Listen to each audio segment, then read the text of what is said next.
Because I Need You. Written by Claire Contreras. Narrated by Emma Wilder and Oscar Reyes. 1. Isabel.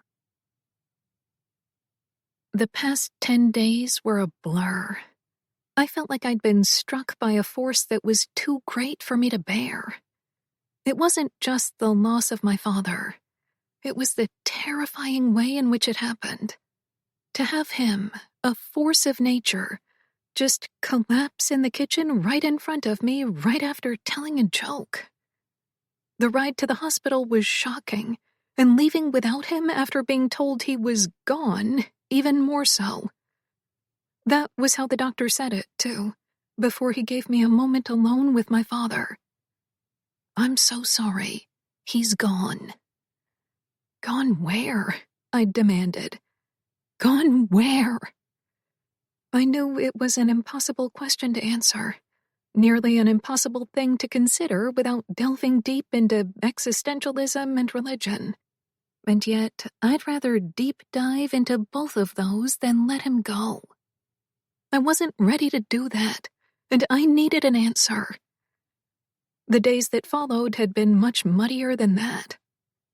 Thankfully, Dad had his funeral arrangements all planned out, from the service to the casket to the burial plot. I was grateful for his foresight, because I'd never had to plan one before, and I wouldn't even have known where to start. The actual funeral brought more questions, more blurred memories. I'd expected his employees to show up. I hadn't expected more than 50 men in dark suits to be there. Men who were hard and rough around the edges. I'd only recognized a handful of guys my father employed in his painting company.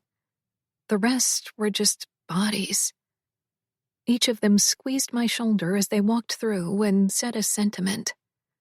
I'd clung onto William the entire time, kept my face mostly buried in the sleeve of his suit jacket, grateful I hadn't been completely alone. My boyfriend had enough things on his plate, but he set them all aside to be there for me that day. Later, he asked who all those men were, and I didn't know how to answer him. I shrugged. I'd never seen them. William said nothing to that, but insisted I go back home to New York with him. I told him I couldn't, since I had to figure out what to do with my father's things. I was his only family, after all. If I didn't do it, who would? Shortly after Will had gone back to New York, I received a call from my father's attorney. I didn't even know my father had one, telling me to go to their offices so they could read me his will. Considering my father had a small painting company and lived in a modest 3-bedroom, I couldn't imagine what he'd left behind. The house, sure.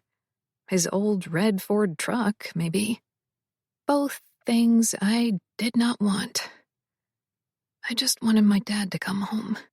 I wanted him to make up for all of the years we'd lost while he was working in Chicago, and I was living with my grandmother in Miami and later New York.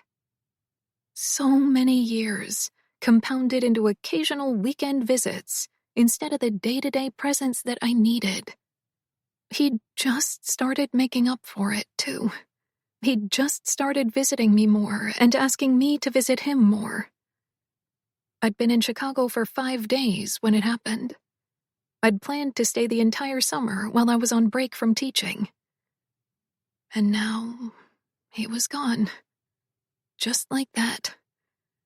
I willed the unshed tears that burned my eyes away. "Isabel Bonetti?"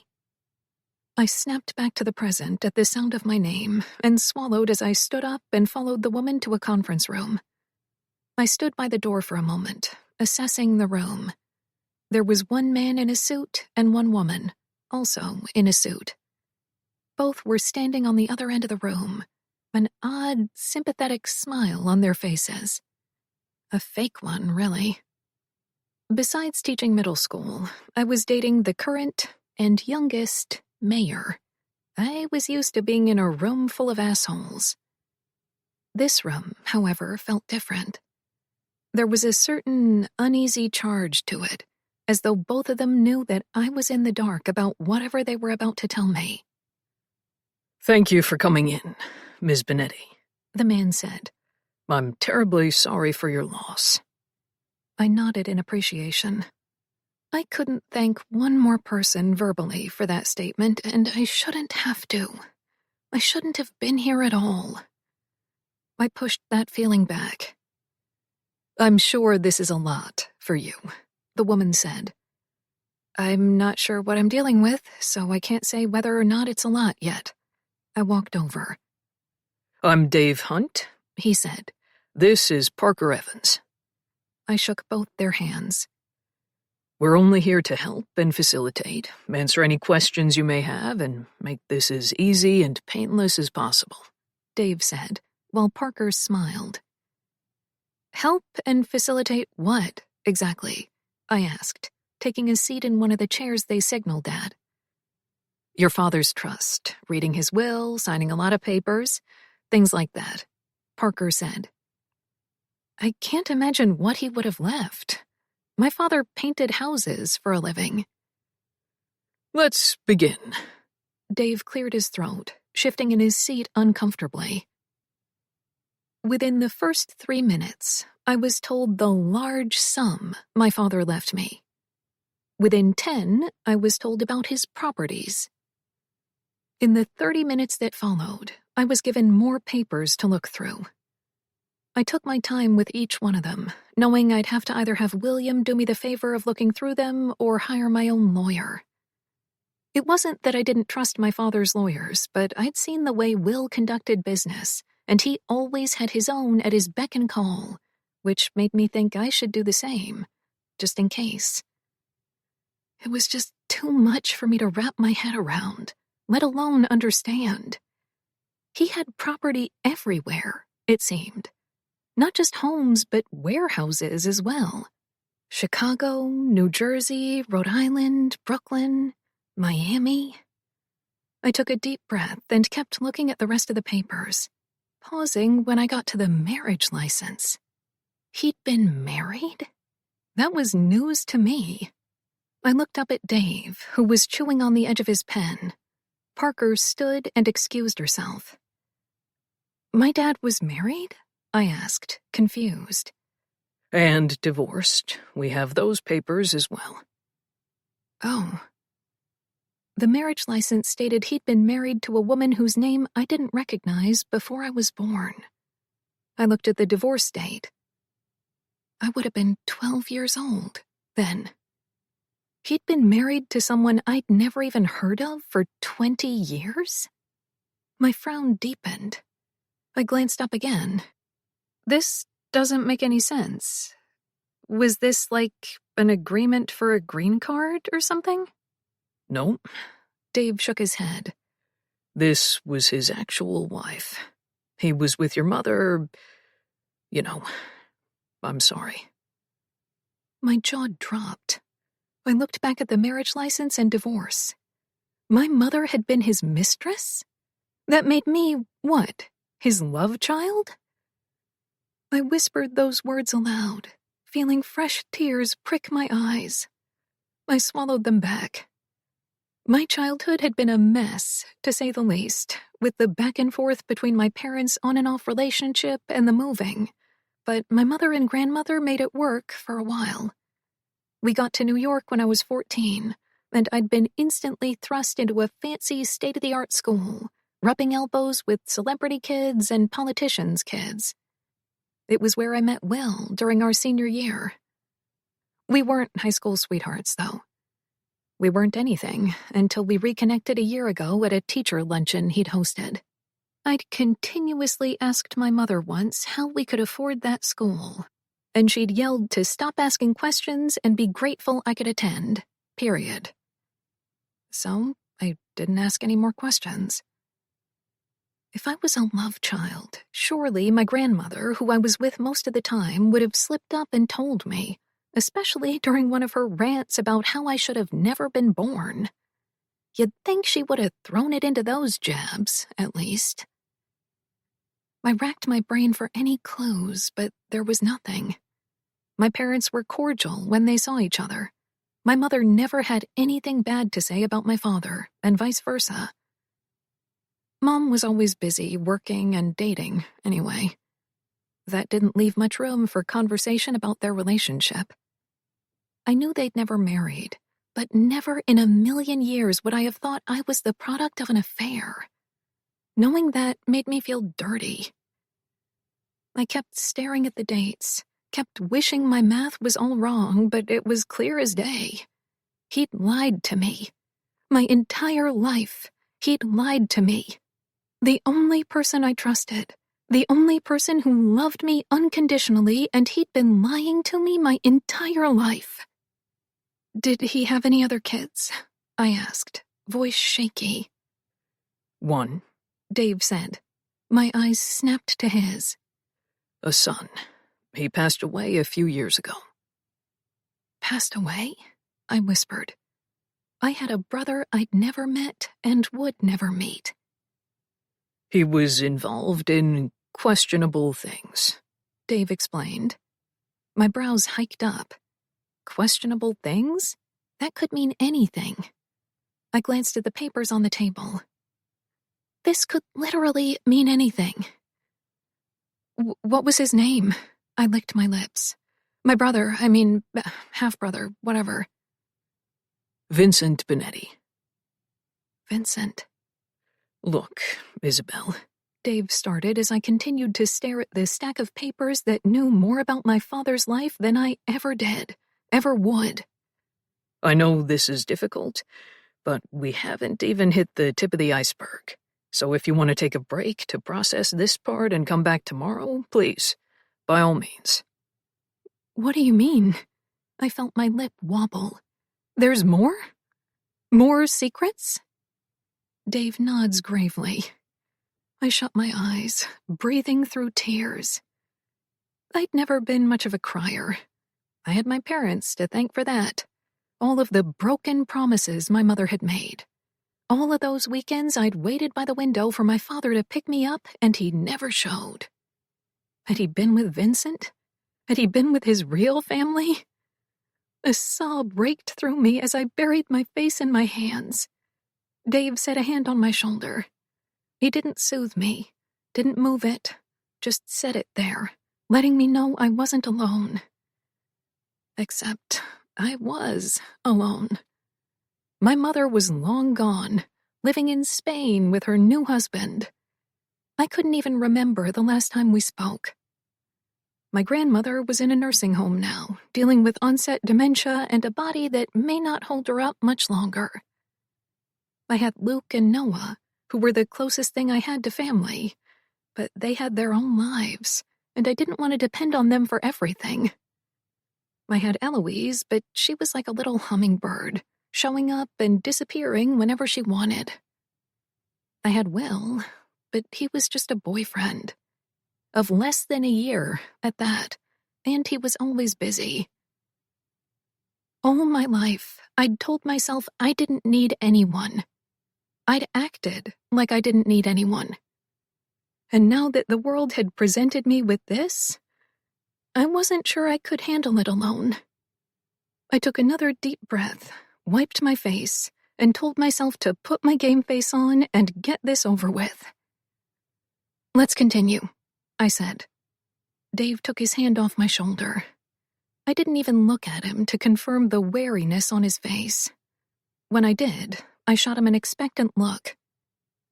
We can continue. Okay, he said slowly, bringing out another marriage license. Jesus Christ, how many times did my dad get married? This one is not your father's, he said quietly. My eyes snapped to his, then to the marriage license, which had my name on it. It took me a moment to process that. My name on a marriage license I'd never seen in my life. I was 28 and had never even come close to getting married. What the fuck? I looked at the date. My birthday. My 18th birthday, to be exact. What the fuck is this? I held up the paper in question. Do you not remember signing it? He asked. Obviously not. I think I'd remember signing a marriage license. I looked at it again, then raised my voice to say, I couldn't even legally drink, for God's sake. I waved the paper. It can't be real. It's real.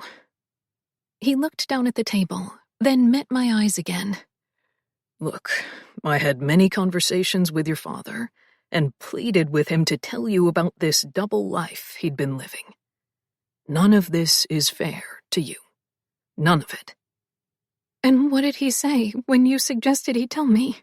I asked, my voice suddenly quiet, what was left of my heart cracking wide open while I waited. He didn't want to hurt you. He didn't want to hurt me, I scoffed, shaking my head, hating the tears that filled my eyes again. No, he just didn't want to see my face when he hurt me. He didn't want to see my face as he wedged the knife between my ribs. I flicked the tears from my cheeks. I never knew my father to be a coward. He wasn't, Dave said. But I guess it's different when your own children are involved. Why would he do this? I whispered. He wanted to protect you. That much I do know. Protect me by forging my signature on a marriage license? I held it up and shook it again. Protect me by keeping me his dirty secret and never telling me about his son? I don't think the paper is forged, Dave said. Your father was a smart man. You must have signed it at some point, and maybe you didn't know what you were signing off on. I was shaking, so I lowered the paper again. I wanted to rip it, but I knew it wouldn't make a difference. How could it? This was real in the eyes of the law. He'd met Will. He had lunch with his family for Thanksgiving, for God's sake. He'd smiled and brought pumpkin pie and sat across from Will's dad, a fucking judge, all the while he was what, a con man? A drug dealer? What the hell was he? What did this mean? After we discuss his investments, we will come back to this, he said, his blue eyes holding mine. I promise. I swallowed and kept my left hand on the paper. I'd listened to the rest of this, but I was not letting this go. Over my dead body was I going to stay married to a stranger. I didn't even know why he'd do that. Why would he marry me off? Like this was the 1800s and I was payment for cattle or something. What the fuck? Was it an arranged marriage? Was it some kind of ploy to hide other things? Dave continued talking about investments and stocks, and I nodded along but couldn't hear the words coming out of his mouth. My mind was stuck on this paper. Finally, I sighed heavily and interrupted him. I'm sorry, I'm not listening. I can't wrap my head around this. I tapped the paper twice with my pointer. I understand. Who the fuck is Giovanni Masseria? Dave's brows hiked up to his hairline. You don't know who he is? I wouldn't be asking if I did. He's a businessman, he said carefully in a way that made me think he was a freaking drug dealer or something. Oh my God, is he a drug dealer? A loan shark? Did my dad owe money to a loan shark? Is that what this is? I asked, clearly having read enough fictional books that led to this. A loan shark? No. Dave laughed, but grew serious when he saw that this was not a joke to me. So who is he? I asked. I need to find him and ask him for a divorce. He doesn't know me, I don't know him. How hard can that be? He stared at me for a long moment, as if trying to read something on my face that wasn't there. Then he said, You really don't know who he is. I already told you I don't know who he is. I slapped my hands on the table and stared at him. I see you get your temper from your father. It's not a temper, I said through my teeth. I just don't like to waste time, and this feels like a waste of time if you're not going to outright tell me what my dad was involved with or who the hell I'm secretly married to. Does this guy know I even exist? I'm just as much in the dark here as you are. I only know just enough. Look, Dave, I shut my eyes for a moment and drew in a breath, then opened them again. I'm a middle school teacher. My father owned a painting company. My mother worked at restaurants most of her life, and now you're telling me that my dad left me millions of dollars and investment properties when he drove the same beat-up truck for 10 years? I stared at him. Do you understand why I'm having a very difficult time wrapping my head around all of this? I know it's a lot to take in, he said calmly. I think the second marriage license is probably the worst of it. The worst of it? I barked out a laugh. Living a lie my entire life isn't the worst of it? Being the product of an affair? Finding out my father had a whole other family? I'm sorry. He cleared his throat. Was his name even Charles Bonetti? Yes. There were a lot of people at his funeral, I said. Why'd he leave it all to me? It was under you and your brother's name, but considering Vinny is dead... Right. I swallowed. Did you ever meet any of your father's friends, employees, or acquaintances while you were visiting him? I thought about it. I'd met a few of his employees, of course. I'd met Sal and Andy, who were super nice to me and always gave me a Cadbury cream egg on Easter. Every year they'd give me one if I was with my dad. If I wasn't, he'd give it to me next time he saw me. I couldn't even remember what they looked like. All my memories from that time were a haze. I remembered names, not faces. It was the opposite for me now. I remembered faces of all my students, but not all of their names. I'd met a man named Joe. I remembered him the most because he was so tall and built and reminded me of one of those badass guys in the action movies Dad and I watched together. I remember some guys named Sal and Andy and a guy named Joe, I said. I remembered Joe had a construction company and Dad worked with him a lot. I went out to dinner with him and his wife. I smiled, remembering. It was my birthday, so his wife brought a special cake to the restaurant, just for me. It was a My Little Pony cake. Joe. Do you know his last name? I shook my head.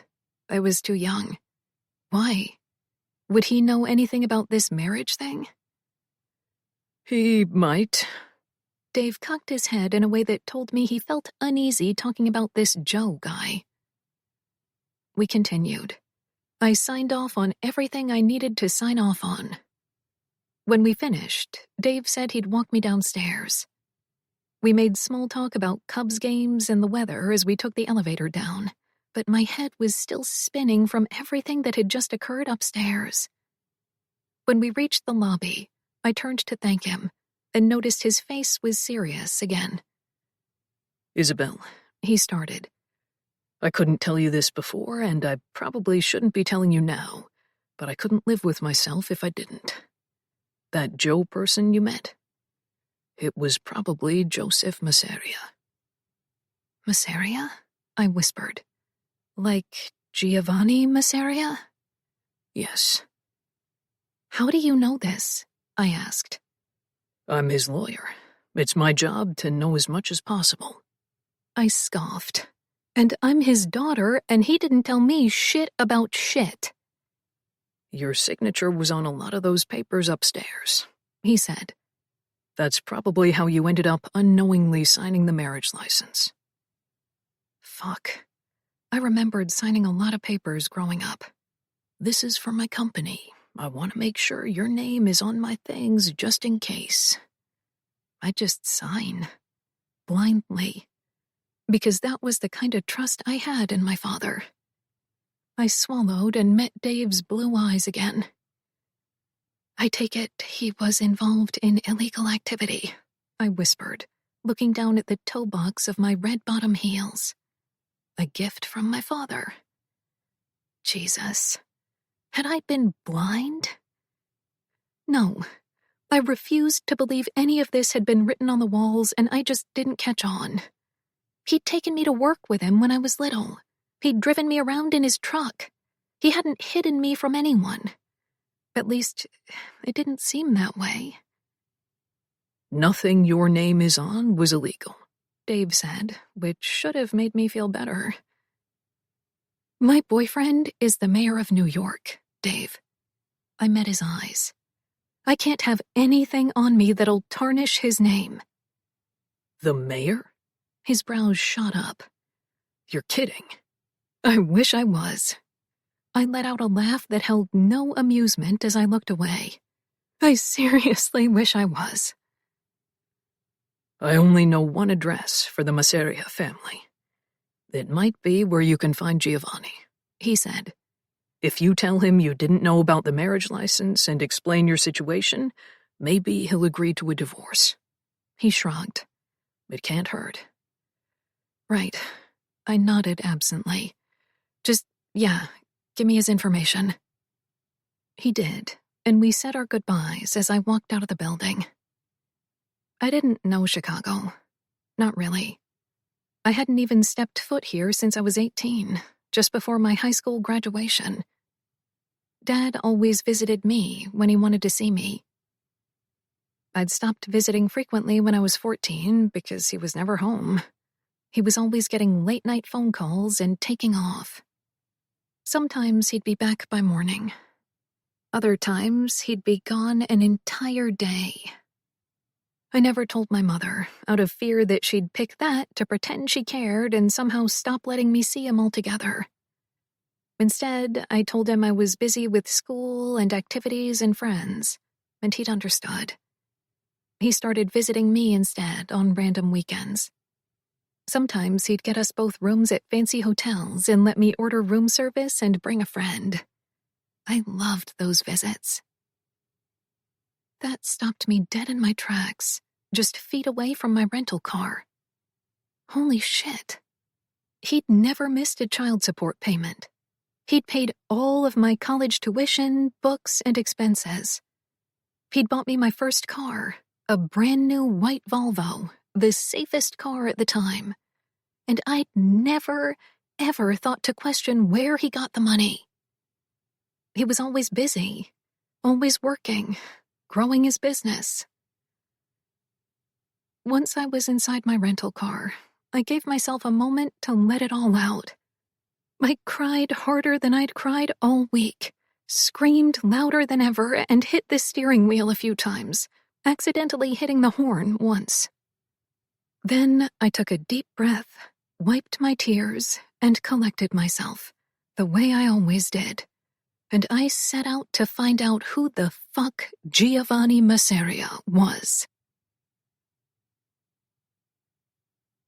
2. Gio. I hadn't even finished shaking the sand out of my shoes from my week-long vacation in Turks and Caicos, and I already had my brother-in-law and my right-hand woman, Nadia, staring me down from across the desk. When Nadia called me, demanding I come into the office, I knew it was important.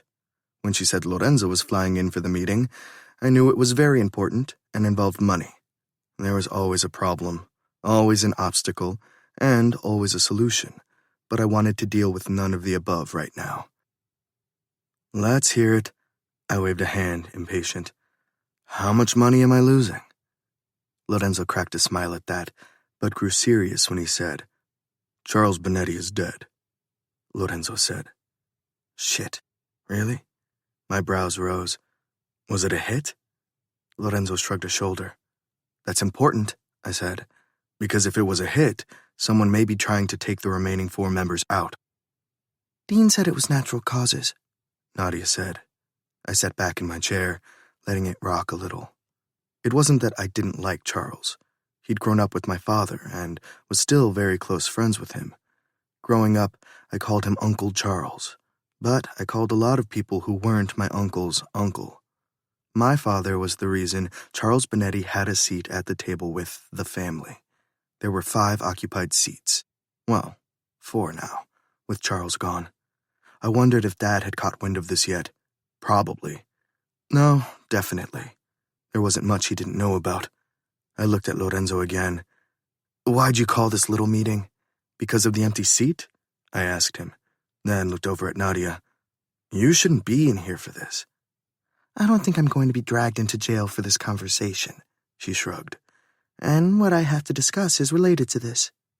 Interesting. My eyes cut to Loren again. You think Vinny will claim it? Fuck no. His answer was definite. He came after Kat last time. Under a completely different circumstance. He's not a threat, G. He got Frankie killed. Nadia flinched. I felt bad, of course. He was her brother after all. He'd been my brother too, but in a different way. Vinny won't come back. His family is too precious to him, Loren said. Your dad already killed his mother. You think he's going to risk losing his wife? His kids? I know I wouldn't. He wants out of this life. He changed his name, forfeited everything. He forfeited everything when he faked his death, but that didn't stop him from coming back and kidnapping my sister, I pointed out. He should already be dead. Loren's jaw worked. It was the only indication I got that he was still pissed at the situation. He took a second to stop grinding his teeth and address me. You think I didn't want to kill him, cousin or not? But you didn't. Your father didn't either. My sister begged him not to, I said, knowing I struck a nerve when his jaw twitched again, his eyes growing cold. This was the Loren people worried about. He was a lawyer and was a boss when it came to racketeering. He didn't exactly get his hands dirty. He didn't have to. But if he wanted to, he would. I'd heard enough stories to know that to be true. With the look he's giving me, I knew this was the guy you didn't want to fuck with. But I did it anyway, because I liked pushing buttons, and I knew my sister would kill him if he killed me. Enough about Vincent, he snapped after a moment. He's out of the picture, period. He won't be back. You're sure about that? I said. Gio, I swear to fucking God. He let out a rough laugh, shaking his head, and I knew this was my final sign to stop fucking with him. I did, mostly because I was tired and didn't want blood on my new Prada suit. Let's move on, Nadia said. If Vinny was going to come back, he would have showed up at the lawyer's office and claimed at least the money Charles left behind. I rolled my eyes. Fucking Nadia always taking Lorenzo and my sister's side. It was because of her brother that she had this job, overseeing my nightclubs and any other business ventures I decided to get into. I didn't want to hire her at first. I kept hearing my father's voice in my head. Women don't belong there, you fucking imbecile. Every couple of days, when he called me and I chose to answer the phone, he said those words to me. Every time, he'd tell me to fire the women I'd hired. Every time, I'd stay quiet, which was enough of an answer. I didn't really give a fuck about patriarchal bullshit. For the most part, at least. It wasn't like I wanted my sisters or Nadia involved in anything illegal. I couldn't say the same for Petra, my other right hand. She knew what she signed up for, and she enjoyed getting her hands dirty. Do you want a seat? I asked Loren. Vinny's your cousin. You'd be next in line. You should probably just take it. Me? He barked out a laugh. Have you met your sister? My lip twitched. My point exactly. They say you can't let women make your decisions. Who said that? A single man? Loren asked. Nadia snickered. Definitely a single man. I'm good with acting as an advisor and putting my 2 cents in when necessary, Loren shrugged. I don't want or need a seat in that table. Obviously, Midas over here didn't need it. The stingy motherfucker had more money than he knew what to do with, and he was the consigliere's son, which put him higher than me in this hierarchy. And he was full Italian, which I wasn't.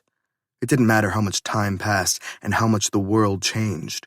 Me being half Italian, half Colombian meant I had to prove myself at every turn. And I had. It didn't change the fact that the only reason I had a seat at the table right now was that my father was a fugitive on the run.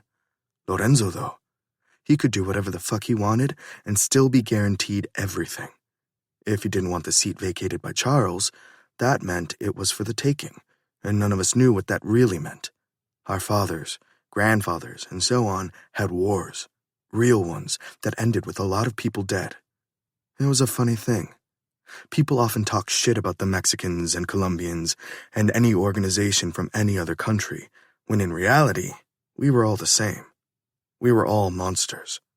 Some of us wore fancy suits, others wore plain clothes. It didn't matter what we wore, though.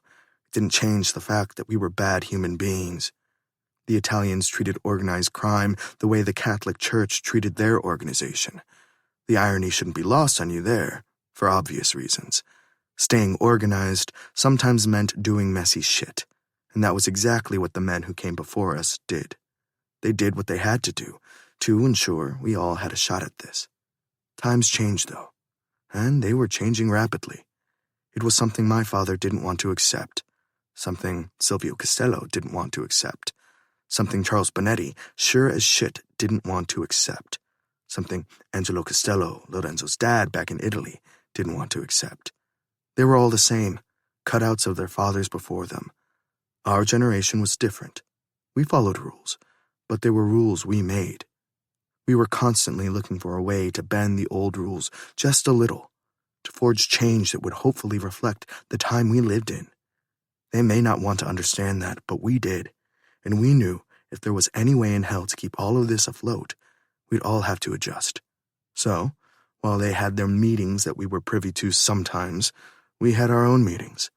Our meetings didn't matter, though. We all needed those seats. Besides, that's not how it works, Loren added. We can't just pick who takes the seat. There's a process, and we're not part of it. That's for Silvio, Angelo, and Dean to handle. And you at the moment, since you're acting as your father. Right, a process. I reclined back in my chair. The only reason I even had a seat was because my father was a fugitive and was currently hiding out in another country. Otherwise, I'd still be beneath him. Way beneath him, actually. But he announced that I'd be a sit-in. That was exactly what he'd called it. He thought having me take his place showed strength, showed that he was still calling the shots. But now, there was an empty seat up for grabs, and I needed to find out who I was running against if I decided to snatch it. Me taking it meant my father was automatically tossed aside.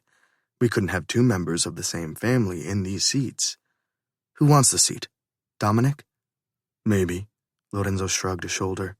You'd have to ask him. As if you don't already know the answer. I don't speak for Dom. Dean should choose on behalf of you guys, Nadia said. He's the boss of your little squad anyway. All of you answer to him. Lorenzo scowled. I felt myself scowl as well. Nadia laughed, shaking her head because she knew she wasn't wrong. Dean was practically all of our older brother. He was the oldest, definitely the wisest, and the one who had truly, 100%, grown up getting his hands dirty in this life. He'd also killed his stepfather, who'd once been the boss of bosses, and that earned him everyone's fear, and respect, and a damn seat. It didn't help that he knew every single detail of everyone's life. Dean could probably tell you at what time each of us took a shit every day. It was annoying, terrifying, and awe-inspiring. Nadia sighed heavily. Fine. Fine what? I asked, shooting a bewildered look in her direction. If she was about to say she'd take the seat, I would laugh in her face. Yes, women were allowed at the table, and mostly everywhere else, but not at that table. Not yet, anyway. It was already a hell of a process, as Lorenzo pointed out. Charles left something for you in his will, she said. So I have to ask about it. For me? What the fuck? I looked at her, then at Loren, who shrugged, and back at her. This was the reason she was in my office to begin with. You're making me nervous. So, are you... Don't even know how to ask this question, she said, laughing. She started trying again, and as I watched her struggle with words, my heart started to pound hard. Nadia was never unsure or uneasy. Finally, she squinted at me and asked, Are you married by any chance? What? I blinked, then let out a laugh. Now is not the time for this kind of joke. You know I'm not married. It's kind of not a joke, she said quietly. What the fuck are you talking about? You, Giovanni Masseria, are married to Charles Bonetti's daughter, she said, according to the document he left for you, which, of course, would mean you're entitled to that seat if you want it since his daughter can't take it. I blinked, looked at Loren again, who appeared confused as fuck. I blinked again, looked at Nadia as I tried to process this. Married to Charles's daughter? I didn't even know Charles had a fucking daughter. God, this had my father's name written all over it. I wasn't even going to try to understand his reasoning behind pulling this shit. I'd stopped trying to understand anything he did long ago. When I turned 14, he started whoring me out. Only to women, and according to him, I should have been grateful I was getting laid by beautiful, experienced women in the first place. I couldn't lie. I may have seen it that way once or twice. But using your body as your weapon, against your will, gets exhausting and starts to make you feel dirty, even if you're a horny teenager. It was all he ever did with me. Use me as a pawn in his sick game of human twister. At the time, I thought, better me than my sisters. I still felt that way. I would have had to kill him if he ever did that to them. And he considered it once or twice. The final straw, for me, was when he tried to get me to seduce Loren's 20-year-old cousin, Violetta. I took her out to dinner, of course, but I couldn't bring myself to give her false hopes. I couldn't even bring myself to kiss her. It had very little to do with me being a nice guy, and everything to do with the fact that I had 2 younger sisters. Besides, it wasn't like Violetta had any information or anything valuable that I could use. My father just wanted me next to her to keep her father in check. Once it was clear that no one was safe from the Masserias, I broke things off. And still, without kissing or touching her, I broke the poor girl's heart when I told her we couldn't continue to see each other. None of that mattered now. I may have grown up a pawn, but I was a king now, or getting close to it. Still, this information threw me for a loop. Out of all the things my father has used me for, this may have been the worst. He married me off? Anger hit me in the chest. I felt like hopping on a flight to Barranquilla and killing him myself. I could call one of my cousins to do it. Good relationship or not, they'd do it willingly. I knew that much. I didn't even know Charles had a daughter, I said, finally. Do you have a copy of this certificate? She unfolded a sheet of paper and slid it over to me. I didn't even want to touch the thing. Instead, I stared at it. It was a New York marriage license, not even Chicago. I looked at the names and the date. I had been 22 at the time, but the signature was undoubtedly mine. I let out a laugh. That motherfucker. I don't even know what to say about this, Loren said. As my lawyer, what would you have me do? This has to be illegal. I tapped the paper. I never signed this. Loren picked it up on an exhale and looked at it. It's signed by a judge. Do you know this judge? Yeah, he's a real prick. He set the paper back down and looked at me. Probably great friends with your dad. Sounds about right. I looked at the paper again. This happened 11 years ago, according to the certificate, and I'm just now finding out. So it probably won't matter.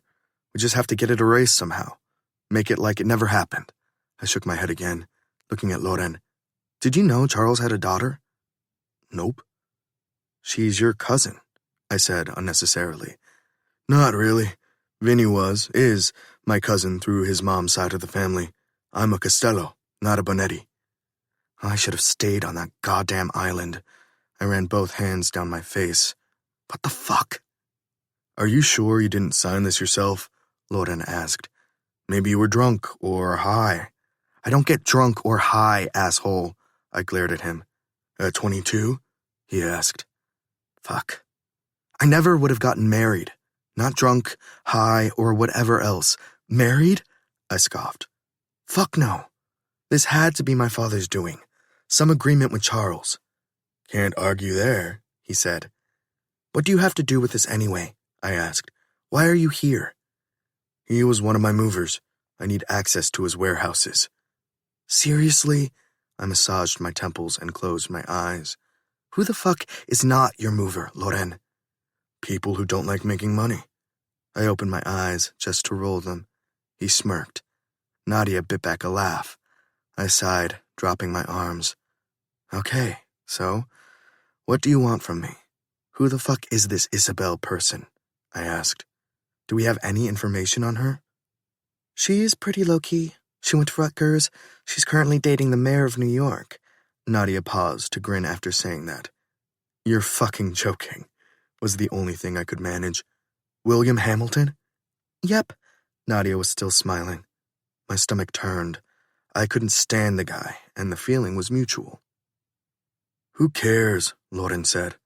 What does he have to do with you staying married to her secretly until we figure out the warehouse situation? Married to her secretly? My voice rose. How the fuck am I going to explain this to Natasha? Really? Nadia raised an eyebrow.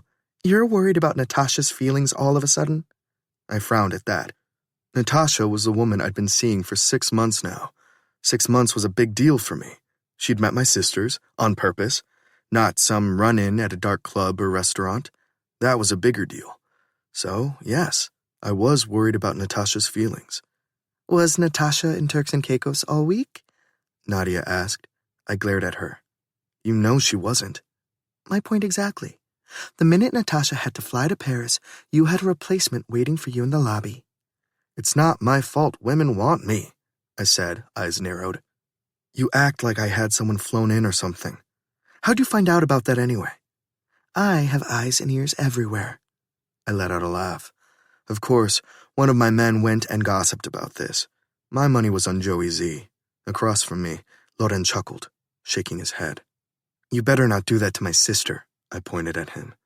I'm not married to Natasha. I would never do that to your sister, he said seriously, then grinned. And I know you're not married to Natasha. You're married to Isabel Bonetti. Oh, fuck off. And you need her for the warehouse locations and potentially the seat, if you choose to go that route, Nadia added. I sighed. What I'm hearing is that I can't get a divorce from a woman I've never even met. Only until I get access to the warehouses, Loren said. Jesus Christ, Lorenzo, again with the fucking warehouses. I threw my hands up. Those warehouses are currently costing me $200,000 a week, so yes, again with the fucking warehouses, he said. And I knew that again, he was just seconds from losing his cool.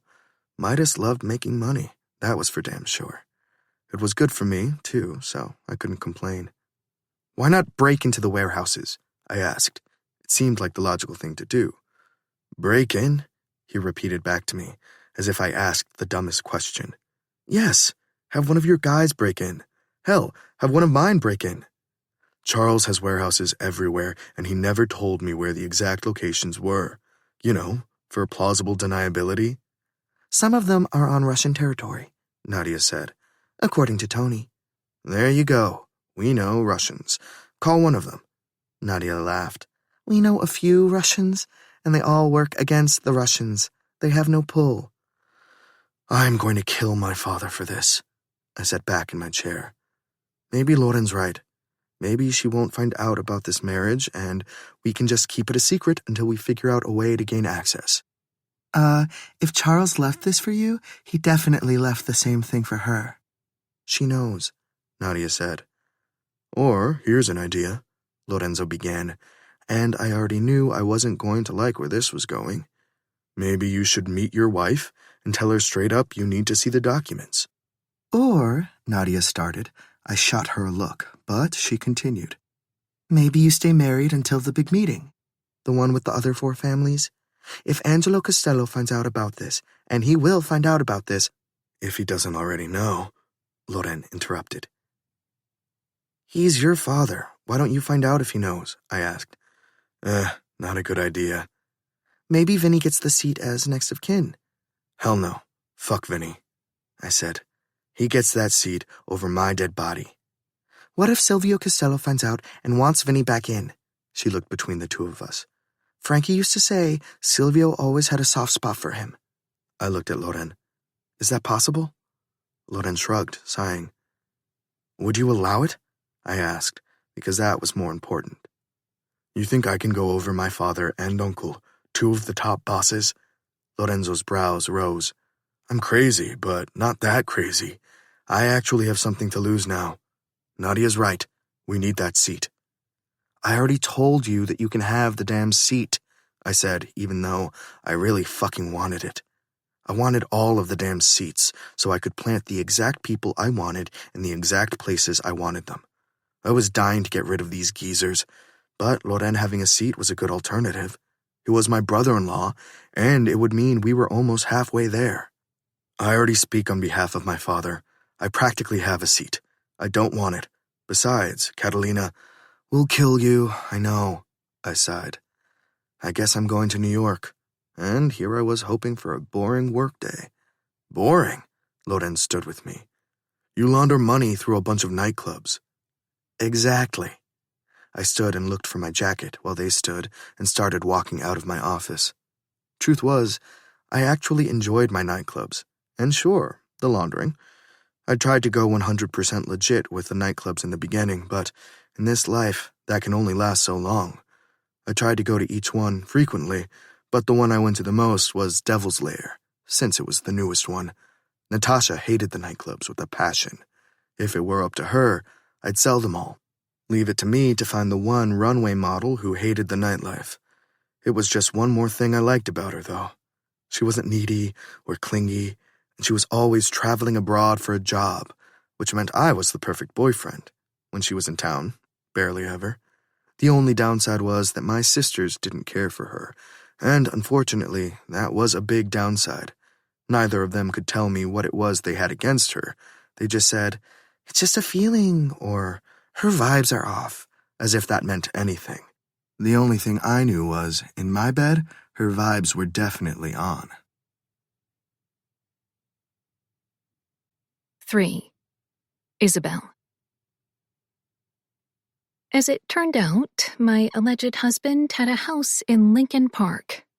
A beautiful one, too. Unfortunately, according to the housekeeper, he wasn't home. She'd been kind enough to direct me to his office, though, and now I was back in downtown Chicago, staring at a building. I walked around, found a little park tucked in between two buildings, and decided to sit there for a moment. I hadn't even called Will to tell him about any of this. I wouldn't even know where to start or what to say. "Hey, I just found out my father, whom you shared multiple meals with, was maybe in the mob or something?" Or should I have started with, "Apparently, I'm rich." God, this was bad. Bad, bad. I couldn't wrap my head around any of it. I kept going back to drugs. Maybe he was a drug dealer, right? But my father was Italian, through and through. His parents were immigrants from Sicily, and that made me think of organized crime because I wasn't an idiot. Also, I'd Googled. Not that it had helped much. I did find a photograph of a time my father had been arrested when he was a teenager, though. Arrested. My father, the man who preached about staying on the right side of the law. He'd been arrested for stealing and let go quickly, but still, that wasn't the right side of the law. It had to be mafia-related, right? How did that even work? Wasn't there a hierarchy or something? Were they going to kill me now that I knew who he was? It wasn't like I knew what he did. What did the mob do these days, anyway?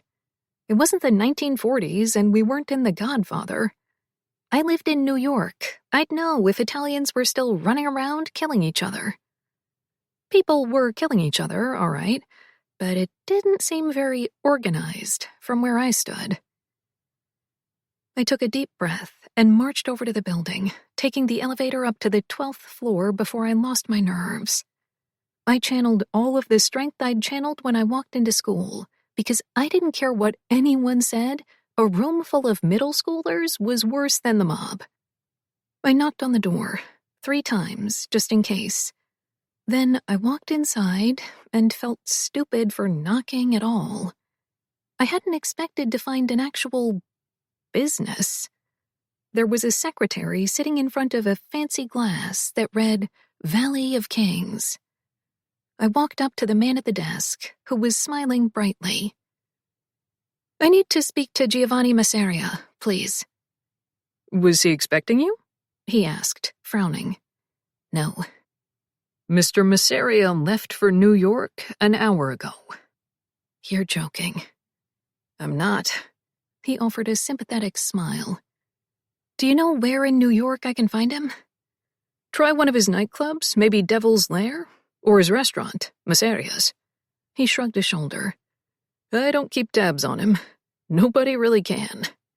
His eyes laughed as he said that last part, and I didn't really like it. I swallowed, thanked him, and left. I guess I was going back home after all. "There she is." Will smiled wide as I strode into his office. He was so handsome, with blonde hair, blue eyes, and a boyish smile. He was like that in high school, too, but he'd been too popular back then for me to stand a chance. He'd always been kind, though. Always. He stood and rounded his desk to give me a tight hug and kiss. "How'd it go?" he asked. "It went," I sighed. I still hadn't told him about my father's secrets. I didn't know if I wanted to. I pulled away slightly. "How'd it go at the fundraiser?" "It got postponed." "No way. Why?" "My father thought it was best if we moved it to Saturday afternoon. More people." "Oh." I nodded. His father had a good read on the pulse of the city when it came to politicians and donors. And criminals. As a judge, he dealt with all of them. "But the good news is, you get to come with me." He tapped my chin. I smiled for his benefit. I hated these events more than I hated grading papers on a Saturday night. "Well, I'll leave you to it." I reached up and kissed him softly. "Wait, you didn't tell me. How'd the thing with the lawyer go? Did your father leave you a grand estate in Europe?" "More like a beat-up truck and a 3-bedroom in Chicago." I laughed softly. I didn't know why I didn't just tell him the truth. I should have. Will would have understood it. I knew that. But I just couldn't. "I'll call you when I leave." He winked as I walked out of his office. I was exhausted. Beyond exhausted. Yet my body wouldn't let me rest, and my mind was running a mile a minute. It was the only reason I'd talked Luke and Noah and their girlfriends to accompany me to the club, which, of course, earned me a lot of looks and questions that I didn't want to answer. I'd used grief as my excuse, and they'd readily agreed. The 5 of us were on our way to Devil's Lair, and only one of us knew the true purpose of the outing. Getting in was a lot easier than I thought it'd be. Once inside, though, I didn't know what to do. I'd been to nice nightclubs. This wasn't just nice, though. This was extravagant. It was mostly black, but everything that accented it was gold and looked expensive, which was saying something when you were dating someone like William Hamilton, who lived the lifestyle of the rich and famous. Will wasn't flashy, though. This was one step past flashy. After a few songs, I told my friends I'd be right back. I'd sort of filled Luke and Noah in on my meeting with the owner of the club, but I'd left out any details beyond that I needed to give him something from my father. They didn't question me, probably because I usually told them everything and they had no reason to think I'd be lying about this. I felt a little bad about that, but until I knew what and who I was dealing with, I didn't want to involve anyone else. I took the elevator upstairs, where I figured the office had to be. It stopped on the 2nd floor, where there was another large bar and some kind of VIP area. Instead of going left, I went right and walked the hallway until I reached double doors. I opened them and stepped inside, turning around to close them gently, grateful that the music was no longer blaring in my ears. "May I help you?" a woman behind me asked, making me jump out of my skin. I turned around and faced her. She was black, with platinum blonde hair cropped all the way to her scalp, and dressed in an all-black, tight leather outfit that fit her like a glove. She looked like a fucking badass, with dainty features and an air of femininity, though her features were the only soft thing about her. Hi," I managed. "Hi." She eyed me curiously. "I'm looking for Giovanni Masseria." For what, exactly? She gave me a full, slow once-over now. I need to speak to him. It's urgent. It's always urgent. She set a hand on her narrow hip. She was trying to make me nervous, and maybe I should have been, but a part of me thrived in situations like these. It was a weird thing, what traumatic events did to you. I'd seen some people succumb to them and become a shell of themselves, and others break past it and become total badasses. I was somewhere in the middle, if I was being honest, and I really couldn't afford to be scared right now. Please, tell him Isabel Bonetti is here to see him. Bonetti? She raised an eyebrow, eyeing me closely again. Interesting. Will you please relay the message? Wait here. I watched her walk over to the next set of double doors, which she pulled open slightly, not even putting her entire face in as she spoke. I heard a man bark out words, but couldn't catch quite what he was saying. She shut the door and turned to me with a polite smile that threw me off slightly. He's not taking visitors at the moment. Did you tell him my name? Didn't get to that part. She pursed her lips. Would you like to wait? I can fetch you a drink, but I can't promise he'll see you. Why are you being cordial, all of a sudden? I narrowed my eyes slightly. Because you're a Bonetti, she said, as if it were obvious. And that means? She just stared at me, kinda smiling, kinda curious, as she walked to the door. What do you like to drink?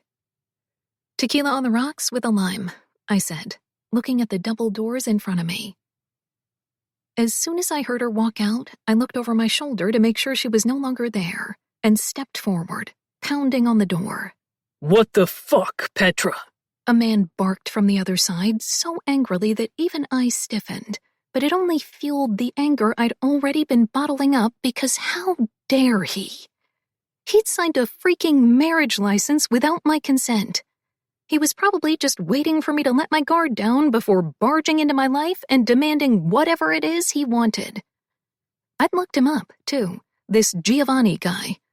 Total womanizing playboy.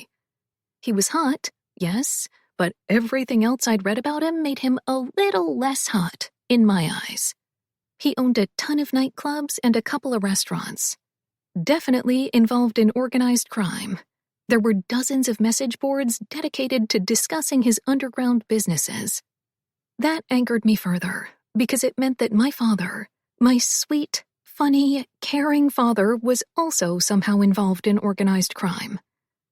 With that in mind, I turned the doorknob and walked inside uninvited.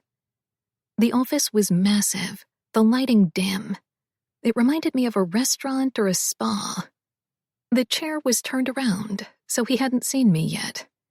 If this was any more ridiculous and Godfather-like, I would have laughed, but I wasn't in the mood to laugh. What is it now? He asked, sounding tired or bored. I wasn't sure which pissed me off more. Did you find the bitch or not? If the bitch you're referring to is your wife, the answer is yes. The chair swiveled around quickly, his dark eyes landing on mine and narrowing instantly. I stopped breathing for a moment. For the sake of my own sanity, I tried very hard not to find him attractive. I tried and failed because the man sitting in front of me, claiming to be my husband, was by far the most attractive man I'd ever seen in person. The internet pictures definitely hadn't done him justice. It didn't matter, though. I wanted my name out of whatever equation he and my father had come up with. Besides, he was looking at me like he wanted to rip my head off, and that was all I needed to find him less attractive at the moment. I squared my shoulders. So you're my husband? I'm sure you're pleasantly surprised, he said as he looked over my shoulder. Where's Petra? The dominatrix? I shrugged a shoulder. I had to take her out. At that, his brows lifted slightly, his eyes lighting in amusement as he continued to stare at me. I allowed it because I would not cower. These last 6 months, I'd been in many rooms filled with many men who thought they were too good for everyone else, and each and every one of them had at some point proven otherwise. I took a step forward. He stood up, and I watched as he straightened to his full height. Shit. I hadn't expected him to be so tall, or have those wide shoulders and that athletic frame to go with that too handsome face of his. I swallowed and reminded myself that I was there to get a divorce and move on, so I walked until I reached his desk, setting the tips of my fingers on it, mimicking his stance on the other side of it, and held eye contact. He gave away nothing as he watched me. I'm sure you know why I'm here. I don't assume anything about anyone, so maybe you should just tell me why you're here, he said. I want a divorce. He stared at me. I tried not to blink. If this was a staring contest, I'd win. I'd won them against the best of them back in Queens and at the state-of-the-arts high school I'd attended. I won against middle schoolers who thought they were hot shit.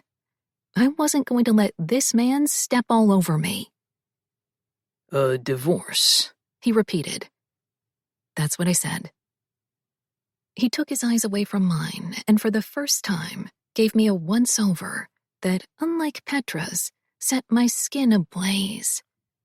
He tapped the tips of his fingers on the desk before sinking back down into the seat. I continued to stand, crossing my arms now. To his credit, he didn't drop his eyes to ogle my breasts the way every other man seeing me in this tight, hot pink corset dress would have. I was so glad I'd worn it. More importantly, I was so grateful for what I was wearing underneath it. Not that he'd ever know or see it, but when I had my good lingerie on, I felt like I could conquer the world. Tonight was one of those nights. Here's the thing, Isabel, he said, nodding for me to take a seat across from him. What's the thing? I uncrossed my arms and sat down, but leaned forward in the seat so he knew I meant business. The movement pushed my breasts higher in the corset, and this time he did look, but only for a brief moment. The way I see it, there is no thing. What you and my father did was illegal. He laughed lightly, shaking his head. You think I did this? Obviously. Apparently, my dad was important in your world. My world, he repeated. What do you know about my world? That it's illegal? Illegal? His mouth twitched. What exactly do I do that's illegal? I don't know. Things. I threw my hands up. What does it matter? I don't care about organized crime or your illegal or non-illegal activities. I just want out.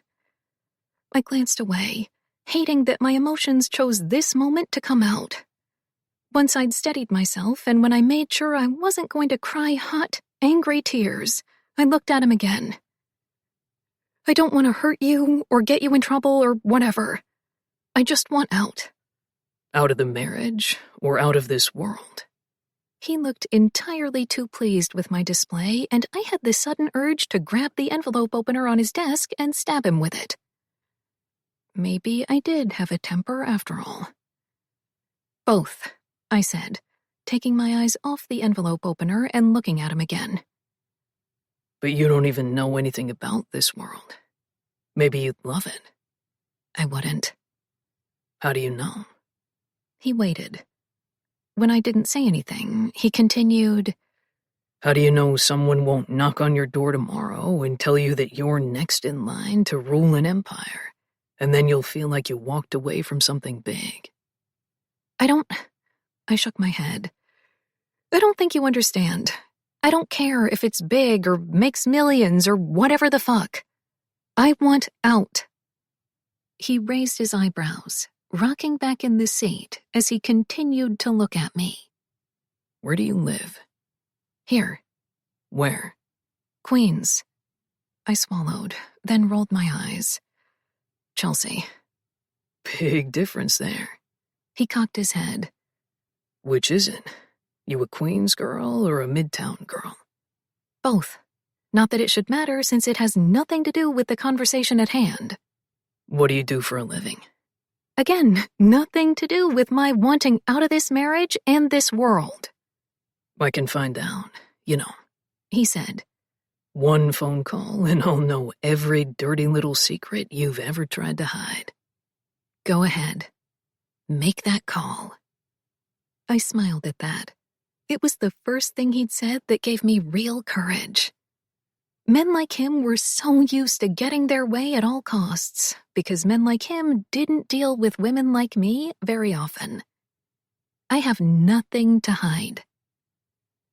Everyone has something to hide.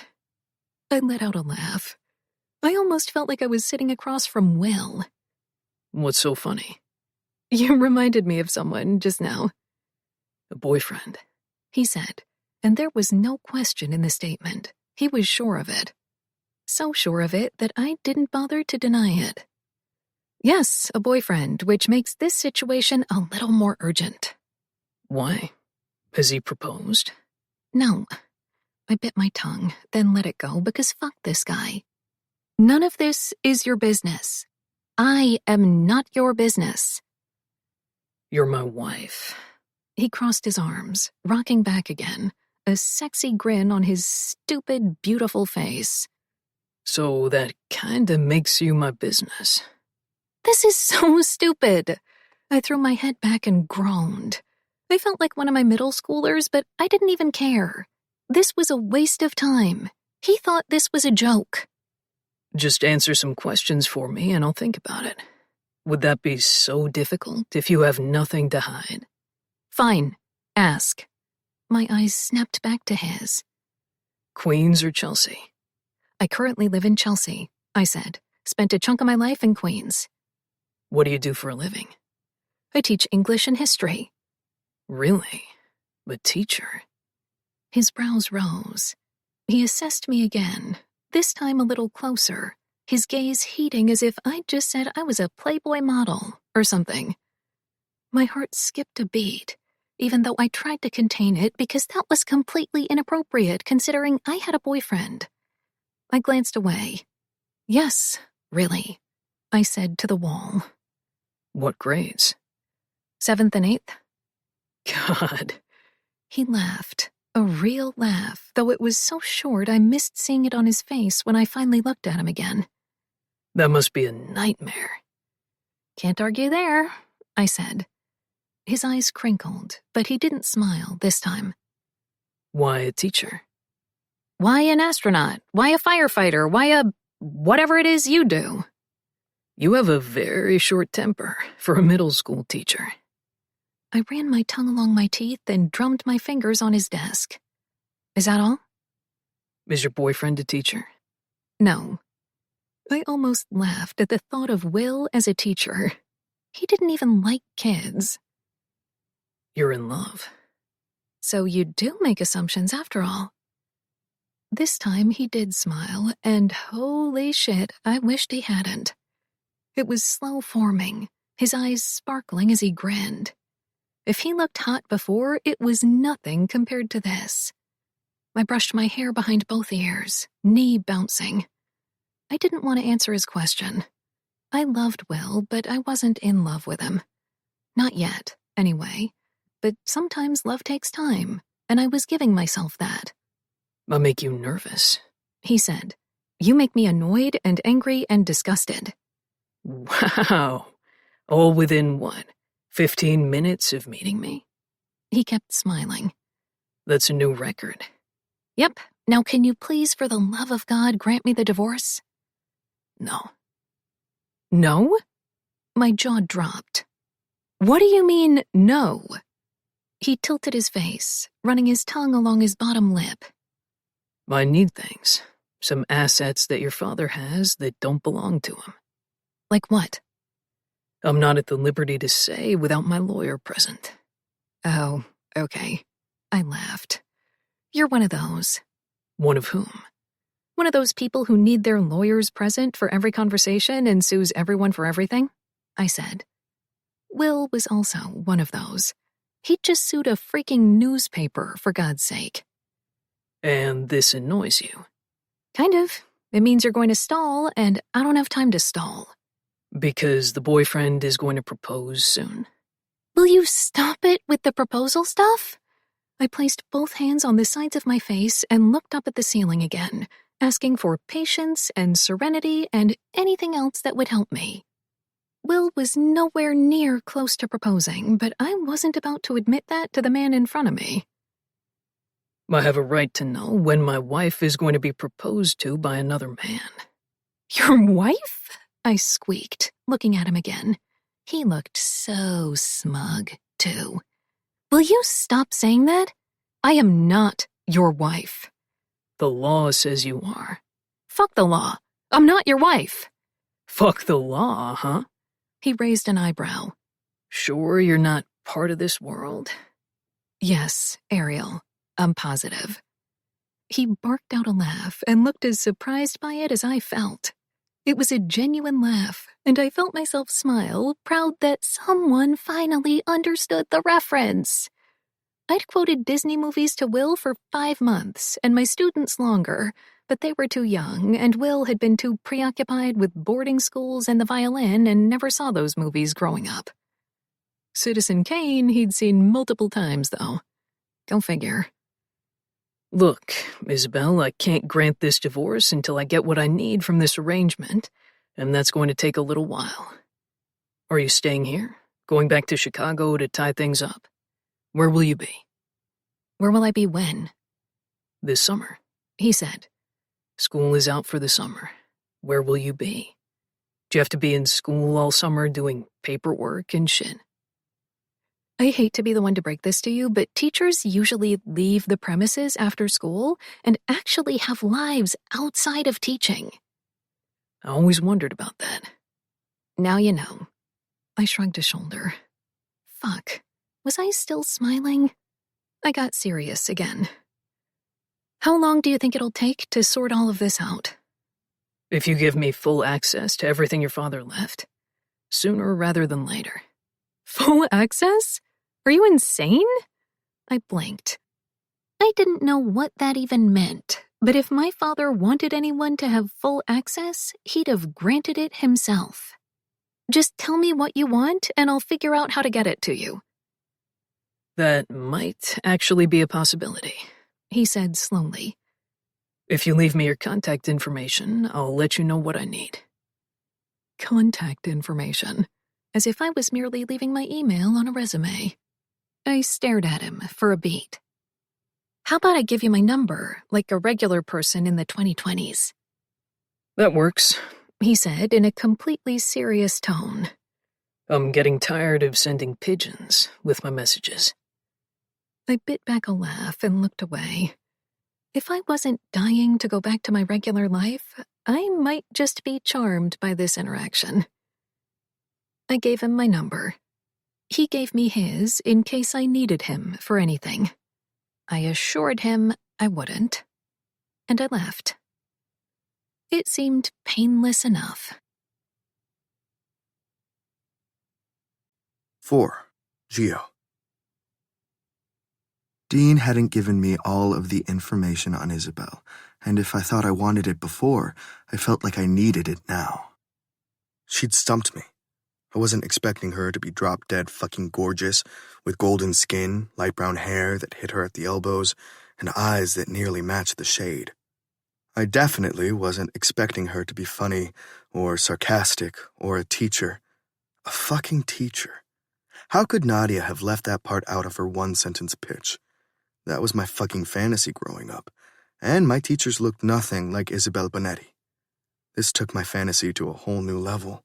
I spent the rest of the night Googling her and wondering why she was dating William Hamilton. I just couldn't picture it. She was all fiery and funny, and he was, well, him. Out of all the douchebags in the world, why pick that one? I scrolled through pictures after picture of her idiot boyfriend just to get a glimpse of her in a few of them. She was never front and center, always a few steps behind him, smiling a polite, fake-as-fuck smile. She looked the part in all of them, though. She looked beautiful in all of them. Beyond that, there was very little I could find. All of her social media profiles were set to private, probably because she was a teacher and didn't want her students to find her photos. Fuck, I wouldn't blame them if they tried. I wanted to see them so bad. I laughed, shaking my thoughts away. I needed to stay married until further notice, but once it was all said and done, I'd definitely sign the divorce papers and forget Isabel existed. It would be better that way. Yes, she was beautiful and had an incredible body and was obviously fun, but I wasn't going to fuck her.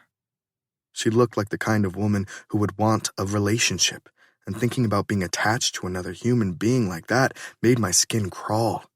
The only reason it worked with Natasha was because we didn't see each other all the time. If she lived here full-time, I'd probably broken up with her by now. I turned to look at the New York City skyline from my bed and laughed again. Old Charles Bonetti had a secret daughter he'd married off to me, and she was a hot teacher. What were the chances of that? 5. Isabel. This event was a snooze fest. I knew Will agreed with me by the way he kept squeezing my arm so I could save us from every conversation a new person started. I smiled at him and led him away from each one, claiming that someone else was calling us, or that I needed a refill, or that I needed aspirin for the headache I was faking. I think I should be nominated for some kind of acting award, I whispered when we escaped yet another old man staring at my tits and talking to Will about hunting. I think you deserve many awards, Will said, kissing my cheek and then my lips lightly. I smiled against him and reached up to take my lipstick mark off his own. Did you smear me? I waved a finger over my mouth. He laughed. No, but I can. I rolled my eyes, shaking my head as I laughed.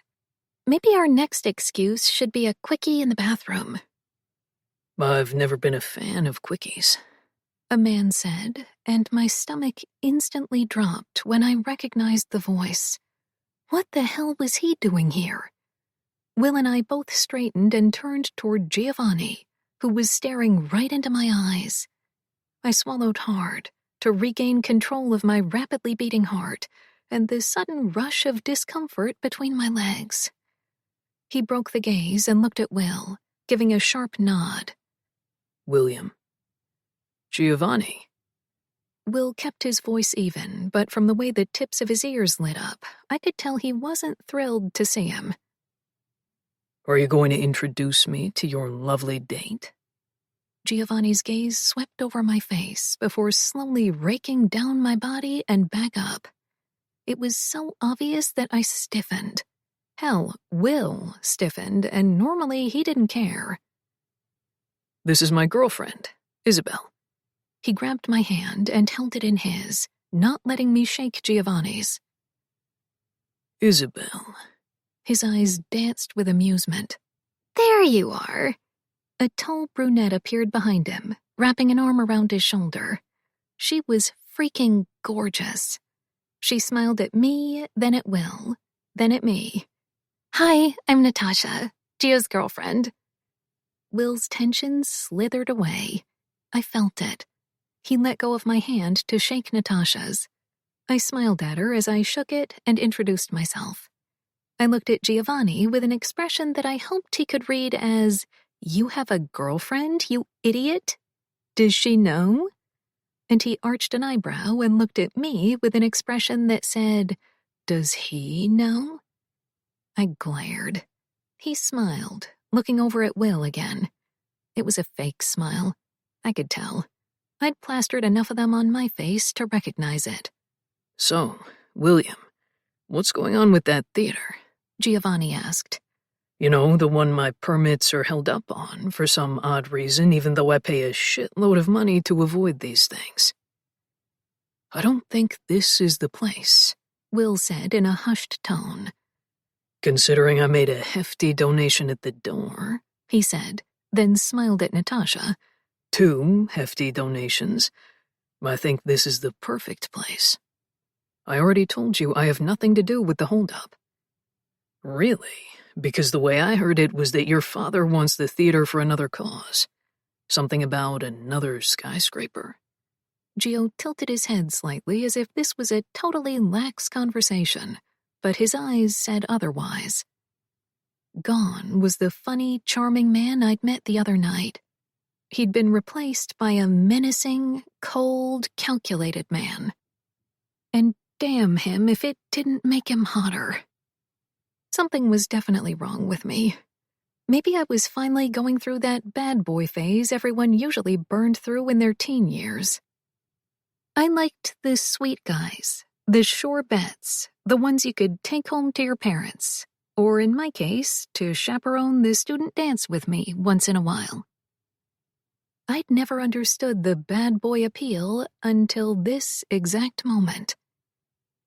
On that note, I picked up 2 champagne flutes from the server walking by and handed one to Natasha, taking 2 steps away from the men we were with. Thankfully, she followed my lead. "So what do you do?"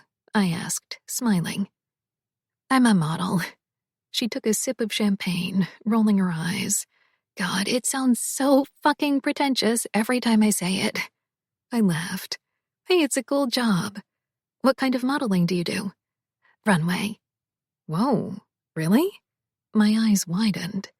"Any designers I'd know?" Natasha went on to list the many designers she's worked with and pulled out her phone to show me photos of her latest fashion shows. I just stared and listened in amazement. As she continued scrolling, she reached a photo of her at a beach with the most beautiful, clear water I'd ever seen. She was lying on her side, and Giovanni was behind her, wearing swimming trunks, his fit body in full display. Jeez, he looked like a damn underwear model. Will had an incredible body, for sure, but he didn't have the body and that attitude. Jesus, what was wrong with me? I smiled, taking a sip of champagne, and looked away, my eyes everywhere but her phone screen. I wondered if he had social media. Again, I shook myself away from those thoughts. "Natasha," Giovanni said suddenly, jaw clenched. "we should go." "Oh," she pouted her lip at me. "It was so nice to meet you, Isabel. I'm sorry I did all the talking and didn't get the chance to get to know you." "Oh, it's fine. I'm super boring." I smiled at her, then looked at Giovanni, who looked like he was staring into me with those dark eyes. For a moment, I thought he was going to say something. Thankfully, Will put his hand around my waist, a movement Giovanni clocked with interest before he walked me away from them without saying goodbye.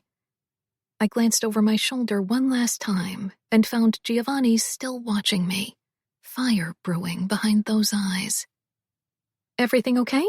I asked, looking at Will. "Everything is fine." He kissed my temple. "Stay away from that guy." "I've never seen him before in my life," I said, then asked, "Why should I stay away from him, though?" "Did you see the way he looked at you?" I blinked up at him and frowned for real, this time. The way every other man at these events looks at women who were wearing low-cut dresses? "No." He shook his head once. "Trust me, it was more than that." It was more than that? I wanted to question him, but also didn't want to make him think I was even remotely interested in Giovanni. I wasn't. "Hey," Will nudged me playfully. "let's go find my parents." "Yeah, let's." I plastered another fake smile on my face and inwardly groaned. This night could not end soon enough. 6. Isabel. So I lied to Giovanni the other night. Sort of. I wasn't just a middle school teacher. Not anymore, anyway. When my mother left for Spain, she'd handed over the keys to a hole-in-the-wall rum bar. A parting gift, she'd said. It had been a gift from my father to her, and since it was the only thing I had that was both of theirs, I'd been happy to take it over. That, and it made me feel more connected to my dad, who was a rum enthusiast. The rum bar had every single type of rum you could imagine. Just rum, though. It didn't make much money, and if I was keeping it 100, the only reason I didn't sell the place immediately was that my father owned the location and his accountant handled everything from the bookkeeping to the rum deliveries, so the only thing left to do was serve the rum. Luke and Noah did that part, though, so I had very little to do with it, besides showing up and keeping them company, washing glasses, and pouring rum, something I only did during the summer. Not this summer, apparently. The rum bar was only open select days a week, and we didn't know what days it would be until that specific week, since it was entirely up to Luke and Noah's schedules. We switched out the sign on the door on a day-to-day basis. If one of us could work the bar, we opened. If we couldn't, it remained closed. This place used to mean so much to me, before I found out Mom was a mistress and I was their dirty little secret. God. I was so mad I almost picked up the phone and called her, but I restrained myself. Even if she did answer my phone call, she'd probably just brush it off the way she did everything else. I hadn't visited my grandmother this week, but I couldn't exactly depend on her for answers, in the mental state she was in most days. The door of the bar chimed as it opened, and I smiled when I saw Mike walk through. He was a regular, and always sat in the same little table. Everyone who visited were regulars and usually sat in the same spot. Once in a while, we got tourists that were staying in nearby Airbnbs, but the bar had a maximum capacity of 25. As I said, hole in the wall. Outside of summer, I only visited on Sunday evenings. Sometimes on Thursdays, which was when Dad's accountant came in and did the books and received the shipments of rum that came in. He'd insisted on doing that job for me, since Dad was paying him. I hadn't thought to question it before, but now everything was a question. You should be at home eating ice cream or something, Luke said, snapping me out of my thoughts. Isn't that what people do when they're sad? Who do you mean by people? Noah asked from my other side. People who aren't lactose intolerant? Luke shrugged. I'll have to keep that in mind. I laughed. Noah shook his head as he poured some Havana Club for someone and walked it over. Anyway, I'm not sad. I mean, I am, but mostly I'm disappointed. Hurt. Angry. I was sad when he died. I was sad the days that followed. But now, I'm so fucking angry. I'm sorry. Luke walked over and wrapped his arms around me tightly. The door opened again behind me, but I kept hugging Luke back because I needed this right now. Your dad was a good man, Isa. I know he hurt you and what he did sucks, but deep down, he was good. Good men don't have secret families in other cities. I pulled away, swallowing my emotions down hard. Good men don't have two separate families, period. Glad you corrected yourself there, 'cause I was about to say. Luke smiled. I picked up the towel and smacked him with it. So now that we've confirmed he was involved in organized crime, are you going to be some kind of mafia princess? We haven't confirmed anything. I laughed, despite myself. And this isn't the freaking Sopranos. I mean, it sounds like it might be. Shut up. I laughed, going back to wiping glasses. When I looked up at Mike's table, my laughter died. Giovanni was sitting next to him, his eyes directly on me. My heart hammered.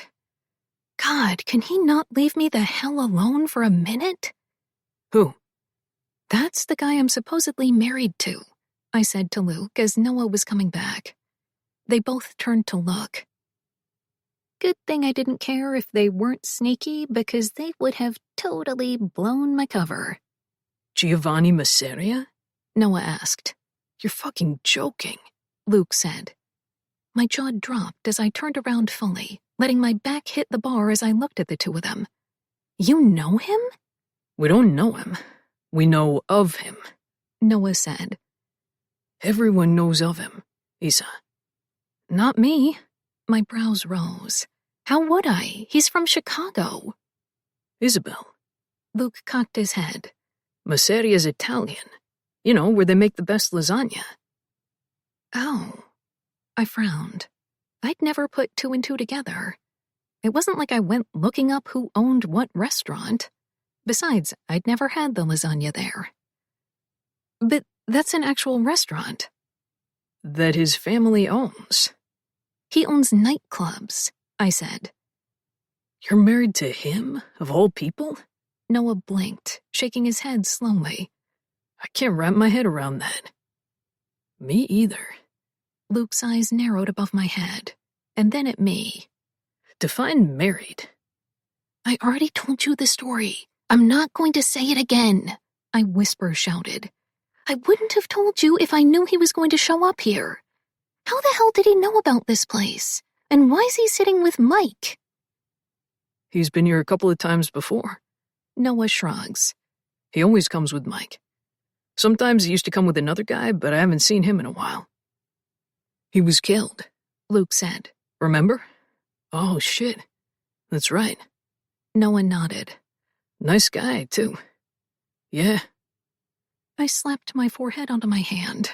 Apparently, I'd been the only person on the planet who didn't know who these people were. It probably didn't help that I didn't watch the news or read it, for that matter. Or that I kept my head down and didn't ask many questions. I'd learned that questions often led to disappointment, though now that it felt like I'd been kept in the dark about so many things, I wished I'd asked a lot more questions. I knew of Silvio Costello, of course. He was huge in organized crime. I'd heard of Anthony Costello as well. So, basically, the Costellos. They practically ran these streets. At least they used to when we were teenagers. I only knew that because one of our neighbors had gone to jail because of them, or for them. Noah and Luke both left the bar to take drinks to people. I turned back around, ready to keep wiping glasses, and was met with Giovanni's chest on the other side of the counter. I froze, looking up at his face slowly. What are you doing here? This is one of the few places I can always find Havana Club at. He shrugged a shoulder. I'll have that, on the rocks. I tapped my finger on the counter and watched him for a beat. He continued to stare at me, into me. It was unnerving, the way he did that. My pulse pounded in my neck. I took that as a sign to pour his drink and move on. Here. I set it in front of him, then looked over his shoulder. How do you know Mike? He's a good friend of mine. Really? I arched an eyebrow. I don't see it. Why? He looked genuinely confused. Because he's nice and you're not. Very interesting assumption on your part. He didn't smile, didn't laugh, but I saw the amusement dancing in his eyes. About you being mean? About him being nice. He lifted his glass, winked at me, and turned around, walking back to his seat. He winked at me, and my heart skipped 2 beats. What the hell? 7. Gio. Any chance he was hiding some of the cargo in the vault? I asked Mike, who was sitting across from me. I'd known Mike, the tailor, as some called him, since I was born, and trusted him more than I trusted most. He was a tailor by trade, like his father, who'd taken over the family business from his father before him. They were Jamaican, but owned the best store to get Italian suits, and more importantly, they had vaults behind it, where the 5 families kept their treasure.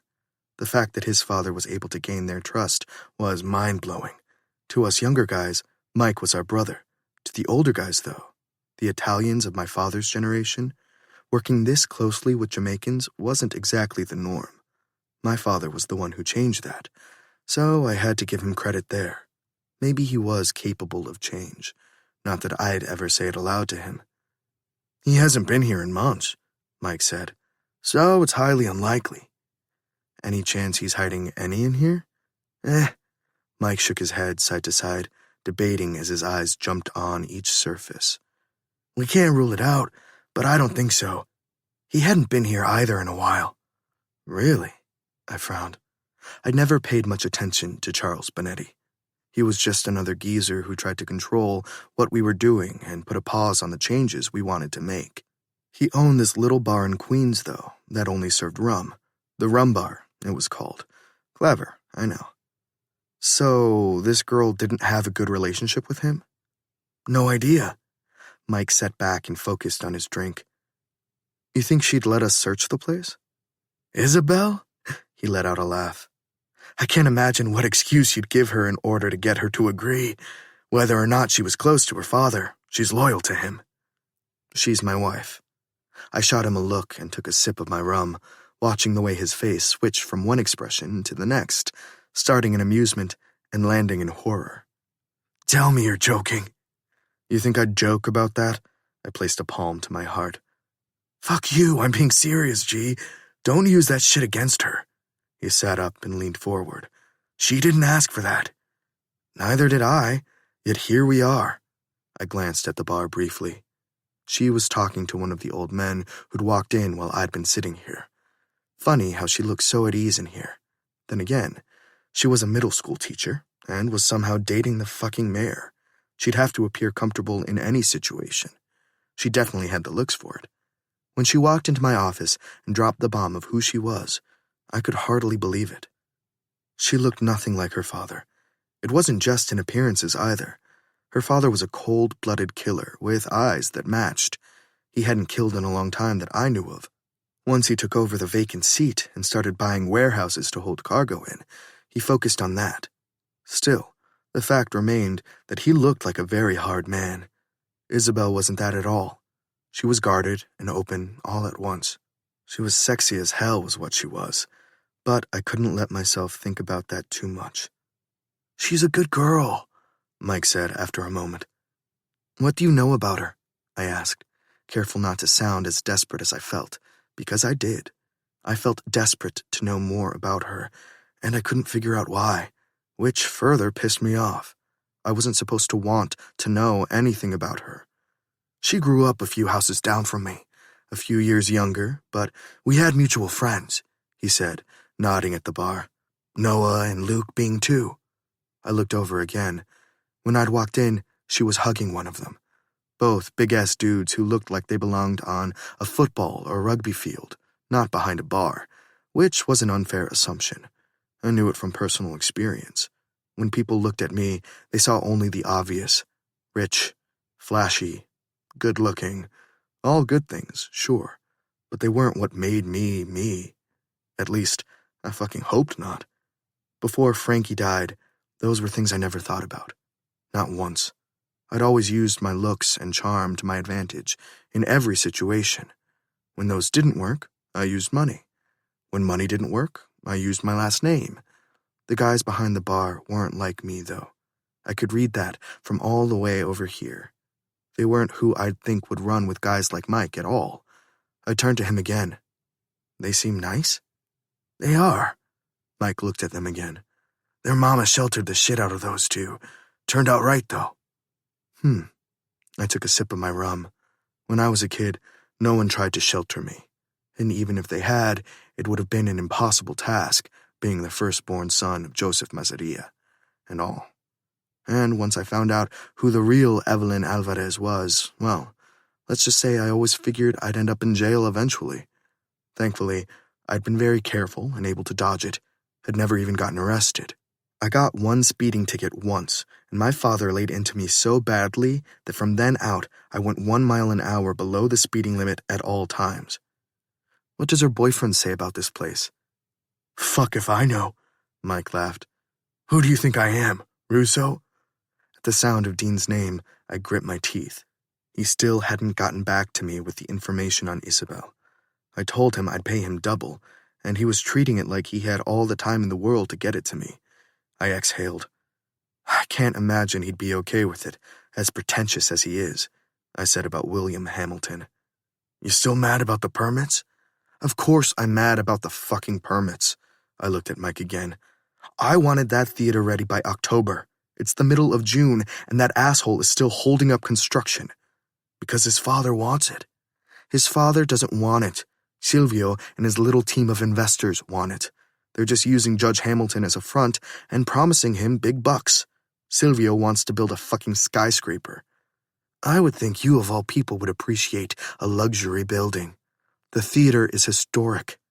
Mike shot me a dubious look. I knew what he was thinking. When did I start caring about historic buildings? The answer was, I didn't. I cared about this one. I wanted to rebuild this one. And I would. If that meant I had to burn Judge Hamilton to the ground, so be it. But it was happening. For obvious reasons, I couldn't exactly burn Silvio Costello to the ground. I couldn't sit in meetings talking about change and do the very thing we were trying to steer away from. I wanted to, though. God, I wanted to. Does he come around here? Hamilton? Mike asked, frowning. I haven't seen him, but it's not like I hang out here every time they're open. How the fuck did they even end up together? They went to school together, Mike said. High school. They've been together since? My eyes widened. No, I guess they reconnected recently, he shrugged. I looked at Isabel again. She was typing away on her phone. Texting him? Maybe. She was smiling.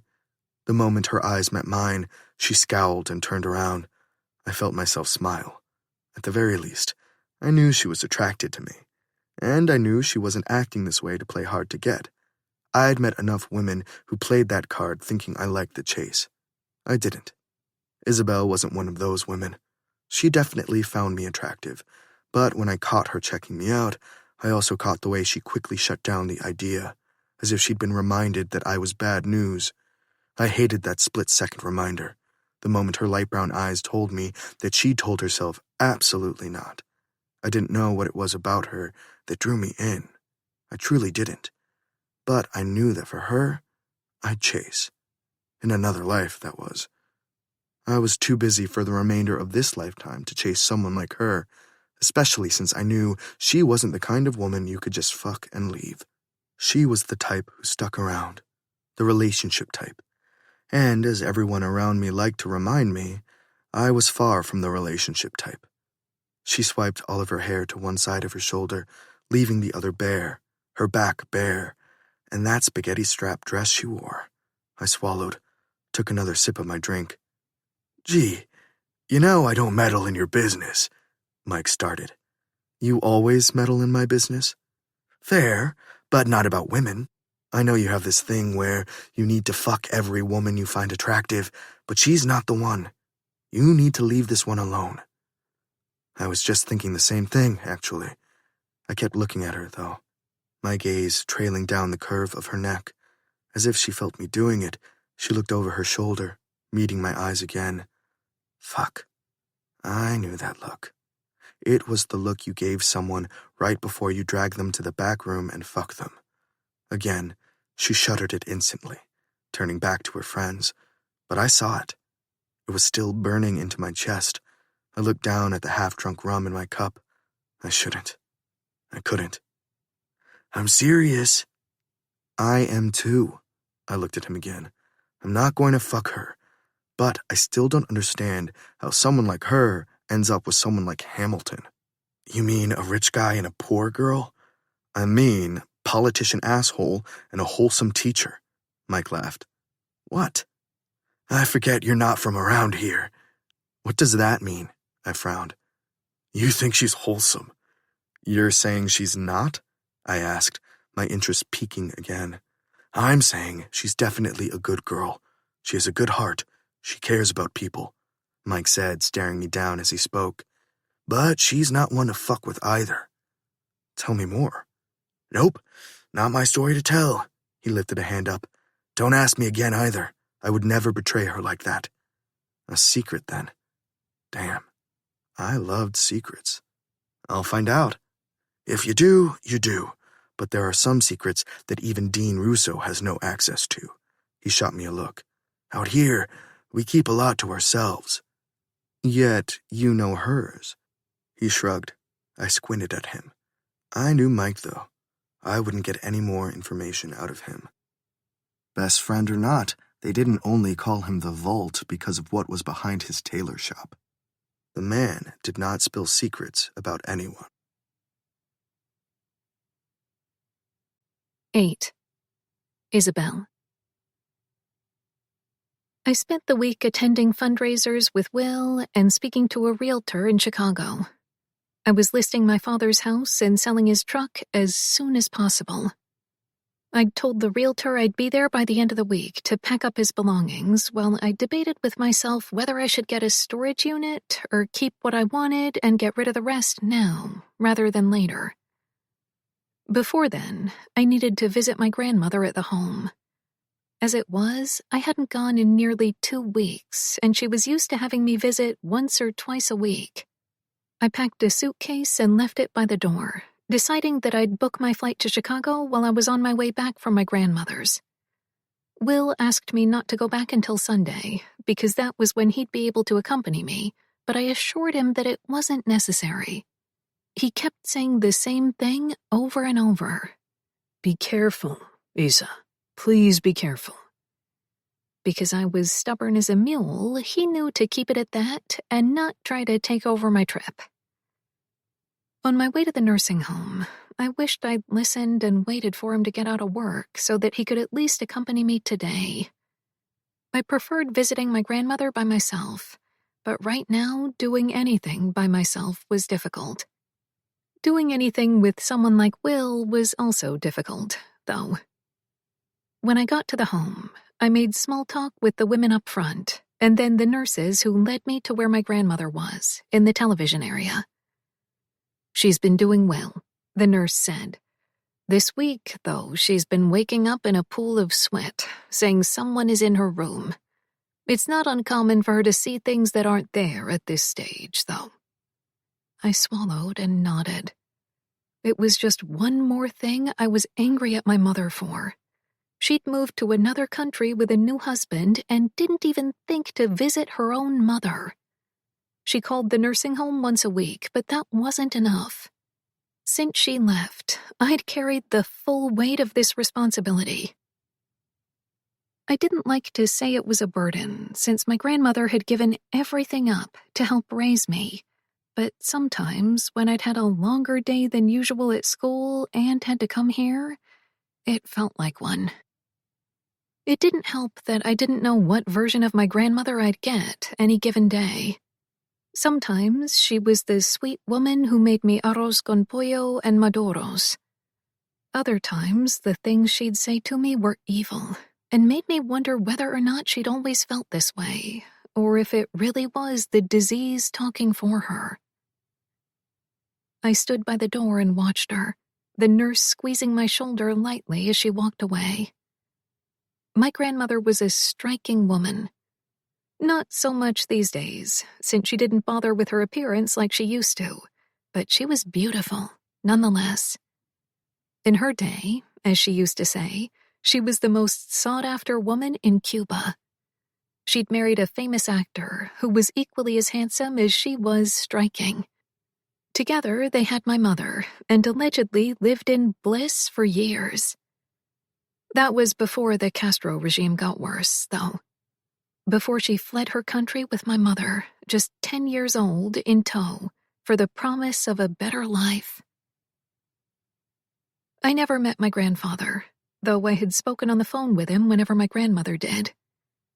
When I was 8, he was first arrested by the Cuban government for his vocal activism against what was happening in his country, and then murdered.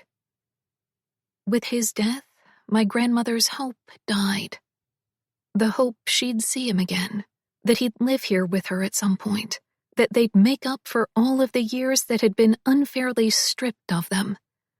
She turned into an angry woman then, lashing out at my mother and I, but mostly me, since I was the one who was always there.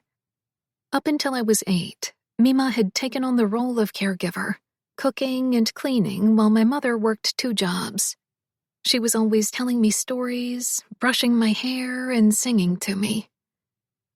After she lost her husband, everything switched, as if the light inside her went out completely with his death. Growing up, I'd resented her for the way she treated me. Now I understood that she probably placed the blame on my mother and me. If not for us, she would have gone back and maybe prevented my grandfather's death. It was too late now, though. The damage had been done all around. I pushed off the threshold and walked over to her. "Hey, Mima?" I kissed her head. She continued to look at the telenovela in front of her for a moment before glancing up at me. "Anita," she gasped, covering her hand. I sighed.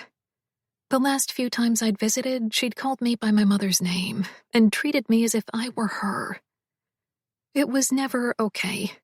When she wanted to cling on to her resentment for my mother, I had to sit there and take it. When she decided my mother had been the perfect daughter, I had to sit there and take it and pretend she hadn't abandoned us and moved to another country, and I wasn't the one who was visiting every week. I pulled up a chair and sat beside her. "How are you feeling?"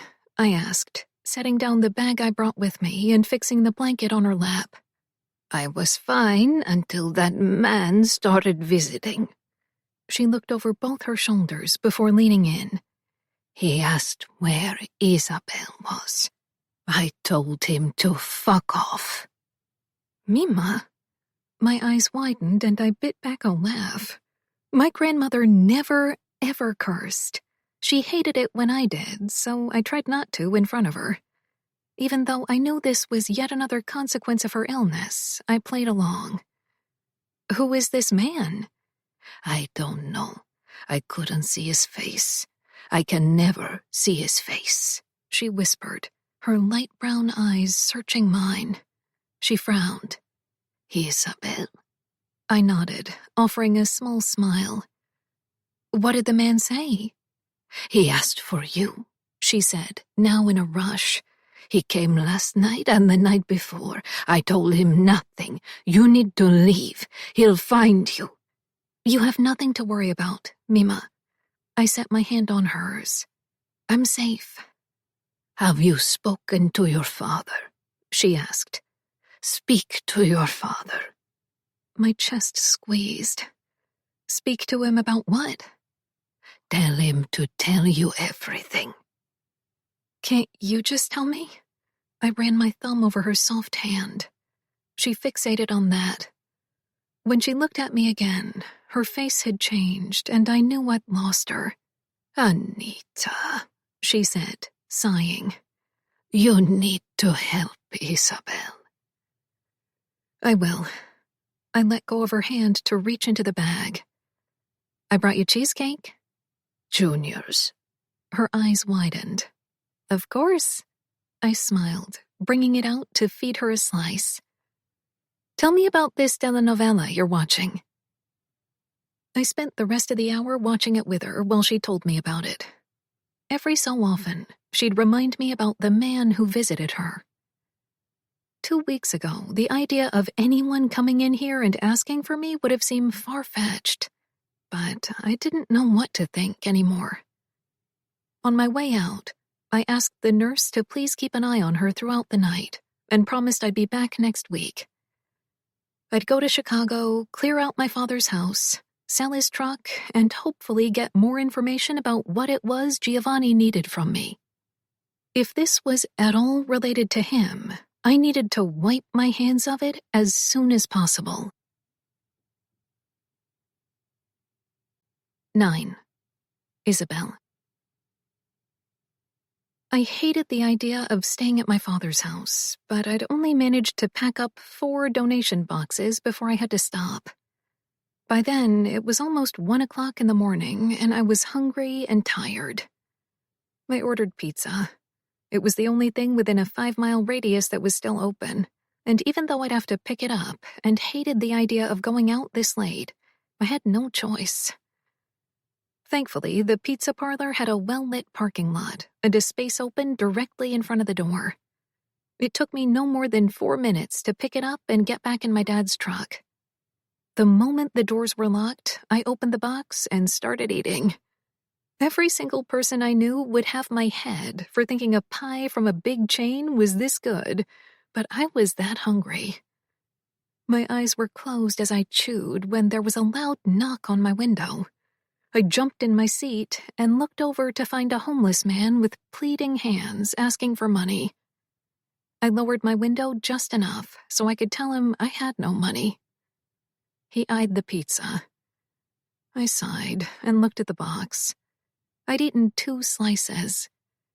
As hungry as I felt, I would have probably had all 8, but if I felt this hungry from not eating for 6 hours straight, I couldn't even imagine how he must have felt. I closed the pizza box, opened my window a little more, and handed it to him. God bless you, he said, taking the box. You don't know how much this means to me. Please give my regards to the mister. The mister? I'd already started putting my window up again, but stopped. What mister? Mr. Bonetti. He nodded at the truck. Shit. It hadn't even occurred to me that my father's truck would be recognized, but now that he'd pointed it out, I wasn't sure if it was a good or bad thing. He died. What? His eyes widened. He lowered the pizza box a little, but opened it and took out a slice, taking a big bite of it. Over his full mouth, he asked, When? 2 weeks ago. I searched his eyes, which were clear blue and the cleanest thing on his face right now. Did you know him? Of course. He nodded. Everyone did. How did you know him? I asked, unsure of what to even ask this man. He came by the shelter every month, brought us blankets and stuff. Sometimes he brought me coffee and donuts. He signaled to the corner of the plaza, where I saw black trash bags and a sleeping bag. Sometimes the shelter closes before I make it there, and I sleep here. He had me under his care. What does that mean? No one could kill me. He shrugged both shoulders, kept eating. Now I guess I better get myself a gun. My eyes widened. Oh, Jesus. I had nothing against protecting yourself, but something told me this man wouldn't really know how to properly use a gun. What did I know, though?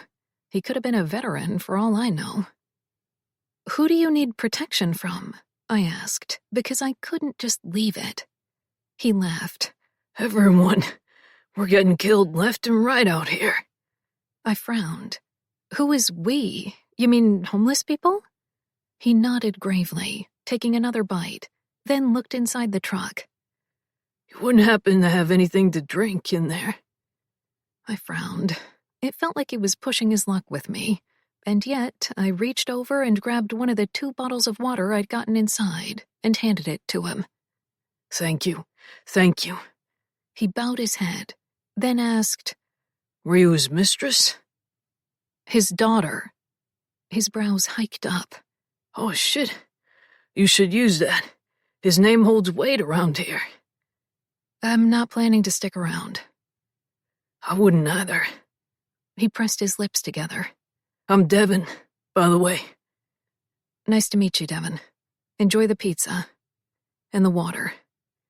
I finished putting the window up and reversed the truck. The polite thing to do would have been to tell him my name and introduce myself formally, but I wasn't about to be polite. Out here, I wasn't William Hamilton's girlfriend or middle school teacher of the year at MS 54. Out here, I was my father's daughter. A gangster? I shivered thinking about it. I'd known plenty of gang members growing up, but even though they'd been heavily involved in illegal shit, they looked out for us because we all came from the same neighborhood. Rival gangs from other neighborhoods were bad news, though. I'd had enough traumatic experiences to prove it. My phone buzzed in the middle of the car as I drove, and I eyed it suspiciously. No one called me in the middle of the night. Unless it was Will, but even he didn't typically do that. We usually had our last call around 9 o'clock, and that was usually a FaceTime where we'd have sex. It was his thing. I just went along for the ride. I picked up the phone and saw Luke's name on the screen. My hands instantly got sweaty. The bar was something I'd been worrying about lately. Keeping it, getting rid of it. Luke and Noah were the only ones holding it together, and keeping it now felt pointless. I answered the phone with a shaky hand and set it on speaker. "Is everything okay?" I asked upon answering. Sort of, Luke said slowly. Someone broke into the bar. What? My heart stopped. When? What did they take? Was anyone hurt? It must have happened right after we closed for the night. No one was hurt. I've no idea what they could have taken. All of the liquor is intact, even the boxes in the back. I frowned, grateful to stop at a red light right now. Did they turn the place over? The office? Yes. Fuck. I slapped the steering wheel. Was there anything in there that they could have been looking for? That was Noah, which meant I was on speakerphone. No, I mean the physical deed maybe, but that's in the safe. They were quiet for a long moment. "Hello?" I said as I started driving when the light turned green. The safe is gone. That was Luke. What else was in there? Money? Only whatever money you've put in there. I don't go there, Luke. My voice was getting quieter and quieter as the conversation went on. Who would steal the safe? Giovanni? He had been there the other night, and he was looking for something, but he'd been so understanding about it when we spoke at his club. I didn't think he'd do this, but then again, I didn't know anything about him. Don't worry about it, Noah said. We'll get to the bottom of it. Absolutely not, I said, my voice no longer quiet. You two go home to your girlfriends and leave this alone. I don't want Tina or Piper to kill me over this, and I definitely don't want Ms. Smith to think I got you involved in some illegal shit. Asking around is not illegal, Luke said. I'll go to Mike. No. Mike was friends with Giovanni. He was also my friend, but I wasn't sure who he was more loyal to. Let me handle it. You? Really, Issa? Yes, really, assholes. Just shut down the bar if you need to. It's not like we're raking in tons of dough. I rolled my eyes. It was true. Luke and Noah had full-time jobs. They only worked at the bar as a favor to my father, and now me. Not that they minded. They could drink on the job and chill with the guys from the block, away from their very inquisitive girlfriends. I loved them, but I could see why they needed a break from them for a few hours a night. It ain't about the dough and you know it, Noah said. This is your bar. Our bar. No one should be fucking with it. I sighed as I reached my father's house and set the truck in park. Please don't go looking for trouble. We don't know what we'll find. It was true, and it was scary. It didn't matter how many people doing bad things we knew. It didn't matter how many gunshots we heard at night. It didn't matter how many times we received awful news about yet another kid we went to school with. None of it got old. None of it became normal. Maybe those who only heard about things on the news were desensitized to it, but we weren't. Whether I lived in a fancy apartment or not, I was still a Queens girl for life. We hung up after they promised they wouldn't go asking, but I had a feeling they'd go to Mike anyway. I knew them. I hoped Mike was on our side. He owed me, but I didn't know how much he owed Giovanni. 10. Gio. Really, Giovanni? My sister glared at me as she stood beside the small table where Natasha and I were currently about to enjoy a meal. My brows rose. She never called me Giovanni unless she was pissed. It was always G. That was what most people called me. G, Gio. Most people I surrounded myself with didn't call me my full name, though. It felt too formal.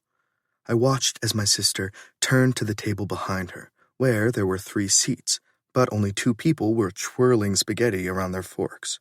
Without even asking permission, she pulled the 3rd chair and brought it over to our table, making herself at home in the middle of our date. I couldn't help but smile. She'd always been quiet, only really coming alive on center stage. But ever since she married Lorenzo, she walked around like she was hot shit. Well, at least in front of me. She was still mostly quiet in front of everyone else. This display was a play straight out of my handbook, though. Out of our father's handbook. "Hello, Catalina," Natasha said across from me, dazzling smile on her face. "Yeah, hi." My sister looked at her briefly and nodded a few times before ignoring her.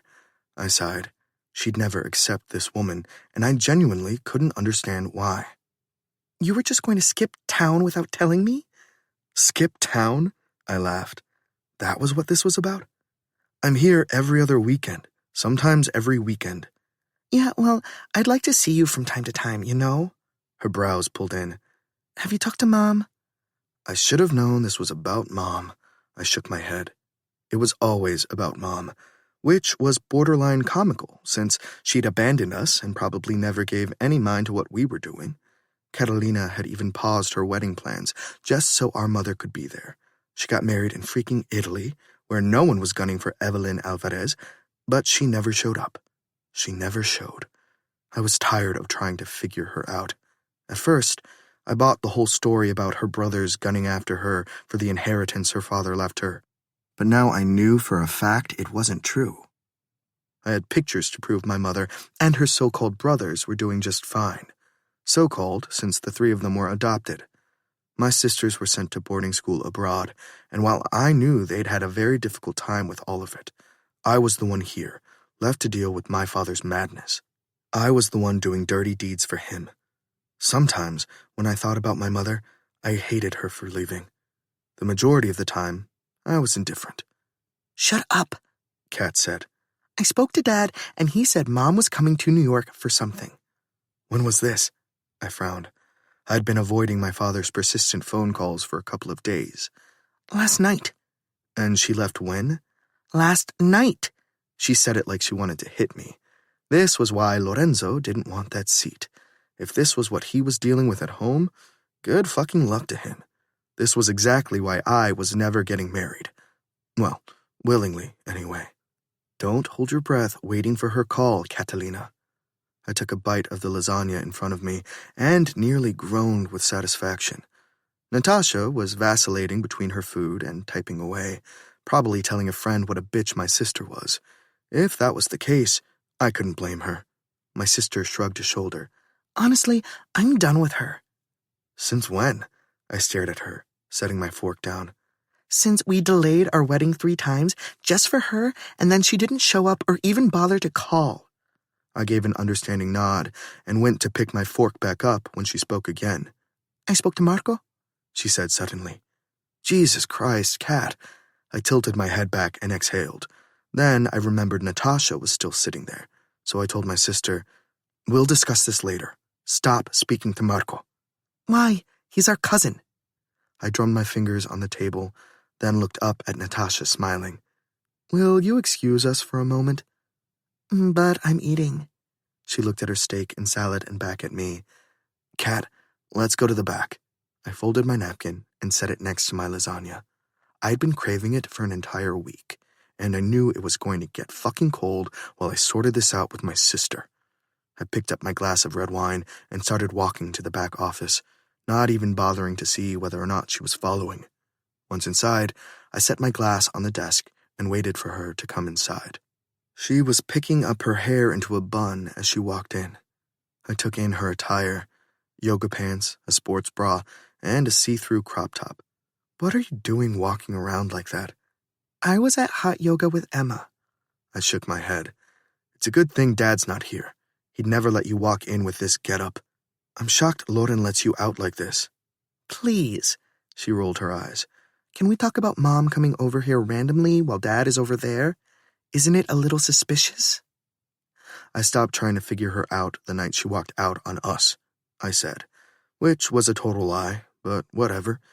I lifted the glass of wine to my lips and took a small sip. I'll get to the bottom of it when I speak to Dad. "Why are you drinking?" She made a face. I stared at her. She said it like I had a drinking problem. I didn't, per se. I spent 4 months getting drunk after Frankie died. One night, my sisters planned a little intervention. After that, I gave up alcohol. I only had it for celebratory occasions, and even then, it was 1 glass of wine, 1 glass of whiskey, no more than that. It's Natasha and my 7-month anniversary. You're joking, she blinked. You celebrate months? What are you, 15? I didn't have a girlfriend at 15, I shrugged. You didn't have a girlfriend at never, she pointed out. And this is who you pick? Also, if you're cheating on her, she doesn't count as a girlfriend. How do you figure that? What's the point of having a girlfriend if you're going to treat her the way you treat the rest of them? I introduced you to her. That's different. She rolled her eyes. You're ridiculous. You're the one who doesn't like her. And you've never even told me why, I said, and decided to change the subject because this one never ended well. Also, stop talking to Marco. Why the hell are you even in touch with him? I go to his restaurant sometimes. I stopped talking because my jaw dropped midway through my thoughts. Our cousin's Colombian restaurant was not in the best part of town. I hadn't even been there out of fear that I'd get kidnapped, not by Marco, but by someone in his crew. It was their MO to hold people at ransom. Does Lorenzo know about this? Obviously, he comes with me. I shook my head, processing this. He's doing business with the Colombians now? We are Colombian, G. She crossed her arms. Do you need a reminder? Of course I don't need a reminder. I glanced away, feeling shitty. It wasn't that I wasn't proud of my roots. Of course I was. At least I had been growing up.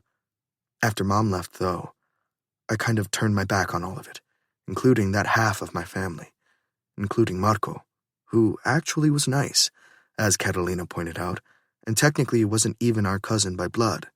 But I didn't bother pointing that out because it really didn't matter. We had aunts and uncles and cousins and people we called brothers and sisters who didn't share our blood, and it didn't make them any less important. The entire Alvarez family had always been nice to us, with the exception of my mother and her brothers. Those 3 would kill someone on the spot. I'd never actually known my mom to pull a trigger, but I knew she had it in her. Then again, didn't we all, under the right or wrong circumstances? Well, if you think she's going to reach out to me, you're mistaken. Even if she didn't hate me before, she probably does now. Why do you say that? The last time I spoke to her, I called her a lying bitch, and, she doesn't exactly like hearing the truth about herself. Jesus, Gio. Kat shook her head. If she reaches out to you, call me immediately. Do not meet with her by yourself, Catalina, I said. Do you understand me? Lauren said the same thing. I understand. I didn't believe her. She held my eyes as she lied, and I had to give her credit because another man may have gone along with it, but I knew liars. I was one, which meant I needed to call my fucking brother-in-law prematurely, since I still did not have an answer about the locations of the warehouses. Is that it? I picked up my wine and started walking to the door. Yeah, I guess, she said, but stayed rooted to her spot, blocking the door. I raised an eyebrow. What now? You're not happy, G. I know you think you are, but you're not. This thing with Natasha is a waste of time. Maybe I like wasting my time. I walked past her. She scoffed behind me. Fucking liar. I kept walking until I reached the table. Natasha had finished her meal and was now drinking an espresso. I was jealous that she'd gotten to eat alone, in peace, with no interruptions. Kat gave me a kiss on the cheek and waved at Natasha as I took my seat, looking at the lasagna. I pushed the plate away. I could have asked for another one, but I'd lost my appetite after that conversation. Maybe I'd take it home and heat it up, which I never did, but that was how badly I'd been craving this meal. So, Natasha said, am I going to meet your mother? I blinked up from my cold lasagna and found her smiling at me, a hint of excitement in her blue eyes. I almost felt bad. Almost. I waited 1 second, and another, and finally I sighed, looking away and running a hand through my hair. Fuck. I needed a haircut. I straightened my shoulders and met her gaze straight on, the way I did when I was sitting across from an associate or a capo.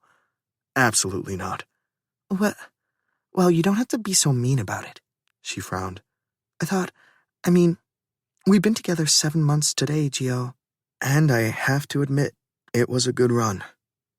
I looked up at the server and told him to box up my lasagna.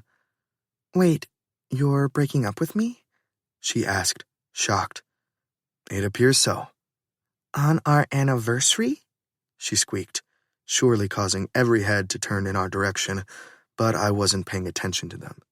I kept looking at her. I'm sorry, I said. I meant it, too. I hated the idea of breakups. It was why I didn't formally date in the first place. For what reason?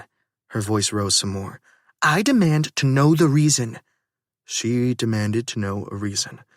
I tried not to laugh at that as I counted my money for the tip.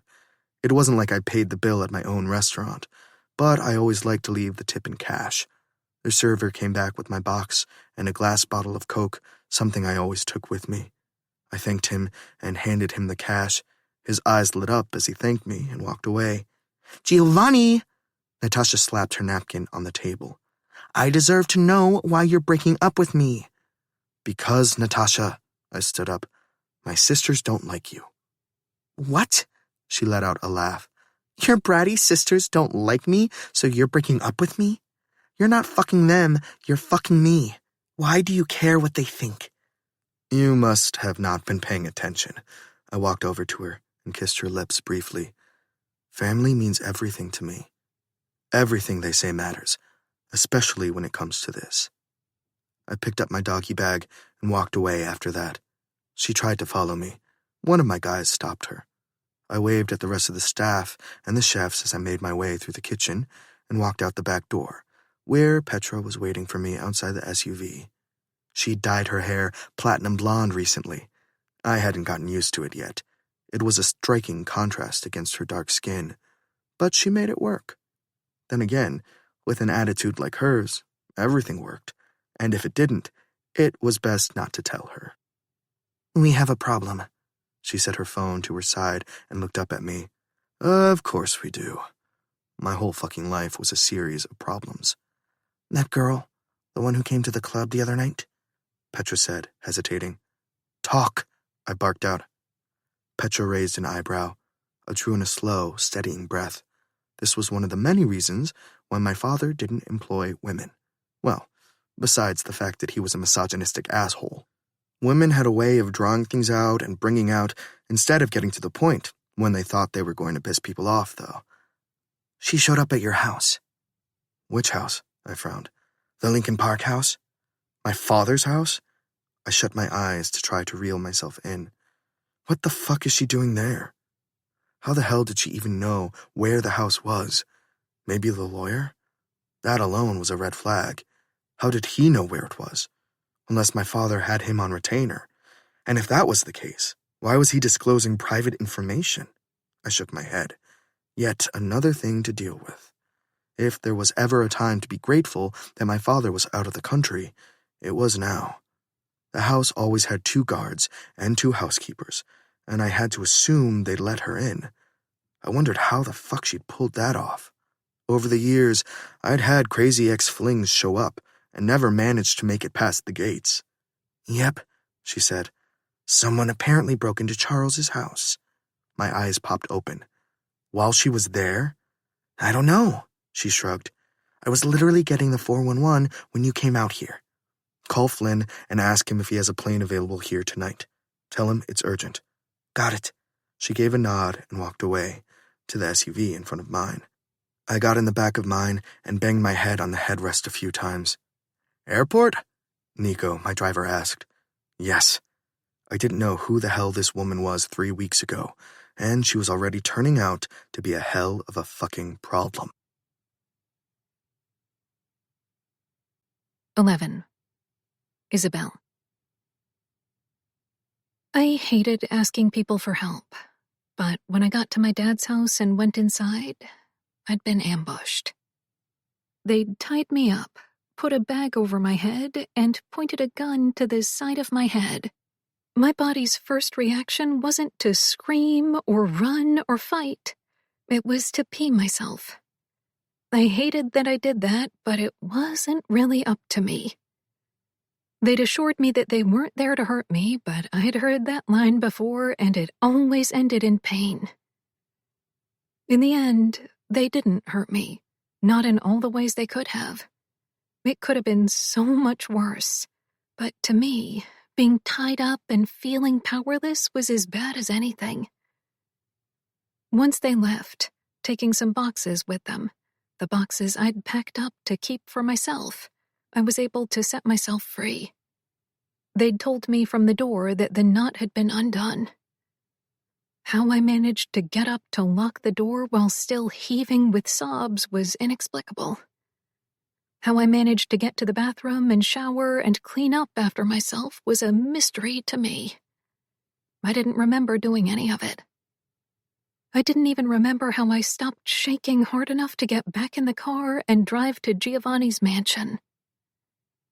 I didn't even want to decipher my thought process in coming here first, but now that I was here, I was glad I'd made that choice. I was sitting in an extra-large white couch with a cozy blanket over my shoulders and a mug filled with chamomile tea in my still shaky hands. His housekeepers were so nice.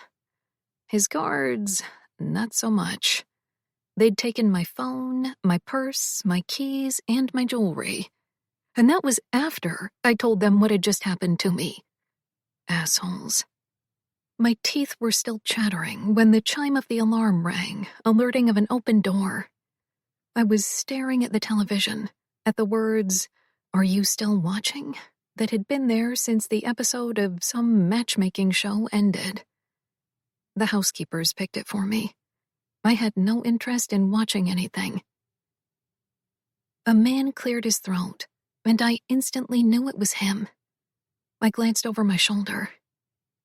He looked like a dark horse, with his hands in his pockets, dressed in all black, eyes so dark they matched his attire. Must see you've made yourself at home.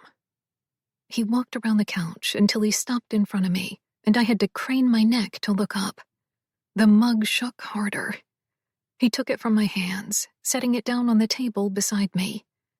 He dipped the tip of his finger in the tea before handing me the cloth napkin that was next to the saltine crackers the housekeepers left there for me. To soothe my stomach, they'd said. I hadn't touched them. You don't feel how hot this is? What? I took the napkin and realized my hands were full of tea. They were red, too. I hadn't felt how hot it was, but now the heat registered. I wiped myself, wincing at the feel of the napkin against my hands, and set the napkin down, my lower lip wobbling. I can't feel anything. A frown. What the fuck happened? I paused to lick my lips and take a breath.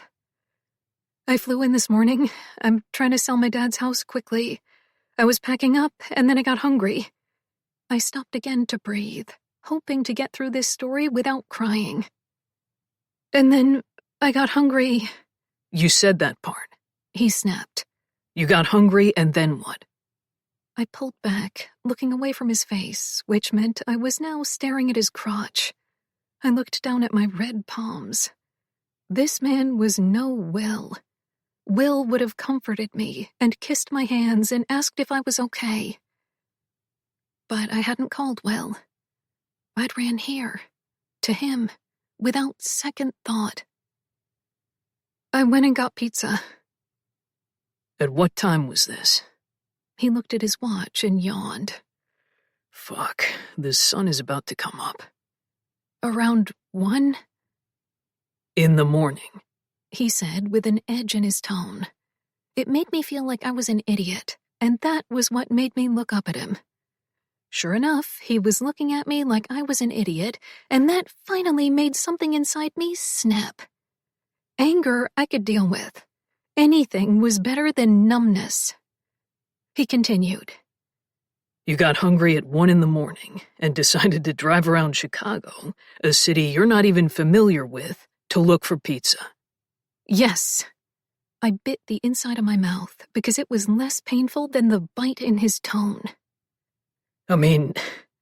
He shook his head, then waved a hand. Continue. No, forget it. I don't even know why I came here to begin with. I forced myself off the couch, untangling my legs from the cover, and headed toward the front door. I should have left an hour ago. I should have never come here to begin with. I stomped my bare feet against the cold marble floor. I knew coming here was probably a bad idea, but I didn't have anyone to call or anywhere to go, and I don't know what I thought. Obviously, I hadn't thought. That was the problem. I slid my feet into my Adidas slides and set a hand on the doorknob. That was when I realized I was still shaking, shivering so uncontrollably that my hand couldn't even turn the knob fully. I heard him come up behind me. He didn't say anything. Didn't warn me, either, as he lifted me in his arms. One moment I was opening the door. The next I was cradled in front of his chest as he walked back into the house. It took me a second to react and start wiggling to get out of his grasp. I knew I'd fall on my ass, but I didn't care. I didn't want to be in his arms like this. I didn't want to be touched at all. Let me go. I wiggled harder, pushing his chest, slapping his back, his ribs, his face. He didn't like that. He growled and shifted me so he could look at me, seething, hard, cold, menacing, as his fingers gripped painfully on my skin. I instantly stopped fighting. It wasn't the logical thing to do. When a man carries you and looks at you like he's completely liable to kill you, that's when you should fight. That's when you scream and move. But that look spoke volumes, and this was his house, his territory, his people. His housekeepers were nice, but they were his housekeepers, not mine. They wouldn't do anything to help me. I knew that. I crossed my arms, bit my tongue, and let him carry me up the stairs. I was still shaking so hard that I knew the moment he set me down, I'd fall over. He walked into a bedroom, kicked the door shut behind us, and set me down at the edge of the bed. I tried regulating my breathing, but that was impossible now. I knew it was illogical, too. If this man wanted to rape me, he could have done it by now. Rapists didn't need beds or rooms or privacy. They just took without remorse. Somewhere, deep inside me, I knew Giovanni wouldn't do that.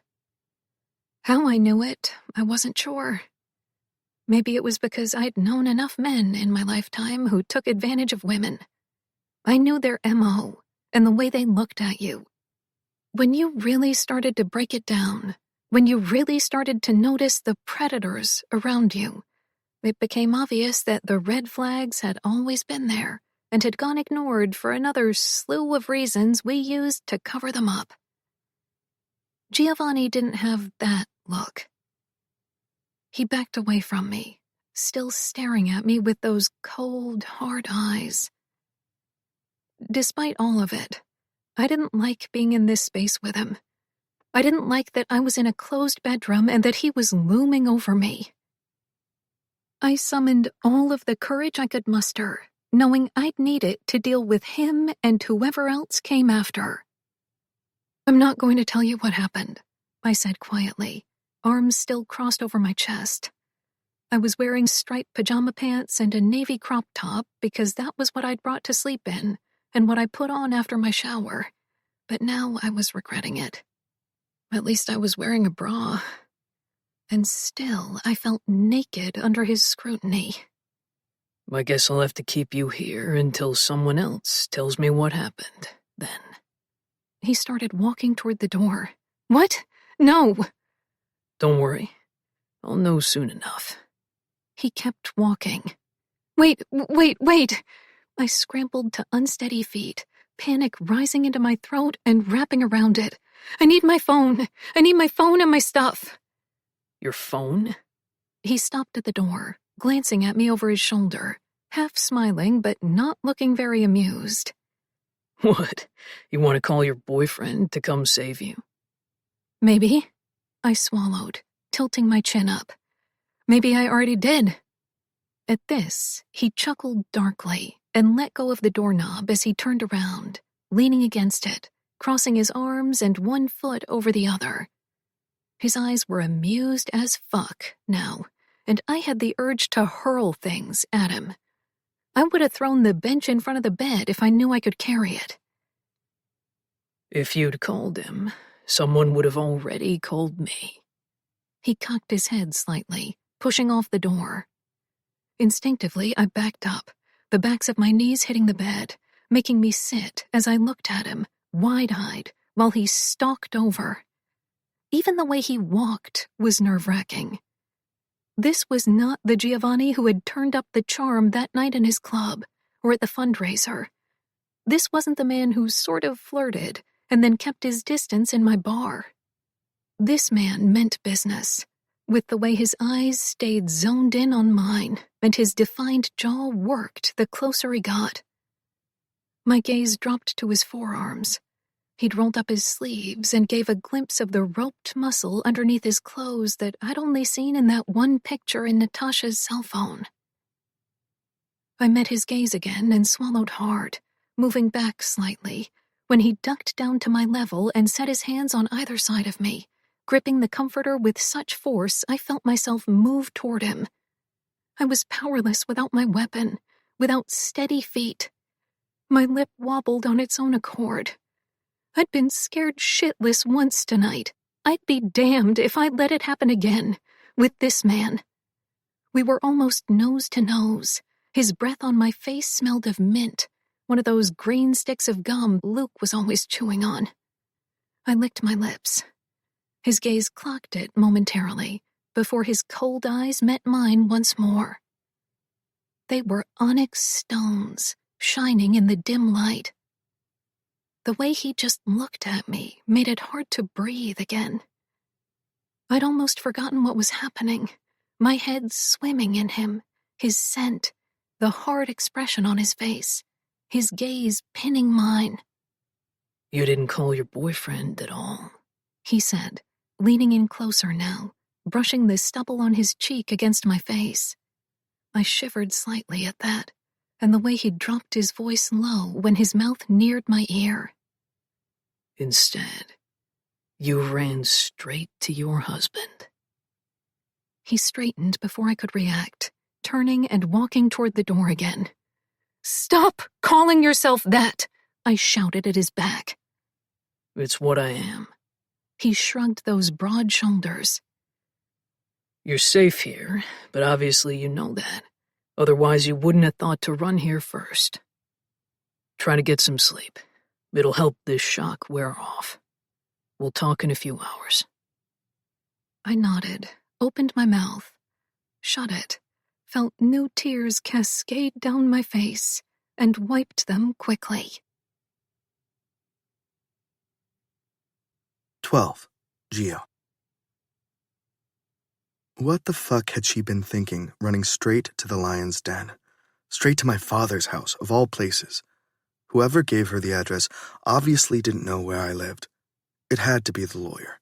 It didn't matter. If someone had broken into Charles's house, this was the safest place for her to be at the moment. I continued to pace my father's home office as I waited for a call from Lorenzo and another from Dean. I wasn't sure which I needed first. Lorenzo was going to provide more security detail, and motherfucking Dean still hadn't given me the stuff I'd asked him for. It was unlike him. So unlike him, in fact, that I was starting to worry. I hated that feeling. The reason I had everything from my daily schedule and routine to my meals meticulously laid out was to avoid worrying. So the shit was driving me up the wall. My phone buzzed in my hand. Nadia. I groaned but answered it. "I'm outside." "So, come inside." I hung up the phone and tossed it on the desk, confused as to why she'd call me to warn me that she was outside. When the office door opened behind me, I realized why. She walked inside with her husband, Tony, in tow, and their 5-year-old twins behind them. Jesus Christ. As cute as my goddaughters were, the last thing I needed was to deal with fucking children right now. "Make yourselves at home," I muttered. Tony smirked. Nadia spoke up. "The twins woke up at 5:30 and wouldn't go back to bed. My mom doesn't get there till 8, so we had to bring them." I ran my hands down my face. I was hanging onto my sanity by a thread and now had two little girls tugging on my pants. I exhaled heavily and lowered my hands and looked at them. Tried to glare at them, really, but they smiled and tugged again, wide brown eyes. "Uncle Gio, a kiss!" God damn it. I hated kids. Why'd they have to be so fucking cute? I lowered myself into a crouch and let each of them give me a kiss and hug. Uncle Gio hasn't gotten any sleep. "Uh-oh," Lucia said. "You're in a bad mood like Alessa." "I'm not in a bad mood," Alessa frowned. "Yes, you are, because you didn't get any sleep," Lucia pointed out. I sighed, shaking my head. "It's okay, Alessa. We're allowed to be in a bad mood today." "Mommy says we're not supposed to take out our bad mood on other people," Lucia said, pointing a finger at me. I rolled my eyes, grumbling. "Yeah, she's probably right." "Girls, come over here," Tony said, setting up two separate iPads with the two separate cat headphones I'd gotten them for their birthday a few months ago. He covered them with two separate blankets, and they instantly forgot about us. They were good parents, these two. I had to give them that. "So, Isabel is here," Nadia said unnecessarily. "She's in my old room." I pointed at the ceiling. "The lawyer probably gave her this address," Nadia said, stating the fucking obvious. "What did she say?" Tony stepped forward. "Do we know who ambushed the house?" "Dominic is looking into it." Man, I missed Frankie. He would have already found out. He would have already had two of them in a warehouse, tied up and bloodied. But he was no longer here, and as angry as I felt, I would never bring up his name right now. I looked at Nadia. "You know, I don't want you involved in any of this. That was the deal when I agreed to let you work for me." She shrugged a shoulder. "I'm only here to tell you William Hamilton's whereabouts for the next few days in case you want to try to have a conversation with him again about the theater." "Really?" I squinted at her. "At 7 o'clock in the morning, you decided to show up with your entire family to tell me something you could have texted me?" "I want to help," Tony said, taking one step in front of his wife. "You need someone you can trust right now, and I can help. I'll drive you around, ask questions, whatever." "No, fuck no." I shook my head. "Out of the question. The last thing I need is for this to go sideways and Nadia to lose another man she needs in her life." Tony set his lips flat. Nadia grimaced, looking away. "We all know what we signed up for," Nadia said. "You signed up to oversee my nightclubs. Nothing else." "I signed up to do whatever it takes to keep this family safe," Tony said. "That means all of us, including you." I swallowed, turning around to pace some more because I didn't want them to see the way that got to me. My father had always preached that family was everything, but he'd never been talking about his immediate family. He'd never met his kids or wife. He meant the family. I learned what loyalty meant from Frankie, Nadia, Mike, Dean, etc. Even Lorenzo. Even Vinny before he went and did some crazy-ass shit. My sisters were always number one on my list of people I cared about and took care of, but these were the people I dealt with on a day-to-day. These were the people I trusted with my life. Not my father, especially not my father. I ran a hand through my hair as I turned to face them again. "We don't know what we're dealing with," I said, looking at Tony. "I know you'll do anything to help, but I don't want you in danger." Normally, I would have agreed, since, as he pointed out, this was what we signed up for. Tony was a soldier, and a damn good one. But it didn't matter. Frankie died the last time shit went sideways. Nadia didn't deserve to lose her brother and her husband. The two little girls on my sofa couldn't afford it. "He already does dangerous shit, G," Nadia said, keeping her voice low. "How are you okay with this?" I met her gaze. "I know what we signed up for." She shrugged a shoulder. "And the seat is important."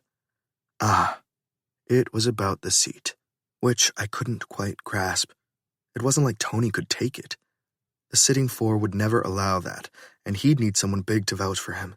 And since my dad wasn't here, that was out of the question.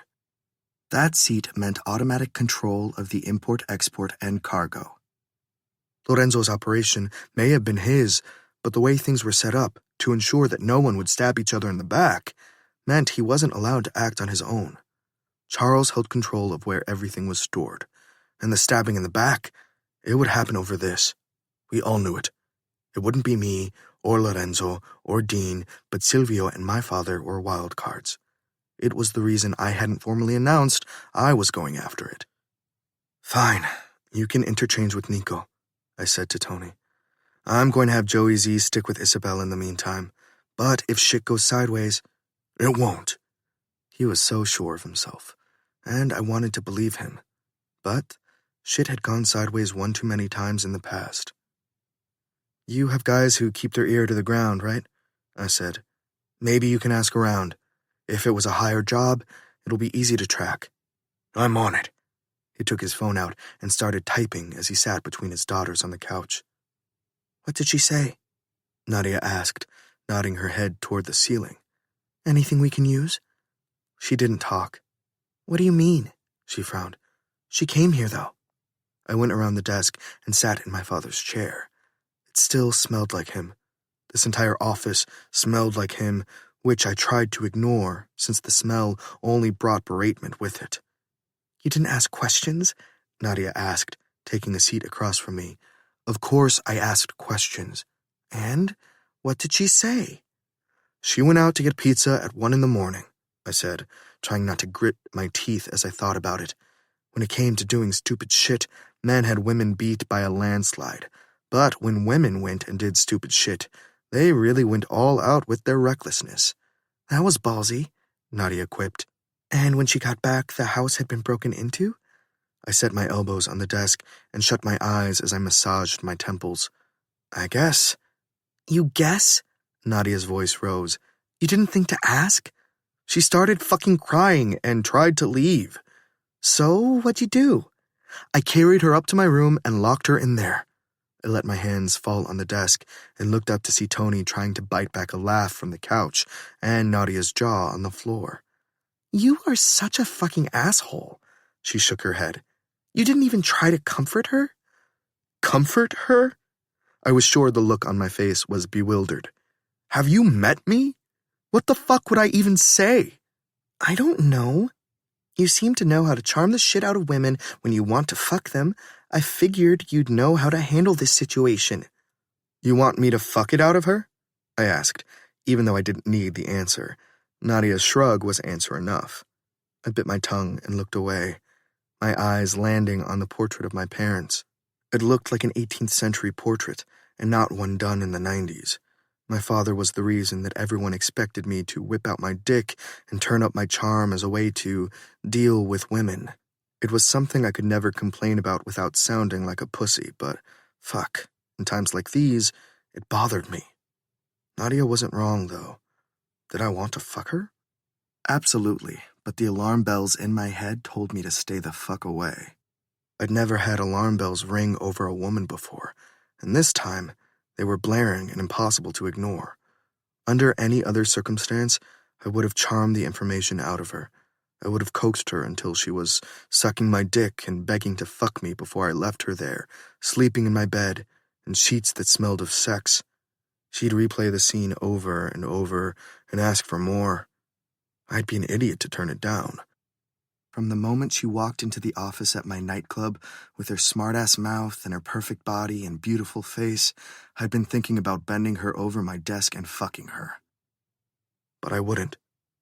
This would be the woman I'd leave alone. Because Mike was right. She was good, and I knew there was something else underneath all of that armor she hid behind. There was a sadness in her eyes, even when she was angry, even when she was smiling. That was the kind of shit that got men like me into more trouble than I was willing to deal with right now. You're welcome to try, I pointed at the ceiling. She's up there. Okay, Nadia stood up. Let's go. Let's? My eyes widened. Fuck no. You're scared of tears now? She raised an eyebrow. Please, I scoffed. I grew up with 2 little sisters. You know I'm not scared of tears. So? What's the problem? I didn't answer. I didn't know what the problem was, and that in and of itself was a fucking problem.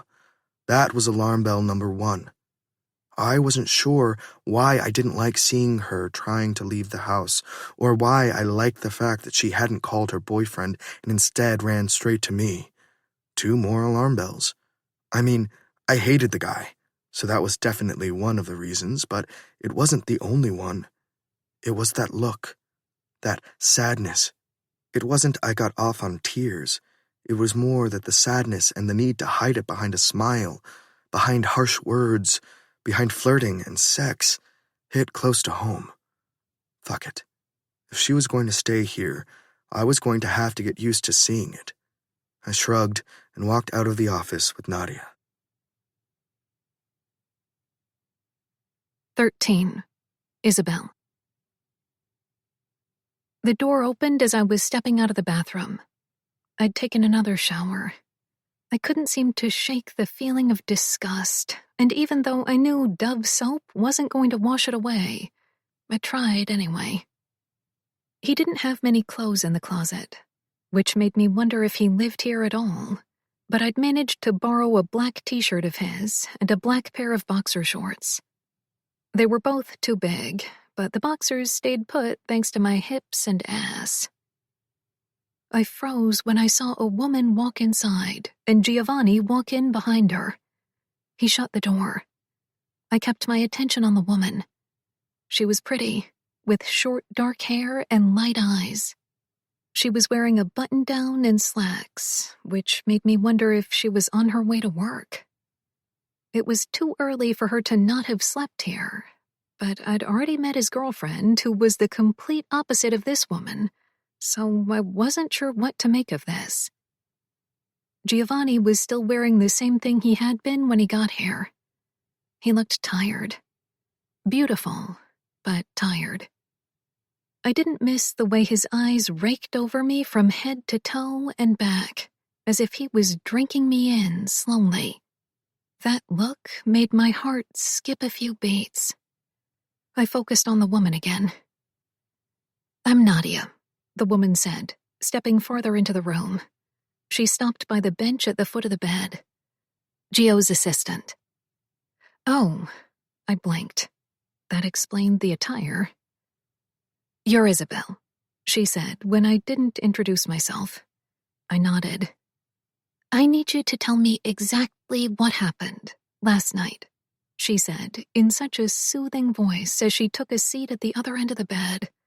She patted it, and I didn't think twice as I moved and climbed onto the opposite side, facing her. Giovanni walked to the bench and stopped there, still watching me. "Tell me what happened." "I was packing some boxes." I paused, looking at Giovanni. "Does he have to be here?" Yes, he has to be here, he said, voice as hard as the expression on his face. I won't interrupt this time.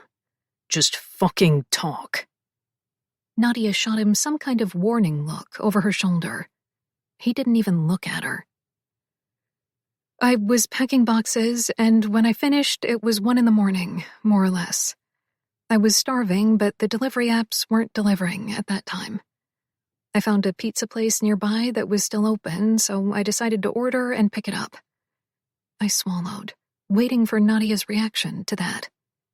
She gave none, so I continued. "I ate a couple of slices in the parking lot, but then some homeless guy knocked on my window." Jesus fucking Christ, Giovanni muttered, shutting his eyes briefly. I glanced up at him. He shook his head as if he was exasperated by this already. "So I gave the guy the rest of my pizza." Giovanni laughed harshly. Motherfucking Teresa over here. "Do you want me to tell you what happened or not?" I snapped. "I'm so tired of you and your judgment. I know it was stupid, okay? Fuck!" "I'm sorry." Nadia leaned way in and set her hand on mine. "Please ignore him. He has 2 younger sisters that he's very protective of, so you can imagine what must be going through his head." Oh. I looked back up at Giovanni, who was staring into me like he was trying to pull the entire story out of me through my eyes. I was an only child, And even though I considered the neighborhood kids my siblings and would probably take a bullet for some of them, Luke and Noah specifically, I didn't truly know what it was like to have blood siblings. It kind of explained the attitude, though. He was probably picturing one of his sisters doing something this stupid. I looked at Nadia again when she moved her hand from mine. The guy asked me about the truck. I told him my dad died. He said something about protection or being protected. I don't know. I shook my head. Then I drove back to my dad's house. I looked at the dark gray comforter beneath us. I parked outside, and I was on the phone because someone broke into my dad's bar back in Queens. I looked up at Giovanni to see if there was any sign that it could have been him, but his face was blank. I kept my eyes on him because it felt like they were anchoring me right now, and I couldn't seem to look away. I finished my phone call, grabbed the extra water bottle I had, and walked inside. The door was locked, so I unlocked it and went inside. I took off my shoes by the door, and before I even turned around, they ambushed me. My lip wobbled. I tore my gaze from Giovanni's and looked at the comforter between us. There were 3 of them. They wore black ski masks over their faces and camo clothing otherwise, like military attire, but they were definitely not military. One of them had blue eyes. He was the one that stood out the most because his eyes were so blue. I swallowed. He tied my hands behind my back and told me he wouldn't hurt me. I clenched my jaw, pausing again when I felt a new wave of tears form in my eyes. I tried to bat them away quickly, but they just kept falling. Nadia moved, crawling over to me and pulling me into her arms. I cried openly. Did they touch you? The question came from Giovanni's lips. Venom laced his voice. I glanced up and saw the fury behind his eyes now. I knew what he was asking. Did they rape me? But he repeated, Did they touch you? I shook my head, wiping my face as I pulled away from Nadia. She stayed near, though. They tied me up and put a gun to my head before they put a bag over my head. They didn't even tape my mouth. They let me scream. No one came. I let out a harsh laugh. Obviously, no one came. I screamed some more, but then they shoved the gun a little harder against my head and I stopped. Giovanni's jaw clenched. What did they do next? Nadia whispered. They started asking me for a briefcase. I told them I didn't have a briefcase. They yanked me by the rope behind my back as they walked the house, holding a gun against my back the whole time. I paused again. When I closed my eyes earlier, trying to rest, I could still feel the barrel of the gun against me. I felt their rough hands on me, the way they carelessly dragged me everywhere. I rubbed my wrists together. They were still red, still sore. Giovanni took 2 steps and was at my side, lifting my arm to inspect. He didn't mean anything by it, I was sure, but his touch did things to me nonetheless. His jaw working even harder now. Go get Aloe, he said, looking at Nadia. There was something in his voice that made it impossible to argue with. She climbed off the bed, leaving the room. His hand closed tightly around my arm, just beneath the marks. I looked up at him, and my heart hammered at the look on his face. He was pissed off.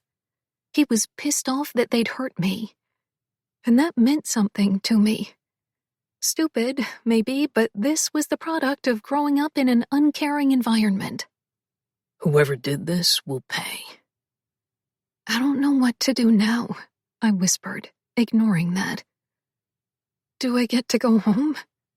You think I'm letting you go home after what you just told us? He let go of me. If they wanted to kill me, I'd be dead. True. He cocked his head like he agreed. Which means they want something, and if they didn't find it while they went through the house, they'll come back soon enough. What do they want, though? I whispered. What briefcase? His face was still so close to mine, I couldn't find it in me to speak any louder than that. If he wanted to, he could move forward and kiss me. His eyes searched mine, heated, and I instantly knew he was thinking the same thing.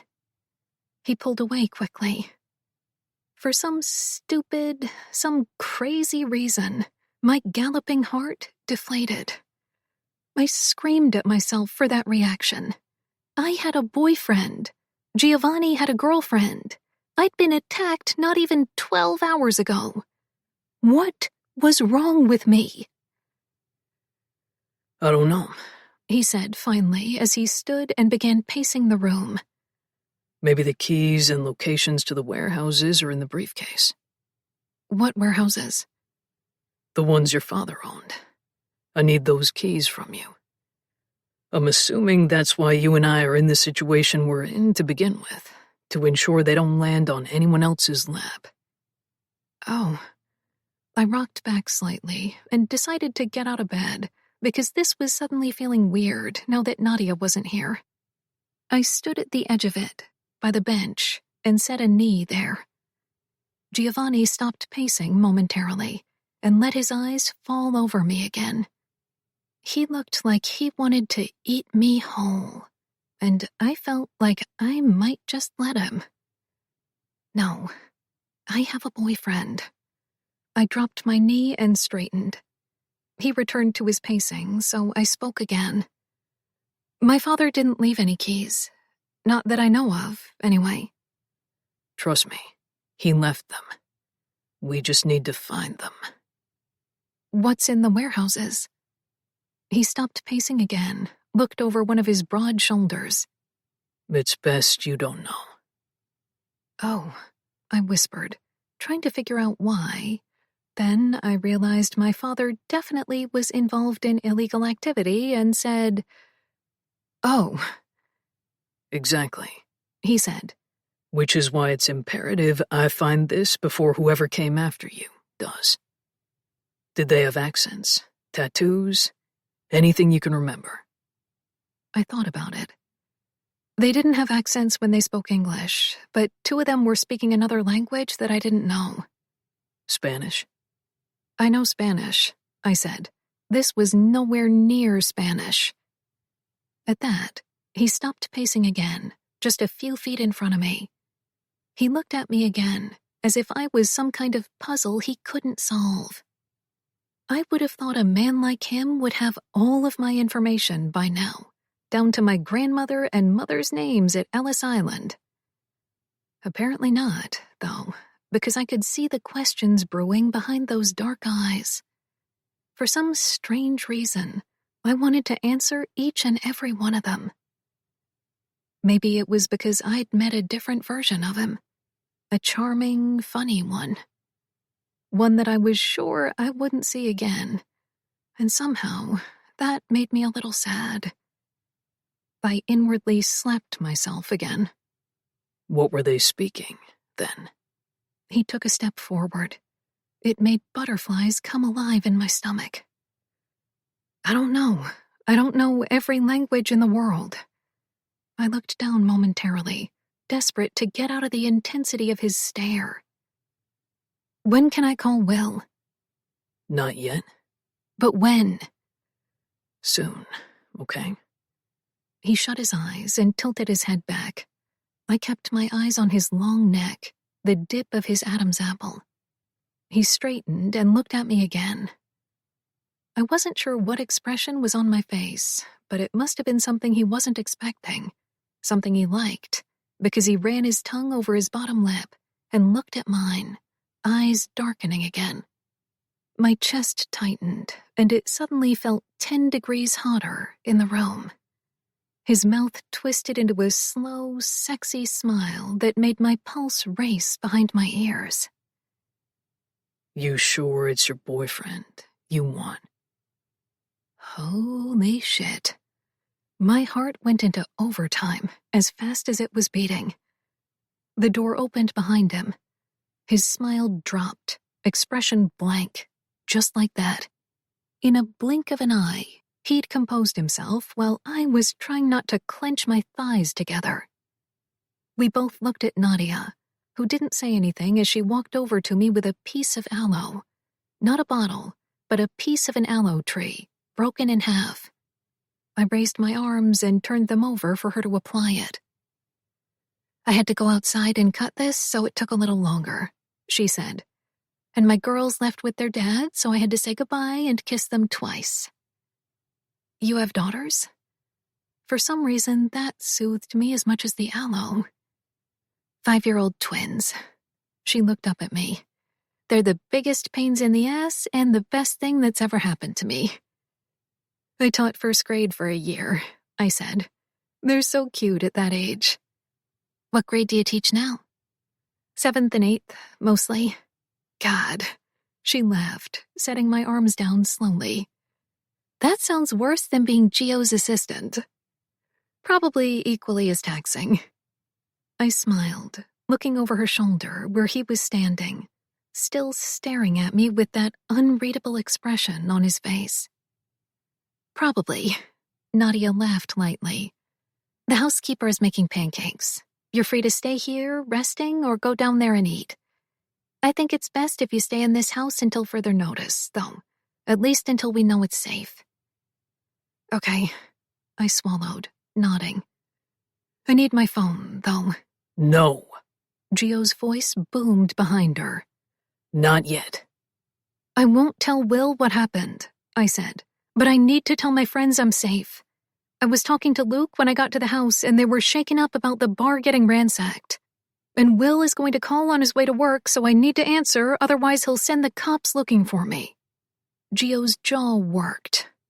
Fine, but I will be present for these conversations. "That's fine," I shrugged. "You can trust me, though." At that, both Giovanni and Nadia laughed, as if I'd just told the best joke they'd heard in days. It didn't make me feel uncomfortable, though, because it reminded me that there were people out there who were just as jaded as I was, or worse. 14. Gio. Of course, my father chose the most inopportune time to call me. I'd just taken Isabel's phone out of the drawer to hand it to her. Because I knew he'd continue to call until I answered, I held a finger up for her to wait. My father and I had that in common. It was kind of like a nervous tick. A tell we couldn't hide from those closest to us, since they were the only ones we did this to. My sisters hated that I called too much when I was worried and they didn't answer. My exes hated that I never called at all. I shot Isabel a look to make sure she wouldn't move. She sank down in the chair across from me and nodded. "Yeah," I said, by way of greeting. Dad hated that more than he hated when I called him by his name, which was why I did both. With men like him, you had to take whatever sliver of annoyances they'd allow. "What the fuck is going on over there?" he roared into my ear. "You haven't answered my calls in days, and I'm left in the fucking dark." I set the phone away for a moment and let him continue screaming. He was on the third. "You're a fucking idiot. I knew you would fuck this up. You're going to burn our legacy to the ground." When I chanced to glance at Isabel, who was now looking at the wall, probably trying to give me some privacy. I didn't really give a shit. My father screaming at me and calling me names in front of people was the norm. He did it to everyone, but he liked to hit me the hardest with it. "Are you going to let me talk, or are you going to keep screaming about things you don't know?" I asked, finally. He huffed, sucked in a breath. "Tell me." "Charles is dead," I said first, knowing he already knew that, but feeling like I needed to tell him myself. "Killed?" he asked. I locked eyes with Isabel, who shook her head, clearly listening. "Natural causes." "What the fuck?" Dad said on an exhale. I knew the loss hurt him, so I gave him a second. They'd known each other since they were born.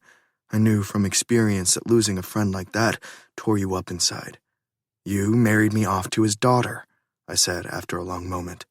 Isabel's eyes widened slightly, and I knew she finally believed me when I said I had nothing to do with it. Since this was my first time speaking to my father about this, I was going to get a lot more personal in front of her. I should have told her to leave and give me space, but this was necessary if I wanted her to genuinely trust me, since I couldn't use sex as a way to get it. "I did," my father said, no remorse in his voice. "To secure the seat for me?" "He owed me." Charles owed him. I didn't need to know for what, nor did I care, but I needed to know the motive behind this ridiculous marriage plan. My father was a calculated man.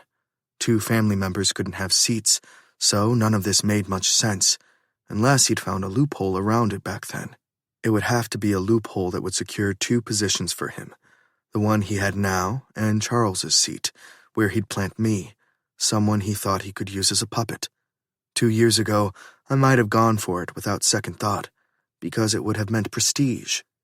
I wouldn't have cared if I'd gotten it this way, but I was tired of my father doing me half-assed favors that only benefited him. I was tired of him dictating my life in every single aspect. I was tired of him. I stood up and turned my back to Isabel. I lowered my voice. "I shouldn't be surprised that you do this after you hoard me out all those years, but somehow you managed to catch me off guard." "Hoard you out? This guy?" Dad scoffed. "They weren't paying you for sex." "Weren't they? They were paying you with secrets that you used against them." "What's your point?" he asked. What the hell was my point? I didn't even know anymore. Did it ever occur to you to stop and think about his daughter? Why drag her into all of this? "I swear, Lorenzo and his Robin Hood ways is rubbing off on you," he exhaled. "Yes, it occurred to me, Giovanni. I knew the girl when she was a child. I have 2 daughters her age. Of course, it fucking occurred to me. I'm not that heartless, but in the end, business won, as it usually does. Is she giving you a hard time about the seat?" "No." I let out a laugh. She didn't even know what Charles was involved in. She thought... I don't know what the fuck she thought. I frowned, looking at her over my shoulder. She was looking down at her folded hands, her hair curtaining her face. I wanted to yank it into a ponytail so I could see the expression on her face. Instead, I turned around again and looked at the fireplace in front of me. "What is Mom doing here?" "How'd you hear about that?" "Cat?" "Right," he exhaled again. "I don't know. She said she had some business." "Some business? She hasn't been in the country in, what, over 10 years, and now she has business?" "Who said she hadn't been in the country?" my father asked. My stomach dropped at the thought of it, but I knew he wasn't wrong. She'd probably been here countless times and dodged us, each and every one of them. "So, do I call Marco? Is there an alliance there now?" "Fuck no," he shouted. "With the shit they're involved in, you call him and we'll all go to jail. Wasn't that your argument when you said you wanted to go legit?" "Yes," I said, though it was kind of bullshit, considering I was laundering money and my clubs were filled with drugs. It wasn't that I wanted them there, but they were snuck in anyway, so I figured I might as well make a profit. My father didn't know that, though. Technically, I was legit, as long as you turned a blind eye to those things. "You're a fugitive, Joe. It's only a matter of time before someone goes to jail." "Not if I stay here." "Forever?" I asked and waited, because I knew he knew what I was asking. Was he giving me control for good or temporarily? "I still call the shots," he said. "And you know why you can't take Charles's seat. Not really, anyway." I laughed. "Because there can't be 2 Masserias, and me taking his place would mean you're out." "I'm out when I say I'm out." "Right. I want control of the imports and exports." Now he stayed quiet for a moment, probably trying to gauge how serious I was about taking him out. Instead of addressing that, he said, "Just get the girl to hand over Charles's briefcase, and we'll get whatever is in the vault. Pay her off if you have to. Buy her a fucking diamond necklace, whatever. We need that, and we need the fucking containers." I bit my tongue. He wanted to rob Isabel blind, on top of everything else. I didn't want to hurt her, since she was innocent in all of this. But I wasn't going to get involved. It wasn't like she'd know what was missing or what wasn't. Up until the other day, she didn't even know her father had the amount of money he had. My mind went back to one thing he'd said. I didn't know anything about any containers. I'd have to bring that to Lorenzo's attention. Or not. I weighed out my next words. Who else knows about the containers? I asked. Silvio? Dad made an annoyed, growling sound. Fucking Silvio. If he gets to them before us, it'll mean war. He'll die. There's no way he gets those. Important shit, then. Right. You should have married his fucking daughter, and this wouldn't have been a problem, he spat. You married me off when I was 22. Last I checked, you could only legally marry one person at a time. We could have avoided this one. The Costellos are more important than Charles Bonetti. That line ended with him, unless Vincent is stupid enough to come back, which, for his sake, he better not. He paused, then repeated. You should have married the Costello girl when I told you to. Drop it, I said. She's too young. He barked out a laugh. Never heard a man complain about young pussy. Even I have limits on what I'll do for you. Find the containers before Silvio does, he barked. If I was there, I would have already found them.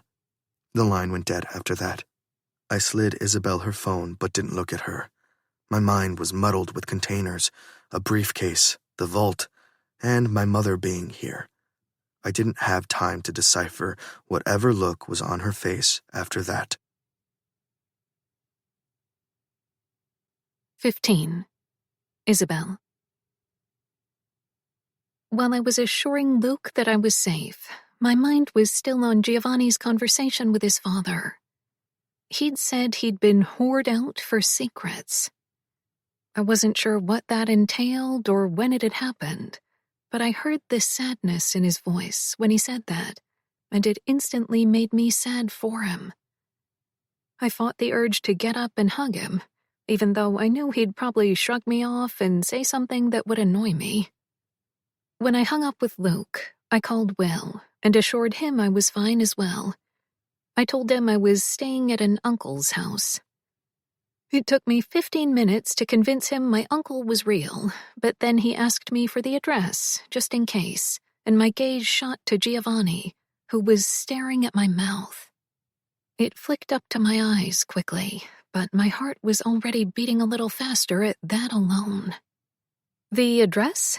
I asked, eyes wide. Giovanni shrugged. I'll text it to you. I don't know it by heart. Okay. Will sighed. I wish I could be there for you. I'm sure packing up his place is not the easiest thing to do. Yeah. I sank into my seat, thinking about the boxes I packed before I'd been attacked. It sucks.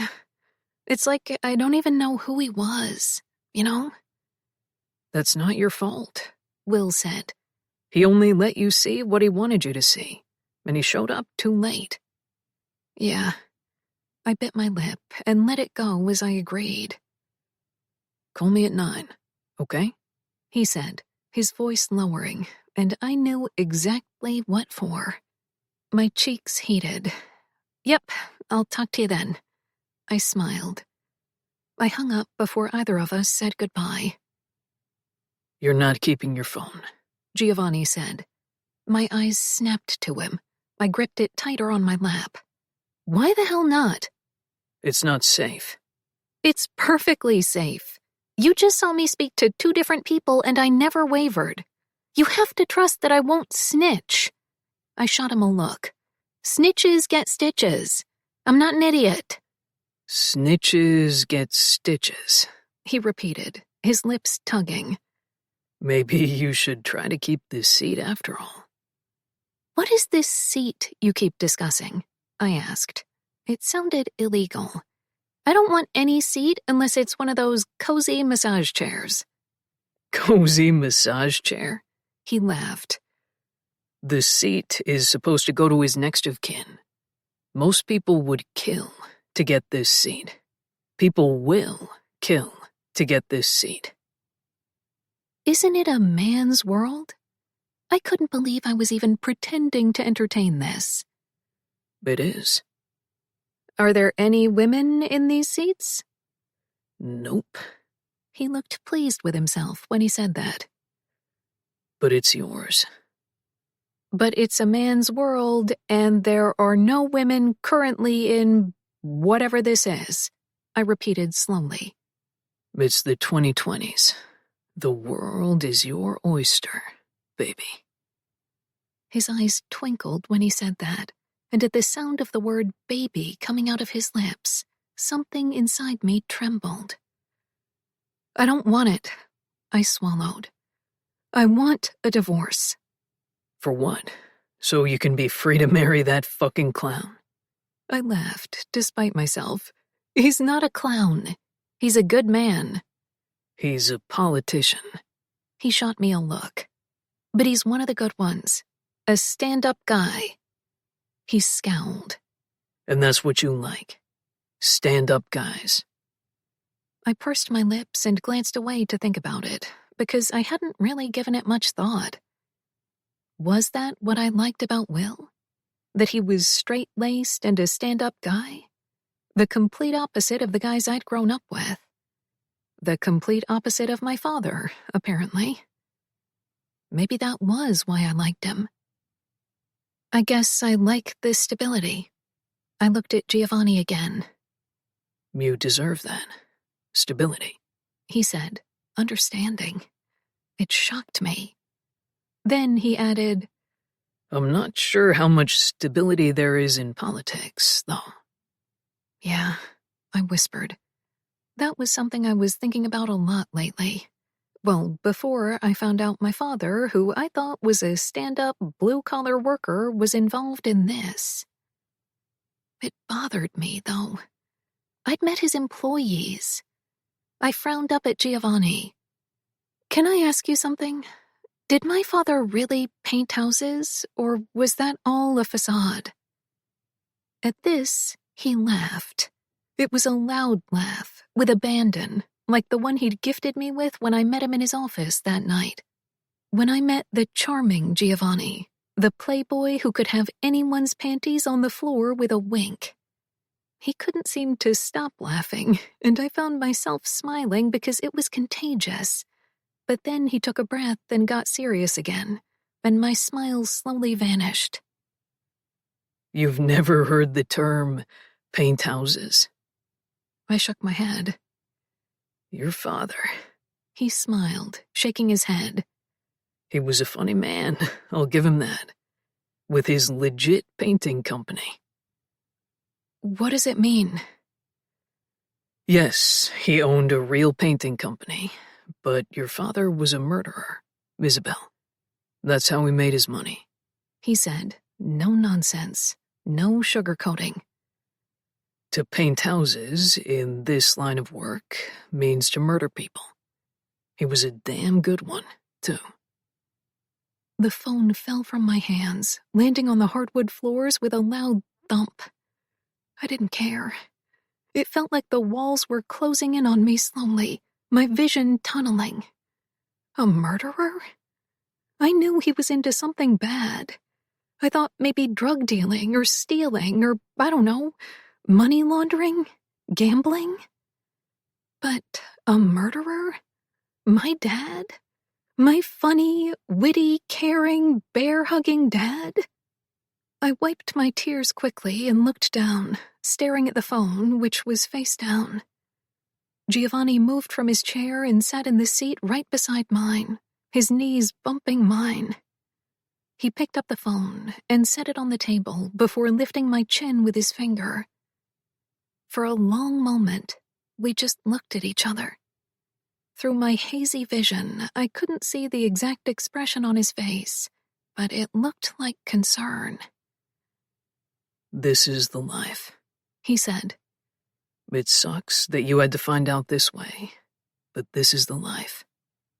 That was why he could afford your fancy school and your house and your car and whatever he left you in his will. I don't know if it'll make you feel any better, but he stopped painting houses years ago. He ran his thumb under my left eye, swiping a tear. Let's go have lunch. I swallowed, nodding as he swiped another tear and dragged his thumb down to my bottom lip, pressing it there. My pulse zapped, desire washing over every inch of my body as I searched his eyes. He searched mine, his thumb still on my lip. I wasn't sure why I did it, but I snuck my tongue out to touch the pad of his thumb with it. His eyes seemed to darken more as he pressed his thumb farther into my mouth, so far that I had to bite down on it. He hissed, eyes darkening furthermore, and my heart launched against my chest as if looking for a safe place. There would be none. Not with this man. I knew that as well as I knew my name. And yet something about him was magnetizing. Something about him made it impossible to look away. He seemed to remember something and instantly shut down the lust that had just filled his eyes, the longing. He took his finger out of my mouth and straightened, going back to business, Giovanni, as he backed away from me. I was left to lick my lips and taste the remnants of his finger and my tears. He picked up the phone from the floor and walked around the desk, tossing it in the first drawer and meeting my eyes as he shut it. The phone stays here.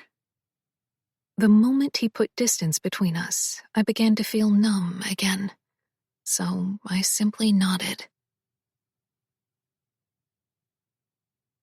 16. Gio. I didn't know why I walked into her bedroom unannounced that night. Actually, that was a lie. I'd gone up there to demand she give me her phone back. Since she'd taken it from the drawer, I'd left it in this morning. I was getting ready to scream my head off when I walked in the room, but then I decided to sneak instead. I knew she had to be talking to William, and I wanted to hear what she was going to tell him, if anything. I needed to make sure she was serious when she said she wouldn't snitch. It had nothing to do with our exchange this morning. It had nothing to do with the way her tongue snuck out and licked my thumb, or the way she bit it when I tried my luck and pushed it into her mouth. It had nothing to do with the way it made me feel like I couldn't breathe for a moment. I told myself that I hadn't walked in here hoping to catch her off guard so I could kiss her, because, fuck, I really wanted to kiss her after that. I wanted to do much more, but I wouldn't. I really wouldn't. None of the scenarios I'd pictured in my head could have prepared me for what I walked into. Isabel was lying naked in the middle of my bed, legs spread open, angled toward the cell phone she had propped up on a pillow. She was facing the other way and was obviously taking William's instructions on where to touch herself next, so she didn't hear me as I stepped forward to get a better look. A better man would have looked away. A decent man would have left. I was neither. I watched as her hands went up to her breasts, tweaking her small nipples, and my dick instantly hardened in my sweatpants. She was so fucking perfect. Her hair, her eyes, tits, her curves, her ass, her thick thighs, a walking wet dream. The fact that she was William's and was pleasuring herself on my bed made me harder. I heard him say something, and she dragged one hand down her stomach slowly until she reached her pussy. My dick was uncomfortably hard now. I should have stayed where I was and enjoyed the peep show, but I wanted more. I needed more. I wanted her to know I was here. I needed to gauge her reaction to my presence, to me seeing her like this, exposed, naked, delectable. I walked closer to her, but away from the view of the camera. Her eyes were squeezed shut, but when she opened them and saw me, she gasped loudly. William thought it had something to do with him and told her to keep doing that, but her eyes were on me. I braced myself for her to end the call, for her to sit up and tell me to leave. When she didn't, I walked closer to the pillow where the phone was propped up, testing, waiting, but she did nothing, just stared with a look of awe on her face. William barked out an order for her to move her fingers inside of herself. She complied, looking at him briefly before meeting my eyes again. I felt my lips move into a smile. This was completely unexpected and sexy as fuck. She was going to get off to me, not him. I knew it from the way her eyes hooded and her fingers moved faster. I brought a hand down and closed it around her ankle, squeezing hard. She gasped loudly, back arching, fingers now moving over her clit. From the strain in William's voice, I figured he was seconds from spilling his load. Fuck him for coming before making sure she did. He said something else, but her eyes were locked on mine now. Her fingers stopped moving. She was so fucking wet, her pussy glistened. It took every ounce of self-control for me not to launch myself between her legs and devour her right then and there.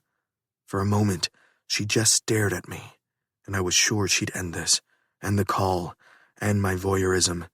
Instead, she brought her foot up and massaged my cock over my pants.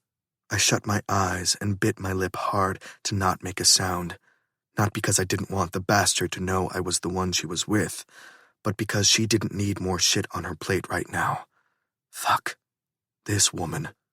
She reached and tapped my belt with her foot before lowering it back onto the pillow. I stared at her. Did she want me to take my pants off?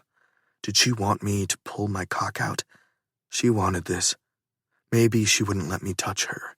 Something told me she wouldn't cheat on him, not physically anyway, but that didn't matter because he'd be out of the picture and I would have her to myself soon enough.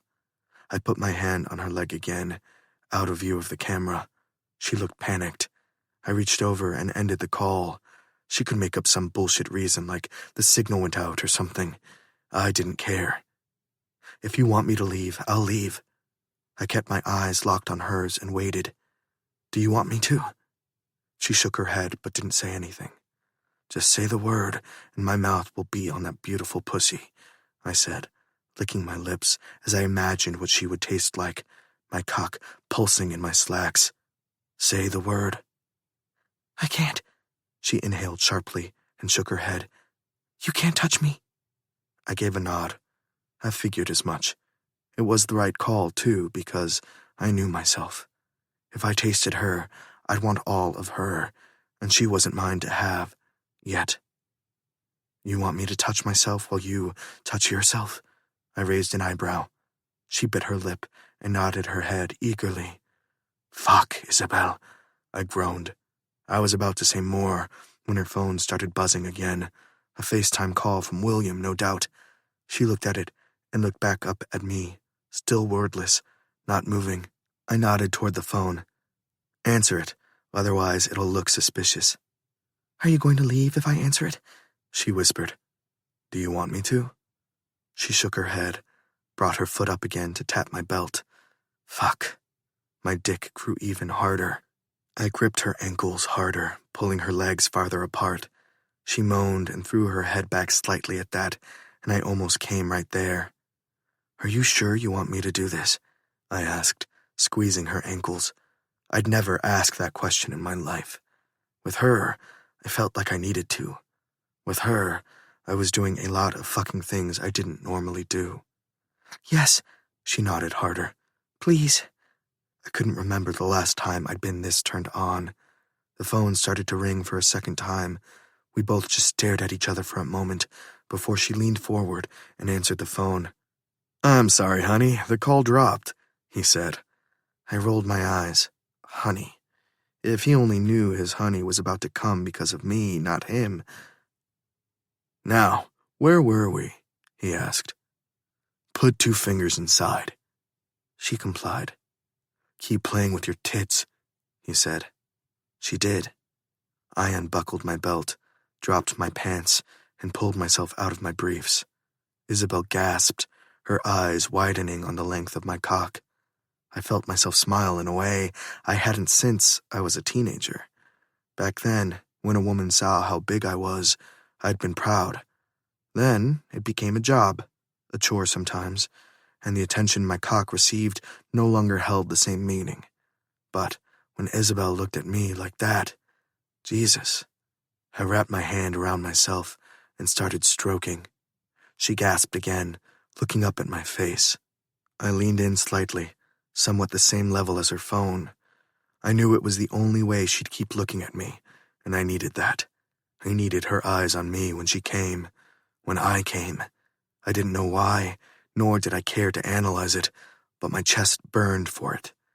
I ran my knuckle along the inside of her calf and mouthed, "Play with your clit." She nodded quickly, moving her fingers along her folds. William was telling her to return them and keep pumping her fingers inside of her, oblivious to the fact that it wasn't doing anything for her. Fucking clown. She followed my instructions instead, bringing her fingers to her clit. I stroked myself to the beat of her hand, going faster when she did, and slowing down when she did. She moaned deeply. I wasn't sure I'd last much longer with her display. William was saying, "That's it," as if he had a damn thing to do with this, but I didn't even care. I put my tongue between my teeth and shivered as my balls grew tight. She liked that, her fingers moving faster, her other hand pinching her nipple harder as her back arched. My fingers dug into her calf, making her gasp.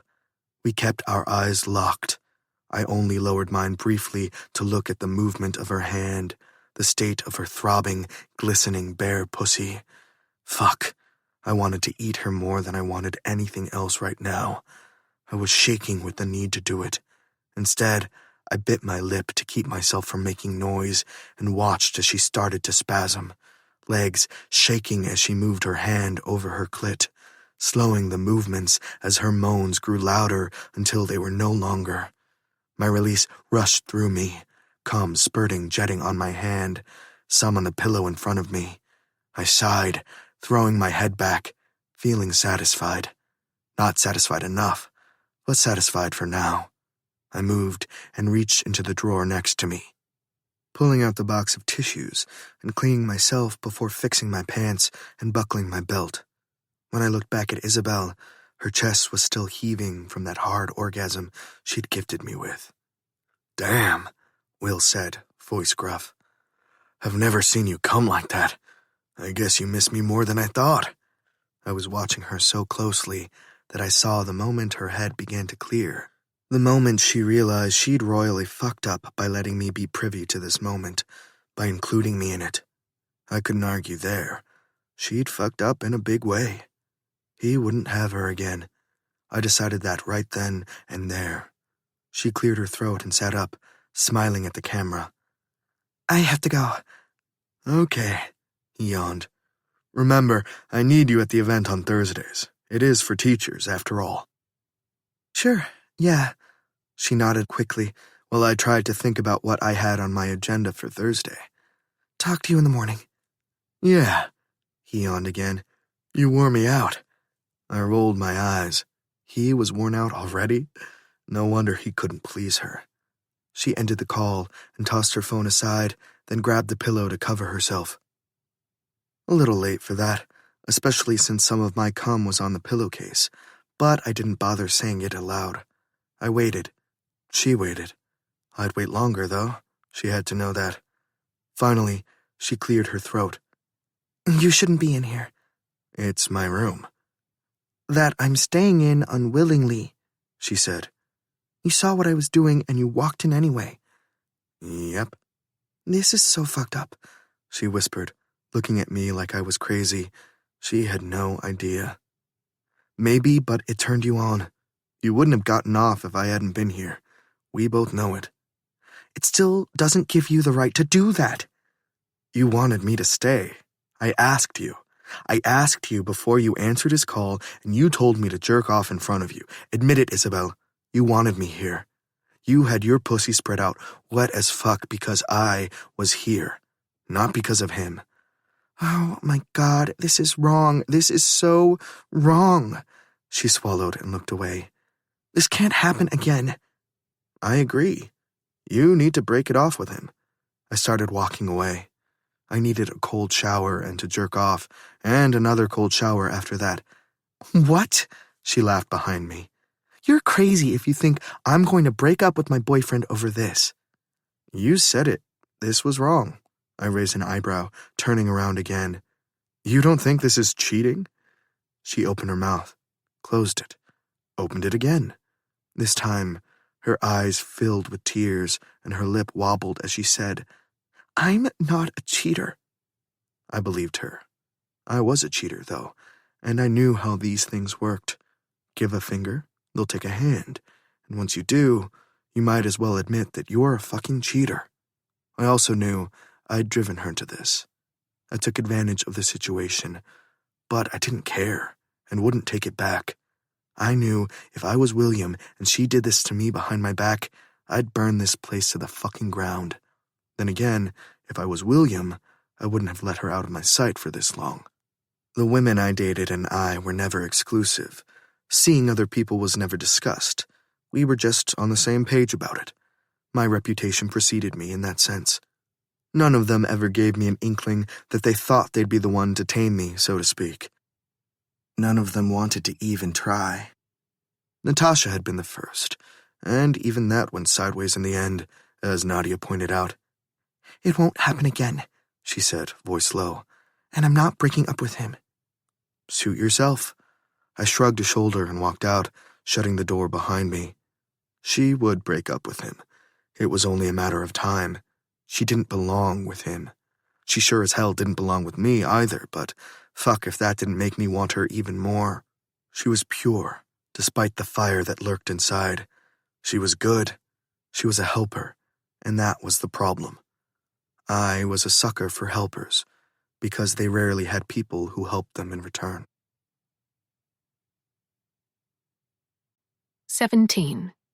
Isabel. It had been 2 days since that incident, and I hadn't seen Giovanni at all. I should have been pissed off at him for walking in on me like that, but instead, I'd welcomed it. And he wasn't wrong. I would have never gotten myself off if I'd continued with Will's suggestions. I would have never gotten off without seeing him touch himself. God, he'd been so hard, so big, so incredible. I should have been burning with shame from merely remembering it. But I wasn't. I felt alive. I felt unstoppable. Sex timing was something we did often when Will traveled, and every time I'd have to wait until we ended the call to get myself off. Even if Giovanni had just stood there, not touching me at all, just watching me through those dark hooded eyes, I would have come. But he'd touched my legs, and then he'd touched himself, and it was so good. Too good. It could never happen again, though. I wasn't sure if this space he was giving me had anything to do with that, but I was grateful for it. In his absence, Nadia was visiting me. She brought her daughters yesterday, and we spent most of the day together, though she seemed preoccupied. Today it was the same. She was sitting there, staring at her phone, while the girls played with their dolls. "I need to go home," I said. "I know I'm not supposed to leave, but I have to go back. I can't just stay here forever." "What do you need? We'll fetch it for you." Nadia looked up from her phone. Fetch it for me, like it was no big deal. I shook my head. "I need to see my grandmother, and I'm supposed to go to an event for teachers, with Will." "With Will?" Her brows rose for a second. Then she started typing away on her phone. "When is the event?" "It's a luncheon. Thursday.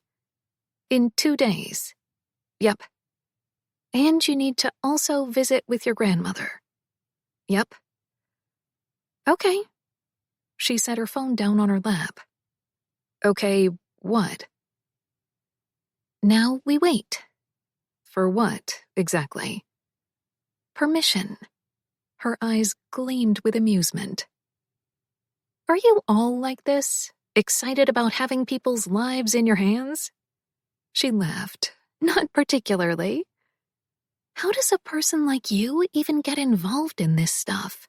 I asked, then whispered, "You're a mom."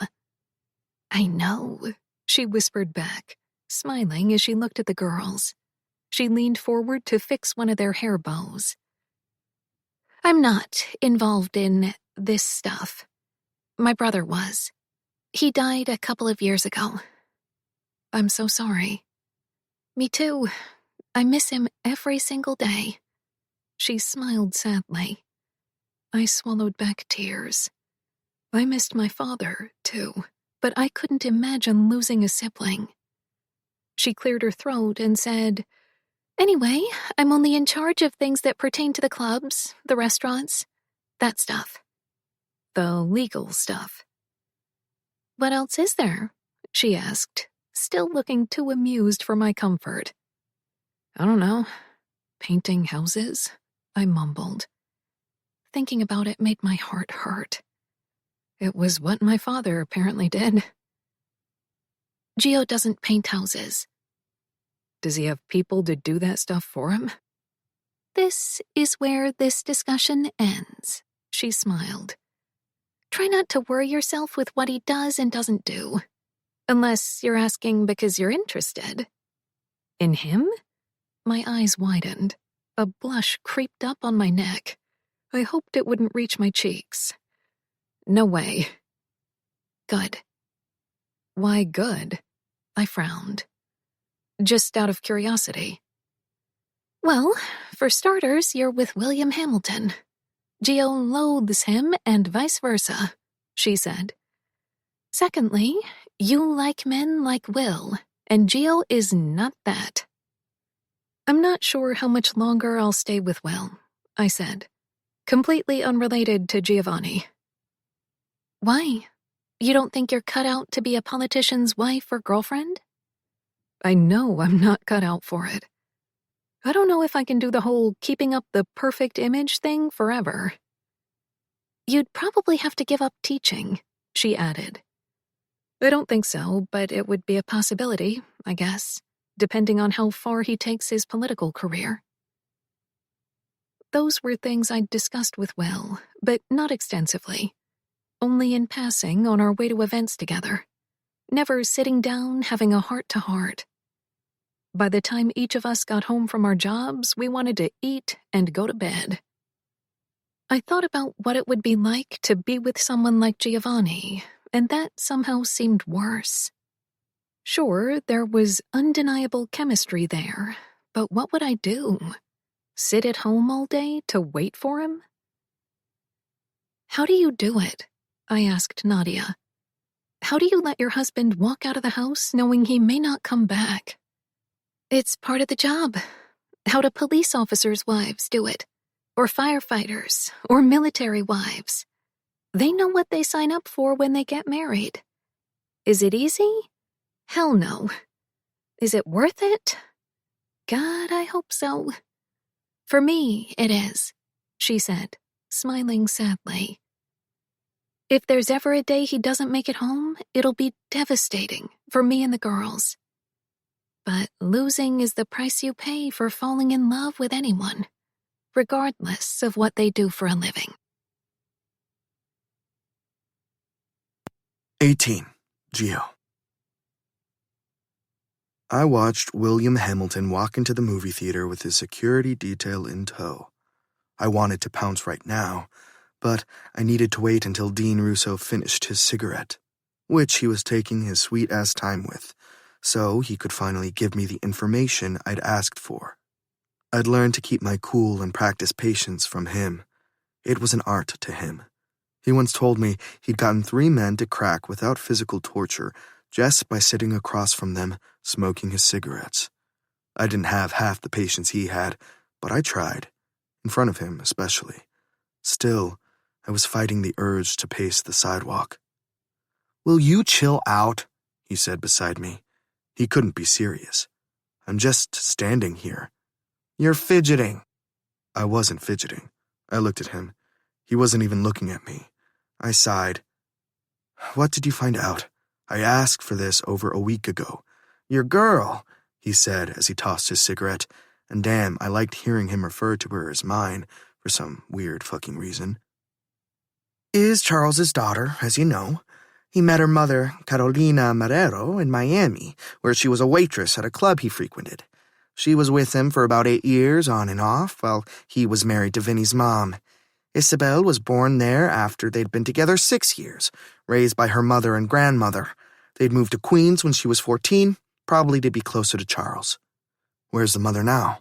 I asked, since I already knew where the grandmother was. Isabel was visiting with her at the nursing home as I stood there. "Spain. She remarried just after Isabel finished high school." Dean took a breath, exhaled. There's really not much on her. It's probably one of the reasons Will picked her. No dirt to bring up during elections, teacher, middle class, half Latina, half Italian. It makes him look good. Does she live with him all the time? The house in Queens is vacant but looked after. They either have a cleaning lady come once a week, or she stays there sometimes. She hasn't been here long enough for me to have her followed. Mike knew her from the neighborhood. He mentioned something about her being fierce. The way he said it, I didn't like it. Any idea what it could mean? Honestly, dude, no clue. The girl's past is squeaky clean. Eerily so. What does that mean, eerily so? I met his eyes. When you've been doing this as long as I have, you always find something. Something usually stands out. If this girl wanted to disappear, she easily could, and even I probably wouldn't be able to find her. Fuck. That rattled me more than anything else. What about the containers? I got the locations. No keys, but unless you have beef with your Colombian cousins, you can get to them. Colombians? I frowned, clicking the file he'd airdropped me. You sure they're the right containers? My father was adamant about not doing anything with the Colombians, whether I was related to them or not. For him to keep his precious cargo anywhere near theirs was odd. I looked at the drone images of the containers, and sure enough, they were in Colombian territory. Why would he lie about this? I knew there had to be a good reason for it, and maybe whatever it wasn't important enough to dwell on. Not right now, anyway. I looked back up at Dean, who had moved on to something else. Where are the locations and keys? They have to be in Isabel's possession, or the vault, maybe a safety deposit box under Charles's name. I thought about the break-in. She hadn't gone back to her father's house after it happened. Not because I didn't want her to. I had enough men who would surround and protect her. She said she couldn't face it. That was the only thing she told Nadia. I can't face this yet. I need to process it and lock it away in my memory before I go back. Those were her exact words, according to Nadia, who text messaged me as soon as they left Isabel's mouth. I wondered how many other things she'd had to process and lock away. I looked at the movie theater again. Her stupid boyfriend watched a movie with his mother every Thursday morning without fail, before the theater opened to the public. It was just another thing I hated about him. I shouldn't have. It wasn't his fault that my mother was a piece of shit. Any news on my mother? I asked, hating that I had to, since it meant admitting that my family wasn't unified, the way we tried to make it seem to the public. She's moving around. You're gonna tell me where? Jesus, this fucking guy. Do you really want to know what your mother's up to? He lowered his phone and angled his body to me, paying full attention. My stomach dropped at that alone. It had to be bad. Did I want to know? No, I didn't. But I probably should know anyway. He seemed to read the answer on my face, because he shrugged slightly as if to say, your funeral. My stomach clenched again. She wants the seat. It took me a second to process that. Charles's? Dean shot me a look. Obviously Charles's seat. That would be impossible. I shook my head. Women didn't take seats. It was why I was supposed to stay married to Isabel in the first place. Every time I told her to claim it, I'd done it to find out what she wanted and whether or not she was power hungry. She wasn't. My mother, on the other hand, fuck. That wasn't the kind of news I expected. I wondered if my father knew about this. He couldn't have. Otherwise, he'd have called me 1,000 times by now, demanding I stop her from doing whatever stupidity she was thinking about doing. What could she do, really? What would she do to control the import-export system we had going? My stomach churned. If I knew anything, it was that my mother was more money-hungry than anything else, and the containers and warehouses and the context that came with it was worth a lot. Is she behind the robberies? I asked. Dean looked away, eyes on the movie theater. I'm sure you can figure it out. Fuck me. I ran a hand over my face. She's not even Italian. Obviously, Dean said. Especially since Silvio is all but declaring war on her if she tries. This would turn into a bloodbath. We both knew it would. I doubted my mother wanted the seat. What she wanted was control, and I knew she'd stop at nothing to get it, even if it meant taking us all down. I shut my eyes momentarily before looking back at the theater. What are you going to do about him? He nodded at the building. I didn't know. Any other guy I would have at the very least had roughed up by now, but doing that would mean driving Isabel back into his arms, and that would only happen over my dead body. I'd agreed to let her go to her little teacher luncheon because she seemed genuinely excited about it. That was what Nadia told me. I'd been avoiding Isabel since the night in her bedroom. She made me feel things I shouldn't, made me want things I shouldn't, like dig into her past, even more so now that I knew not even Dean could get any details on her life. I shouldn't want to know. I should just do what I was supposed to do. Stay married on paper until the fateful meeting where I'd take the Bonetti seat, gain control of the import-exports, and then cut her loose. It was the right thing to do. Maybe that was why I wasn't interested in it. Maybe that was why, when I was alone in bed at night and I closed my eyes, it was her brown eyes that popped in my head.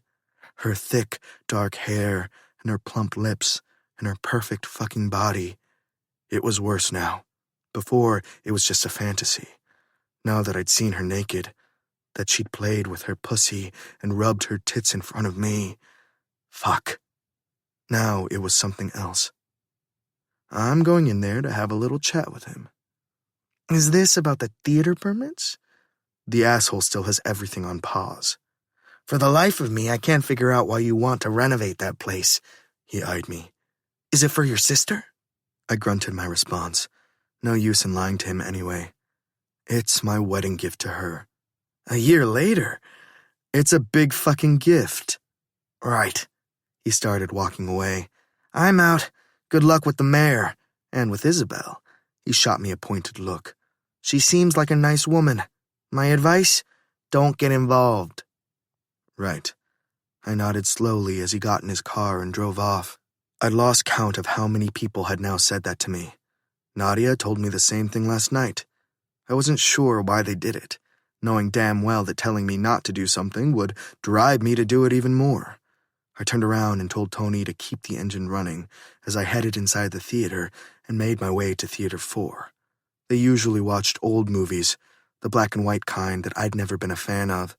I stood by the door and watched them. There was a time that I was intimately acquainted with Emily Hamilton. I wasn't even 21 then. She'd been one of the nice ones, though. One of the heartbroken ones who wanted a shoulder to cry on about her own husband's extramarital affairs. The irony of it all was disgusting. I gave a nod to his security detail. It was laughable, really. The same people he paid to keep him safe, I paid to keep tabs on him. It wasn't only about the money, though. It was my name. My reputation. My father's and his father's before him. We'd made it so that people owed us favors. Sometimes that meant losing a job or their lives, but they offered it up anyway if it meant their family would always have our protection. That was always what it came down to. Family. As I sank into the seat directly behind Will and his mother, I thought hard about that. She was kind, and I really didn't want to do this in front of her, but he'd left me no choice.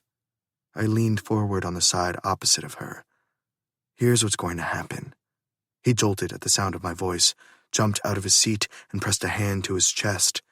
His mother turned quickly to see what was happening, eyes wide when she saw me, recognition sparking instantly. He still had his hand on his chest when he said, "Mom, wait for me outside." "What's this about?" she asked. "Emily, so nice to see you. It's been a while," I said, flashing a smile at her. She blushed fiercely. William looked at her, then back at me, as if he was trying to figure out how we knew each other. "Wait for me outside," he said, voice stern this time. He turned to look at her. But she was still looking at me, still blushing, and he'd have to be a complete fucking moron to not know. He had to know.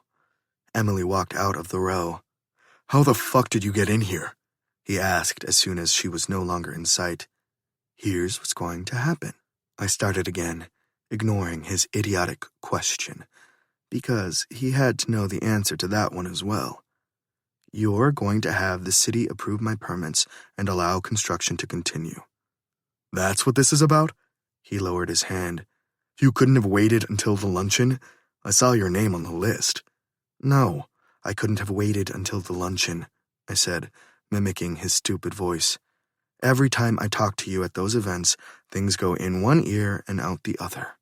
I figured maybe crashing your weekly outing may get me somewhere. He shut his eyes. My father has a deal with Silvio Costello. Your father is a fucking judge. The fact that he's making sweetheart deals with a criminal is juicy, I said. Don't you think? The media would have a fucking field day with it. And with you? He said, eyes narrowing. If you try that shit, I'll go to the media with shit I know about you. What exactly do you know about me? That I used to fuck your mom on Thursdays, while you and your father were out playing golf with your buddies?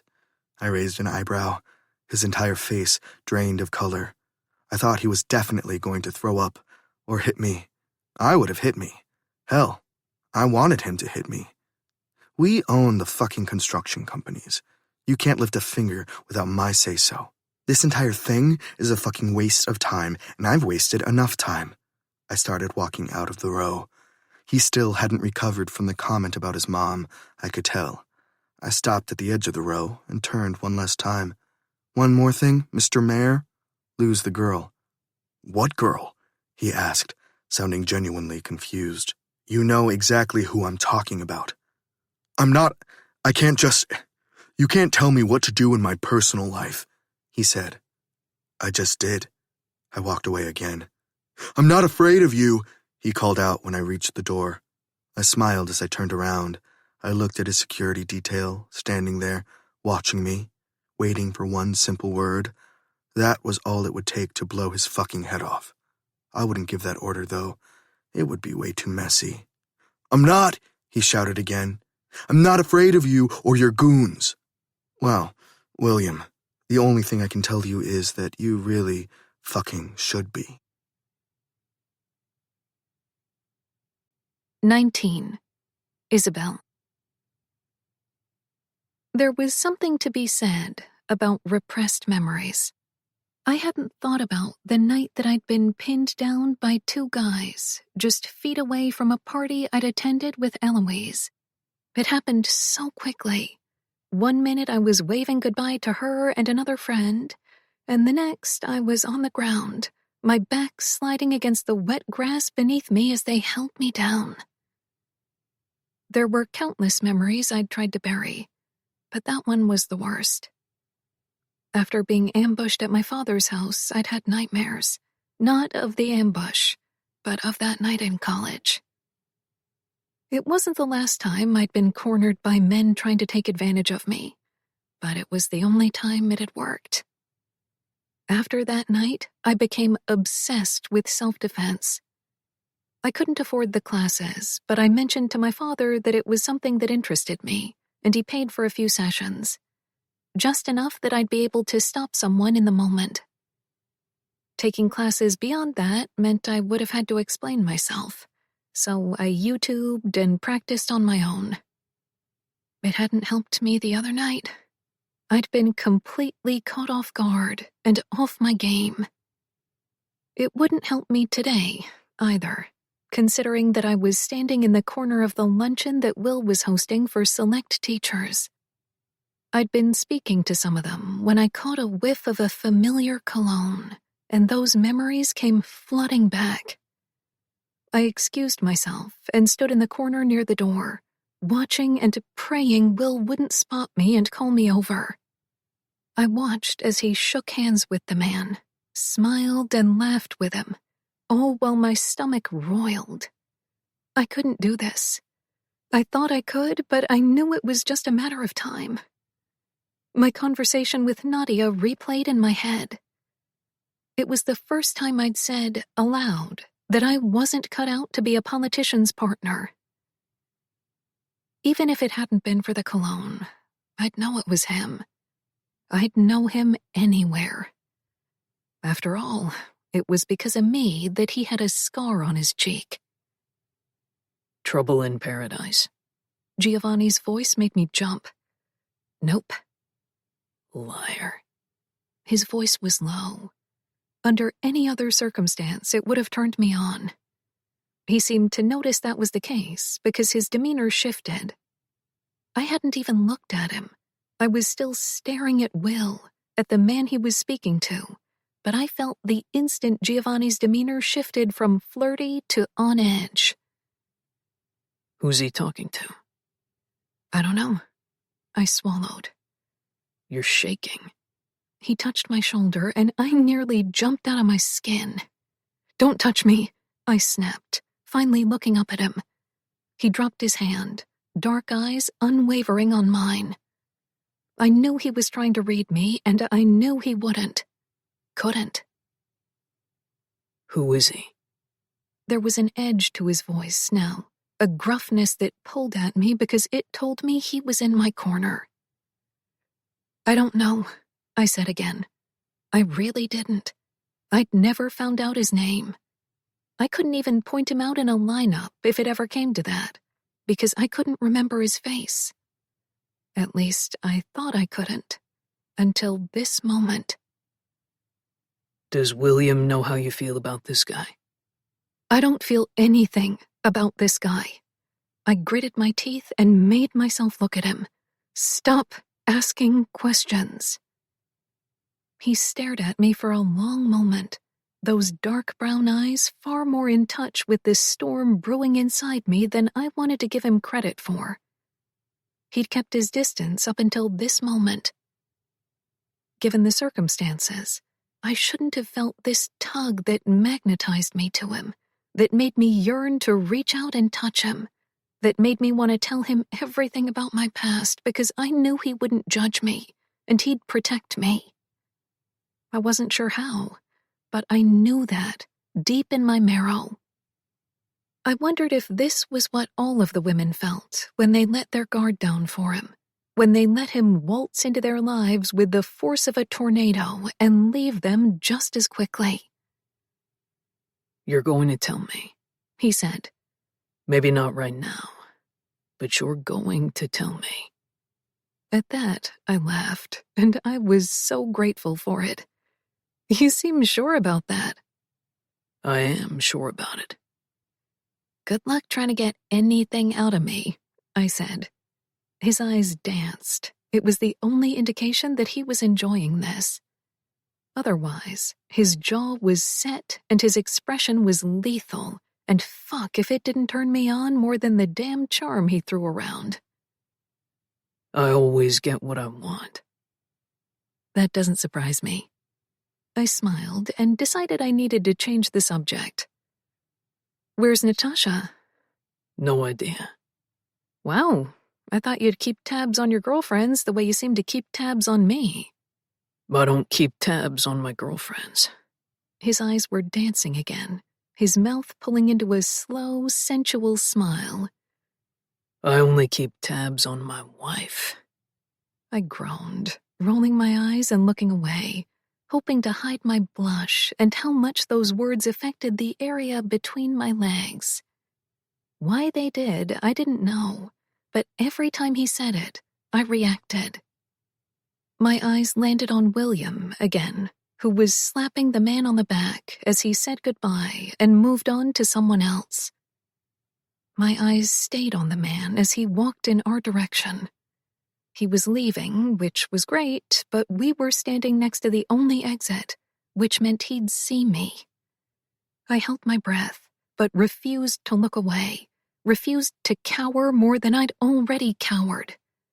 Even if I felt like throwing up, I'd keep my eyes on him and let him know I was doing just fine, that he hadn't broken me. It was a lie, but it was a lie he didn't need to know. He glanced up from his watch and looked straight at me. I saw the moment realization kicked in. His entire neck and face burned. He looked at Giovanni beside me, and suddenly it was him who looked like he might puke. If I needed a sign about Giovanni's reputation, that reaction said everything I needed loud and clear. His feet shuffled faster as he made his exit. I exhaled shakily and felt my eyes burn with angry tears. I counted to 10, breathed through it, blinked, and composed myself. Giovanni didn't say another word, and I was immensely grateful because if he had, I might have lost my shit. Will caught my eye then, waving me over with a huge smile, until he saw who was beside me, and then his face paled a little. You're better off without him, Giovanni said quietly. Of course you'd say that, I swallowed. Let me guess, you'd step right into the doting boyfriend role. Maybe. There was a challenge in his eyes that made my pulse quicken. Isabel, Will called, smiling again. join us. I've been raving about my incredible girlfriend for an hour now and telling them that I got all your favorite flowers for the centerpieces and your favorite food catered. But without you here, they're going to start thinking I'm lying about you. The people around him laughed. Really, she's absolutely amazing, he continued, raving on about me as I started walking away. Still think you can be a better boyfriend? I paused, smiling over my shoulder. I hadn't even finished turning back around when he grabbed my arm and pulled me flush against his chest. I don't have to be a better boyfriend, he growled against my ear, sending a shiver down my spine. I'm your fucking husband. He let me go, then. It took me 3 full seconds to compose myself and keep walking without my knees buckling and giving out beneath me. I joined Will and played the part of good girlfriend, but in my heart, I knew I'd end this before the day was over. It would hurt. I'd probably cry. He'd probably demand answers. But it wasn't fair to continue on the way we were, knowing that, even without Giovanni in the picture, our relationship had an expiration date. 20. Gio. She was slowly consuming me, and I hated every bit of it. It was the way she baited me, the way she looked at me square in the eyes and treated me like I was just some random guy off the street. She was getting to me. And to top it all off, for some idiotic reason, I kept reminding her that I was her husband. I didn't know why it felt so satisfying to say those words aloud, to see the reaction she gave me. I didn't expect her to admit that she liked it, but the fire in her eyes seemed to crackle when I mentioned it. Maybe I liked it too. The idea of belonging to someone like her, a helper, a teacher. I shook the thought away. I didn't belong to anyone. Mike would joke that I belonged to the streets, and he'd be right. Mike, who I was currently waiting for in her rum bar while she was sitting in my condo. I had let her see her grandmother and go to the luncheon, but that was where I drew the line. There would be no secret meetings between her and that clown. There definitely wouldn't be room for them to have sex. She was mine now. For the time being, anyway. Mike walked in the door, finally, and waved at the guys behind the bar before sitting across from me. "For someone who doesn't drink rum, you sure love coming here all of a sudden," he started. "Why are we meeting here and not my place?" I wanted to assess the damage. I nodded toward the bar. I thought maybe I'd be able to figure out who was here. "And?" I shook my head. No dice. They didn't break anything. Didn't take any rum. Didn't even check for money. Dean said it was probably my mother, but if it had been, she would have made it a point for them to steal things so that it looked like a robbery. Whoever it was went straight to the office in the back, straight to the safe. By now, everyone knew about Charles's death, which meant everyone knew he'd handed everything down to her. It could virtually be anyone who was after those warehouses and containers. The containers we'd secured, but the warehouses were still MIA. I'd have to sit down with Isabel and tell her the truth about all of this. Maybe if I did that, she'd understand the gravity of it all. I should have already done that, but I thought we'd be able to do this without getting her too involved. I was sure she'd hate knowing the extent of her father's deceit. Then again, It couldn't possibly be worse than the things she already knew. I was at a luncheon today, I said. Isabel wanted to go with William, and it would have looked weird if she didn't show up, especially after he bought her a first-class ticket to fly over here. And you were there doing what? Securing the perimeter that your security detail had already secured 10 times? Mike raised an eyebrow, shaking his head. I'm telling you, man, she's not the one. I know you have a teacher fetish, but go find another one to bother. I can't. I set my glass of carbonated water and lime down. Jesus, Mike chuckled. You're unbelievable, you know that? You've slept with half the female population, not all by choice, I'll give you that. But you still have so many others you can get with. Why can't you leave her the hell alone? If I knew the answer to that question, I'd leave her alone. My eyes snapped to his. At this luncheon, there was a guy, probably around her age. He had blonde hair, slicked back, light blue eyes, almost see-through, and a scar that went from his hairline down to his ear. Ring any bells? No, Mike frowned, thinking about it, then shook his head. Could be one of the Russians, he said, then added. Or the Mexicans. Nah, this guy was American through and through. You think he's involved in this? No. He sat back and watched me for a moment. This is about Isabel. She was spooked by him, I said. I saw her right after she'd been tied up and had a gun pointed to her head. I know when she's terrified. That's what she looked like at this luncheon when she saw him. Maybe his eyes were familiar. Maybe he was part of the robbery. No. This guy, whatever he does, it's legit. Why was she spooked? How the fuck am I supposed to know? He nodded at the bar. Ask her. I did.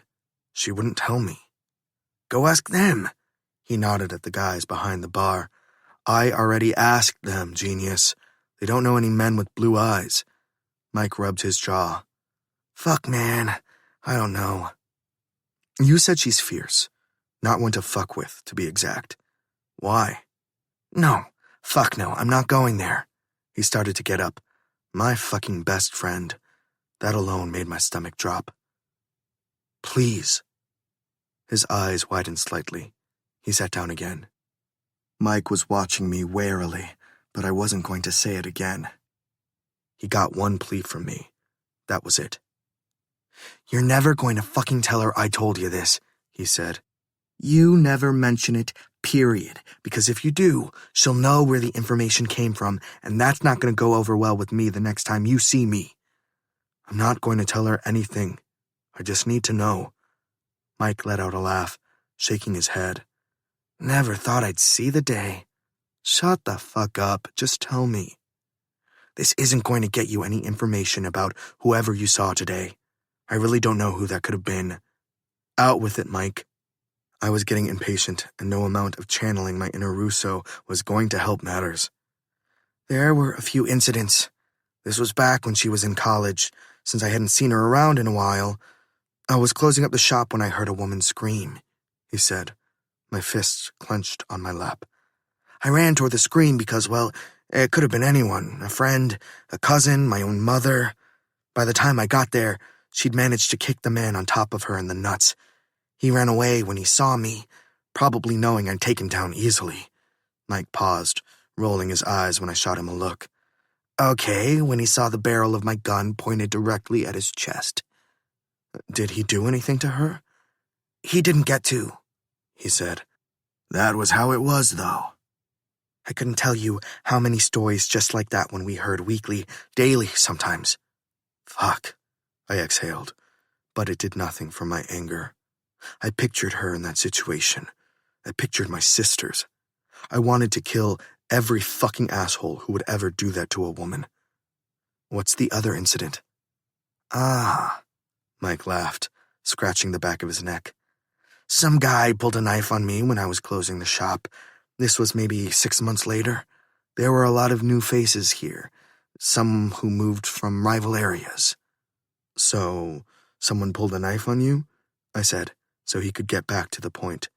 So, he pulled a knife on me, and this fucking girl, Isabel, comes out of fucking nowhere and disarms him right in front of me. I didn't even have time to react. It was like Movie shit. Vigilante shit. I told her to never do that shit again, but she saved my fucking life that night. Who was the guy? Some gangbanger, he shrugged. He was shot a few days later. What a coincidence, I said. I couldn't even imagine a scenario in which Isabel would overpower anyone, but it felt good to know she did. That's it? She had one more incident after that, with 2 female gang members. Isabel ended up with a black eye and something else, a broken rib maybe? I don't know. I heard it from Luke. One of the girls who attacked her ended up with a cut from here. He pointed at his shoulder blade and ran his hand down to his elbow. To here. He shrugged a shoulder. No one around here fucked with her after that. What about Charles? He never found out? I doubt it. Her mother? Grandmother? He let out a single laugh. I'm sure this is going to shock you, but some people don't have anyone looking after them. Even your asshole of a father was there for you from time to time. You looked up to him once. She didn't have that at home. I thought you didn't know her well enough. I didn't. I didn't have to. I swallowed that bitter truth. I didn't like the idea of Isabel being alone in the world. So she's a knife girl, I said after a moment, trying to imagine that. She really surprised me at every turn. Impressed me. Was that where the man's scar came from? I wasn't sure what happened between them, but I intended to find out. If I thought I wanted her before, it was nothing in comparison to now. I know that look, man, Mike said, shaking his head in disapproval. She doesn't deserve to have you shower her with attention and lavish dinners and shit just to be discarded when you find someone new that interests you. I know. I did. That was the reason I tried to deny myself this. My phone rang in the pocket of my suit jacket. I pulled it out and saw Petra's name as I answered it. Gee, you need to come get your girl because I don't want to hit her, but I might have to. What are you talking about? She demanded to go to William Hamilton's apartment. She was going to call the police if I didn't bring her, so we did. I stopped breathing. Who's we? Me and Joey Z. Where are you now? I'm standing outside the apartment. Joey's downstairs by the front door. Jesus Christ. Joey Z was a monster of a guy. If Isabel was able to boss him around, she must really have wanted to go there, which further pissed me off, because what the fuck? Was she in the apartment alone with William? Was she fucking him? Kissing him? I felt an uncomfortable burn in the back of my neck. A loud sound came out of my mouth that sounded both annoyed and pissed off. The few people at the bar turned to look at me and went right back to their rum. Stay put. I'm going over there. I hung up the phone and stood up. Talk to you later. This is about Isabel? Mike asked, standing. She okay? She's fine, for now. I stalked out of the bar and went straight to the back of the SUV. For now, because I wanted to fucking strangle her for this. Tony must have sensed how mad I was because he didn't even try to make small talk as he drove me to the apartment. All the way in fucking Chelsea. Fuck me. He slowed down as we neared the sidewalk, and I saw Isabel walking out of the building. Tony hadn't even set the car in park before I was out of there, making my way toward her. 21. Isabel. I'd just left the apartment I shared with Will, with whatever I could pack. I promised him I'd come back for the rest when he was at work and leave the key with the doorman. Breakups were the worst, even when they were inevitable. I hadn't even wiped the last of my tears or taken 3 steps out of the building when I saw Giovanni. He was a force, walking with purpose and a pissed-off look on his face. No, I'd seen him pissed off before. This went beyond that. He was looking at me like he wanted to rip me in half. I wasn't one to back down, but I also wasn't crazy enough to mess with this man right now. Then again, I already had, hadn't I? I'd visited Will without his permission. His permission. I knew why I needed it. I knew it was for my safety, but that was the word that finally made me snap and do it anyway. I'd never even needed my own mother's permission for anything, so this was not something I was familiar with, and I wasn't sure what to make of it. As he got closer, my heart galloped, and I decided that I liked it. Maybe I was an idiot, but the fact that he cared enough about me to be pissed off like this warmed my body. Instinctively, I took a step back and clutched the handle of my bag a little tighter. He stopped just steps away from me, fuming, as he looked first at Petra, then at Joey Z, then at the SUV parked beside us along the curb. Ride with Tony. The order was barked at them. Neither of them argued. They walked toward the other SUV, and Joey Z threw the keys for Giovanni to catch. I waited. I was shaking a little now, but it could have a lot to do with the emotional outburst upstairs. I'd just broken up with the nicest man, hands down, I'd ever dated. And yet, he'd never made my entire body sing the way the man standing in front of me had every single time we locked eyes. Tonight, those eyes were different, though. They held warning and darkness and promise. Even knowing how mad he was, and how he could easily overpower me with his size and strength, I felt safe. His presence automatically made me feel safe, even though it shouldn't, and I didn't know what to do with that. He took one more step forward. I planted my feet so that I wouldn't retreat again, and tilted my head to look at him. Get in the car. It was an order. It wasn't loud, like the one he'd given his crew, but it was still an order, and for some reason, I felt a thrill deep in my core. I thought about defying him, but there was really no point in doing that, so I swallowed and got in the car, tossing the bag to the back seat. Giovanni climbed into the driver's seat, but didn't turn on the car. He just sat there, both hands gripping the steering wheel. He looked like he wanted to scream, or reach over and kill me. He looked like he was going to fucking lose it, so I just sat in silence and looked out the window, focusing on the old wooden door that I'd never walk through again. He turned the car on and drove off, slamming a fist on the dial to turn off the music that came out blaring through the speakers. He didn't speak the whole 3 blocks it took to get back to his apartment. I didn't either because I didn't want to add fuel to the fire, and I didn't know what to say. When we got to his apartment, he parked his car in the garage and shot Petra and Joey Z a look I didn't understand, but they stayed put and didn't move to follow us. In the elevator, he punched the code for his penthouse and looked back at me. I set my bag down by my feet and wrung my hands together. If this was what my students felt like when they explained a bad grade to their parents, I didn't think I'd be handing out any more of them for the time being. I told you to stay put, he said through his teeth, taking a step toward me and bringing both hands to either side of my head, caging me in with the warmth and anger that rolled off him. I told you to stay in my apartment. He stopped talking and inhaled, then exhaled deeply. I still didn't meet his eyes. I couldn't. The elevator reached his floor and opened up to his grand foyer. The moment it closed, I set my bag down again, and he walked me back against the door, the cool steel against my bare shoulders making me shiver as he caged me in again, like he was scared I might run.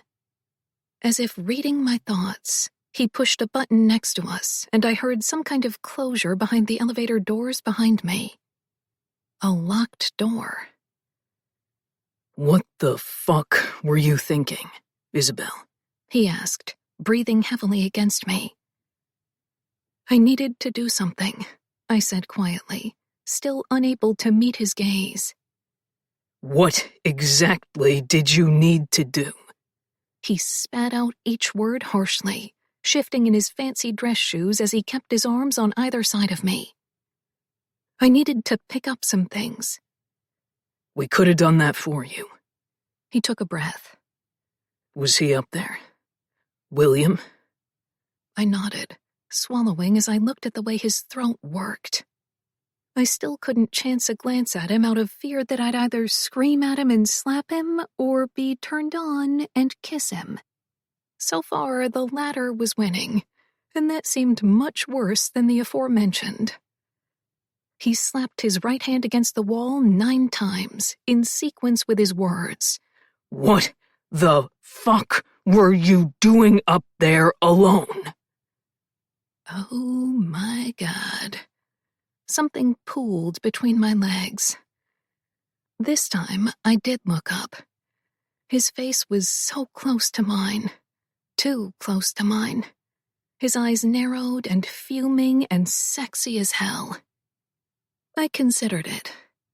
I knew he'd be mad if I went, since he told me to stay put and wanted to keep me safe, but I hadn't considered another reason, and that made my heart skip a beat. Are you jealous? Answer the fucking question. His jaw clenched as hard as his fists did in my peripheral. What were you doing? I wanted to ask him a question and get some things. I licked my lips. His gaze fell to them. His nostrils flared as he met my eyes again. Tell me. I shook my head. It's not important. It's important to me. Why? Fuck. I don't know. He pushed off the wall, his voice bouncing in the space. When he looked at me again, he looked menacing. Because you're my fucking wife, and I have a right to know. Again, with the wife thing. I had to laugh. It was the only emotion I had left today. That made him even more angry, the lines of his face hardening as he took a step forward again. You think this is funny? Kind of. I don't know. I shook my head. I don't know what to think of it. I don't understand why you want to know so badly. I need to know. He breathed out. I breathed it in. His eyes flared again. What were you doing? Were you fucking him? Just tell me. For what? So that you can judge me or tell me he's a clown or not good for me or whatever else? I swallowed, lifting my chin. No, we weren't fucking. I was breaking up with him. Jesus fucking Christ. This woman. He breathed out, as if a heavy weight had been lifted off his shoulders, and pushed off the wall again and turned around to pace the other way. He looked like an animal that had been caged too long, like one of those panthers in a zoo exhibit that pace while you watch them, daring you to try something stupid so they could ravish you. When he turned around and looked at me again, he didn't look any less pissed off, but there was a new heat in his eyes, and I braced myself for it, because I knew I'd certainly be his next meal. He didn't even give me time to process what was happening. He put his hand around my throat and squeezed as he pulled me into him, his mouth crashing into mine hard, punishing, ruthless. I moaned deeply as his hands moved up to my jaw and squeezed my cheeks tight so that I had no choice but to open my mouth and let his tongue inside. There was nothing soft about this man. Not his body, not the way he looked at me, not the way he kissed me, and though we hadn't yet, I was certain, not the way he fucked. I realized I liked it that way. I needed it that way. Maybe it was what I'd been missing all those months I'd spent with William.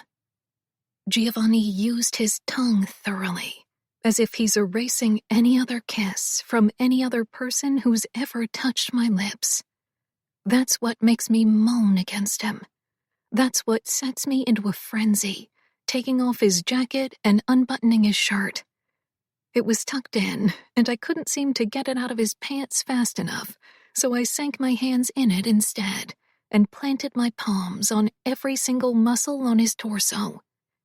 He growled against my mouth, letting go of my face, my throat, as his lips pulled away from mine and he dragged them down my chin, down my throat. He ripped my shirt open easily, the buttons flying all over the marble floor. Then he worked on my bra and lowered his face to my breasts, breathing, not licking, not touching, just breathing against the middle of my chest. Fuck, he groaned, as if he was trying not to do more, as if he was trying to hold himself back. I ripped the buttons of his shirt and he pulled away, searching my eyes. If we do this, there's no going back. He waited a beat after he said those words, letting them sink in. My brain was mush, my body burning with how turned on I was. I would have agreed to anything in that moment, and he seemed to know this. He waited and waited as he watched me. I moved against him, but he held me in place. I let out a harsh breath. Okay, whatever you say. No. His eyes were hard on mine. Not whatever I say. If we do this, there's no going back. There's no volleying between me and that fuckface. If we do this, you're agreeing to being mine. My heart thundered in my ears, eyes nearly falling shut at the thought of that. Being his. Why'd that sound so good, so dirty, so dangerous? I'd been with petty criminals when I was a teenager, kids I used to kiss in alleyways on our way to and from the corner store. Nothing more, though, not actual relationships. This felt bigger than that, and Giovanni wasn't just a petty criminal. He wasn't slinging drugs on the streets. I wasn't even sure exactly what it was he was involved with outside of the clubs, but I knew it was something I wouldn't like. He leaned in, taking my bottom lip in his mouth and sucking hard, letting it go slowly with a bite. I groaned loudly, heart pounding so hard it hurt. Yes, just do something, please, I panted, finally pushing myself against him, lowering my hand to touch him over his pants. I groaned at the feel of him and tilted my head back. God, please, please do something. He made a sound like he had no choice but to do something just before his mouth closed around my left nipple. I gasped, my head rolling from side to side as he gave the same attention to the other. He nipped my breasts and licked his way down my stomach as he knelt in front of me, unzipping my pencil skirt and bringing it down.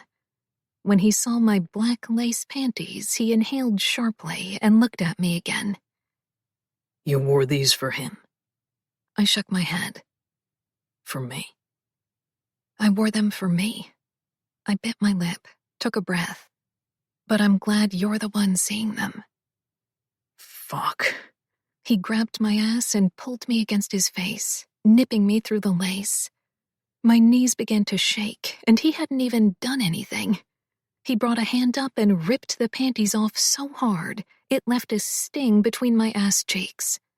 I didn't have time to dwell on it or joke before he lifted me by the thighs and started eating me out. He used his tongue like a sword, striking down on my folds.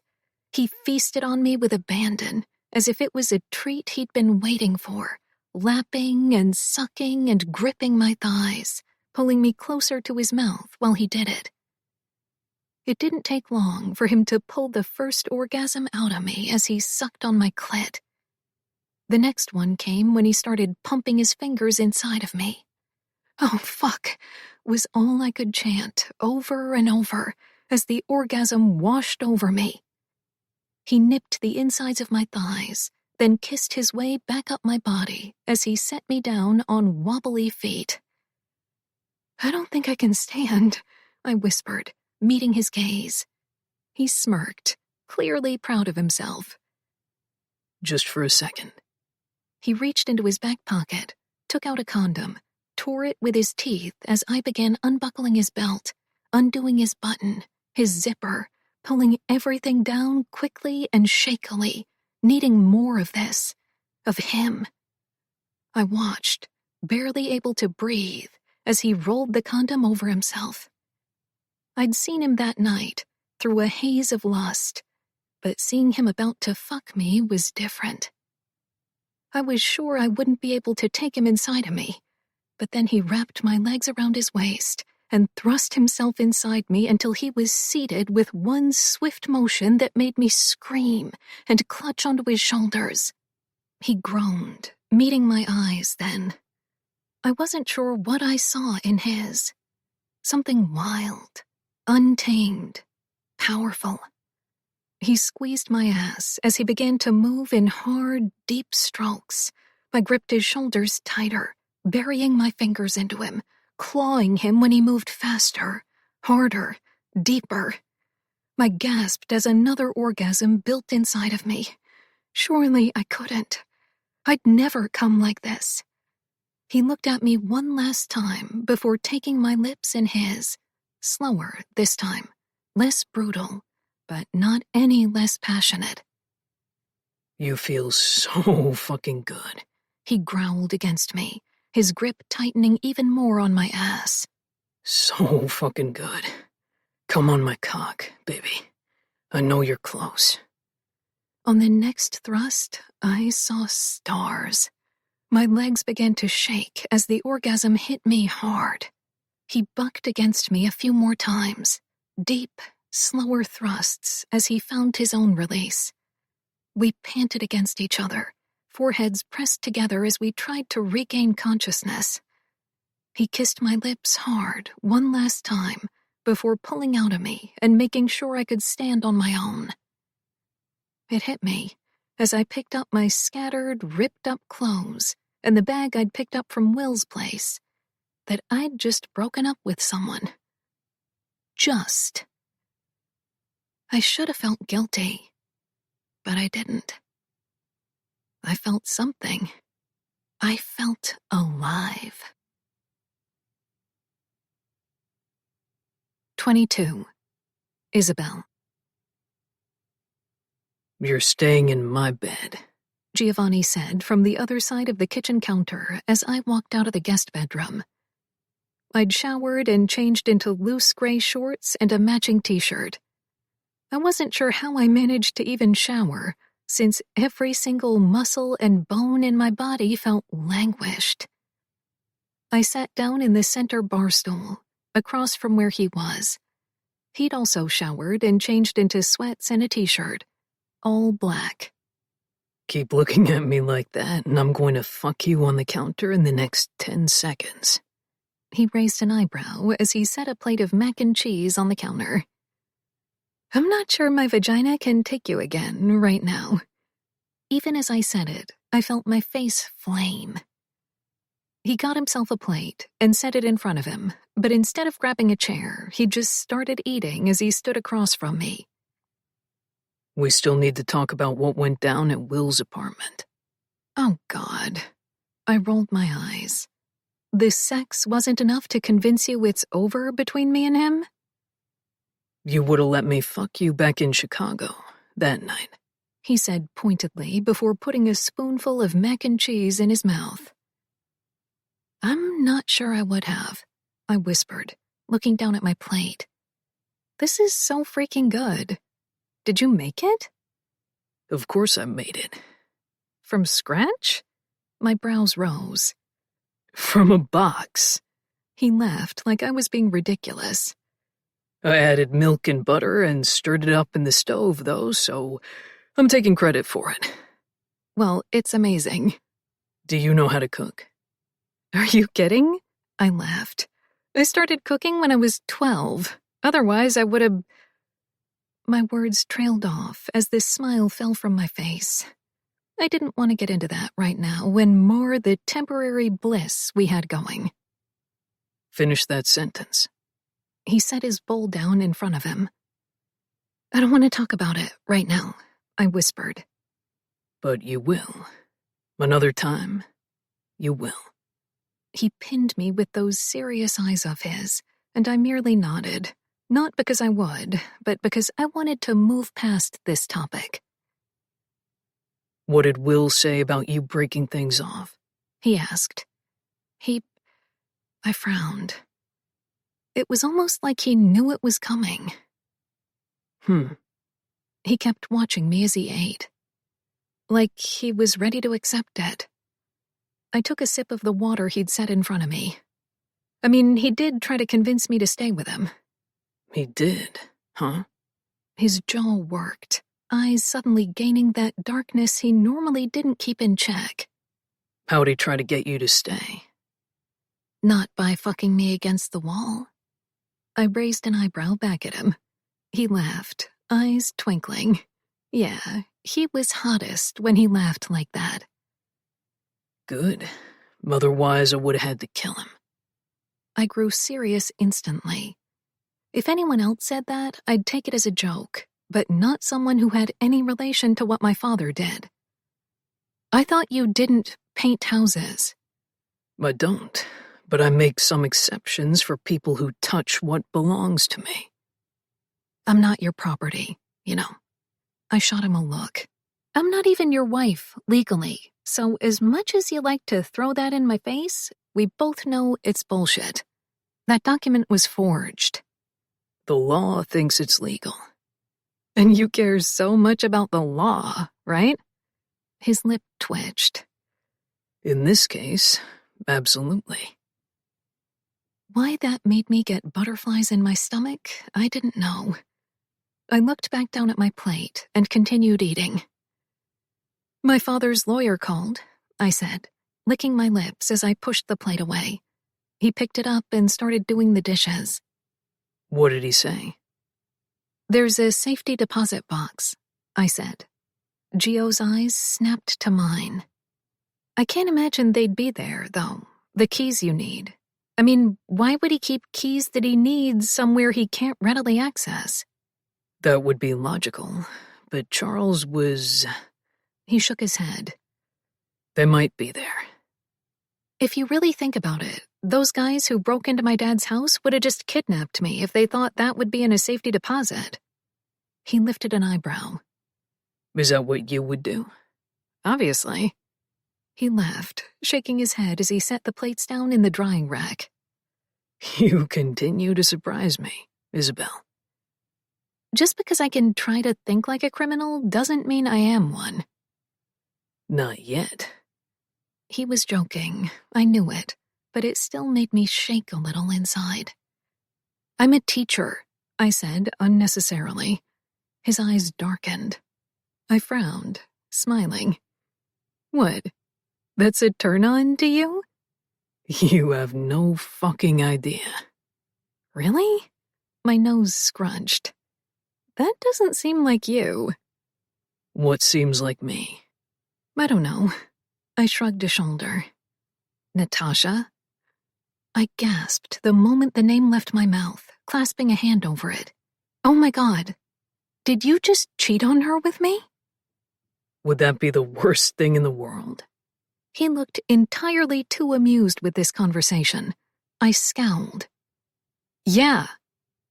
Says the girl who touched herself in front of a man while she was supposed to be having a sex call with her actual boyfriend.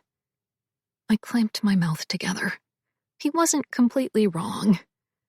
I thought of something and felt a slow smile bloom on my face. Except it wasn't just a man I did that in front of. It was my husband. Oh, fuck this. He walked around the counter quickly and hauled me out of the bar stool. You may have a marriage kink, not a teacher one. I'm not sure which one is more surprising. I laughed as he threw me onto his bed and came down over me, enveloping me with his body. I don't have a marriage kink. He nipped my jaw, my neck.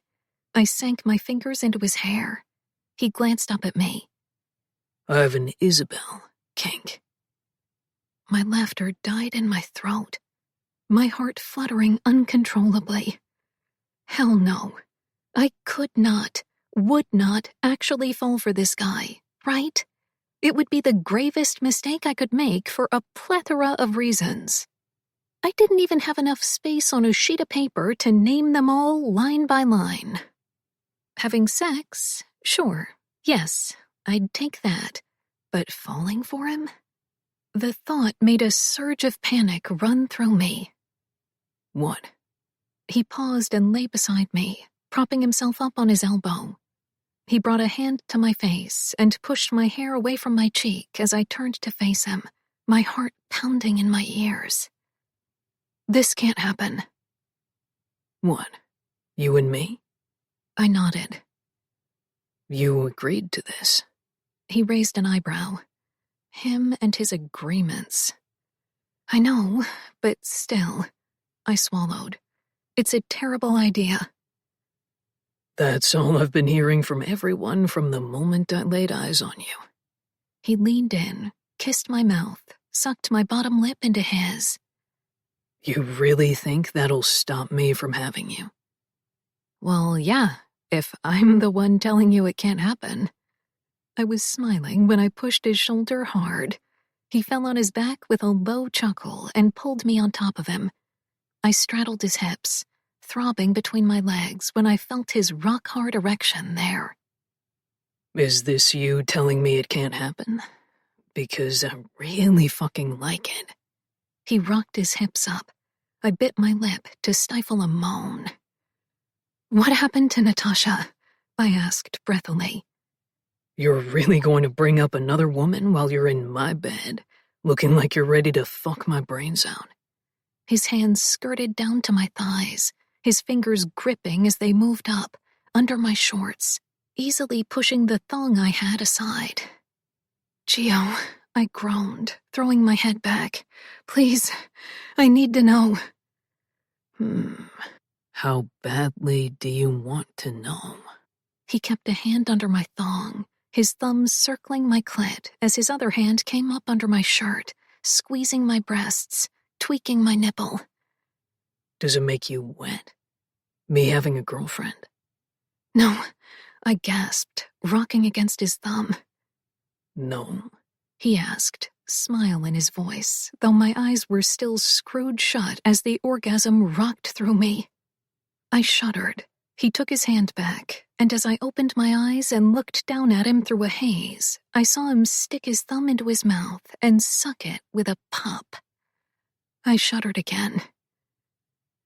I need to know, I said again, looking at him seriously. He sighed heavily.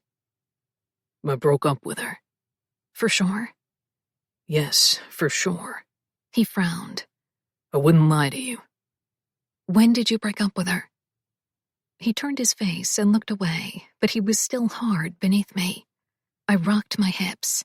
He hissed, grabbing my thighs again, right on top of the small bruises from earlier. I bit my lip at the pain, the pleasure. I liked to feel what I did to him. I liked what he did to me. I knew if I kept rocking against him like this, I'd come again, without the help of his hand. Can we talk about this after? He brought a hand up under my shirt again. Nope. I ground my hips again. Fuck. His eyes popped open, sharp gaze on mine. The night you showed up at my house. What? I stopped moving and planted my hands on his hard chest. Before or after you found out I was there? Jesus, Isabel. He pulled in a breath and let it out, tweaking my nipple. I bit my lip, but the moan left my mouth nonetheless. Before. So not because of me? He chuckled, grabbing my hips and turning us so that I was beneath him on the bed. I kept my legs wrapped around him. Is it going to make you even more wet if I say yes? He pushed a hand into my shorts, into my thong, and groaned. Damn, you're so fucking wet now. So ready for my cock. I shuddered as he ran his fingers over my sensitive clit. I was too sensitive, too raw. He kept rubbing, though, and I kept riding his hand. It wasn't because of you, he said, bringing his lips down to mine, his fingers slowly moving up and down my wet folds, teasing. but I would have broken it off the moment I saw you if it meant I could have you. Is that a good enough answer? Yes, I think so, I gasped, arching my back. Good, because if I don't fuck you in the next 5 minutes, I might die. And he did. He fucked me slower that time, biting my shoulder, my arm, my lip when I kissed him. Slower, but he still made me orgasm twice, and I couldn't even protest when he pulled the covers over us and turned off the lamp once he was finished. I didn't think of Will or my father or what would happen next. I didn't think of the break-in or the man I'd seen earlier in the day. Gio consumed my every thought, though, my very existence, and left no room for anything else. I should have been terrified, but it was thrilling. 23. Gio. I didn't mind women sleeping in my bed. Some men snuck out in the middle of the night or didn't like the idea of sharing a bed because it made them feel like they were sending the wrong message. I never gave a shit about the message. If I wanted something in black and white, I stated it that way. If they didn't like it, I got rid of them. With Isabel, things already felt more complicated than that. I wanted her body, and I got it. I'd wanted her thoughts, and she gave them, most of the time. Information was tricky, but only when it came to personal information about her past, which was what I wanted. I wanted a list of every single fucking person who had wronged her. The why didn't matter, it just was. She opened her eyes, slowly adjusting to the light coming into the room. Are you watching me sleep like a creep? Yep, she smiled. What a strange man you are, Giovanni. No one called me by my full name unless they were angry at me. When she said it, it sounded sexy as fuck. When she said it as she was coming, it was a slice of heaven. What did you speak to Will about? I asked, watching her closely. Oh, my God, she groaned, turning and pushing her face into the pillow. You're going to start the day with that? I need to know. I need to go to the bathroom and brush my teeth. She fought with the covers as she got out of bed, and I watched her ass sway in underwear that looked like boxers, but were too small for any man to fit in. Maybe they were William's. I pushed the thought away instantly. I didn't want to think about him or anyone else she'd been with. I got out of bed and followed her, crossing my arms and leaning against the doorframe as she wiped herself and flushed the toilet. Hello, a little privacy. I let out a laugh. Your pussy was riding my mouth a few hours ago. I think we're past privacy. In that case, can I borrow your toothbrush? She looked at me in the mirror as she washed her hands. I pushed off the doorframe and popped open the cabinet below the other sink, then opened a new pack of toothbrushes and handed her one. Thanks, she smiled as she spread toothpaste on it. For some reason, I can't imagine you buying that. Well, Petra bought them, so you'd be right about that. She rolled her eyes and spit. Of course. I shrugged and joined her, reaching for my toothbrush, then brushing my teeth beside her. It felt weird. This was a simple thing, brushing my teeth next to someone, but I'd never done it. I'd also never walked into the bathroom while a woman was peeing. I usually did allow them privacy. Natasha would have screamed her head off if I'd ever walked in on her doing something like that. She had this thing about keeping pretenses. So much so that she always made sure to get up before me to apply her makeup. With Isabel, it felt normal. We rinsed and set our toothbrushes down, wiping our faces as we continued to look at each other in the mirror. Please tell me what you spoke about, I asked. Please? Wow. She raised both eyebrows and turned to face me. I didn't know that was part of your vocabulary. Apparently it is now, I mumbled, looking at our feet momentarily. Apparently, it really fucking was. Though, since I'd used it more times this week than I had in all the years of my life. I could play nice when I wanted to, but damn, she was making this difficult for no reason, and I didn't like it. My eyes snapped back to hers. Are you going to tell me, or what? Why do you want to know? She crossed her arms over her chest. She was wearing her gray t-shirt, but something told me she felt too exposed to have this conversation. Good. I wanted her to feel exposed to me. I don't like being kept in the dark about things. Even when those things have zero to do with you? Especially when those things have zero to do with me. I felt my lips pulled when she laughed and shook her head. You're ridiculous. I know. I pulled her to me, telling myself I was just doing it to make her comfortable enough to open up and tell me what went down in that clown's apartment. But she felt undeniably good in my arms, and I wondered why the fuck I didn't hug women more often, or ever. I set my chin on her head. Tell me.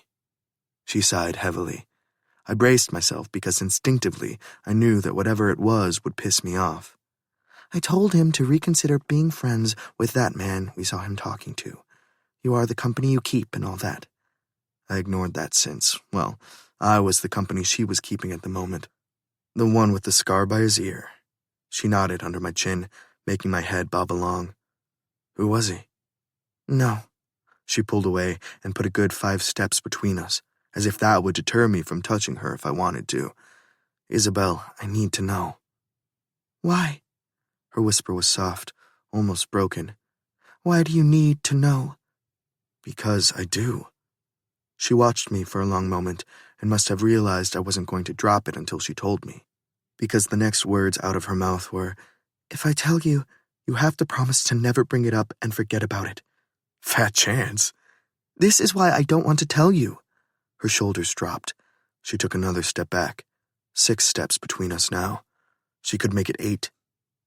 10, 20,000, and it still wouldn't be enough to keep me from pulling her into my arms again if I wanted to. She squared her shoulders and tilted a chin up, defiant. I've moved on from it.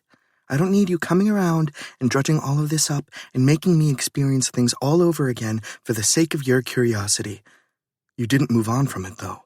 You were scared when you saw him, terrified. Do you think he was one of the men who robbed your dad's house? I asked, even though I knew the answer to that. No. She bit her lip, crossing her arms again. He's a lawyer, the guy. What's his name?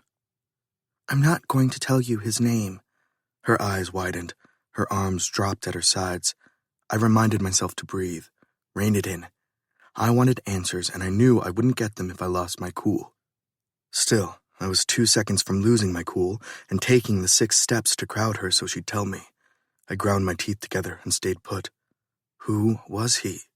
My eyes narrowed slightly. I'm not going to ask again. Oh?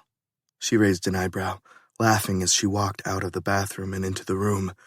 That's a funny demand, since it's my problem, and I don't remember saying I wanted to tell you. I stayed by the door, watching as she pulled on her sweatpants and started walking out of the bedroom. Panic rose inside me, reaching my throat and clasping. I knew she couldn't leave, and yet I felt my skin crawling at the thought of her walking out on me. Chalk it up to mommy issues. Hell, to mommy and daddy issues. I didn't appreciate people walking out on me unless I was finished with them. And I wasn't finished with her. Not by a long shot. I followed her through the kitchen, through the living room, and into the guest room. She started picking up the few things she'd taken out of her bag when she showered in here last night. You can't leave, I said, a reminder, a threat. I'm well aware. She met my gaze, expression hard. But I'm assuming we're going back to Chicago, to Dave's office for whatever it is he needs to give me. I just want to know what he did to you, Isabel. Put me out of my misery and tell me, and I'll leave you alone, I swear. Jesus Christ! She let her head fall back with a groan. You're really not going to let this go, are you? Nope. It was the truth. I wouldn't. I've never even told anyone. She swallowed again, bringing a hand up and chewing on the tip of her finger like she'd done to mine as I was pounding into her from behind last night. Fuck. Not the time to think about that right now. Tell me, I said, voice quiet, hoping I sounded calmer than my insides felt. Fine. Her eyes flared on mine. I'll tell you, but you do not get to touch me again until I say so. What? The panic rose again. Why? Do you want me to tell you or not? Yes, I groaned. How long is this for? The no touching thing. Like right now, in the next 5 minutes? Until I say it's okay, she said, and the fire was back in her eyes, so I knew she meant business. Definitely not in the next 5 minutes. Maybe not in the next 5 days. Maybe not ever. Fuck. I ran a hand through my hair, heart pounding. I don't like this agreement. If you want me to tell you, that's the agreement. She continued to stare at me. I stared back. I didn't say anything. I waited out. How long would she not let me touch her for? An hour? A day?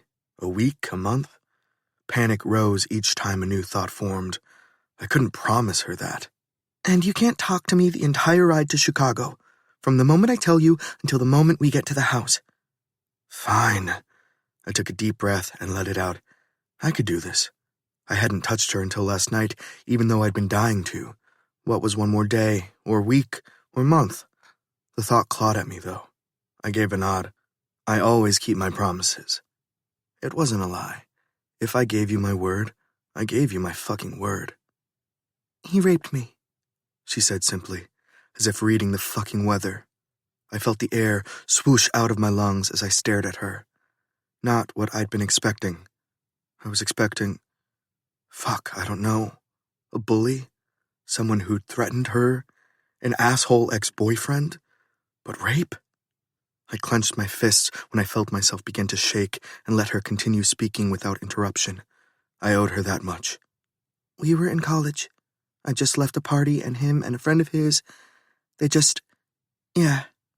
raped me. She blinked rapidly, trying to obviously hold back tears. She wiped them before they could fall. I hadn't seen him again until yesterday. I didn't even know I knew what he looked like. I'm the only one who knows? I asked, voice hoarse. I swallowed to clear it. She nodded. You didn't go to the police? You didn't report it? She scoffed, wiping her face again. Please. Isabel. I took a step forward. Don't you fucking dare! She shot me a murderous look, holding a finger up. We had an agreement. You said you keep your promises. I do. I need... I took another step forward. I don't care what you need, Giovanni, she shouted, backing away. This isn't about you. I stopped walking, then took half a step to see if she'd change her mind. I swear to God, if you touch me, I will shank you. She reached into her bag, grabbed a black switchblade, and held it up. Under any other circumstance, this would have turned me on.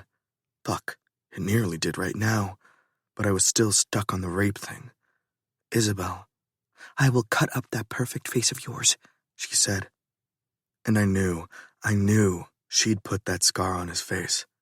And I'll never tell you anything personal again, ever. That was where she got me.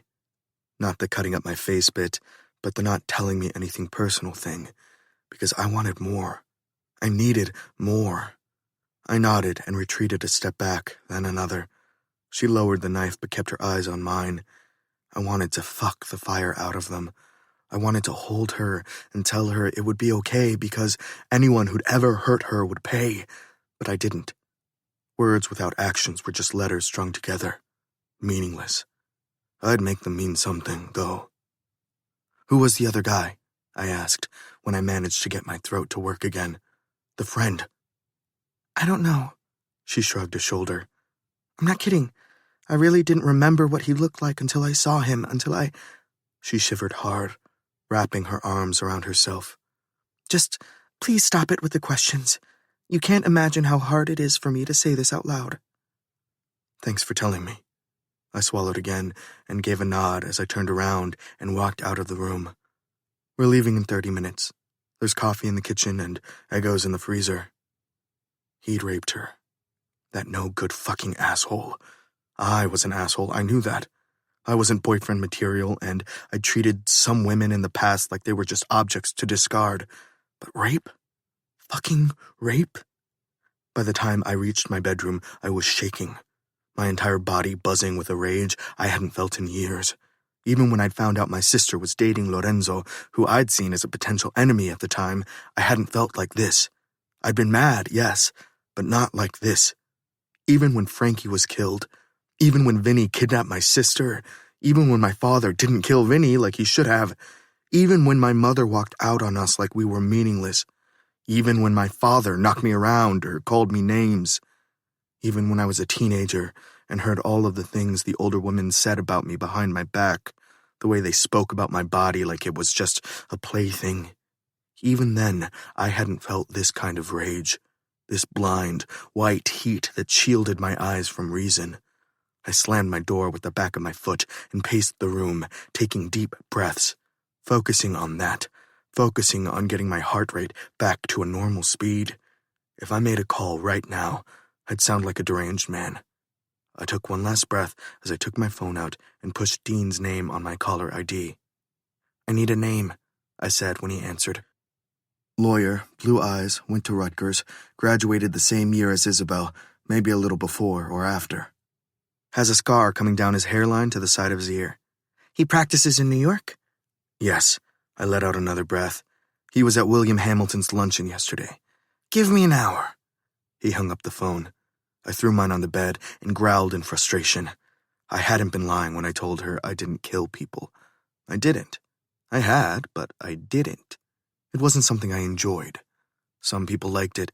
Men and women I employed genuinely liked it.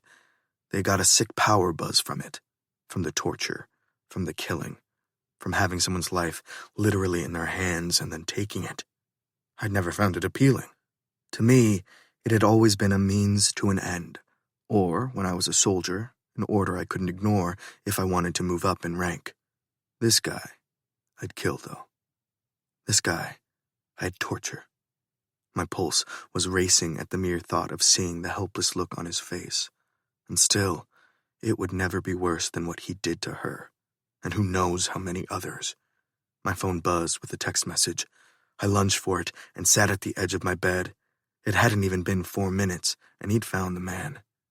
Dean. Carson Riley, Esquire. He sent another text with the address, and another with background information about the man. I clicked on it and read a few points, but it wasn't like it would make a difference. It could have been said he was a loving husband and doting father, and it still wouldn't change his fate. Maybe people changed. Maybe we shouldn't cast judgment on others, especially when we had dirt on our own hands. Maybe. I didn't give a fuck. He was dying today. I got my shit together fast, the adrenaline still buzzing through me as I opened my door and walked out. Isabel's was still closed as I headed toward the elevator. When I reached it, I unlocked it, pushed the button, and called Petra as soon as I stepped inside. Yep, she said as a greeting. Take her back to Chicago, to my place, not the house. Don't let her out of your fucking sight this time.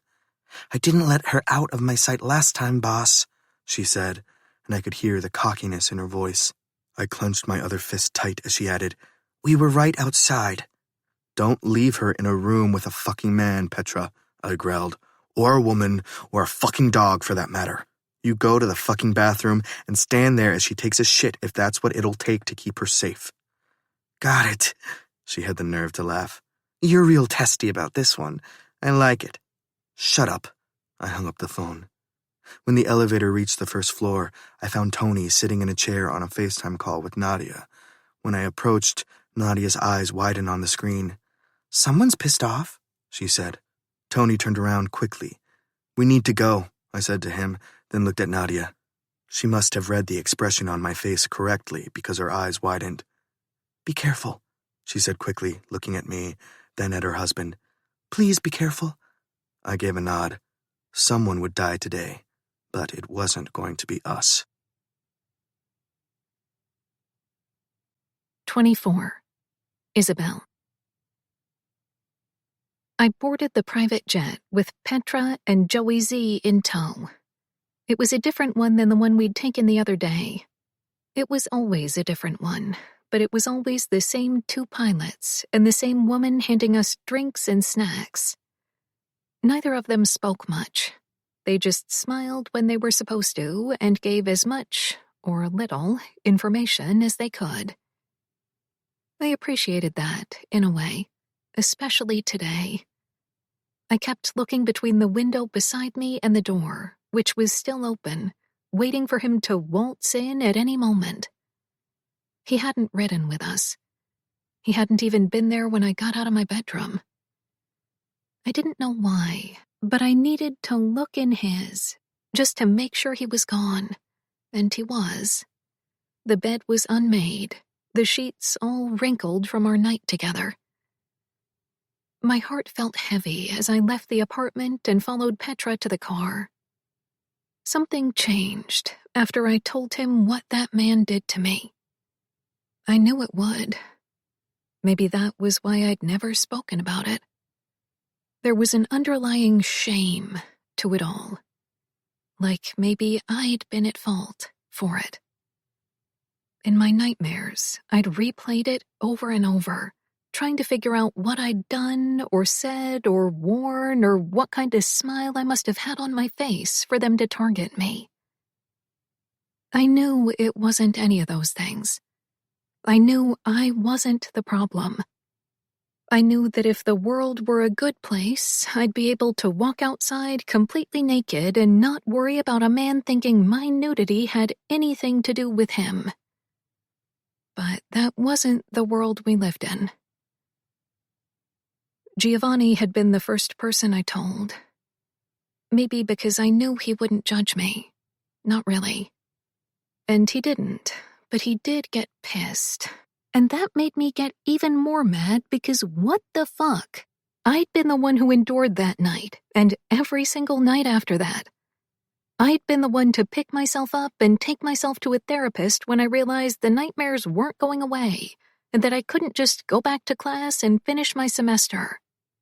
I'd been the one to fight for online schooling for the remainder of my college years and miss out on the full experience because if the full experience meant dealing with entitled assholes who thought everything, including other people's bodies, belonged to them, I wanted no part in it.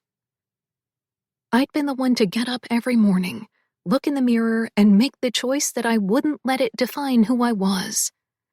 So for him to be upset? It annoyed me. Maybe I should have felt proud, or happy, or turned on, but I didn't.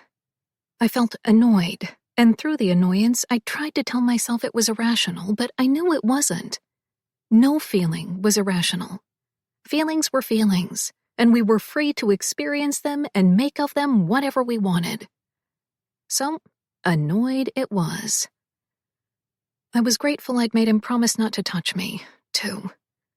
I was grateful when he agreed, and grateful when he stopped himself.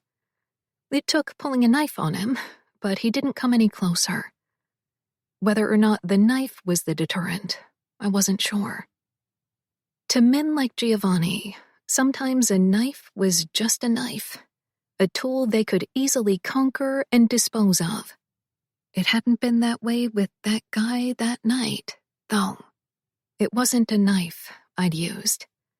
It was a shard from a broken Corona bottle lying nearby. I'd already resigned myself to my fate by that point, my mind checking out as he took advantage of me. But when I saw that glimmering piece of glass, I grabbed it and aimed for his face, his arm, anything I could sink it into. I became interested in knives after that. My father couldn't understand it, but he bought me this one anyway. My gaze fell to the pocket I'd stored it in. It was engraved with my initials, I.E.B. Isabel Emilia Bonetti. I'd learned how to somewhat do things with it from YouTube.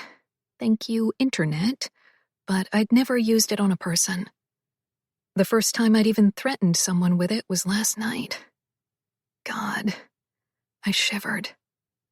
I would have used it, too. I knew that as well as I knew this entire thing between Gio and me would blow up in my face. I glanced at the door as the woman closed and locked it. No one else is coming? I looked at Petra. She looked up from her phone and shook her head, then went right back to it. The remainder of the flight was silent for the most part, except when Joey Z took the seat across from me and opened up a foldable chess set. You play? He asked. I can teach you. I think I remember. I picked up the black pieces and set up my side of the small board. My dad taught me when I was around 7. Was he any good? I let out a laugh, looking at Joey. I don't know. He was the only person I've ever played with. I learned in prison, he said, like it was no big deal, like it was a normal place to visit. Interesting. I moved a pawn. I learned how to read there, too. And people are always talking about how bad our prisons are, I said, mostly joking because I couldn't even begin to imagine how terrible it must have been in there. I don't like it. He moved a piece.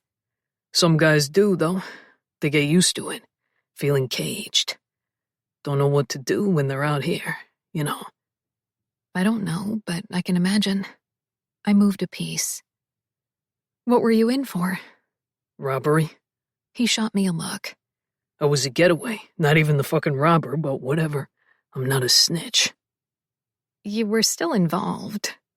I bit back a laugh because this conversation was fucking insane and I was having it anyway. The getaway is still involved in the robbery. That's what Judge Rosalind said. We continued to play in silence. He beat me twice before we landed, and I decided that tonight I'd watch YouTube videos on how to play chess because no way would he beat me a third time. Not that I was planning on sticking around much longer. I did need to get back to work in August. It wasn't like I had all the time in the world to sort this stuff out with the marriage and the warehouses and whatever else they needed from what my father left. I knew it would be much easier if I just gave them access to all of it, but I didn't want to. As it was, they had more than enough information. I needed to focus on packing up his things, selling the house, and getting the hell out of here. It didn't matter how much Giovanni affected me whenever he was near me. It didn't matter what spark we had or how good he was in bed. None of it mattered. I didn't belong in this life any more than I belonged in the life of a politician. We pulled up to a luxury building where Joey parked in the garage and the three of us got down. I looked around, unsure of what we were doing here. It didn't matter. It wasn't like I was going to stomp my feet and get out of here. I knew I was safe with these people, so I let them lead me inside, to the elevator, and up the building to the penthouse. I instantly knew this was Giovanni's. All this luxury had his name written all over it. When the doors opened, I paused in the elevator. Damn, at least the man had class. He must have paid an interior designer a lot of money because it looked straight out of a restoration hardware catalog. Everything was sleek and dark. The floors were black stone. The walls were black stone. The mirrors were huge, but the furniture itself was just clean and minimal. And then the hall opened up to the living room and kitchen, and my jaw dropped. He had the most perfect view of the city I'd ever seen. I walked over and stood by it, not setting a hand on it out of fear that I'd dirty the glass. Wow, I breathed. It gets me every time, Petra said behind me. I turned around to face her. Make yourself at home. I'll give you a tour so you can see where everything is in case you get bored. I nodded and followed her as Joey took my bags up the winding stairs. There was a glass wall there, but I couldn't see anything else. I wondered if it was some kind of loft. Petra took me into the kitchen and showed me how to work the filtered water and fridge. She showed me the hidden pantry that was organized to perfection and where the pots and pans and mugs and coffee were. Then she showed me one guest room, then another. The third room was massive. It was a game room/movie theater. The movie theater portion had 3 rows of chairs in front of a big screen. The game room portion had a pool table, foosball table, and Pac-Man arcade game. His personal favorite, Petra said, tapping the Pac-Man game. It was my favorite, too. I killed that game every time. She added, he holds the highest score and talks about it nonstop when we hang out here. Do you hang out here often? I asked. Not because I was jealous. I wasn't. I just wanted to know. It was something I needed to ask him, though. It was a conversation I'd need to have if I chose to continue sleeping with him. If. Big if. I looked at Petra. I'm sorry. You don't need to answer that. Nah, I get it. She smiled. It was the first genuine smile she'd given me. We have never, are not, and will never be together. Thanks. I felt myself smile back. I didn't ask why, or whether or not either of them had tried. That wasn't for me to ask her, or for her to disclose. Would you be jealous if we had been? She asked as we left the room and headed toward the stairs. Honestly, I sighed heavily. Yes, I would have been jealous, and that scared the hell out of me. I wasn't jealous or possessive. Hell, William had been flirted with heavily by women right in front of me, and I'd stood there, smiling and trying to bite back laughter sometimes. Thinking about Giovanni with another woman, though, that set ice in my veins. I bit my lip. When we reached the second floor, she turned to me, brow raised, waiting. I'm taking that as a yes. Yes, but I shouldn't be. Because of his reputation, or because you're not cut out for this life? She turned back around and continued walking. Joey walked out of the room we were standing near. Have you been talking to Nadia? Maybe. She smiled again. Not many people are cut out for it, but if it makes you feel any better, he's removed himself as much as possible from anything that may land him in jail. Really? Meh. She moved her head side to side. I mean, most things. I laughed, shaking my head as I followed her into the room we were standing in front of. The faint smell of wood hit me first, but that was just before my mouth dropped. It wasn't a massive room like I'd expected, but the view was incredible. I looked up and realized there was a second floor. What's up there? Bathroom? Nope, bathroom's down here. She walked toward a door and opened it. Okay, the bathroom was big. How does all of this fit in one space? Well, when you know people and convince the architect to design something a certain way... Wow, I breathed, taking it all in. He must have really good connections. You can say that. She laughed as we walked upstairs. You really hadn't heard of him or his family? I mean, I've heard the last name because of that Italian restaurant that claims they have the best lasagna in the US, but not really. No. That's wild. She shook her head as we reached the second floor. My eyes widened. He had a bookcase, a small bar, and a cozy-looking couch that faced the floor-to-ceiling windows across the room. I turned around and stared at it for a moment. How the hell do those get cleaned? I asked. She laughed. Some guys do it. It's cool to watch. I mean, unless you happen to be getting dressed and forget to push the privacy button. That might be awkward, and I'm pretty sure Gio would gouge their eyes out when it comes to you. My heart thundered. Why do you say that? He's very protective of you. I'm sure he's protective of all of the women he's currently fucking. Petra set a hand on her narrow hip and shot me a look. Gio doesn't give a fuck about the women he's fucking. That's kinda sad. I thought about Natasha. He seemed to care about Natasha. Petra rolled her eyes. Well, he may have been the only one, because we certainly didn't. She went over to the door and opened it. I felt the cool air and smelled the outdoors and nearly fell to my knees. He had a rooftop? All the way up here? I mean, in the elevator there were only 17 floors, which put us on the 18th, technically, so it wasn't the tallest building ever, but still, it was way up. The outdoor area was smaller than I anticipated, but it felt perfect. It was just big enough for a barbecue, a small pergola, a couch that fit about 4 people, and 2 lounge chairs. There was a table between the seating area that had to be custom, the way it was. The perimeter was surrounded by tall, see-through planes that reminded me of that time we took a field trip to the Empire State's observation deck. Definitely not tall enough that anyone could climb or go over. "It feels safe," I said. Petra nodded beside me. "Does he barbecue?" "If he does, I've never seen it." She shrugged. "Joey or Nadia could tell you. I hang out, but I like to hang out with my brother and his family on my day off." "I get that." I smiled. "Are you from here?" "South Side, baby." She smiled proudly.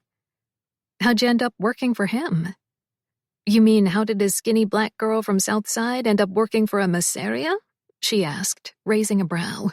I nodded because, yeah, that was exactly what I meant. "He picked me off the street." "What?" I blinked. "My brother and I were pickpocketing near one of his clubs. We were tired as hell and hungrier than hell, and Gio saw us steal some guy's wallet and gave us jobs." She shot me a look. "Not important jobs. John washed his cars, I filed papers at the club, shit like that." "Does your brother still work for him?" "Oh yeah, he's in New York. He oversees some of his businesses over there." She gave a small smile. "I know all of this is a lot, but Gio really takes a chance on people, and when he says he's in, he's all in. No one, especially his father, wanted us here. Most of the old guys, they only want full Italian lineage, which is understandable, but Gio's not that, and he doesn't try to be." "Maybe that's why he hires people from so many different backgrounds," I said. "I mean, forget background. You're a woman. And Nadia? That's pretty different. From what I've seen in the movies, anyway." "Yeah, this is nothing like the movies." She laughed. "Well, maybe a little." She didn't explain what that meant, and I didn't ask. I was grateful she'd shared that with me, even if it did leave me feeling more conflicted than I already felt. 25. Isabel. Giovanni never came home last night. I didn't know why I was expecting him to. I knew even less why I'd been so disappointed that he didn't. I meant it when I told him I wouldn't let him touch me. I'd already given him enough. He couldn't have every single part of me just because he damn well pleased.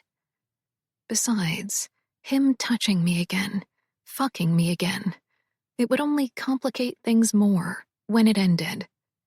My feelings were already more involved than I wanted them to be. I got out of bed and went through the motions before I headed to the kitchen. Joey and Petra were there, finishing up whatever they were eating. "Joey made pancakes," Petra said. "Eat at your own risk." You said they were good. He frowned at her as he set his fork down. "They are good." She smiled at him, and the moment he lowered his head, she widened her eyes at me like they weren't. I bit back a laugh and went into the kitchen, brewing myself a coffee pod. As I waited, I turned to face them.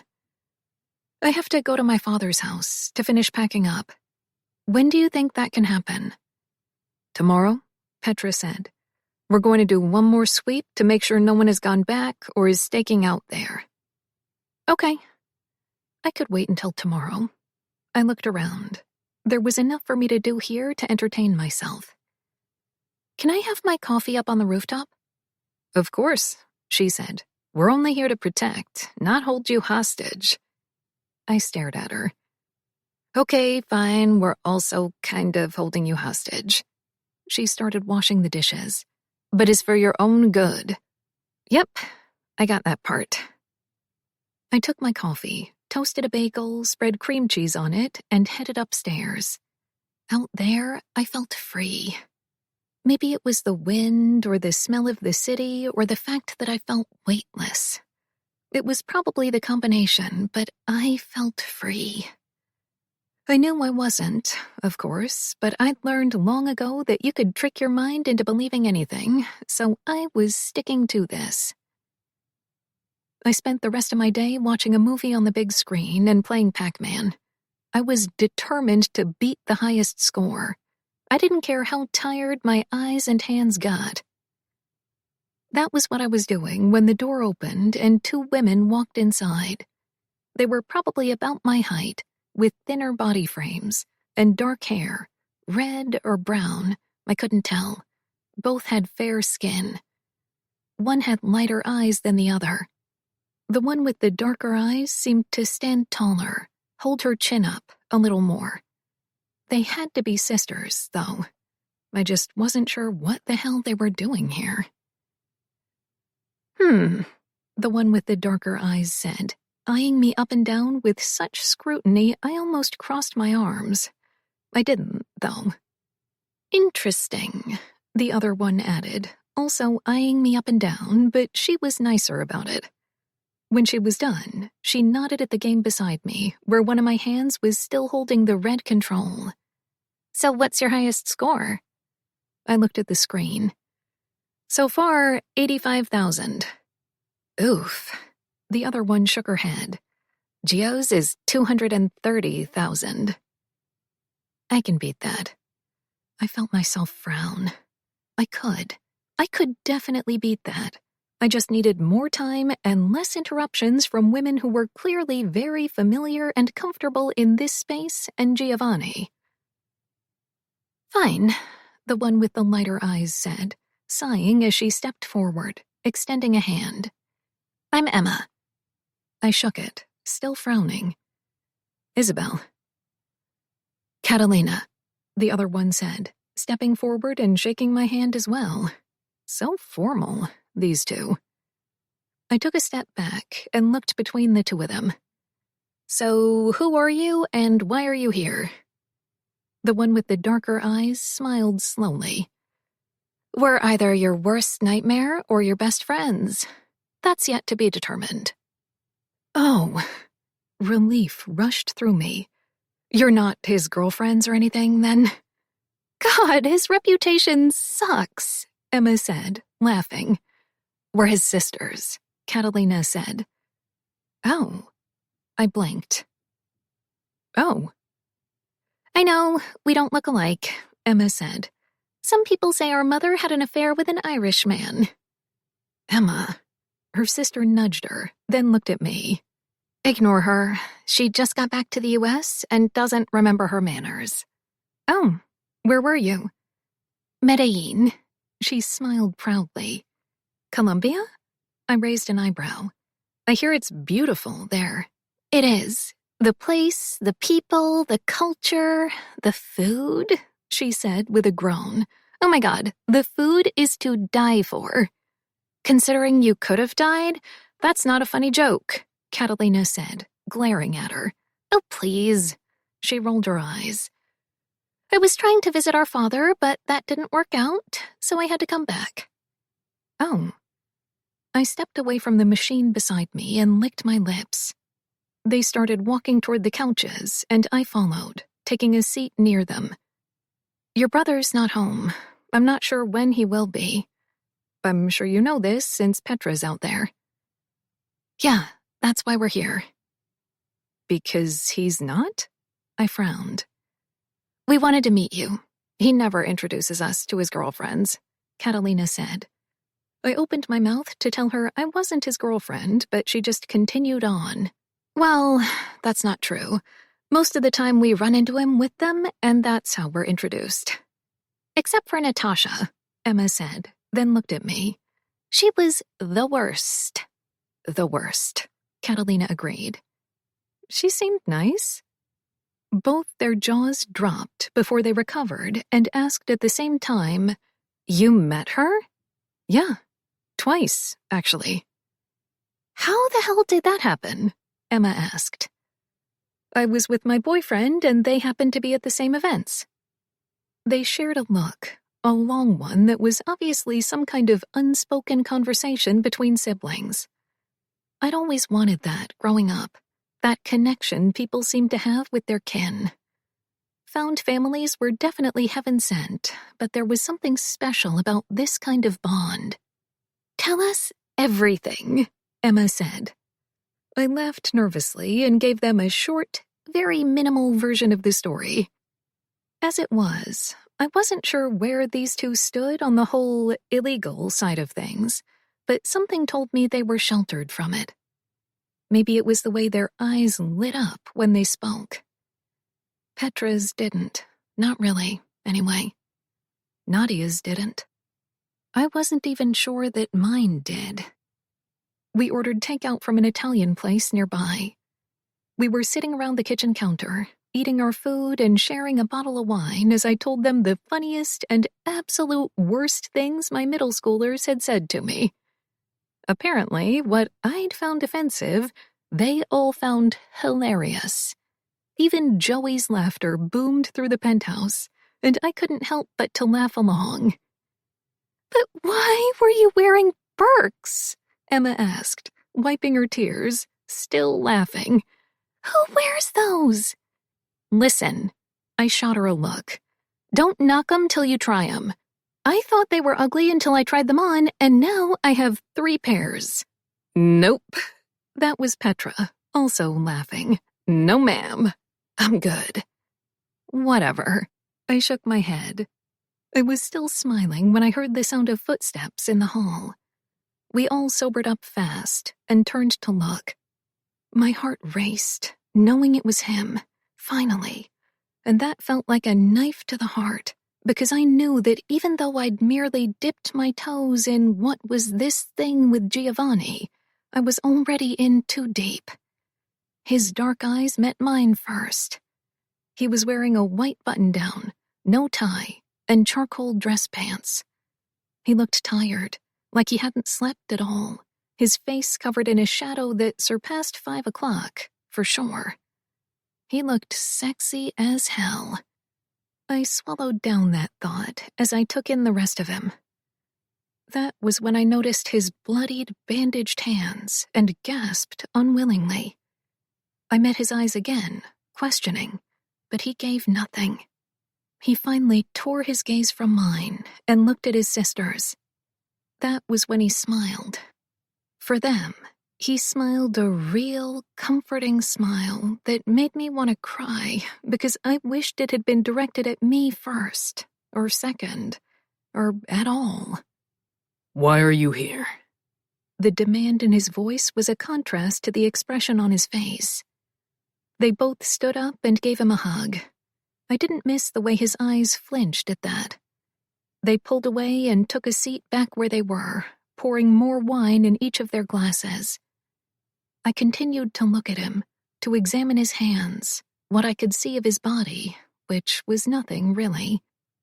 When I looked at his face again, I found him staring at me, that unreadable look on his face, his jaw set as if he was trying to hold something in. Words? Questions? I wanted so badly to find out. I wanted so badly to stand up and launch myself at him, to show him the relief I felt at the fact that he was here. But I wouldn't. I wasn't his girlfriend. "But you're his wife," a little voice reminded me. I took comfort in that, even if it was hidden comfort and I'd never say it aloud. "I'm going to shower and change," he said, finally, tearing his gaze away from me as he walked past us and headed to his room. I made myself stay in my chair. I made myself pick up my glass of wine as if nothing out of the ordinary was happening, because what else could I do? I looked at Petra and whispered, "I think I should move rooms, since he's back and all." "Good luck," she said. "You're free to go tell him that if you want. I'm not getting yelled at tonight." Why would he yell? I shot her a look, then looked at his sisters who were both wearing the same expression on their faces, lips pressed together as they shot me a sympathetic look. Catalina broke the silence, smiling softly. "Give him some time." I nodded, but even as I nodded, I knew I was going over there. Not because I needed to hug him or touch him, because that would be extremely hypocritical of me, but because I wanted to make sure he was okay. He didn't look okay. The only second he seemed okay was when he smiled at his sisters, and even that was short-lived. I waited as long as I could, which turned out to be 2 minutes, according to the clock on the microwave. His sisters laughed lightly. Petra pressed her lips together, shaking her head, seemingly telling me not to go. Even Joey flinched. I made my way to him anyway. 26. Isabel. I found him in the bathroom. He was wearing gray sweatpants, but remained shirtless as he retried to bandage his left hand. His right hand looked bad. Really bad.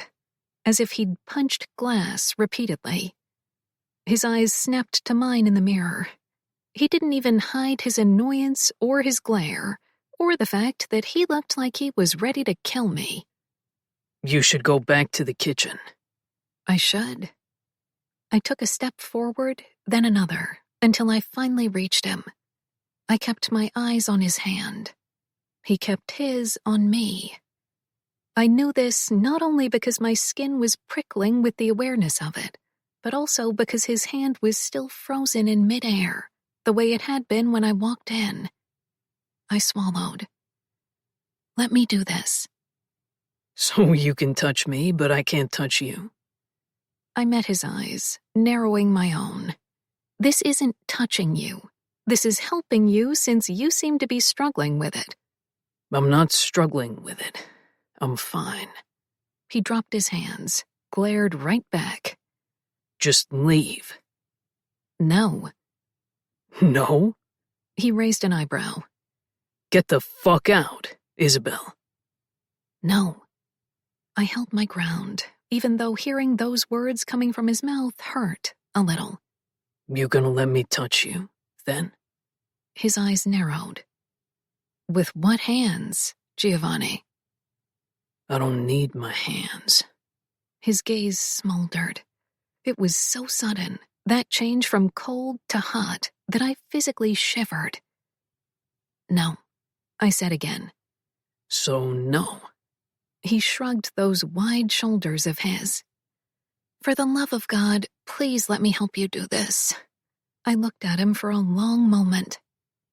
I hadn't reached for his hands yet, but I wanted to so badly. Instead, I set a hand on the edge of his shoulder.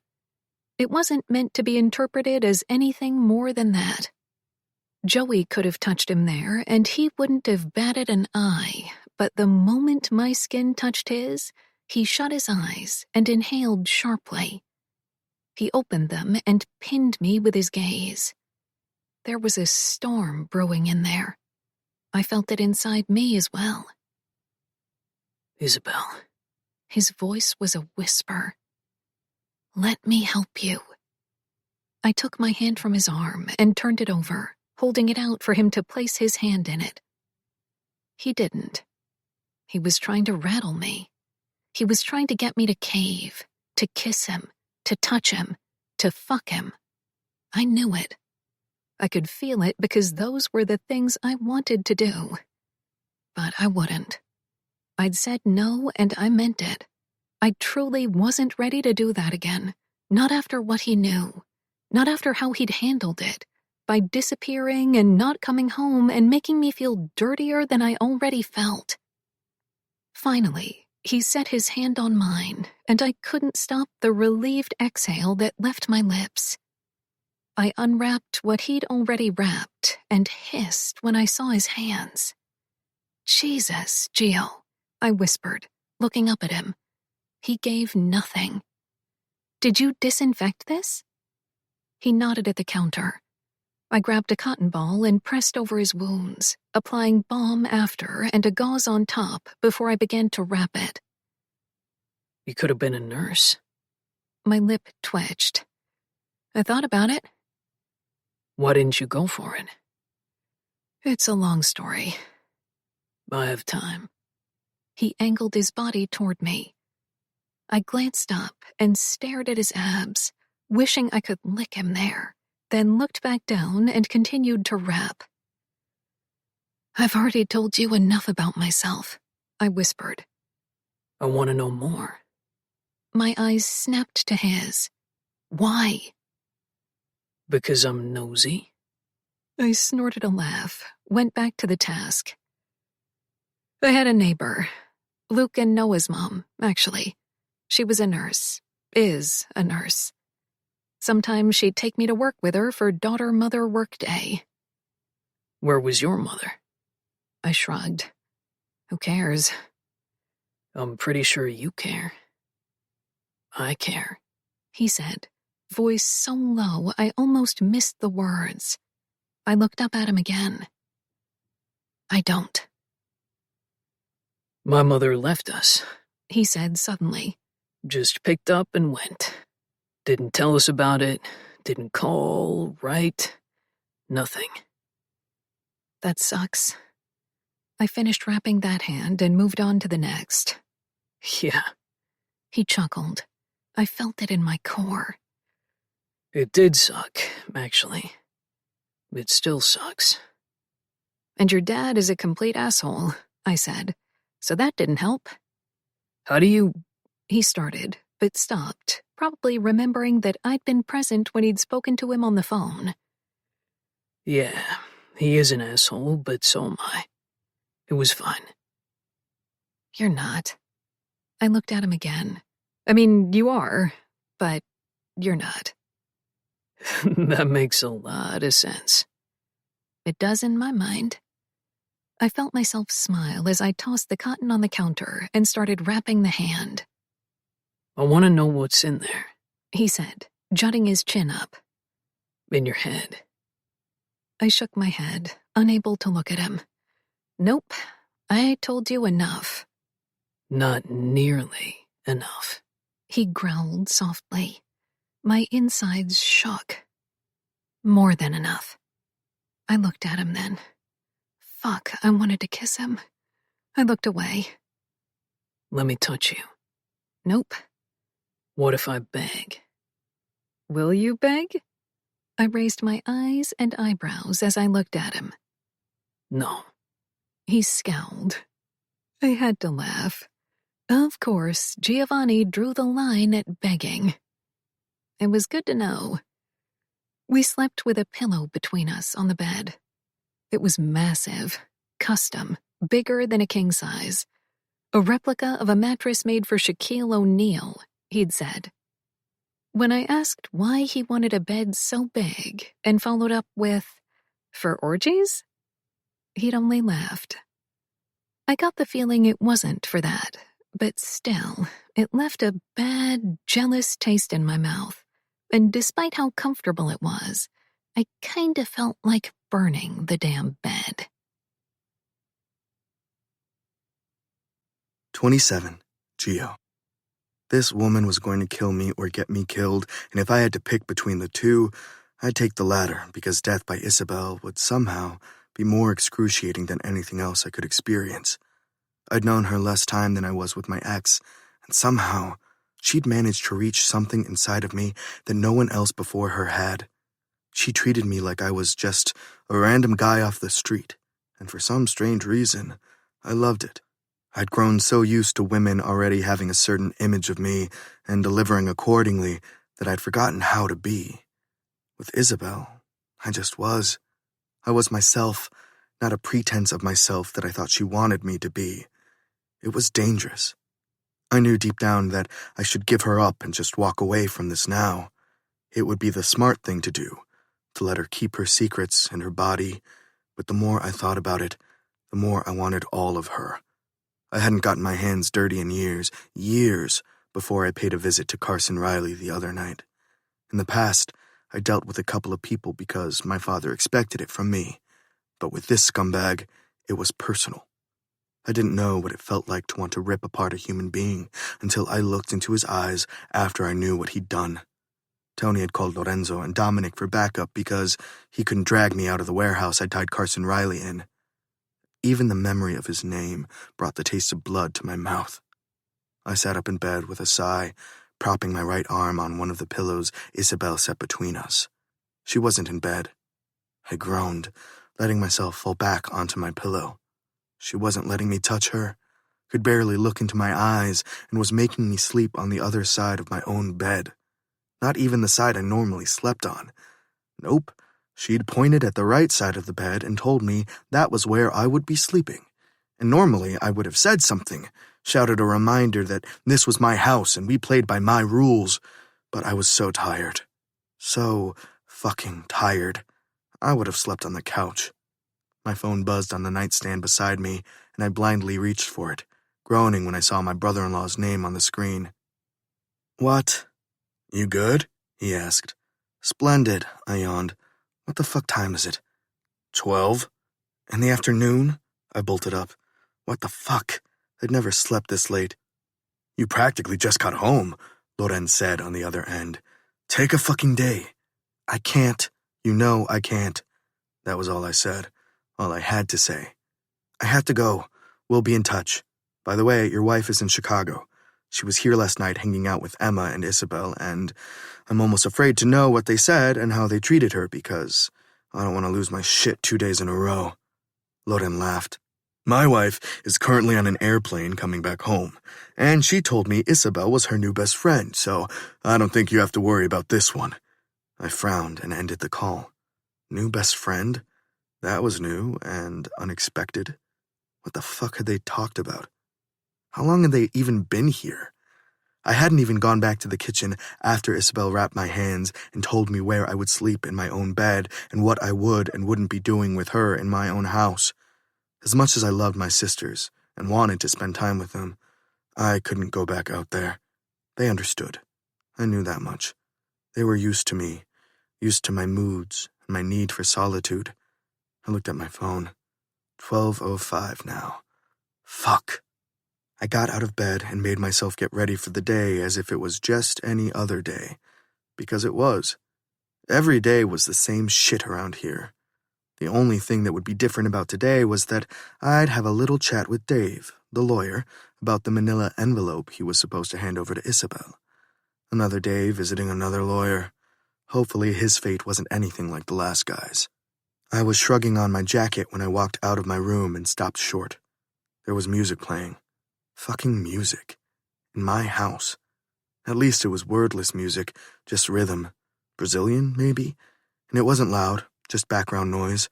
Whatever. If she wanted to listen to music, she was allowed. I kept walking.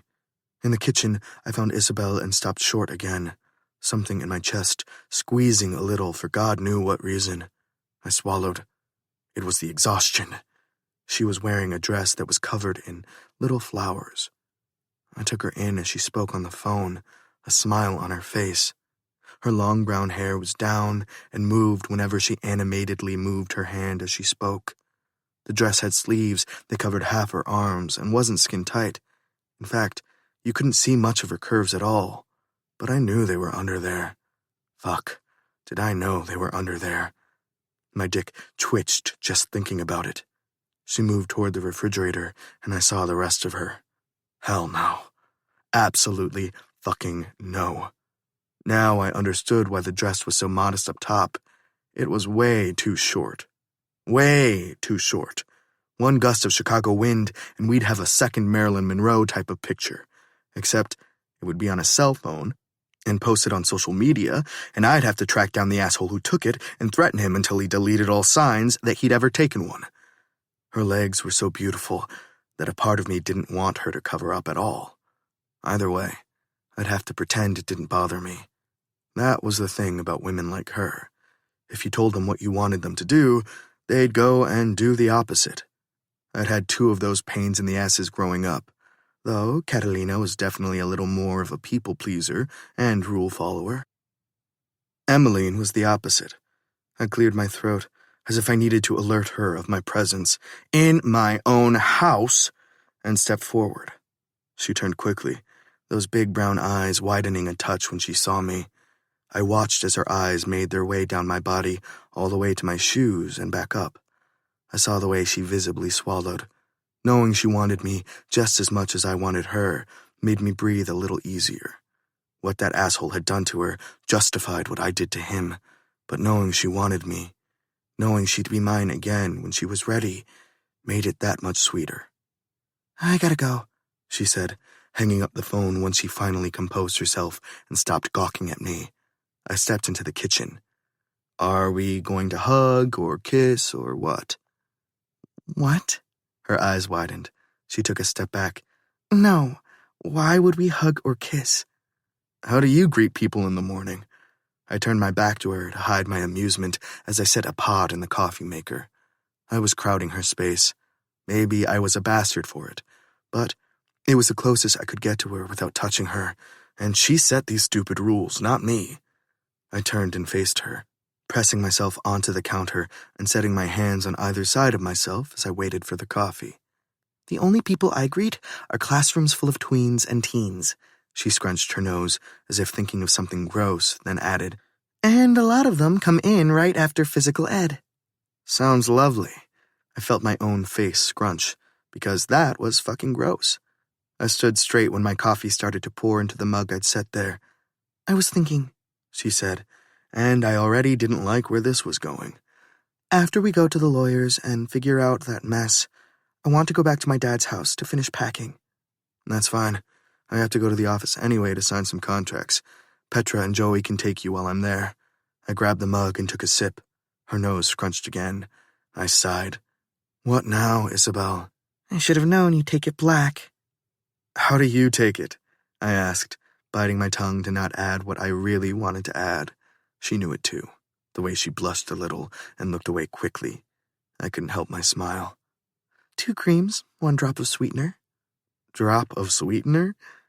Yeah, the ones that have no real sugar. She mimicked squeezing a dropper. You just boop it into the mug. Boop it into the mug. This girl. I shook my head and laughed. You belong in a fucking Disney show. Oh my God, that was my dream growing up. Her eyes grew wide. Are you kidding? I watched all those shows at night and wished so badly that I could jump into the screen and just magically be a part of those families or friends with those kids. What was wrong with your family? I asked, taking a sip of my coffee. Well, she leaned against the island counter behind her and crossed her arms over her chest. I'd never been more grateful to be holding a hot cup of coffee in my life, because this would have been the first time I'd broken a promise. I was dying to lift her up and have her legs around my waist as I felt her up underneath that short-ass dress. She snapped her fingers. My attention snapped back to her face. She continued. Apparently, my father had a whole other family I didn't know about in Chicago, so if that's anything to go by, you already know some of what was wrong with my family. I sighed heavily. That was uneventful. Here I thought she was going to open up, and the only thing she was doing was shutting down. I couldn't understand it. Fuck it. I'm doing everything you asked me to do, I said. Doesn't that mean you'll at least let me in that beautiful head of yours? It's been 2 days, Giovanni. She bit her lip and looked away, the blush on her face again. I'd never been a fan of women blushing. I liked women who own their shit. I couldn't think of a woman who owned her shit and blushed. For some reason, the combination was apparently yet another thing to add to my list of kinks, right under teacher. Middle school teacher, to be exact. Are you going to eat? She asked, uncrossing her arms and moving out of the kitchen, putting way too much distance between us. Did you eat? Yep, had a bagel with cream cheese and lox. Good. I set my empty mug in the sink. I don't eat in the mornings. Oh? Her brows pulled. I usually wake up at 5, work out, shower, have a smoothie while I get ready, and have lunch at the office, I said. I was telling her my goddamn daily schedule, and she couldn't tell me about our fucking family. Ridiculous. This entire thing. When we reached the elevator, I texted Petra to let her know we were on our way down. She was waiting with Joey and Tony, probably talking shit about me as I stood here. Probably taking bets on when Isabel would tell me to go to hell and leave me for good. My chest squeezed again. I rubbed it. I shouldn't have skipped my workout. Now I was liable to have a fucking heart attack. We stepped inside. I pushed the button to the garage, looked straight ahead, trying not to look at her, but she was all I could see in our reflection anyway. Don't you think you'll be cold in that dress? I asked finally because I fucking couldn't not. At least I'd worded it carefully. something else I'd learned from having two sisters who were constantly PMSing. I think I'll be fine. I saw the smirk from the corner of my eye. Are you doing this on purpose? Doing what on purpose? She glanced up at me, genuinely confused. Wearing my favorite dress? Ugh. It's a beautiful dress. Thanks. She smiled wide, a beautiful smile that reached her eyes and hit me right in the groin. God damn. She was going to fucking kill me. 28. Isabel. My dress made me feel confident, but what I wore underneath, even more so. Too bad no one would be seeing it except for me. Somewhere between the kitchen and the car ride over here, I'd decided that I was going to open up to Giovanni. He'd said he was trying, and I believed him. Last night, he'd just nodded his head and gone to bed where I told him to, even though I damn well knew that wasn't the side of the bed he slept on. My pillow smelled like him. I could tell it was taking everything in him not to touch me, and I'd expected to have a full argument about the length of my dress. It was short, but not that short. It was short and flowy enough that I could sit down carefully, without putting on a show, but I definitely couldn't bend over in it. He made a comment, of course, but I'd expected worse. Then again, Natasha had been naked in some of her modeling shoots. Maybe he really didn't care about wardrobe at all. He was also asking personal questions, which I'd told myself I wouldn't answer, but I figured I might as well get to know the man I was married to on paper, right? Yes, it was a sham of a marriage, but I wasn't sure how much longer we'd be stuck together, so I might as well ride it out. I hadn't decided on the sex thing. Of course, I wanted him, but I was nervous. I'd never told anyone I had sex with what happened to me. I'd seen the way he looked at me when I told him. A part of me was afraid that he'd start having sex with me and then halfway through decide he couldn't do it. Maybe it was irrational, but I never claimed to be a logical thinker. I tried, but in this case, I couldn't. There was no logic to trauma. I felt what I felt. I got out of the car, careful not to flash anyone who may be outside. Giovanni was standing near the door, blocking my view anyway, so it didn't matter. He hadn't wanted to ride over here with me. I should have been hurt by it, but I was grateful for the distance, grateful for the silence and the time to sort out my feelings. We rode the elevator with Joey, Petra, and Tony. The three of them were strapped and pretty obvious about it with the way they walked.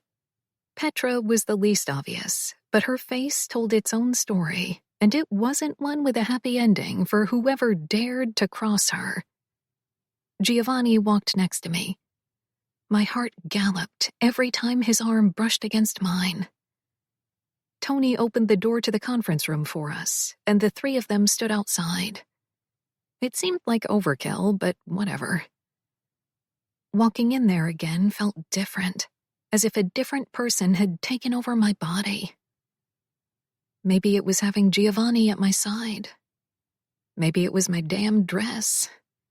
Whatever the case, I walked in with my head held high.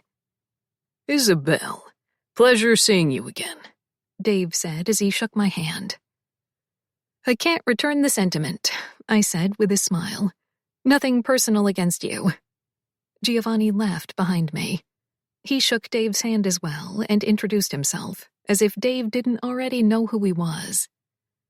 I'm only here as an advisor, he added. An advisor. I rolled my eyes. I turned toward the table just as Giovanni pulled out the corner chair for me, which was unexpected. He knew he'd shocked me, too, judging by the way his eyes twinkled when I thanked him. He sat next to me.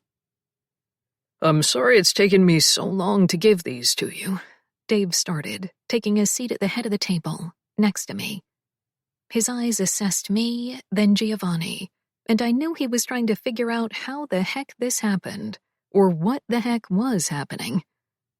I wanted to say, hell if I know, but I wasn't about to answer anything that wasn't verbalized.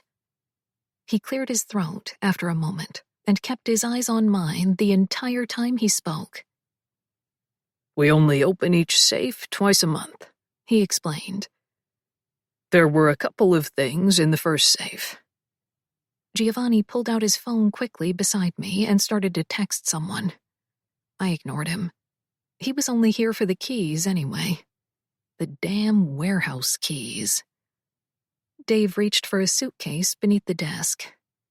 I didn't miss the way Giovanni stiffened next to me, like he's bracing himself for something to go sideways.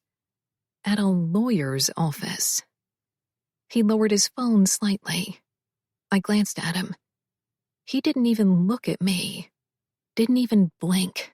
He kept his eyes on the briefcase. The only thing that ran through my mind was, what kind of life has this man led that would make him this paranoid? Followed by, is this the kind of person I'll become if we gave this a real shot? Someone who can't sit still at a private office out of fear she'll get killed? I definitely didn't want that. Again, my mind, overthinking and messing with my previous plans. I turned my attention back to Dave, who twisted the briefcase in our direction to show us stacks and stacks of yellow manila envelopes. Money? I pulled the briefcase closer to me, but looked up at Dave again, who was also looking inside, waiting. Do you know what's in here? I asked. Yes, he said. It's confidential, of course. I would never disclose it. There's a checklist. It has your father's initials. He counted the items every month. Counted it, I repeated, pulling out the first envelope.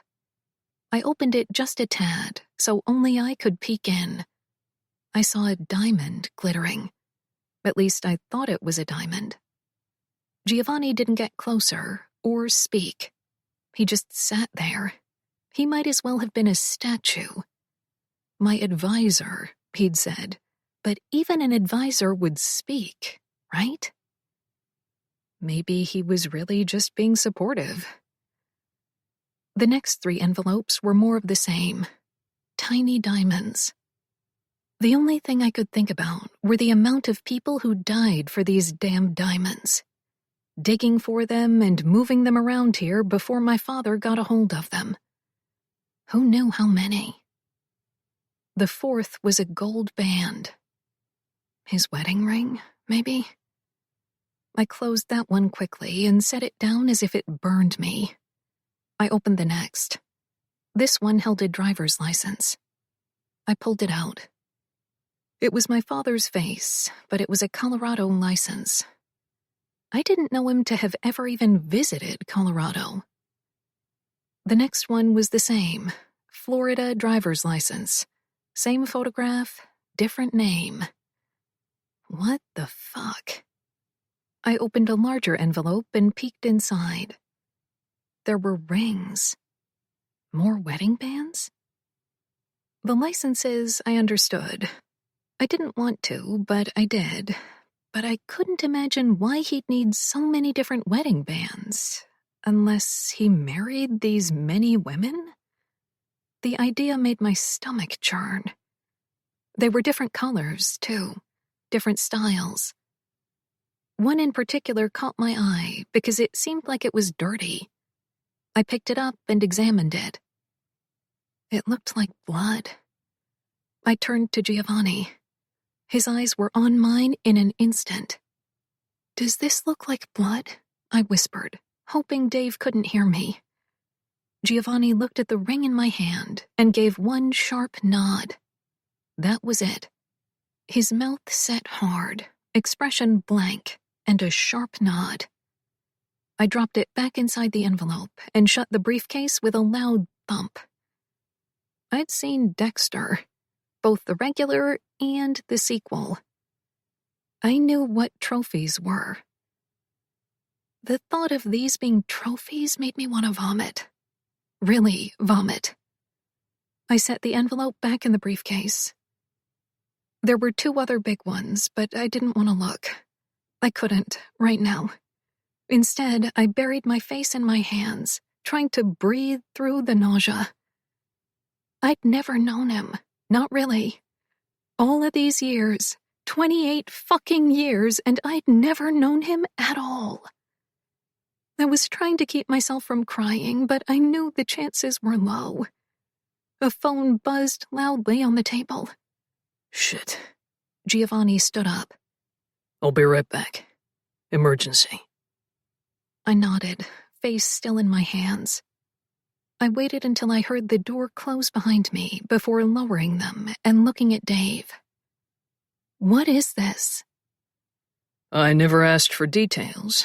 I just know the envelopes are numbers for the checklist. The checklist. Right. I opened the briefcase back up to look for it. There were a series of numbers and 2 letters on them that matched the numbers on the envelopes. State acronyms? I set it back in there and shut it again. Painting houses, my ass. Though, based on Giovanni's explanation, I had to assume my father painted houses up and down the United States. I shivered at the thought. There were more contents in the briefcase that I knew I wouldn't bother to look at today. This was enough. I just want to go home, I whispered, finally. The more I thought about it, though, the more I wondered what the hell I was even going back to. I wouldn't be living with William anymore. I could move back to the Queen's house, but I hated the Queen's house. The Queen's house was picture perfect, but the memories were dark. I wouldn't go back there. I'd inherited enough money to move, that was for damn sure, if I decided I'd use it.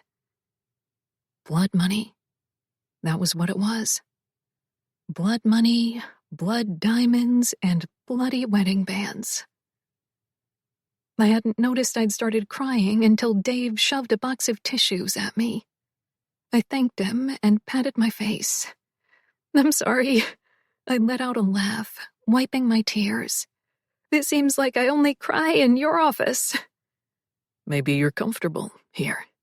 He offered a small smile, setting his hand over mine. If you need someone, if you're in trouble or, want to get away from people or someone, you can call me. I don't expect you to trust me, a complete stranger, but I hope you trust me enough to do that. Thank you for saying that. I swallowed, nodding. He seemed genuinely kind, but unless I needed to get out of jail, I had no use for a lawyer. He kept his hand on mine as I finished wiping my face. Are we done here? Giovanni's voice boomed so loudly behind me that I nearly jumped out of my seat. Dave took his hand back. I did as well, setting the box of tissues down. I think we are, right? I looked at Dave, who smiled. I stood up and grabbed the briefcase, extending my hand for him to shake again. His was almost touching mine when he dropped it and turned around. Shit, sorry. I almost forgot this. He pulled up yet another manila envelope. This one was much bigger, though, and much fatter than the rest. He handed it to me and set a paper on the table. I also need your signature. He chuckled lightly, scratching the back of his neck. I'm glad I caught it, otherwise you'd be making another trip here tomorrow. Giovanni grunted something behind me. I signed both papers and set the pen down. Now we're officially done. Dave smiled wide. We shook hands. Thank you for everything. You're welcome. He lowered his hand and looked at me. I mean it, Isabel. Please use my number. Call me. I nodded a couple of times, turned around with the suitcase and envelope, and nearly ran into Giovanni. He didn't shake Dave's hand this time. Didn't even say goodbye as we walked out of the conference room and into the hall. A little rude, but I wasn't going to point that out. I had things in my hand that I didn't know what to make of. The irony was that none of it was heavy.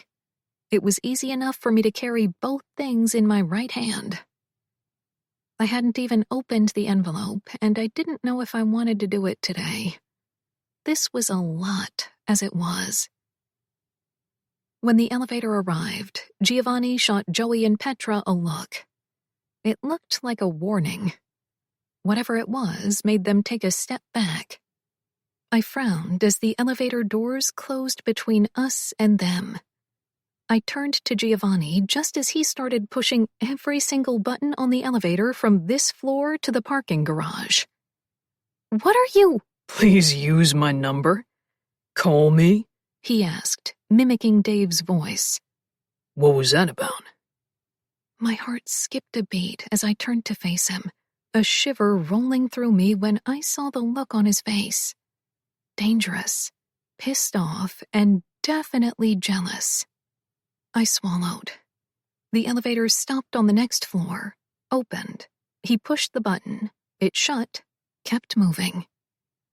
He was still waiting, so I reminded myself to breathe and answer.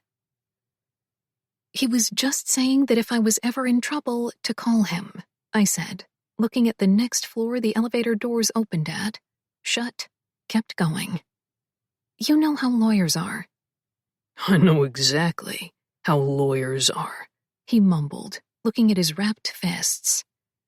He was touching you, he said. He was fucking touching you. He was touching my hand, I said. Still counts as touching.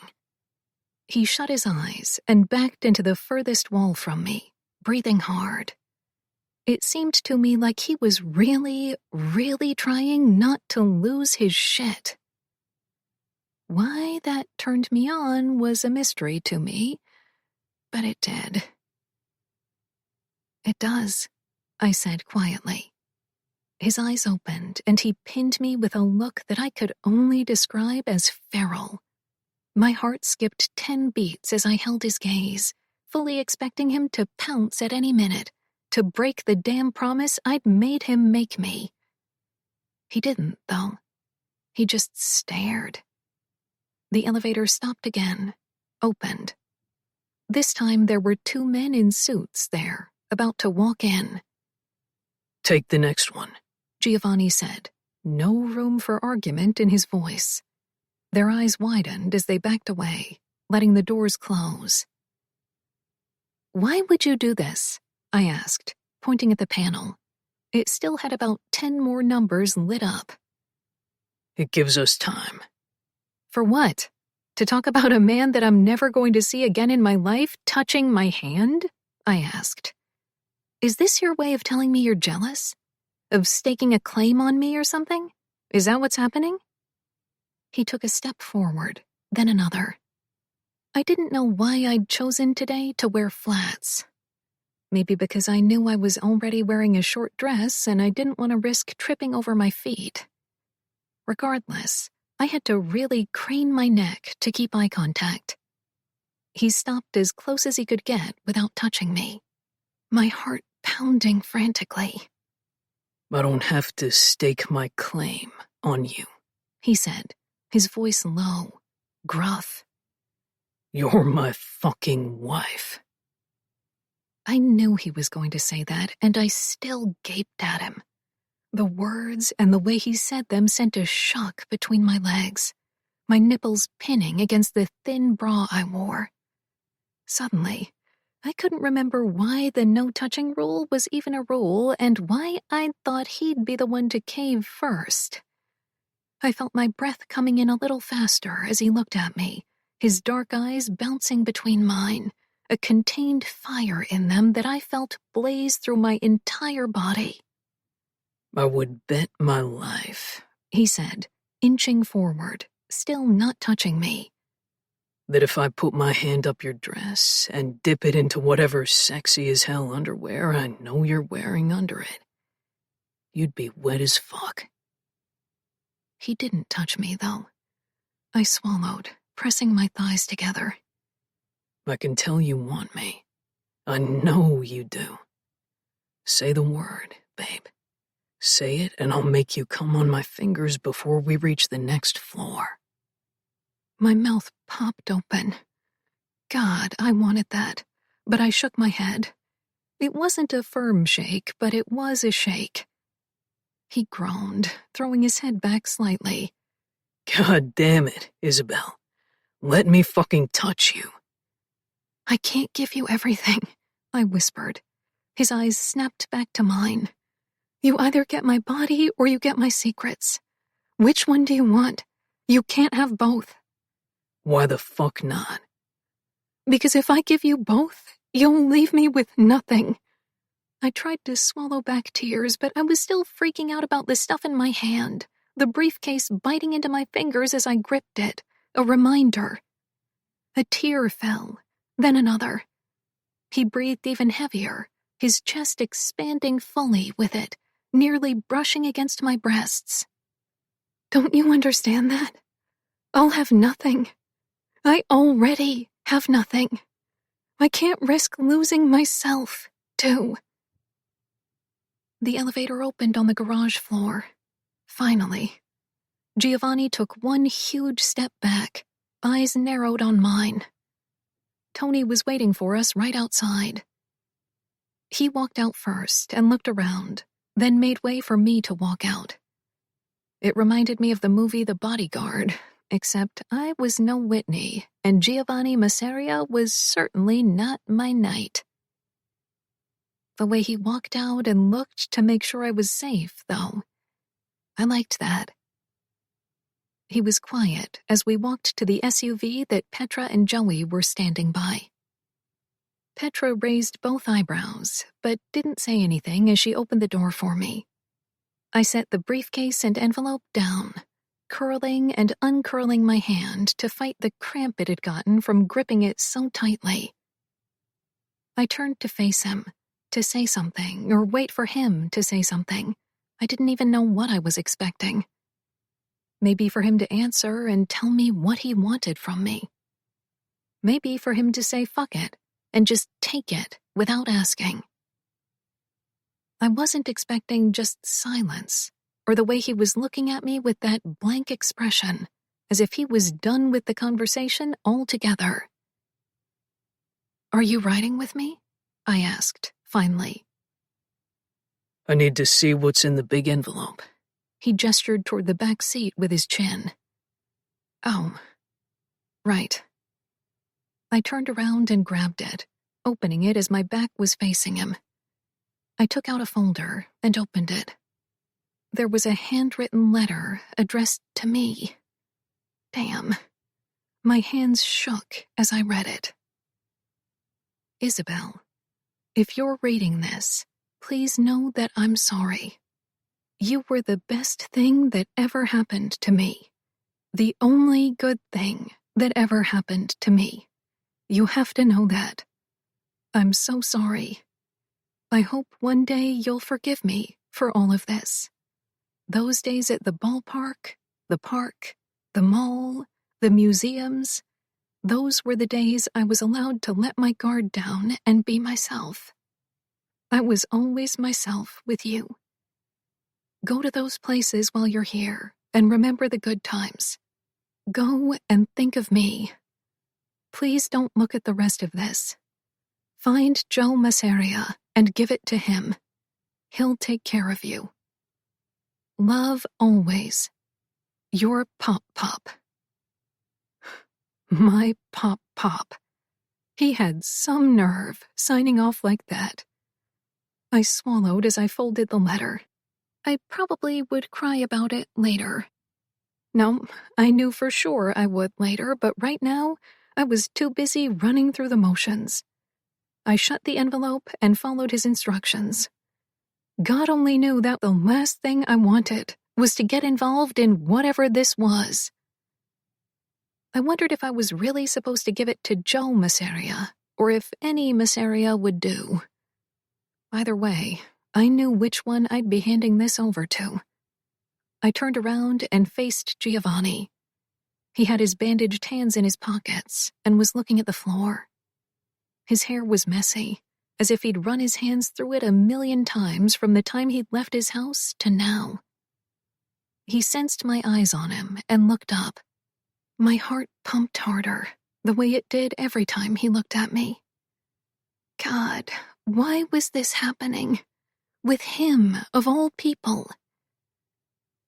He wanted me to give this to your dad. I held the envelope up.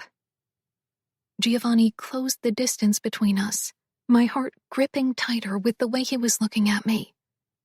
I would have killed to reach into his mind and sort through all of his thoughts. I handed him the envelope. Our eyes widened on each other's as the tips of our fingers brushed in the exchange. He gave a nod and walked to the other car. A nod, like we were fucking associates. Maybe I had my answer after all. Maybe he didn't want my secrets or my body. I laughed at myself as I shut the door of the car. I wasn't even mad at it. Then again, I couldn't be mad at it right now. I couldn't feel anything at all. 29. Geo. We had some scattered locations and some keys. Unfortunately, scattered meant really fucking scattered. He had a warehouse here, one in New York, and 2 in Florida. I couldn't even be mad at him, though. 2 years ago, some of our locations had been robbed and torched, or maybe only torched. It wasn't like we could recover enough to figure it out. Collector's items, family heirlooms, you name it, we lost it. We still hadn't found out who was behind it. At first, we thought it was the Colombians, but they gained nothing by doing that. Their business was entirely separate from everything we did. The Mexican cartels were always a possibility, but why? We sold weapons, not drugs. There was no reason behind it. We had no issues with them either. It couldn't have been an inside job since we'd all been targeted. Or it could just be a really fucking smart way to throw off the scent so the dogs couldn't find out. Either way, we were remaining vigilant and trusted no one. Well, no one outside of the ones in this car at this moment. "You think he was doing business with other people?" Dominic asked. "He must have been," I said. "You don't keep containers in Florida near a dock and not get involved with drugs. Even though I had no interest in moving drugs, I couldn't keep them out of my nightclubs." They nodded and continued to sit in silence, probably trying to figure out who he could have been doing business with and why. It wasn't like he wasn't making enough money off us. Lorenzo, Dominic, Dean, Tony, and I were on our way to the first warehouse. Dominic and Tony were talking about wrestlers for the 3rd time during the ride, as Tony drove. Lorenzo and Dean were texting on their phones. I was looking out the window, my eyes and thoughts on everything and nothing at all. Somehow, my thoughts always ended with Isabel. I exhaled heavily. Fucking Isabel. I didn't even know of her existence until a few weeks ago, and somehow she crawled under my skin and decided to get cozy in there. I hated it. I wanted nothing more than to cut myself open and get rid of her. If it were that easy, I would have done it already. I'd already had her body, and I wanted more. I wanted it again, and I wanted more. I wanted everything. I couldn't figure out why now or why her. If she asked me that question, I wouldn't even have an answer for her. What was I supposed to say? "It's a feeling I have for you." That sounded like bullshit. It might also be the only answer to that question. Natasha asked me that once, the second time I took her out. She turned to me, smiling, and asked, "Why me?" I shrugged and said, "Why not?" She'd accepted that and sucked my dick in the car on our way to my apartment as a way to prove how much she liked the answer. It was so simple with her. So fucking simple. And then I met fucking Isabel Bonetti. Scratch that. I didn't meet Isabel Bonetti. Meeting her would mean I'd sought her out somehow or had been formally introduced to her. No, I didn't meet her. She'd barged into my life like a fucking tornado, ripping the very ground I stood on and tossing it God knows where, because I still couldn't tell you where the fuck I was standing. What was worse was that I couldn't seem to quit reminding her that I was her husband. It wasn't like I was actively trying to do it either, but Whenever I felt her pulling away, or even looking at another man, the urge to remind her of that ripped through me. I never even wanted to get married, for fuck's sake. It had never once crossed my mind. Not marriage, not kids, not a perfect house with a fucking dog. I liked my life just fine. I had everything a man could possibly ask for. Money, power, pussy. What the fuck was there to life? So yeah, fuck Isabel Bonetti for stirring shit up and making me question everything. "Where's your wife?" Dominic asked from the front seat, not bothering to hide his amusement. "Mind your fucking manners," I glared at him. He didn't know when to shut the fuck up. He was young and thought the entire world was wet for his cock. He reminded me of me at times, and that wasn't necessarily a good thing. "I'm just saying, I haven't seen her." "Fuck off, Dom," I sighed, closing my eyes. "Who died?" Dean asked from behind me. He was sitting in the third row of the SUV. I was sitting in one of the captain chairs, and Lorenzo was at my side in the other.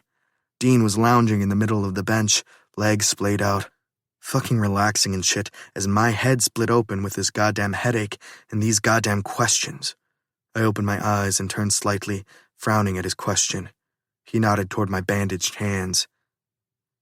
"If it's that bad, I'm assuming someone died." "No one important." "I thought you went legit," he said. At that, Lorenzo laughed. "Money laundering in his clubs is going legit?"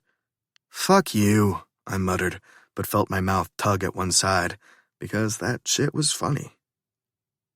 "You know what I meant," Dean said. "I thought you didn't get your hands dirty anymore." Dominic's shoulders shook lightly as he turned around to look at Dean. "He shoved a gun up a guy's asshole the other day.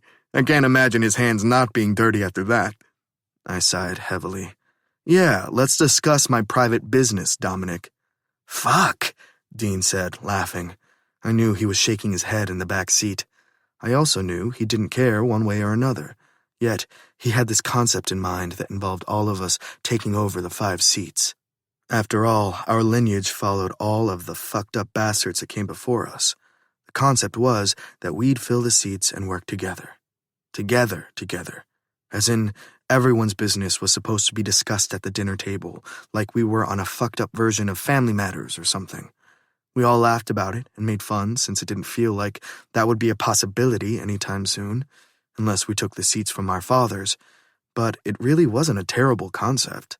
We had all been fucked over in the past by our own flesh and blood, and deep down we wanted something unconditional.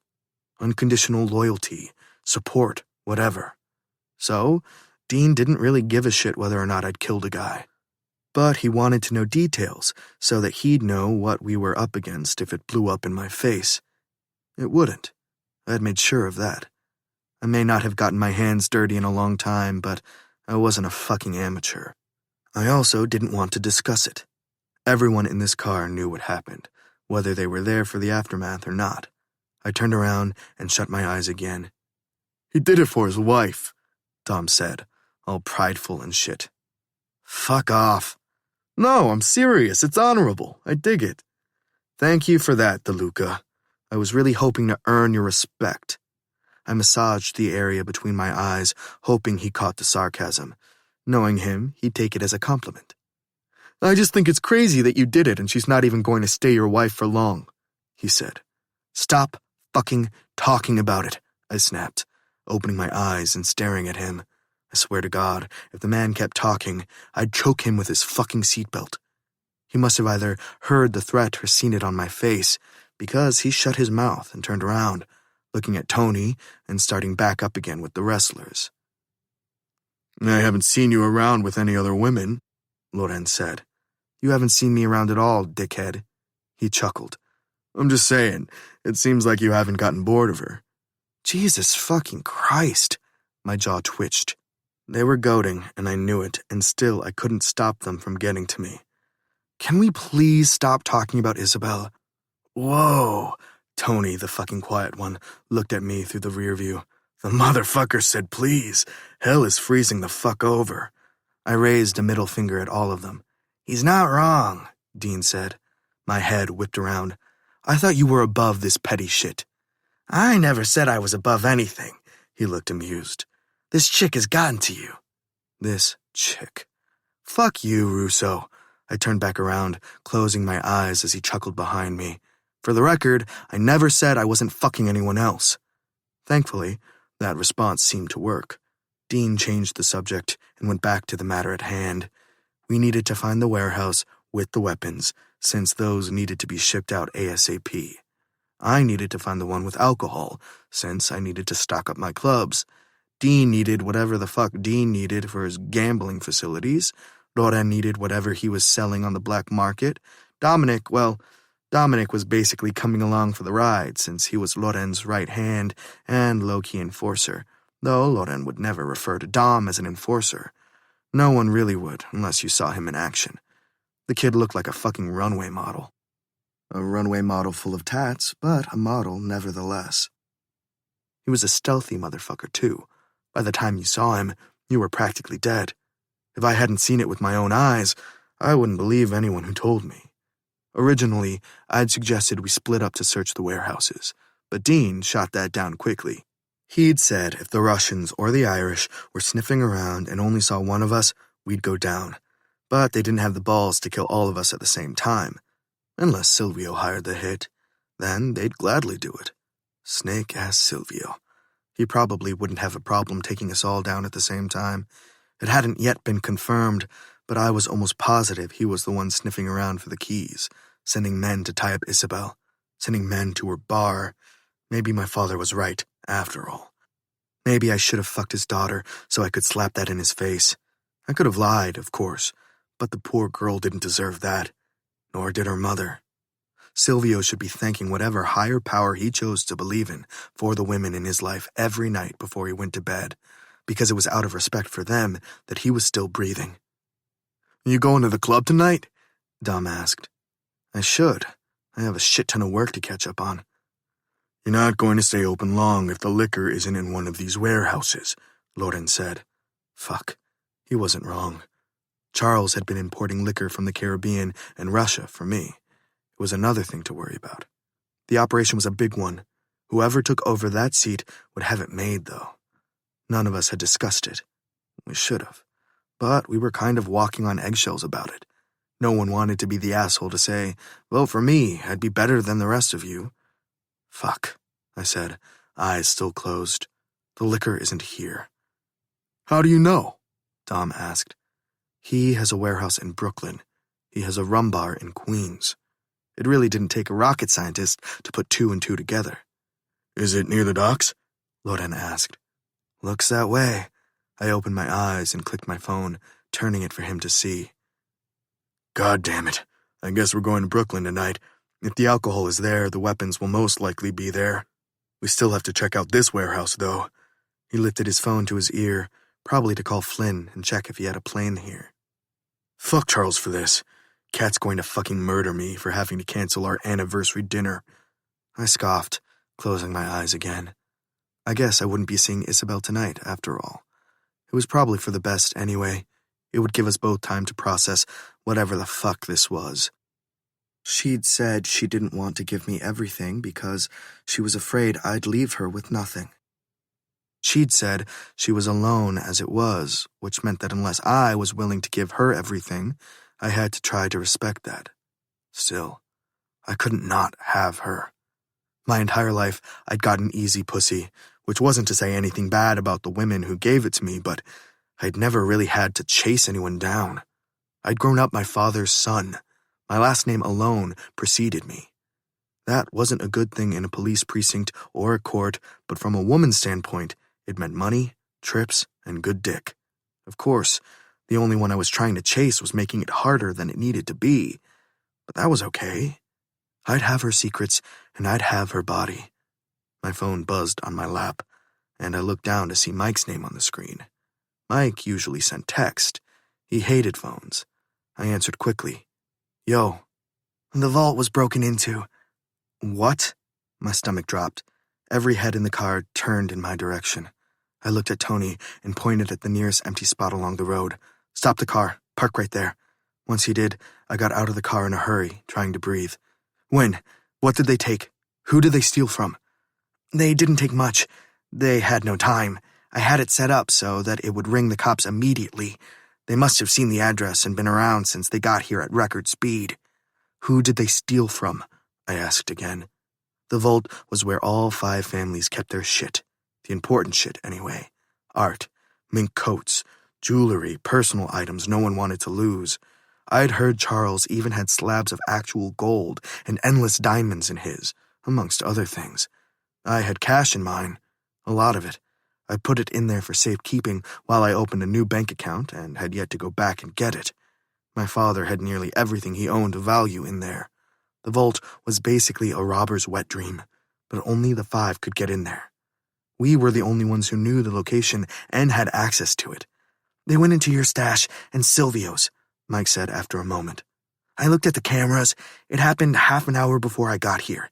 It was a rush job, but whoever it was knew the place well. How did they fucking get in there? A different kind of panic rose inside me. A series of things flashed in my head all at once. Whoever did it was also most likely counting on the fact that we'd be on this fucking scavenger hunt. Whoever did it knew our movements.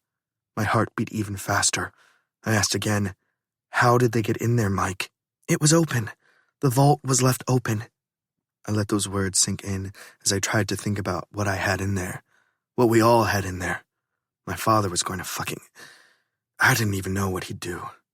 I didn't want to think about it. Few people had the code to our safe. We shared ours with Costello. I said this to Mike. Some of the Costello stuff is also missing, but not much. Not enough time. Fuck, Mike. I ended the call and gripped my temple with my thumb and pointer as my headache grew. I wouldn't be surprised if my head exploded like a grenade. That was the side of the headache I had. It also might very well be the best outcome, because a lot of people were going to start pointing fingers quick. 30. Isabel. It had been 3 days, and Giovanni hadn't come home. He hadn't called or sent a text or any kind of sign that he was alive, but Petra told me. Not outright, but she'd mentioned him in passing when I was in the room, so I knew he was okay, at least. I'd spent 2 days packing up Dad's house and figuring out where to donate all his furniture and clothes.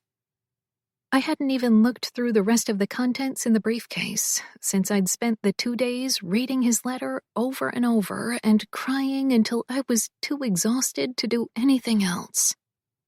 Yet I'd woken up every single night, looking at the empty space on the other side of the fortress of pillows I'd set up between us, each time wondering where he could be. Was he with another woman? It was plausible, and I really shouldn't care, but the mere thought of that made my stomach twist painfully. Tonight, I'd decided to take melatonin and go to bed early. I couldn't keep rereading the letter or looking for Giovanni and hoping he'd be beside me when I opened my eyes. I didn't even know why I wanted him to be beside me, considering I'd told him I didn't want him to touch me, and I meant it. I still meant it. Once this was over with Dad's house and whatever else was done with Dad's involvement in their organization, I would go back home. I'd get a new place and live on my own.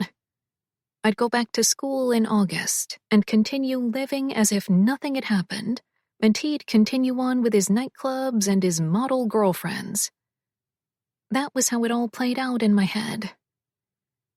It sucked, but it was for the best.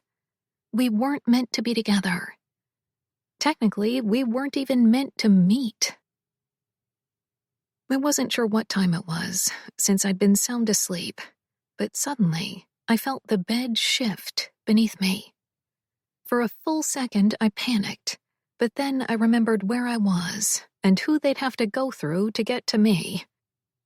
I sat up slowly, rubbing my eyes to adjust to the darkness, and saw the outline of his lean frame as he sat on the other side of the bed, his back turned toward me.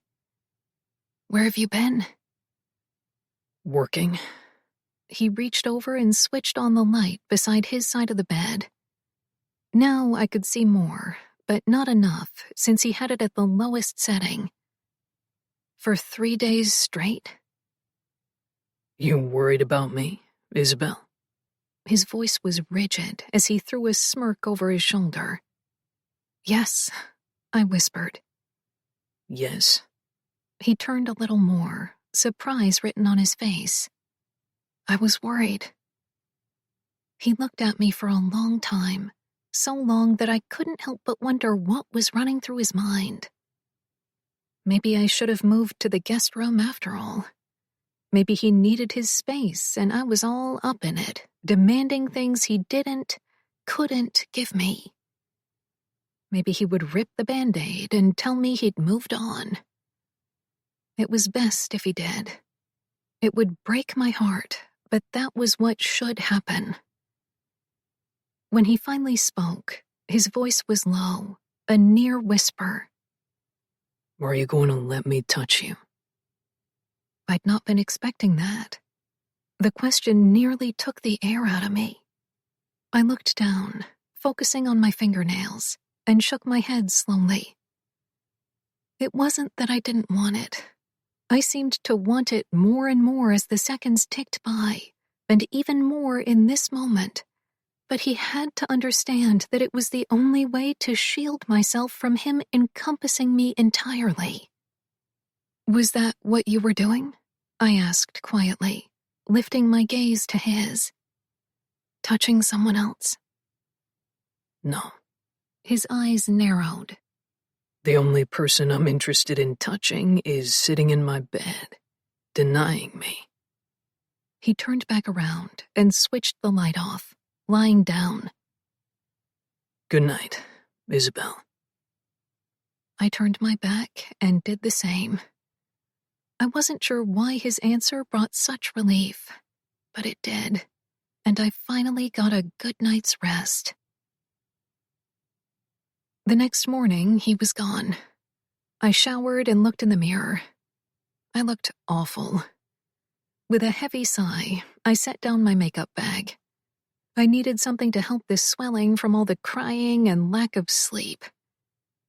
I went to the kitchen, made myself coffee, and grabbed an ice pack from the freezer. The house was quiet, so I went back to the room, pressing it to my cheeks. When I heard the elevator door open, I quickened my steps and shut the bedroom door quietly behind me.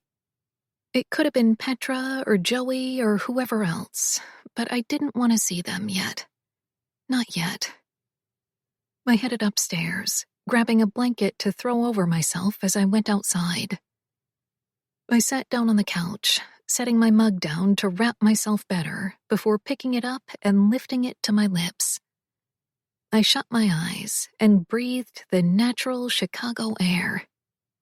It always seemed to be chilly in the mornings, the gusts of wind seemingly picking up every so often and crashing against my skin. I set the mug down again and leaned back on the couch, closing my eyes as the sun hit my face. It felt like heaven. At the feel of the couch dipping beside me, I startled, eyes popping open as I looked to find Giovanni. He wasn't looking at me.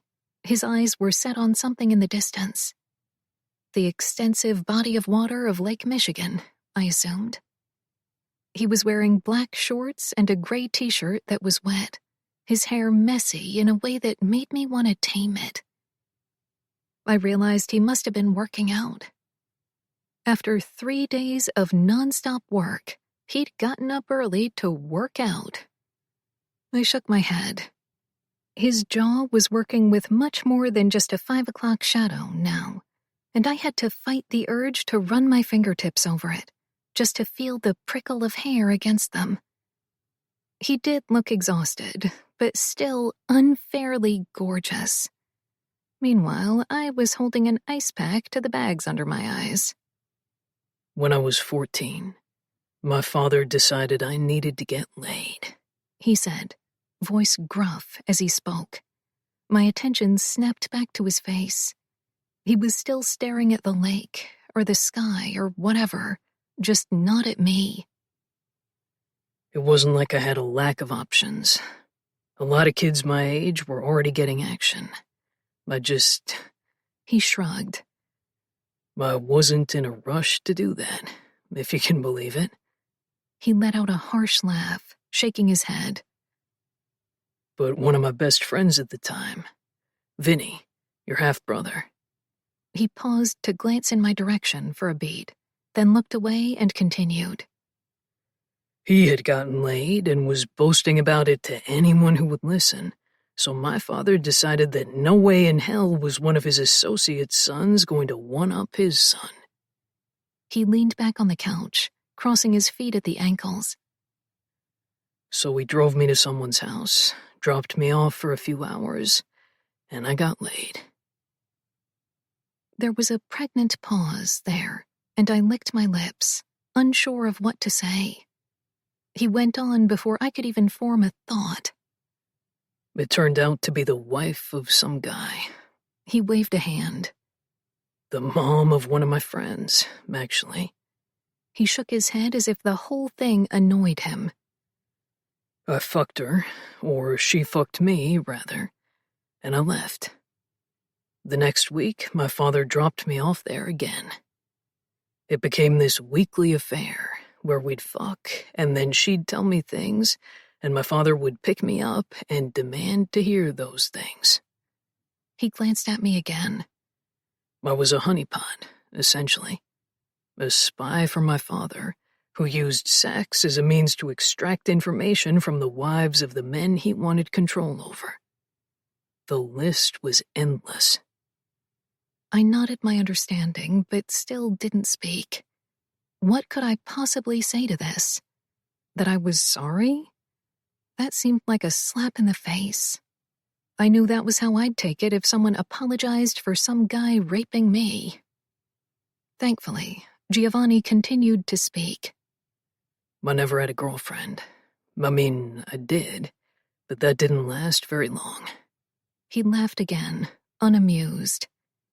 How could I keep a girlfriend if I was constantly fucking other women?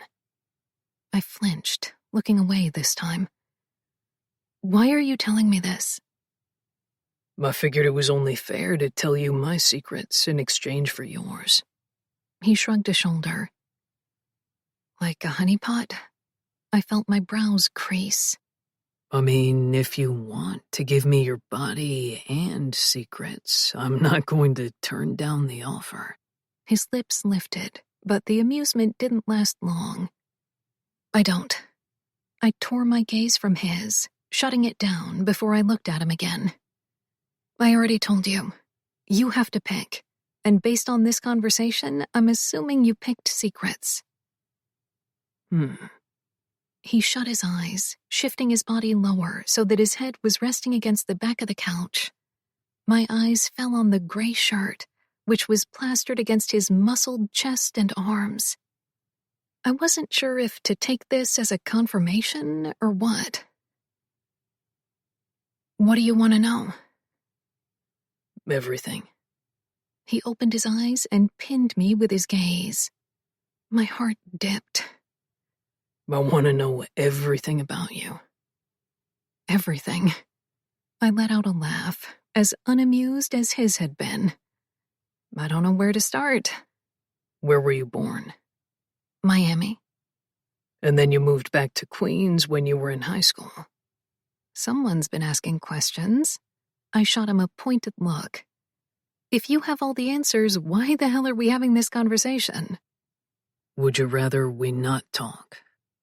His gaze traveled slowly down my face, down my chest. I began breathing a little heavier under his scrutiny. He met my gaze again. Would you rather do something else with that mouth of yours?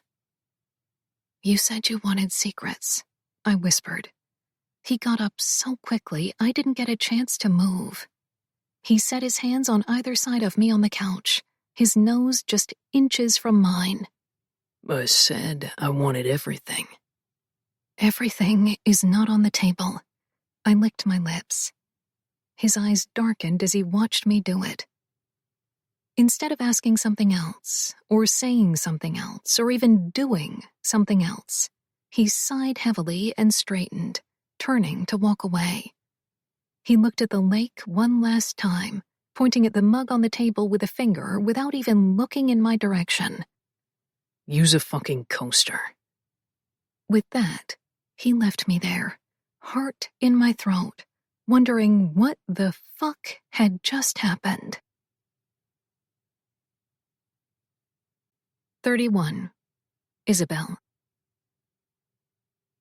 I packed up yet another box on autopilot. These were pillows and throws that I'd be donating. Petra and Joey were sitting outside on the porch, rocking in chairs and smoking a joint, listening to Bob Marley on a small boombox my father kept in his kitchen, as if this was just a casual afternoon. They'd taken care of calling a moving truck to handle the big items while the realtor showed the house virtually. She'd already gotten offers, and no one had even stepped foot inside of it. So technically Petra and Joey had helped. Some. But every time I put tape on one of the boxes, I glared in their direction. Neither of them noticed, or cared, or even offered to help. The least they could have done was offer me some of what they were smoking, but no, they didn't share that either. I went down to the small basement and looked around.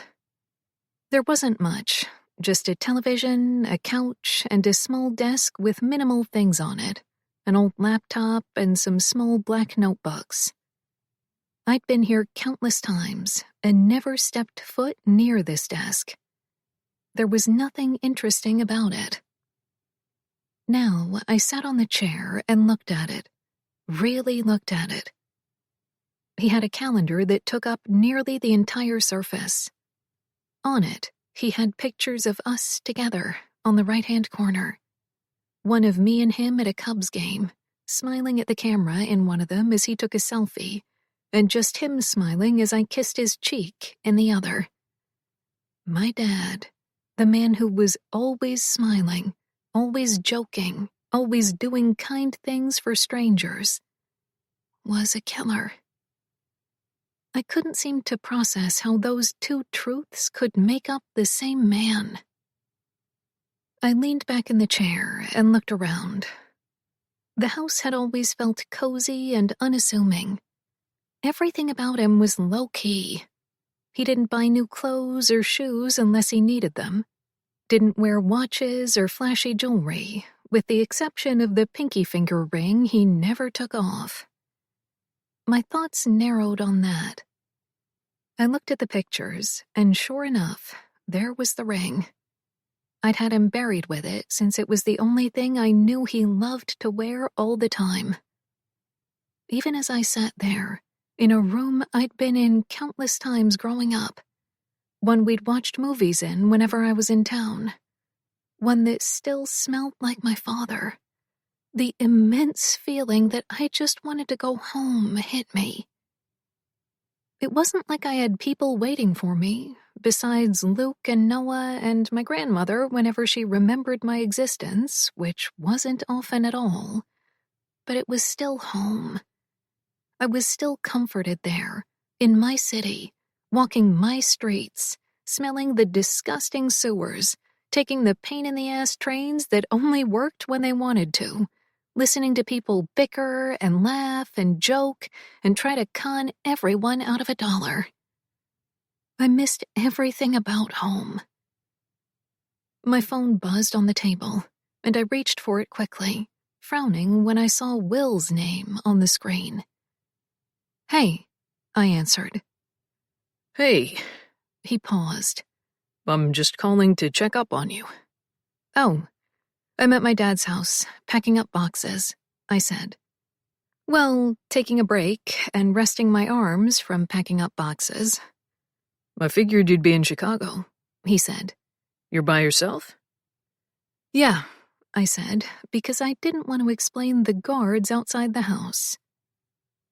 So I owe you an apology. "What for?" I frowned again. I said some pretty mean things to you that night in our apartment. It was warranted. I sat back in the seat. That doesn't mean it wasn't mean. I've been feeling like shit over it ever since. Well, I forgive you. I sighed, still staring at the picture of me and my father. I figured since you didn't try to come after me, it was for the best. He laughed. How could I go after you? Giovanni Masseria made it clear that wasn't an option. What? I sat straight up in the chair, heart thundering in my ears. What are you talking about? Wow. I should have figured he'd keep you in the dark. About what? I snapped. Tell me. He told me to stay away from you. He also threatened me and made me back away from that fucking theater he's determined to renovate for who knows what reason. Probably to have another place to launder money through. He mumbled, practically whispering the last part to himself.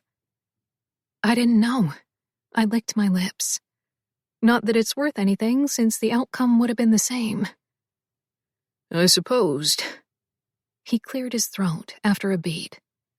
Anyway, I'm in Chicago for a couple of days for a conference. If you're free. Where are you staying? The Four Seasons. Are you free at night? I asked, eyes on the photograph again. I can make myself free. I smiled at that. Maybe we can catch a Cubs game? Shoot me a text. I'll be around. Okay. I hung up, still smiling. I realized it was the first time I'd genuinely smiled in days. I knew Giovanni wouldn't be happy about me going anywhere with Will, especially after what he'd just told me, but I was definitely going to keep the plan in my back pocket. If Giovanni didn't come home again tonight, I was going to that damn game. 32. Gio. She was fucking reckless. Reckless and selfish. She'd followed my rules of taking Petra and Joey everywhere, all right. She'd taken them straight to Wrigley to watch a game with William fucking Hamilton.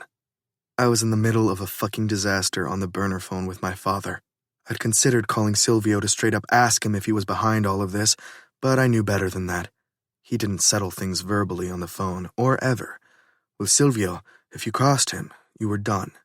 In this instance, I was positive my father was regretting the day they'd kissed each other's pinky ring and called each other brothers. "He needs to be taken care of," my father kept saying. "Take care of this, Giovanni." I nodded, even though he couldn't see me, and drew in a breath. When I looked down at my desk, a text from Petra was coming in, telling me that Isabel was going to a game with William Hamilton. I could barely push through the rest of the conversation with my father, as enraged as I was. That was how I found myself on a treadmill, running as I listened to the sound of my feet on the belt beneath me and my breath as I tried to maintain its level. This usually worked. This and fucking. But I wasn't doing the latter, and I was regretting that this moment. I picked up the phone and called Dean first. He always had answers, and I was hoping by now he had a hint of who went into the vault, but he didn't answer his phone, so I assumed he was still working on getting them. I hit dial on Lorenzo next.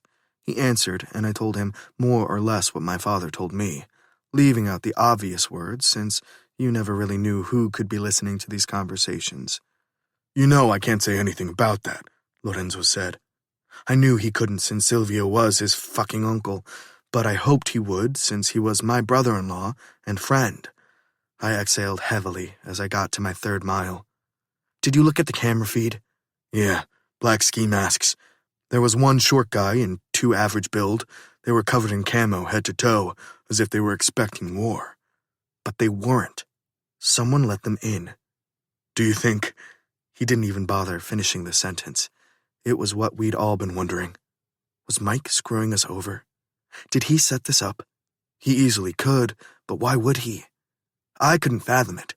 He had to know he'd be killed for it. Fuck. I hated that thought. People often thought that it was easy to kill someone who betrayed you, but you only felt betrayal from those closest to you, and getting rid of them was gut-wrenching. It wasn't something I'd ever had to do. I knew my father had to once. Dean had to once. I'd never wanted to be put in this position. So I'd chosen to surround myself with people who wouldn't turn into Judas. I don't know what to think. I shut off the treadmill. I don't want to think what I'm thinking, he said. We can't do anything about it right now. Let's take the night. I have some guys working on it, and they'll keep working on it until they find something. Get some rest, G. You look like shit. You can't even see me, I scowled as I headed to the showers. I've been seeing you these last few days, and you've looked like shit the entire time. Get some sleep. We'll continue this tomorrow. Call me as soon as... I know. He hung up on me. I showered, taking extra long under the spray of hot water. The robbery was stressing me out, and somehow, instead of obsessing over my missing Rolexes and Philip watches, I was obsessing over Isabel being at that stupid game. Lorenzo told me to take the night, and I was going to. I was tired as fuck. It wasn't like I didn't need one, but with every second that ticked by, my fury rose little by little until I felt like I was going to explode with it. I finished my shower, changed, and went back to my office. Nadia was still there, going through numbers, rubbing her eyes as she looked at the screen. You need to go home. I thought you were going home early. She looked up at where I was standing by the door. I went downstairs. To work out? What else is downstairs? Why don't you just go home? You need rest, G. I've heard. I dragged a hand through my hair. You're a little more on edge than usual, she said. I shot her a look. She ignored it. The liquor is getting to the club tonight. Are you going to be there? I'll have John handle it. Are you on edge like this because Isabel is at a game with William? That was definitely the current reason. I stopped pacing. Turned to her. Petra told you. Isabel told me. She pressed her lips together. She was trying to gauge how upset you'd be. And? I asked, trying and failing not to shout. I told her you wouldn't like it. And? I said again, louder. Nadia flinched. Jesus, lower your fucking voice. I growled and started pacing again, shutting my eyes as I tried to breathe through the anger. Breathe in, breathe out. Repeat. I'd just taken off the damn bandages today, and I already felt like I needed to punch something else. She said you were never home anyway, Nadia continued, which I told her was exactly what she should get used to if she chose to stay with you. A lot of lonely, sleepless nights. You told her that? I stopped walking in front of the desk and stared at her. Why would you say that? Because it's the damn truth, Gio. She shook her head. Anyone who tries to tame you deserves to know the ugly truth about that up front. Tame me, I scoffed, like I was some wild animal. What a load of shit. People didn't get tamed. They chose to be tame. I took a seat in a chair across from her and picked up a stress ball she had sitting on the desk, squeezing it. I take it she didn't like that answer. It seemed like she already knew that. She said if you didn't call or come home after work, she was going to the game. So she did. She could have called me and told me she wanted to go to the fucking game. I threw the stress ball against the wall. I would have taken her. Really? You would have left your meeting, left whatever else it is you're trying to handle right now, and gone to the game with her? Yes. She raised an eyebrow. Really, G? I said yes, goddammit. Why is this happening? I buried my face in my hands and tugged on my hair. This woman is going to give me a goddamn heart attack. Seems like it, Nadia quipped. Still no news on Evelyn?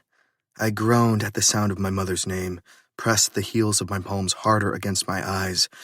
Nope. She hasn't called Kat or Emma? Nope. Jeez. Mother of the century, am I right? I said, dropping my hands. Right, she eyed me peculiarly. I heard the meeting got pushed forward. Yep, fucking Silvio. I stared at a dark spot of wood on her desk. That was another curious thing. Silvio wanting the meeting moved forward to fill that seat ASAP. It'll mean Isabel can finally go home and leave this all behind, she said. I didn't like the sound of that at all, and Nadia seemed to notice, because she added, I guess you could try courting her the way a normal person would, if you truly wanted to date her. Maybe I will. Do you even know what that entails? She raised an eyebrow, looking entirely too amused for my liking. I've courted people, Nadia. I shot her a look. Name one, and if you say Natasha, I'm going to throw the stapler at your face. I sighed and looked away. That was exactly who I was going to say. Natasha was all over you the moment you met. It was just, we're together now, and that was that. Nadia laughed. Kind of funny, really, since she was the one who asked you out on your first actual date, so I guess in a sense, she courted you. I like women who take initiative, I shrugged. I did. And Isabel doesn't? Isabel won't even let me fucking touch her.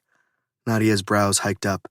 So, I'm assuming you're seeing someone else at the moment. Wrong. You're, what, practicing celibacy? Nadia laughed loudly, throwing her head back. It's not fucking funny. It kind of is, G. When was the last time you tried to do this? Never, I scowled. Why would anyone do this willingly? You're doing it willingly, moron. No, I'm doing it because Isabel won't let me touch her. I thought we covered this already. I kicked the desk by mistake as I tried to get comfortable in the seat. The fucking stapler shook and fell over. I'm over here, running 6 miles, waiting around, not even paying any mind to any woman who even looks in my direction, and she's at a fucking baseball game with her ex-boyfriend. So, go to the game. Nadia shrugged. Fuck. If I go, I'll kill him. Why? She laughed again. Because I feel like it? Her laughter died instantly, her eyes bouncing between mine as if she was trying to figure something out. You're serious? Glad we're finally on the same page. Holy shit. Nadia sat back in her seat. You're in love with her. She won't open up and tell me anything about her past. How the fuck could I be in love with her? What even is that? She pressed her lips together and shook her head slowly. I don't know, G. It seems like you are. I'm not. Okay. She shrugged, reaching for her phone and typing something. She stared at it while she waited for a response to whatever she'd sent someone, then tilted her phone so I could see the screen. It was a picture of Isabel sitting next to William. She was wearing a too-big-for-her Sammy Sosa jersey and a backwards Cubs cap. Her head thrown back in laughter as William smiled at her. The look he was giving her. I knew that fucking look. I stood up, the chair I'd been sitting on tipping over with the force of my movement. Yeah, he's dead. I walked out of the office, calling Tony on my way down. 33. Isabel. Will and I were walking side by side as we exited the stadium. We left at the bottom of the 6th inning since the Cubs were winning by a landslide and Will had to be up at 6 in the morning for his first meeting. It was me, Will, Petra, Joey, and one of Will's security guys. 5 of us. Yet the moment I looked forward and saw Giovanni leaning against his black SUV, I knew we'd be no match for him. He was looking at me like he wanted to douse me in gasoline and set me on fire on the spot, his jaw tense, his expression blank. But those eyes, fuck, those eyes said everything. I swallowed. My heart raced as I continued walking, keeping my eyes on his, silently praying that he wouldn't do anything stupid. I guess someone is trying to stake his claim, Will said beside me. He stopped walking. I stopped walking. The other 3 people also stopped walking, creating somewhat of a barrier between us and Giovanni. But I knew that was as much of a facade as the nonchalant expression on his face. Will and I faced each other. Thanks for coming, I said. You know I'm always here for you. He smiled. Always. You've always proved that to be true. Well, I guess this is goodbye, for now. He opened his arms and enveloped me in a hug. I returned it kinda half-assed because I swore I could feel Giovanni's rage kick up 10 notches from all the way over here. When we separated, he walked away with his security guy, shooting a quick look over his shoulder in Giovanni's direction. I let out a breath as I turned to where he stood. He looked so casual against the SUV that if not for the hard expression on his face and the darkness brewing in his eyes, I would have thought he was picking me up for a date or something. I closed the distance between us, stopping 2 steps away from him and crossing my arms. "I'm surprised to see you here," I said. "I didn't know you ever got off work before dawn." Right. That was all he said, eyes unblinking, hard on mine. "I guess you're here to berate me for going to a game with Will, but before you even start, I want to make it clear that it wasn't a date. He was just accompanying me to a ball game, as a friend. That's all." I searched his eyes. Nothing. His jaw, though. He might need to visit the dentist office tomorrow as hard as his teeth were grinding. Whose is that? His eyes dropped to the jersey I wore. My dad's. A nod before he looked away. My heart sank into my stomach. I was completely out of my element here. Will was nice, readable, easy. Giovanni was the complete opposite. He was difficult and seemed impenetrable, though he had his moments. At least with me, he had his moments. The things he'd confessed to me were real and personal and had clearly hurt him, still hurt him. "Gio," I whispered finally, unable to take it. He looked at me. "Can you say something? Anything?" What would you like me to say? "Well, you can start by telling me what you're doing here." I was going to go inside to watch the rest of the game with you, but obviously I got here too late for that. Oh, I felt myself frown. "Why?" Why what? He asked, voice clipped. "Why would you want to watch the game with me?" He shot me a look. "If you say because I'm your wife, I'm going to claw your eyes out," I warned. At that, he smiled. This guy. I'd take it, because that would mean you have to touch me. That's where I'm at right now, Isabel. I would rather you claw my eyes out than continue to put this distance between us, or whatever the fuck it is you're doing. I swallowed, pressing my lips together and looking away briefly, eyes on the buildings across from us, filled with people cheering and watching the game from rooftop bars. I was envious of them in that moment, even though I knew seeming carefree for a few hours didn't mean you didn't have worries. I thought about what I was about to tell him. It may seem like nothing at all to him. My story seemed like nothing in comparison to some of the students I had over the years. I'd learned, though, that it didn't matter who had it better or worse. Everyone went through their own kind of hell. Just because I hadn't been physically beat at home didn't mean the things I'd endured were any less traumatic. I took a deep breath and looked at Giovanni again. When I was 8, my grandfather died. I never met him. He was back in Cuba. My grandmother was holding on to the hope that he'd move over here at some point, but instead he was murdered. Brutally murdered. Because he'd spoken up against the government. I licked my lips to pause. My grandmother was the closest thing I had to a parent. She was kind and fun and made me forget that I lived in a broken home. But when he died, everything changed. Overnight, she became callous and began acting like she couldn't even stand the sight of me.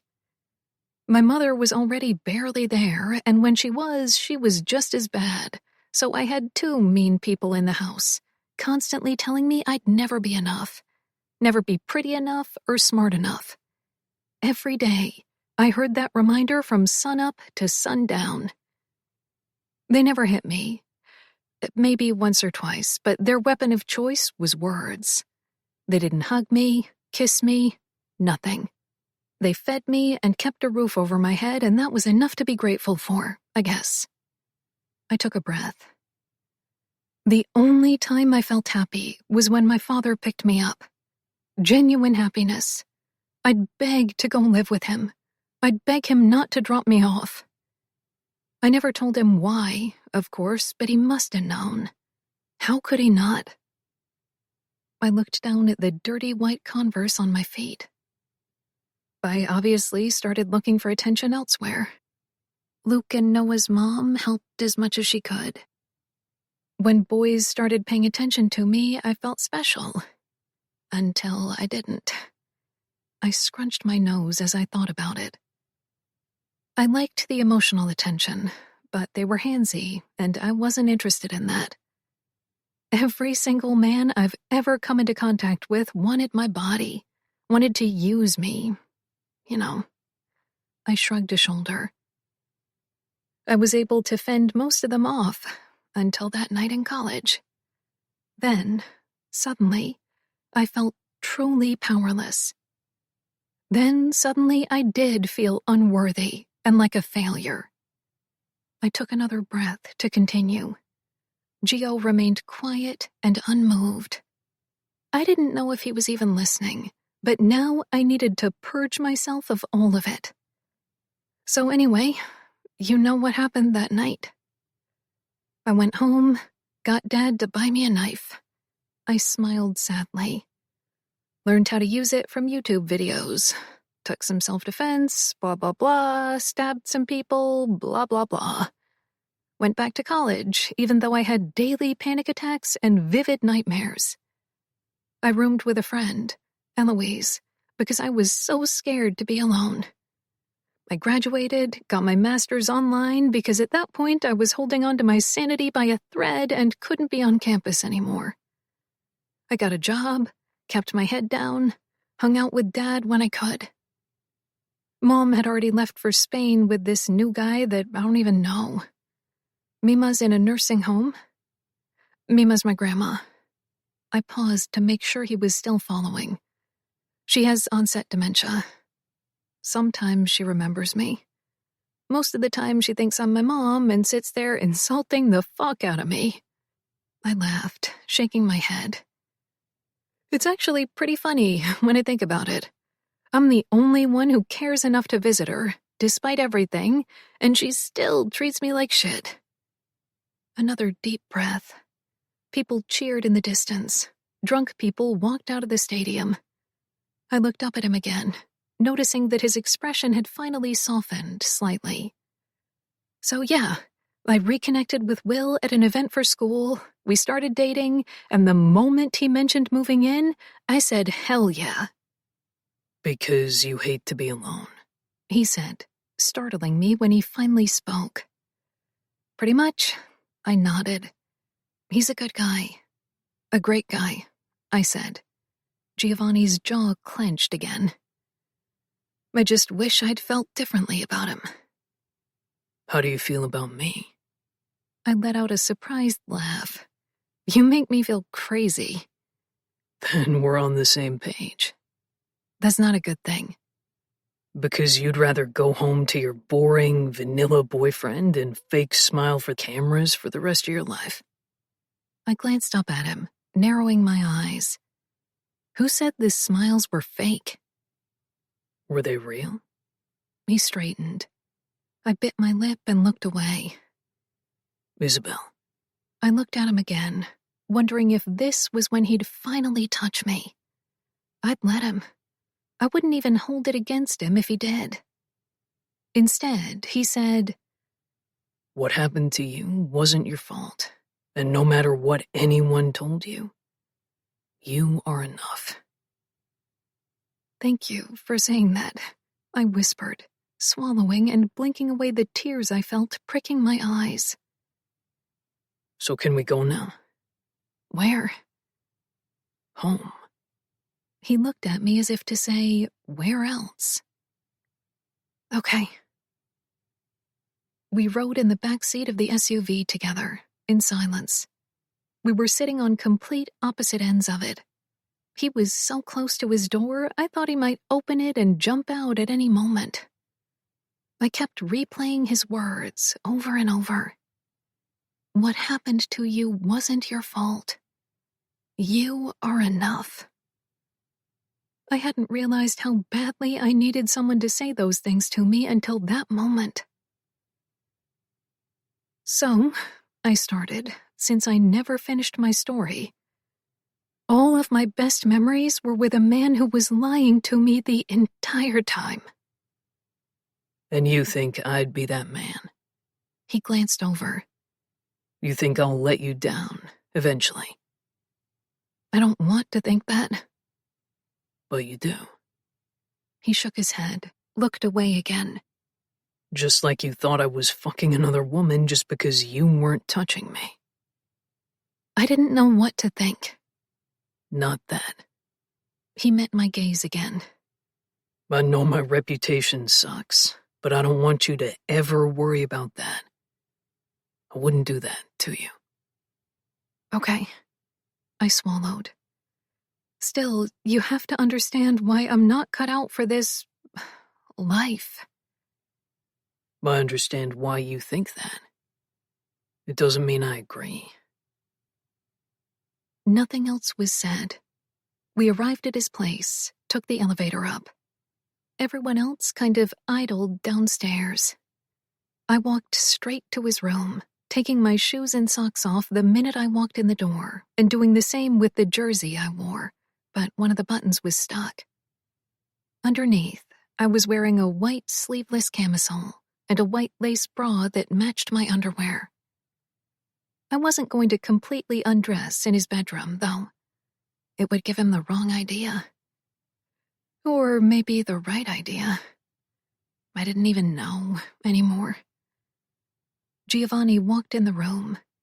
I turned and watched him shut the door with the back of his foot. He looked at the bed for a moment, which I'd made before I left, and then looked at me, pinning me with an intense stare. My heart began to gallop. I forced myself to look away, focusing on this stupid button again. Isabel. What? I stopped fidgeting with my clothes. Let me touch you. My eyes widened, snapping to his. What? Let me touch you. He closed the distance between us and held his hand out, turning it over again, waiting for mine, the way I had when I'd wrapped his hands that night. I stared at it for a moment. Alarm bells went off in my head, telling me to back away, to not give in, but my need for him screamed louder, tearing all of those warnings apart. As terrified as I was, something inside of him called to me. I knew giving myself completely to him meant he'd keep large pieces of me forever. I'd end up broken and alone once he was done with me. I knew I would. I told you my secrets, I whispered, still staring at his hand. Isn't that what you wanted?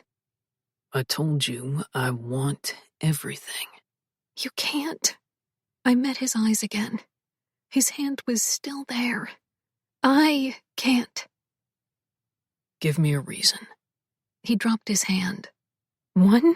I scoffed. I have a lot. Start with one. You're not a boyfriend kind of guy.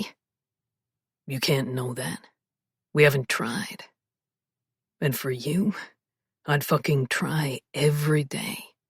I promise. I inhaled sharply at that, my eyes growing wide again. I knew he meant that. I felt it deep in my core. Do you think you can be a one-woman kind of guy, though? I swallowed, looking down. I hated asking that question, hated the silence that followed it. Look at me. I did. In the past, I haven't been. But now I know that I'm a one-woman kind of guy. He searched my face. I need you to trust me. Do you think you can do that? I don't know, I whispered, searching his eyes. Will you trust me? His eyes widened slightly. He wasn't expecting that. After a beat, he said, I trust you completely.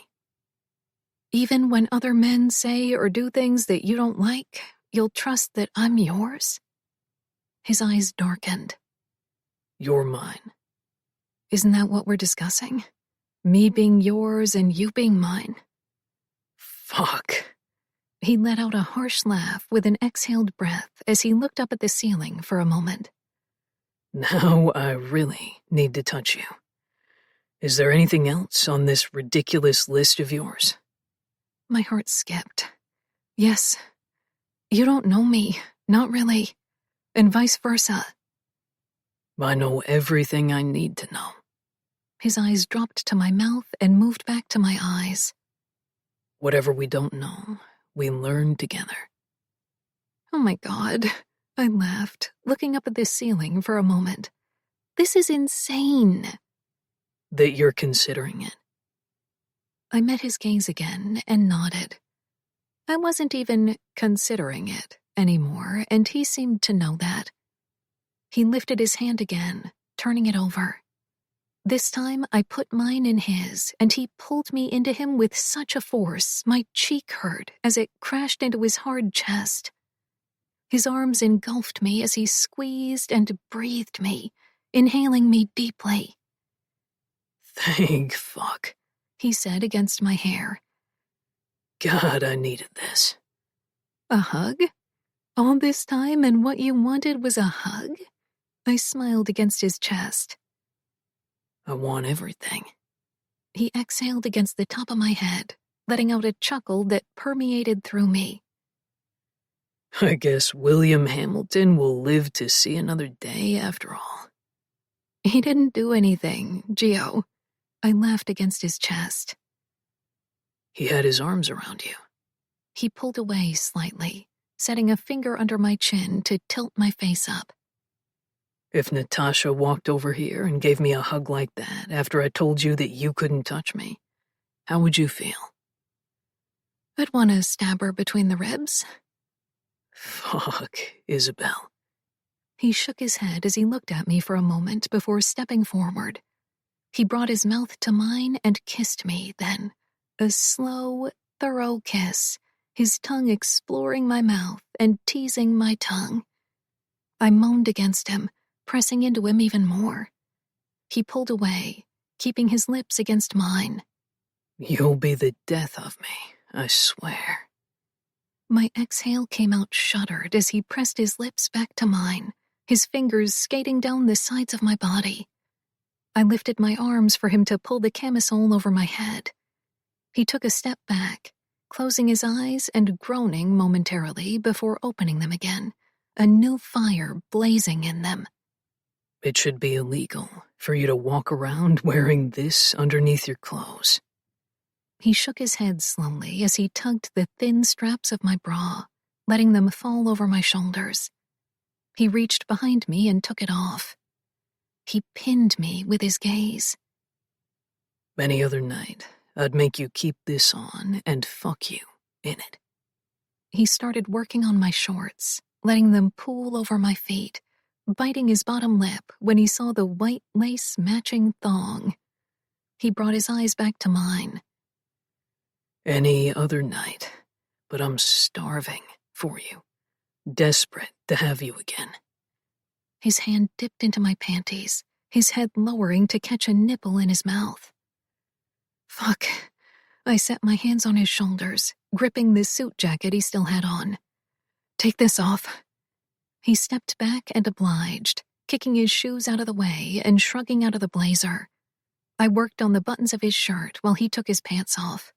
We were in a lust-filled craze as we ripped at each other's clothes, kissing in between each item we tossed aside. He grabbed my breasts, massaging them in his hands as he leaned forward to lick a trail up my neck.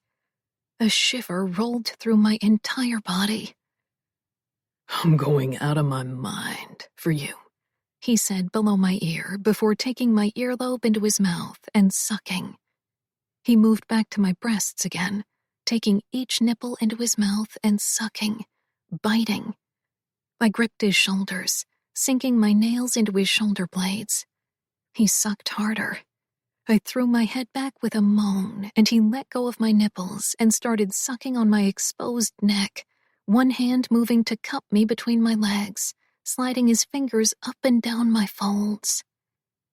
Now that I have you, I don't even know where to start. Anywhere, I breathed, grinding against his fingers. God, that feels good. He took my mouth into his again, still moving his fingers as he turned us and guided me down to the bed, an edge to his expression as he watched me and continued to move his fingers, dipping one, then two inside of me, before bringing them out and running them through my folds to my clit. I began to move against his hand again, chasing the pleasure that was building. I want you to fuck my mouth like this, he said, voice low and gruff, adding another finger, pushing against my clit, sucking on my chest. It was all too much at once. The orgasm crashed into me like an unexpected wave. Gio didn't relent. He moved down my body and gripped my ass as he lifted me off the bed, putting his mouth where his hands had just been. My hands found his hair and tugged as I shook. I can't. Lick. Gio, I can't, I said, legs shaking, core clenching. He sucked my clit, groaning against me as this second orgasm hit me. He licked around his mouth as he set me down, a wild look in his eyes as he watched me come down from the orgasm. He left me briefly to take off his boxer briefs, and I sat up on my elbows to look at him. He was truly a marvel of a man, chiseled and hard and huge. He reached into his nightstand and pulled out a condom, ripping it with his teeth as he moved back between my legs, but I sat up quickly, grasping his shaft with my hand and stroking it. His fingers sank into my hair, gripping and pulling me up so we're both on our knees, my hand still moving between us. He stared into me as his breathing deepened, his hand gripping tighter with each stroke. He leaned in, crashing his mouth to mine in a punishing kiss that feels like it'll instantly leave a bruise.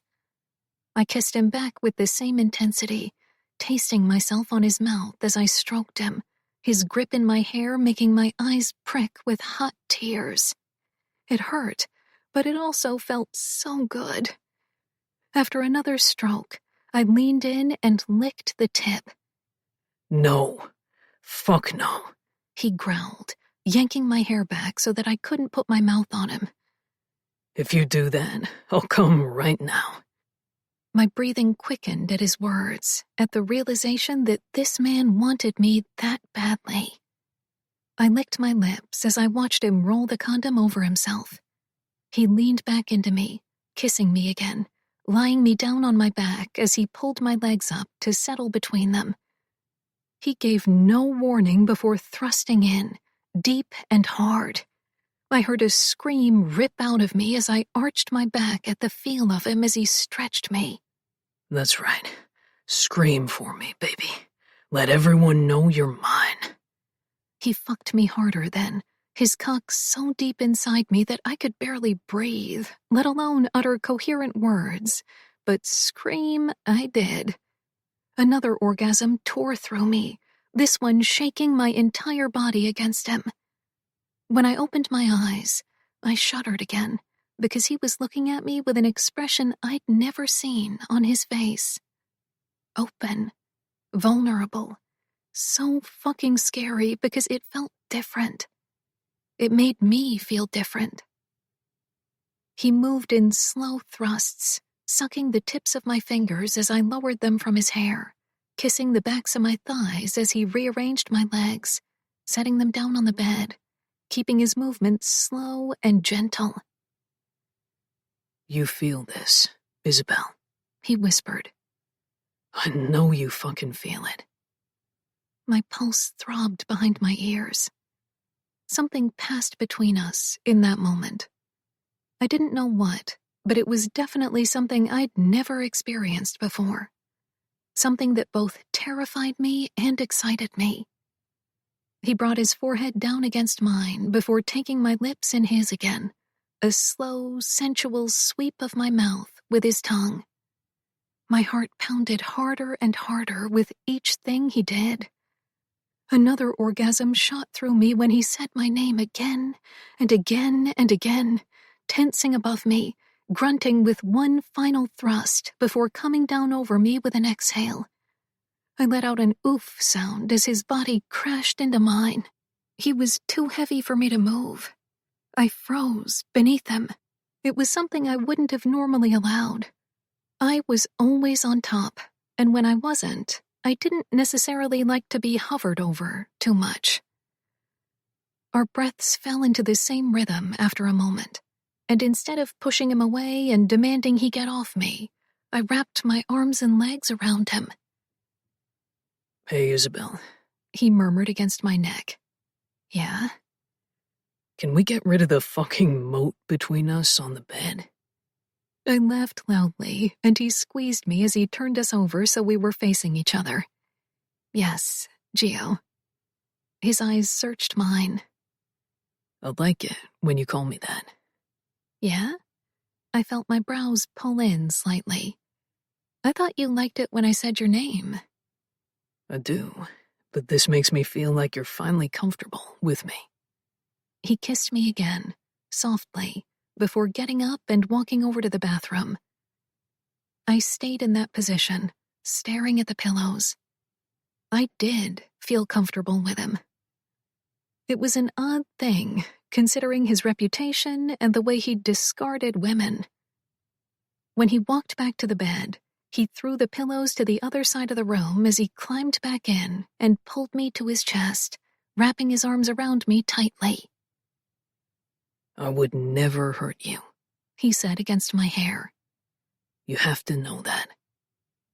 I nodded against him. I believed him. He made me feel safe, though. Comfortable. He made me feel. Period. I should have probably been terrified, but I was tired of playing it safe. 34. Isabel. I woke up with Gio's head between my legs, his tongue lapping my folds and his mouth closing over my clit, sucking. I gasped, sitting up on my elbows as I looked at him, my hand reaching, fingers threading into his hair. God, that feels good. I rocked against his mouth. He groaned deeply, the sound radiating through me with such force I had to bite my lip to keep from crying out. He swiped the back of his tongue over my clit, his dark eyes meeting mine as I continued to move, unable to stop my hips from rocking. The hand he had gripping my inner thigh moved, and he slipped one finger inside of me, pressing his mouth against my clit again. 2 fingers, then. My back arched, hips bucking. 3 fingers. Yes, he growled against me. Keep riding me, baby. My hand, my mouth. Keep riding me. Fuck, I'm going to... I inhaled sharply. I know. I got you. He really started to feast on me then, fingers and mouth finding the exact spots I needed him to press in order to push me over the edge. The orgasm rolled through me, blinding me for a moment with its power.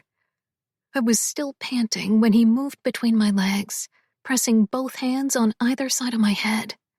His forehead tipped mine, and I raised my eyes to his. The way he looked at me was indescribable.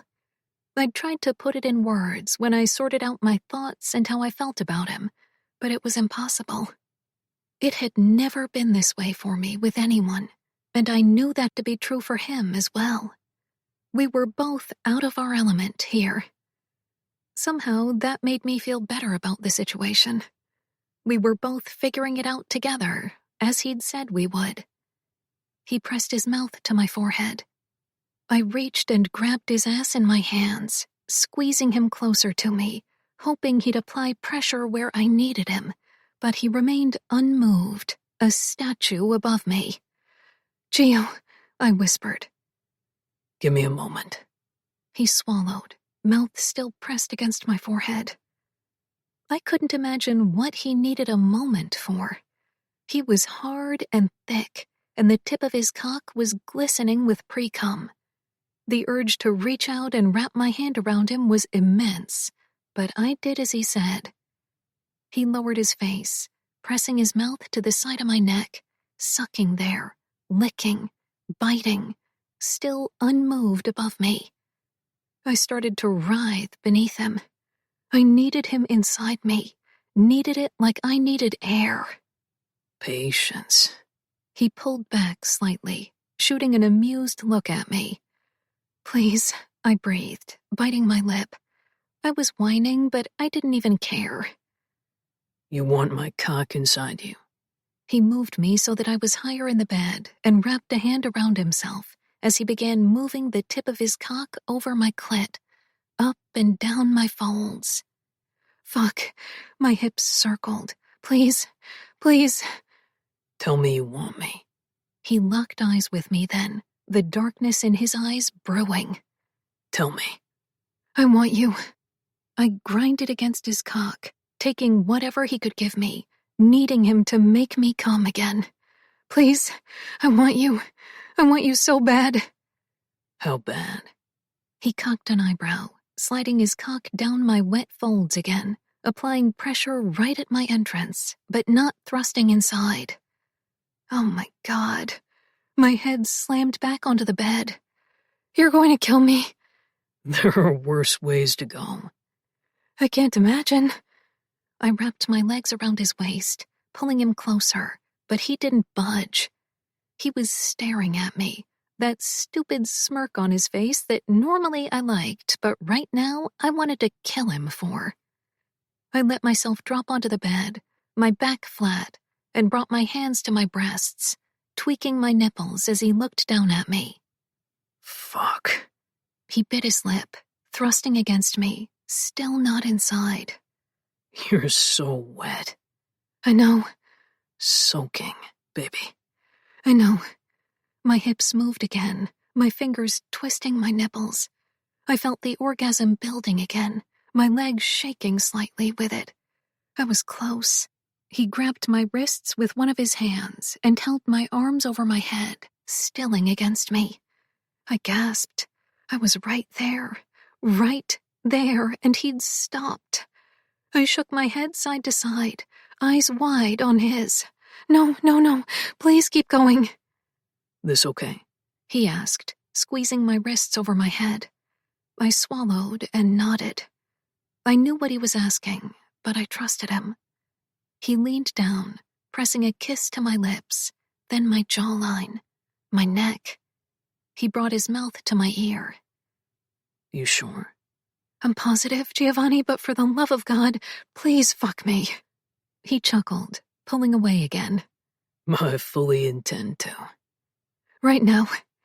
I moved my entire body as much as I could, which admittedly wasn't much with the way he was on top of me. Please.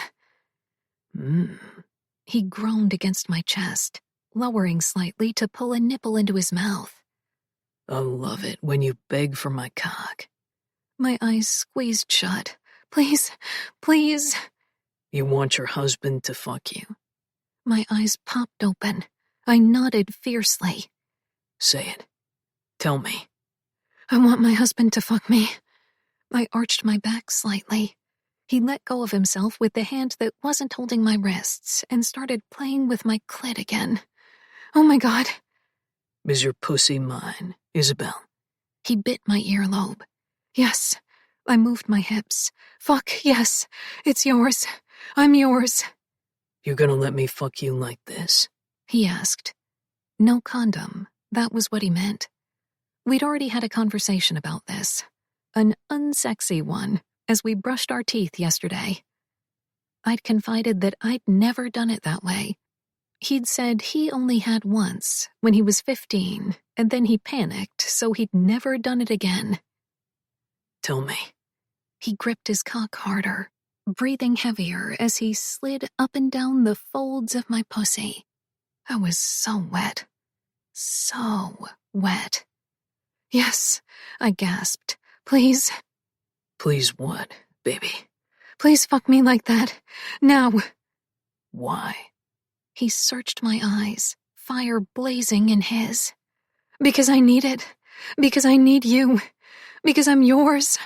I shuddered. Please, Gio. He made a sound in the back of his throat that made a shiver roll down the length of my spine as he took his hand off my clit and impaled me. That was the only word for it, as I screamed, my entire body bowing off the bed, my arms coming up with the force of it. But he held them down as he fucked me in hard, deep thrusts that I felt everywhere inside me. My legs started to shake uncontrollably now, another orgasm crashing through me with force. He slowed his movements, then. "Look at me," he said, his voice low above me. I did, my heart skipping a beat the moment our eyes met. "You feel this, Isabel." I bit my lip as I nodded my response, my eyes falling closed again. Holy shit, I was going to come again. I felt it building, but just as I was about to fall apart, he'd stop and slow his movements even more. Tears sprung in my eyes. It was too much pressure and too much pleasure. I forced myself to open my eyes again and look at him. What we shared was insane, and yet I couldn't imagine my life without him anymore. When I thought about that possibility, I wanted to curl up into a ball and die. It was powerful. He let go of my wrists. I brought my hands to him, to his chest, clawing his pecs, and to his jaw, scraping my short fingernails down his jaw, his hair pricking the tips of my fingers. I watched as he thrust into me slowly, his head falling back with a deep groan. "I love you," I said on a breath. He stopped moving, eyes popping open as he looked down at me. He stayed inside me, though, his cock pulsating, bringing me a ting of pleasure even without the movement. His gaze was unreadable, making me squirm slightly, but I wouldn't take the words back. I meant what I'd said, and even if this wasn't who I was supposed to be with, this was what I felt for him. "I love you," I said again. "You don't have to—" "I love you, Isabel." He brought his face down and closed his mouth on mine with a punishing kiss. He started moving again, thrusting deeper, harder. "Fuck, I love you." I came again. There was no stopping it this time. He emptied himself inside me, my name on his lips in a chant I'd grown to love. Afterwards, he wrapped his arms around me and turned us sideways on the bed, kissing my shoulder, my neck, squeezing me in his arms. "I'm never letting you go." I smiled at his words and closed my eyes, falling asleep again. 35. Isabel. Giovanni's pancakes were 10 times better than Joey's, but I didn't say that aloud since I didn't want to hurt Joey's feelings. It was comical since the complete pancake mix had come from the same box. All you needed to do was add water. Petra and Joey both got up and cleared their plates, washing them quickly before announcing they were going downstairs. I was still working on mine, lathering it with syrup. When I looked up, I found Gio watching me with a funny look on his face. Disgust? Maybe. Either way, it made me laugh. He pointed at my plate with his fork. "You use a little boop of fake sugar in your coffee, yet you drown your pancakes in syrup." "It's my cheat meal." I shrugged, smiling as I popped a piece of the pancake in my mouth and closed my eyes with a groan. So good. When I opened them, Gio was now watching me with a completely different expression, one that went straight between my legs. "Why do you visit your grandmother?" he asked suddenly. "What do you mean?" "If she was so shitty to you and still is, why put yourself through that each week?" I drank some chocolate milk, something Gio said he had every time he made pancakes, and shrugged as I set the glass down. "Maybe I'm a masochist." "No, you're not," he said, amusement lighting up in his eyes. I looked up at him as I cut another piece of my pancake. He was watching me, waiting for me to give him an honest answer, but I wasn't sure I had one. No one had ever asked me that question before.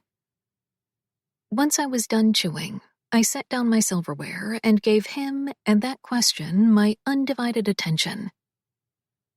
I know what it's like to feel like you're alone in the world, and if I can show up for her right now, I figure I should. I shrugged.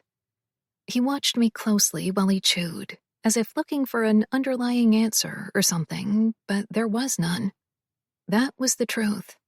That was the real reason I went there, time and time again, even when she treated me like shit.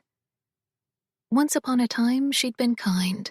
She'd been loving and caring, and I liked the times when I caught a glimpse of that version of my grandmother. Maybe it was more selfish than it was selfless. Does your mom ever visit? He asked after a moment. No. She calls her, though. Yet you make the journey there each week. Yep. It still doesn't make sense to me. He stabbed another pancake on the plate between us with his fork and set it on his plate. You wouldn't visit your mother if she was in a nursing home? I raised an eyebrow. My mother?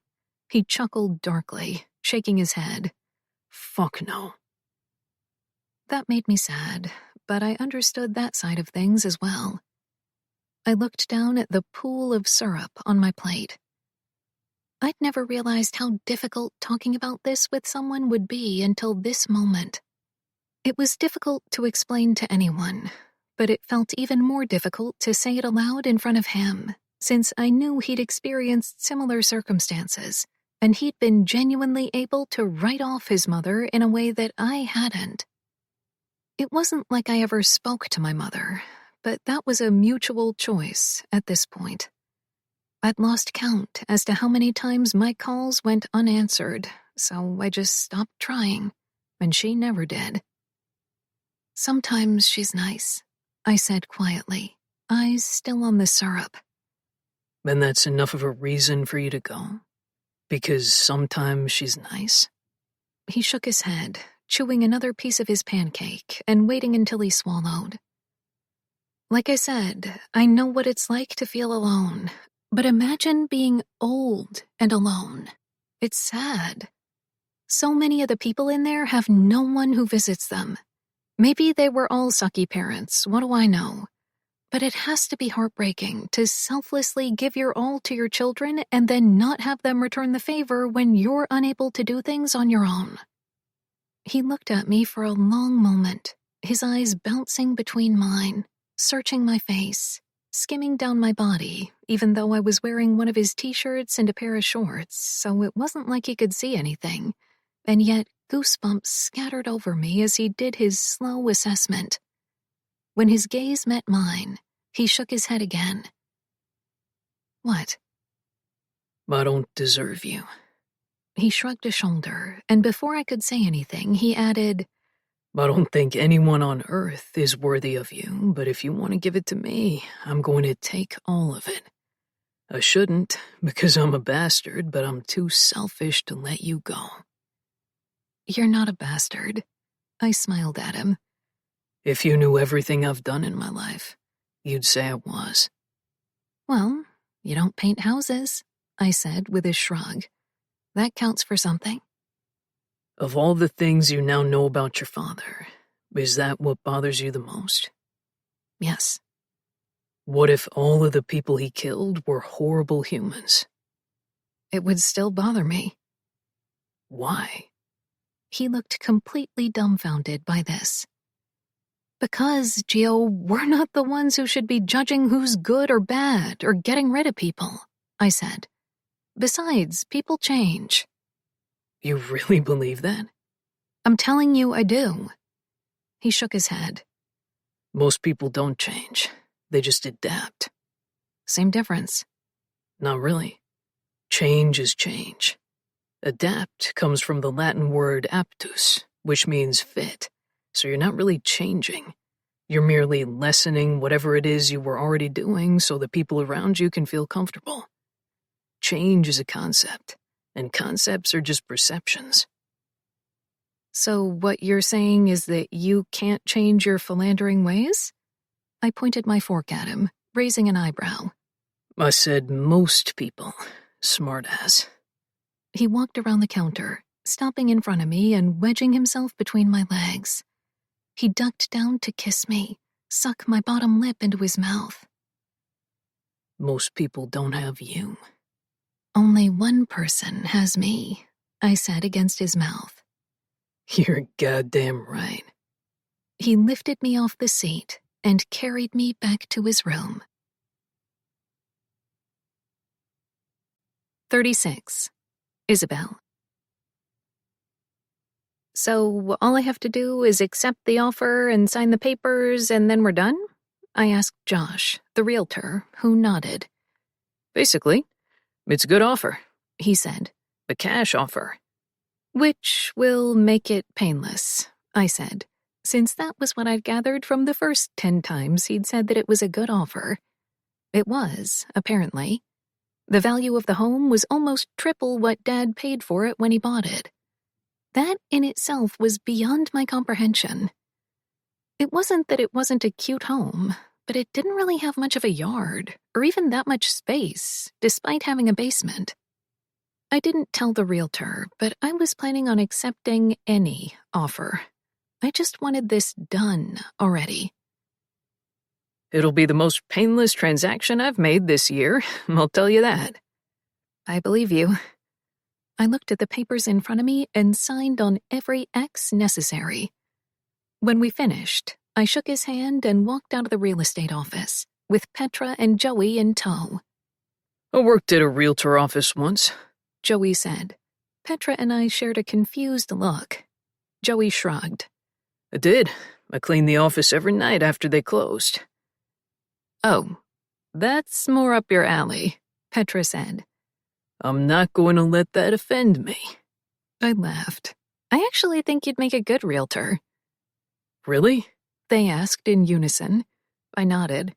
This Josh guy virtually did nothing. He put up some pictures and the offers just rolled in. You calling me lazy?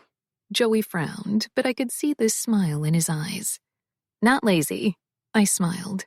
It's just similar to what you do now. You sit and sit and sit, and then boom, something pops off and you spring into action. Shit, how much do realtors get paid? Petra took out her phone. Joey and I laughed as we reached the SUV and headed back to Gio's place. It had been an amazing week. Blissful, even. So much so that I was afraid to let myself get too excited out of fear that it'd blow up in my face. But deep down, I knew there was really no reason for me to feel that way. Luke and Noah told me the same thing. Stop being negative. Just stick to the happy stuff, Noah said. Meanwhile, Luke couldn't believe I was actually dating Gio. He couldn't wrap his head around any of it.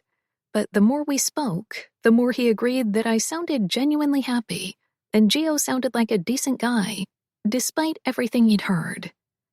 It was another thing I was grateful for. Because I hadn't really heard of Gio before all of this, I couldn't impose judgment on him. I could only do that with what I had now, and somehow I'd truly fallen in love with him and decided that it didn't matter who he was before or who he'd be tomorrow, because I still loved him. His car was in his parking spot when we got back to the condo. Butterflies instantly swarmed my stomach at the sight of his car. I inwardly laughed at myself. I'd seen so many women go through this and never thought I'd be one of them, yet here I was. I moved quickly, aching to get upstairs and see him again, even though I'd seen him this morning and he'd left late to the office. Joey and Petra stayed downstairs while I took the elevator up to the penthouse, which I didn't question, since they often stayed behind unless Gio called them and told them to come up. When the elevator opened, it was completely silent. Not unlikely, since Gio apparently didn't listen to music while he was home. He wasn't in the kitchen or living room or his bedroom. I found him in his closet, shirtless, wearing only jeans as he looked through t-shirts. I'd never seen him wearing jeans before, and I took a moment to admire the view. His eyes snapped up when he heard me. You're home early. I crossed my arms and leaned against the doorframe of the closet. I figured I'd take you on a date. He set the stack of folded t-shirts down on the island in the closet and walked toward me, his eyes taking me in entirely as my heart beat wildly against my chest. For real, this time? I asked, unable to speak louder than a whisper with the way he was looking at me. He closed the distance between us, brought a hand up to my chin, and tilted it slightly to kiss me. Just a peck, then another, before pulling away. I kept my arms crossed because I knew if I uncrossed them and touched him, the way my fingers were burning to, we would never leave. It was what happened every other night when he promised he'd take me on a date. We'd start touching, kissing, fucking, and always ended up staying in. I wasn't complaining, but I did want to go somewhere. For real, this time. Another peck before pulling away again and walking back to the t-shirts. Where are we going? I asked, trying and failing not to ogle him again. It was impossible, though. My eyes trailed down his body and caught the love marks on his torso, the scratches on his shoulder. My stomach dipped as I thought about all the things we'd done the last few days. Isabel, he said, the seriousness in his voice beckoning my eyes on his. If you keep looking at me like that, we're never going to leave the house. I know. I'm sorry. I bit my lip and turned around. He chuckled. I heard him walking over and felt his warmth on my back as he wrapped his arms around my middle. I closed my eyes as he kissed my neck. I'm not complaining, he murmured against my ear. I just really want to take my wife out. Gio, I whispered, a slight shiver running through me. Tell me where you want to go. What's another thing you used to do with your dad? I opened my eyes and turned in his arms, looking up at him. Navy Pier. Really? The look on his face said he really didn't want to go. What? It was fun. How old were you, exactly? Young, I laughed. Why? Is it bad? I wouldn't say bad, but it's not where I'd go. So just take me somewhere you'd go. He searched my eyes for a second. No. Let's go to the pier. Why are you so paranoid? I asked, looking up at Gio, who was looking around as if there may or may not have been a sniper aiming a gun at his head from above. There are a lot of people here. He let go of my hand and hugged me to the side of his body. And we're not in the clear, you know. Isn't this the safest place to be, then? I looked around. There were a lot of people here. Hardly. Really? I shot him a look. I think it would be impossible to get away with something when there are these many witnesses. That's because you've never had to get away with something. He winked at me. Despite his words, butterflies swarmed my stomach. What could they possibly do? Create a diversion. Maybe shoot something, someone, get people running in all different directions, and then come for us. You've done that? I whispered, barely able to breathe at the thought. Do you really want to know? Yes, I swallowed. We said no secrets. No. He shot me a half smile. I've never done that. I released a relieved breath, then frowned as I thought of something else. I thought you said things had settled, and no one has even tried to come after me again. Maybe they figured whatever they stole from you was valuable enough. Maybe. He didn't sound convinced. What did they steal from you?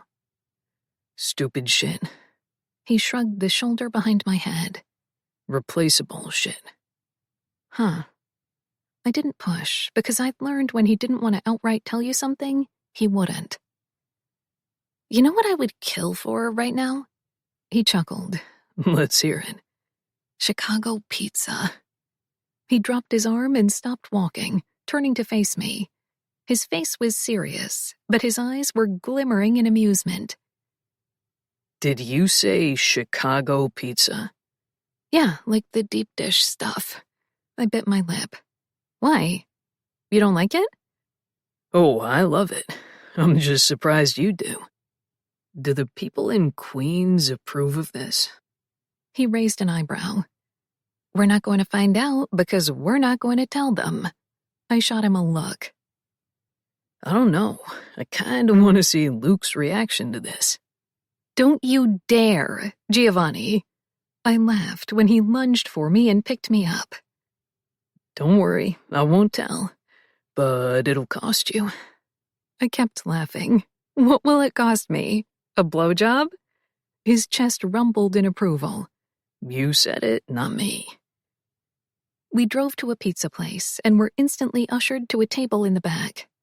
When we reached the booth and slid in, side by side, I glanced over at him. Let me guess, your family owns this place. Nope. He grinned. Someone you know owns it. Yep. I shook my head and picked up the menu, looking through it, then set it down. Maybe you should just order. As soon as the waiter stood in front of us, Gio ordered some things. It sounded like enough food for an entire village, though, and when the waiter walked away, I said as much. Gio shrugged a shoulder. We have enough mouths to feed. Do you always order extra when you go places? It depends where I go. Joey and Tony love this place, so I usually get extras here. You really treat them like family. They are family. He paused to thank the waiter for our water. Did you know my half-brother? I asked. Gio, who was drinking water when I asked, shot me a wary look. He set the cup down and cleared his throat. Yeah. Well? Yes. What happened to him? How did he die? That is a very difficult question to answer. He chuckled darkly. That bad? I felt my brows raise. I didn't know anything about Vincent besides the fact that we shared a father and that he was dead. Maybe I shouldn't have wanted to know more, but I'd always wanted a sibling, and now I knew I'd had one at one point in time, so I was a little curious. Not bad enough, if you ask me. I sat back a little, pulling away from him. He'd said the words so nonchalantly that it felt like the complete opposite of the Gio I'd come to know in private. I reminded myself of that, though. If my father's death taught me one thing, it was that everyone had different sides to them, and who they showed depended on who they were with. In my case, Gio showed me a multitude of sides, but he definitely kept the darker one hidden for the most part. I decided I didn't like it. I wanted to know everything about him, even the ugly. Tell me. I angled my body toward him as much as the booth allowed. We thought he was dead, he said. And 2 years ago, out of the blue, he came back, kidnapped Catalina, and killed my best friend, Nadia's brother, Frankie. My mouth dropped. It was a lot to take in, but I kept going back to 2 years, and they thought he was dead. Did that mean he was alive? Or had they been responsible for his death ultimately? Did you kill him? I whispered. No, we should have, though. He held my eyes as he said the words. There was no remorse in his face at all, and I knew he meant it. My stomach clenched. Is he dead? Who knows? He shrugged a shoulder. Who cares? Do you think he'd... I licked my lips. Do you think he's responsible for all of this? I seem to be the only one who thinks it's a possibility. He makes the most sense. Why do they think he wouldn't be responsible? He has a family now. A wife, kids. They don't think he'd risk his life or theirs by coming back a second time. I sank farther into the booth, letting that settle. My half-brother had a family. He had kids. I would never be a part of their lives for obvious reasons. And even though I didn't know him and hadn't known he existed before all of this, it stung a little. Maybe it was because, in a sense, he was the only person who could truly understand what I was going through. Unless he'd known about me, then he couldn't possibly fathom what all of this had been like for me. He's not worth your thoughts or concern. Gio set a hand over mine. I met his gaze. But what if it is him? I asked. What if he is the one coming after me? Will you Kill him? Yeah. He took his hand from mine and shrugged both shoulders. The pizza got there just in time for the conversation to be cut short, but it stayed in the back of my mind. I couldn't imagine Gio killing someone he was close to, let alone someone he knew was a father. But again, maybe that was the side he hid from me, the way my father had all those years. I wasn't sure how to feel about it. A big part of me hated the idea of him being callous, of course, but another part of me understood that this was the way they were raised. Still, it didn't mean I approved. 37. Isabel. Devil's Lair was opening a new area, and Gio said I needed to go with him. My wife should be there, He'd said, biting into a piece of toast with butter as I rolled my eyes. He'd pointed the bread at me, raised eyebrow. She should. Yeah. I smiled. I need to visit my grandmother, though. That's fine. He shrugged. We'll have lunch, and you can go visit her while I do a walkthrough at the club. Petra and Joey can take you there afterwards. He shot me a pointed look. Is that plan to your satisfaction? I don't want you switching shit up on me. I won't. I rolled my eyes, still laughing. But your sisters want me to get drinks with them before I go to the club, so maybe there's a tiny switch of plans? You're joking. He cocked his head. Nope. The bar is right by Devil's Lair, though. We have 5 bars at the club. You can't just drink there. With all that loud music? I pulled a face. No way. Fine, but no switching up this plan. I blew him a kiss. I already told you I wasn't doing that again. Good. He walked around the counter and pressed a kiss to my lips. Let's go, wife. Oh my God, Giovanni. I shook my head, hopping off the bar stool. Yup, I seem to recall you screaming that a lot last night. He looked down at me. And the night before that. And in the shower, and... Okay. I get it. I laughed. I was there too. Oh, trust me, I know. I've the bite marks to prove it. I shook my head as we walked to the door. You're unbelievable. Another word you used. Jesus Christ. I laughed as we walked into the elevator. I got to the nursing home much, much later than I anticipated, which meant I'd be pressed for time in getting ready. Just in case, I was wearing one of the dresses that was an option for tonight. It went down past my knees, hugging every curve on my body, with a nude bodysuit lining that was covered by a black mesh material that was see-through. It was one of those that made you do a double take and wonder if I was naked underneath it, which was what I loved about it. I could already picture Gio's face when he saw me. My stomach fluttered at the thought. Because there were men in the nursing home, I wore a trench coat closed over it to cover me up. I'd also left my heels in the car, opting to wear my black Converse. It was definitely a vibe, as Petra pointed out. Not the right one, she'd said, laughing, but still a vibe.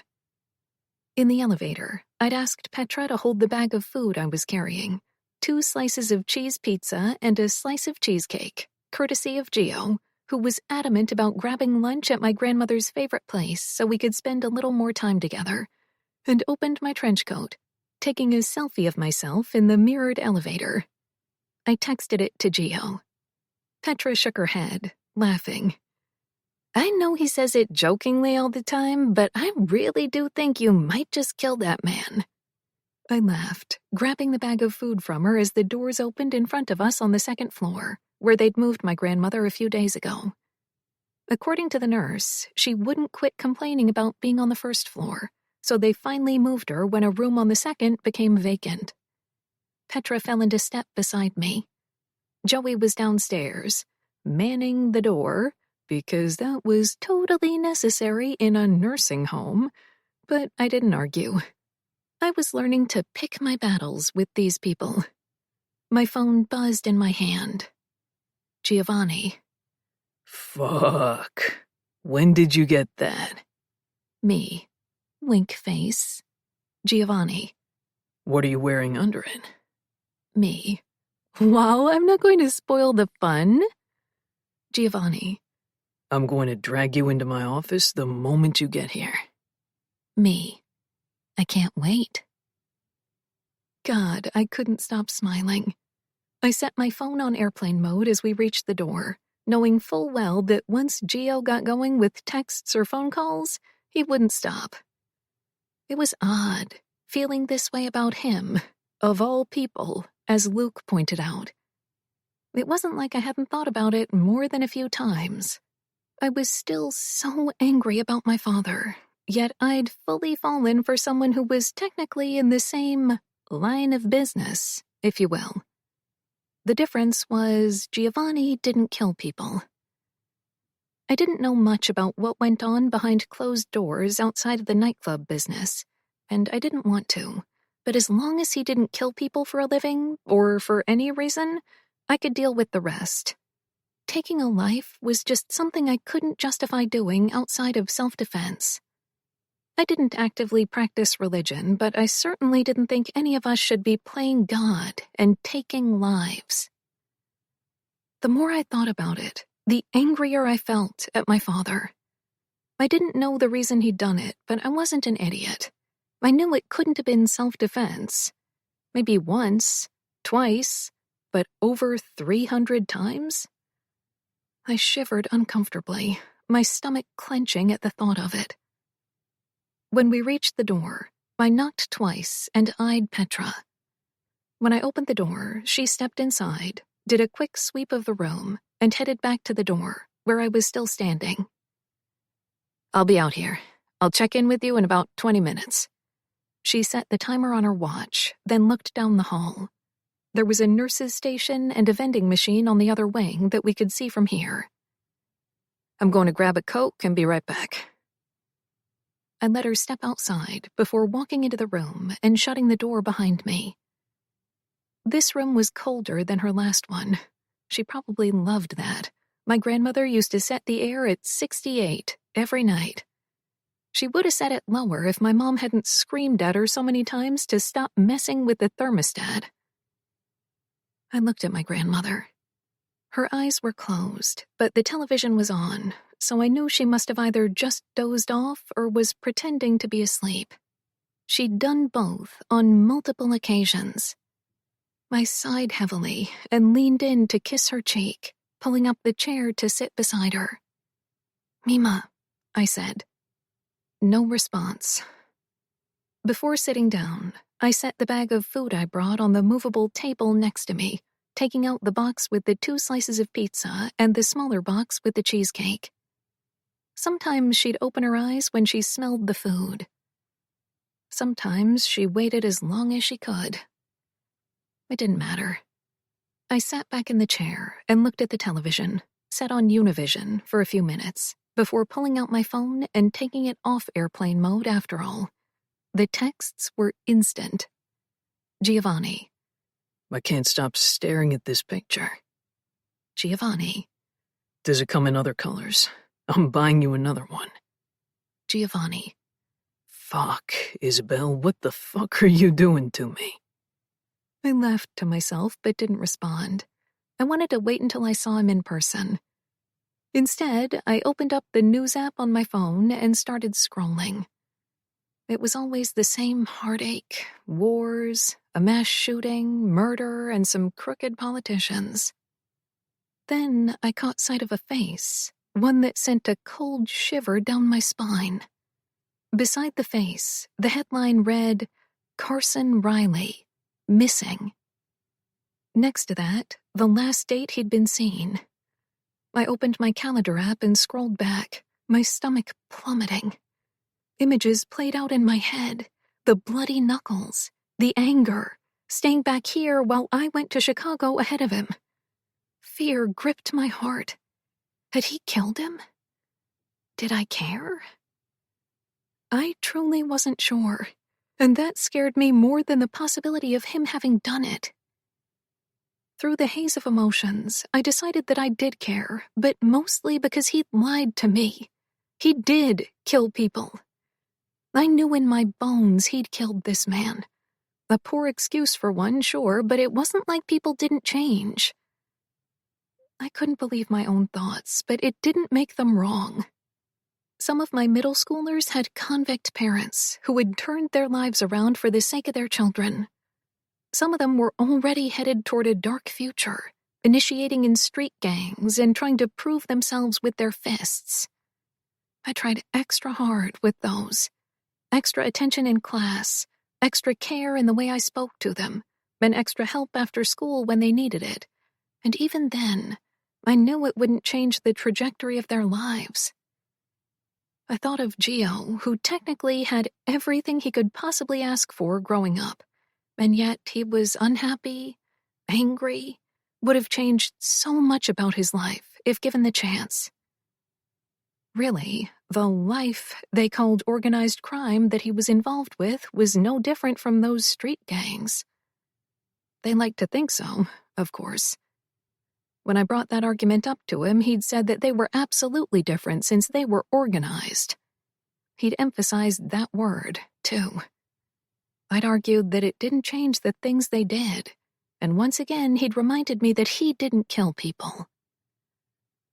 Despite my rapidly beating heart and the sudden urge to vomit, I clicked on the article. He was married, the rapist. Married, and his wife was pregnant. My chest squeezed when I read that line, when I saw the look of devastation on her face at a recent vigil, where she'd pleaded for information on his whereabouts. I didn't feel bad for the rapist. I felt bad for his family. I felt bad for his wife and unborn child. Granted, I didn't know what kind of person he was at home. I didn't know if he'd changed at all or turned his life around or if he'd raped others. And yet, I felt bad for his wife and the kid who would never meet their father. I swallowed thickly as I text messaged Gio the article. Beneath the link, I wrote, "I thought you didn't paint houses." He called me before I could even set the phone down on my lap. I answered, but didn't say a word, just breathed into the line, waiting. I don't, was the first word he said. You lied to me. I didn't. I've never lied to you. His voice sounded composed and left no room to argue with that. He sighed into the line and lowered it. What are you thinking?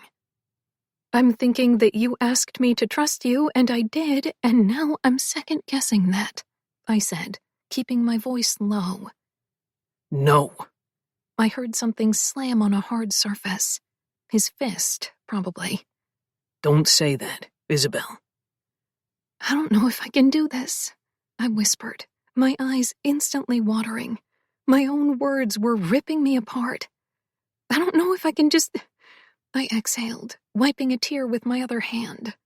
How would this work, anyway?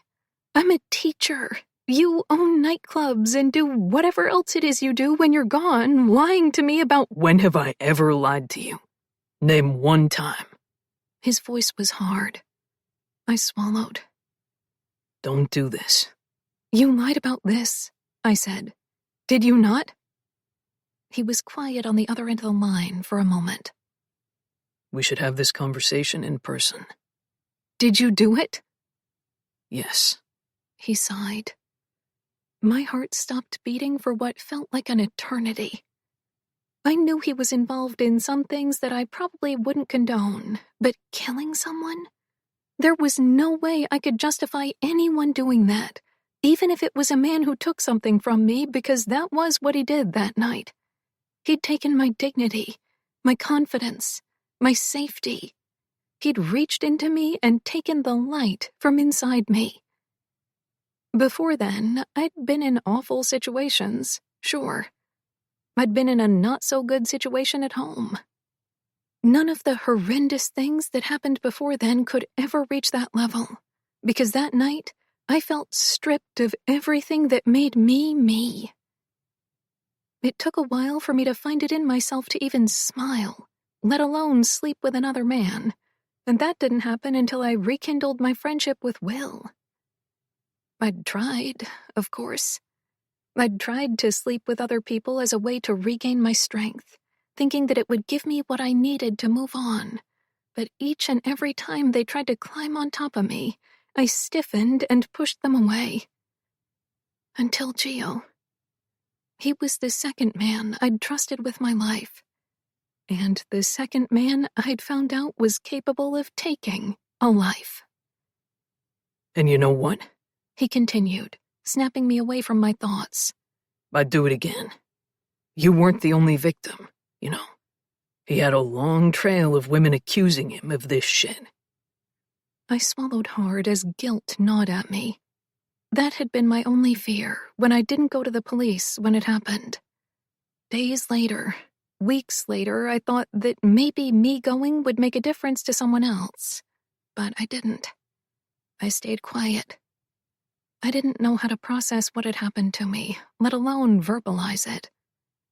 I didn't know if I wanted to. I'm going to come get you, he said, a hint of impatience in his voice. I don't like talking about this without being able to see you. Don't. Misa. I'll see you later, okay? A pause. Are you still going to come over here? Yes. I took one last shuddering breath. I'm still going.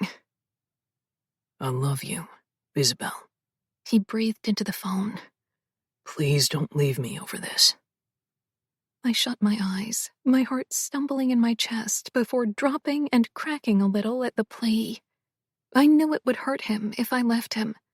I knew I didn't want to leave him.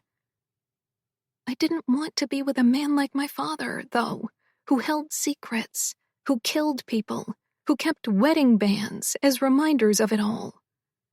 I felt sick when I thought about it all. Yet I knew that Gio only wanted to be loved like the rest of us.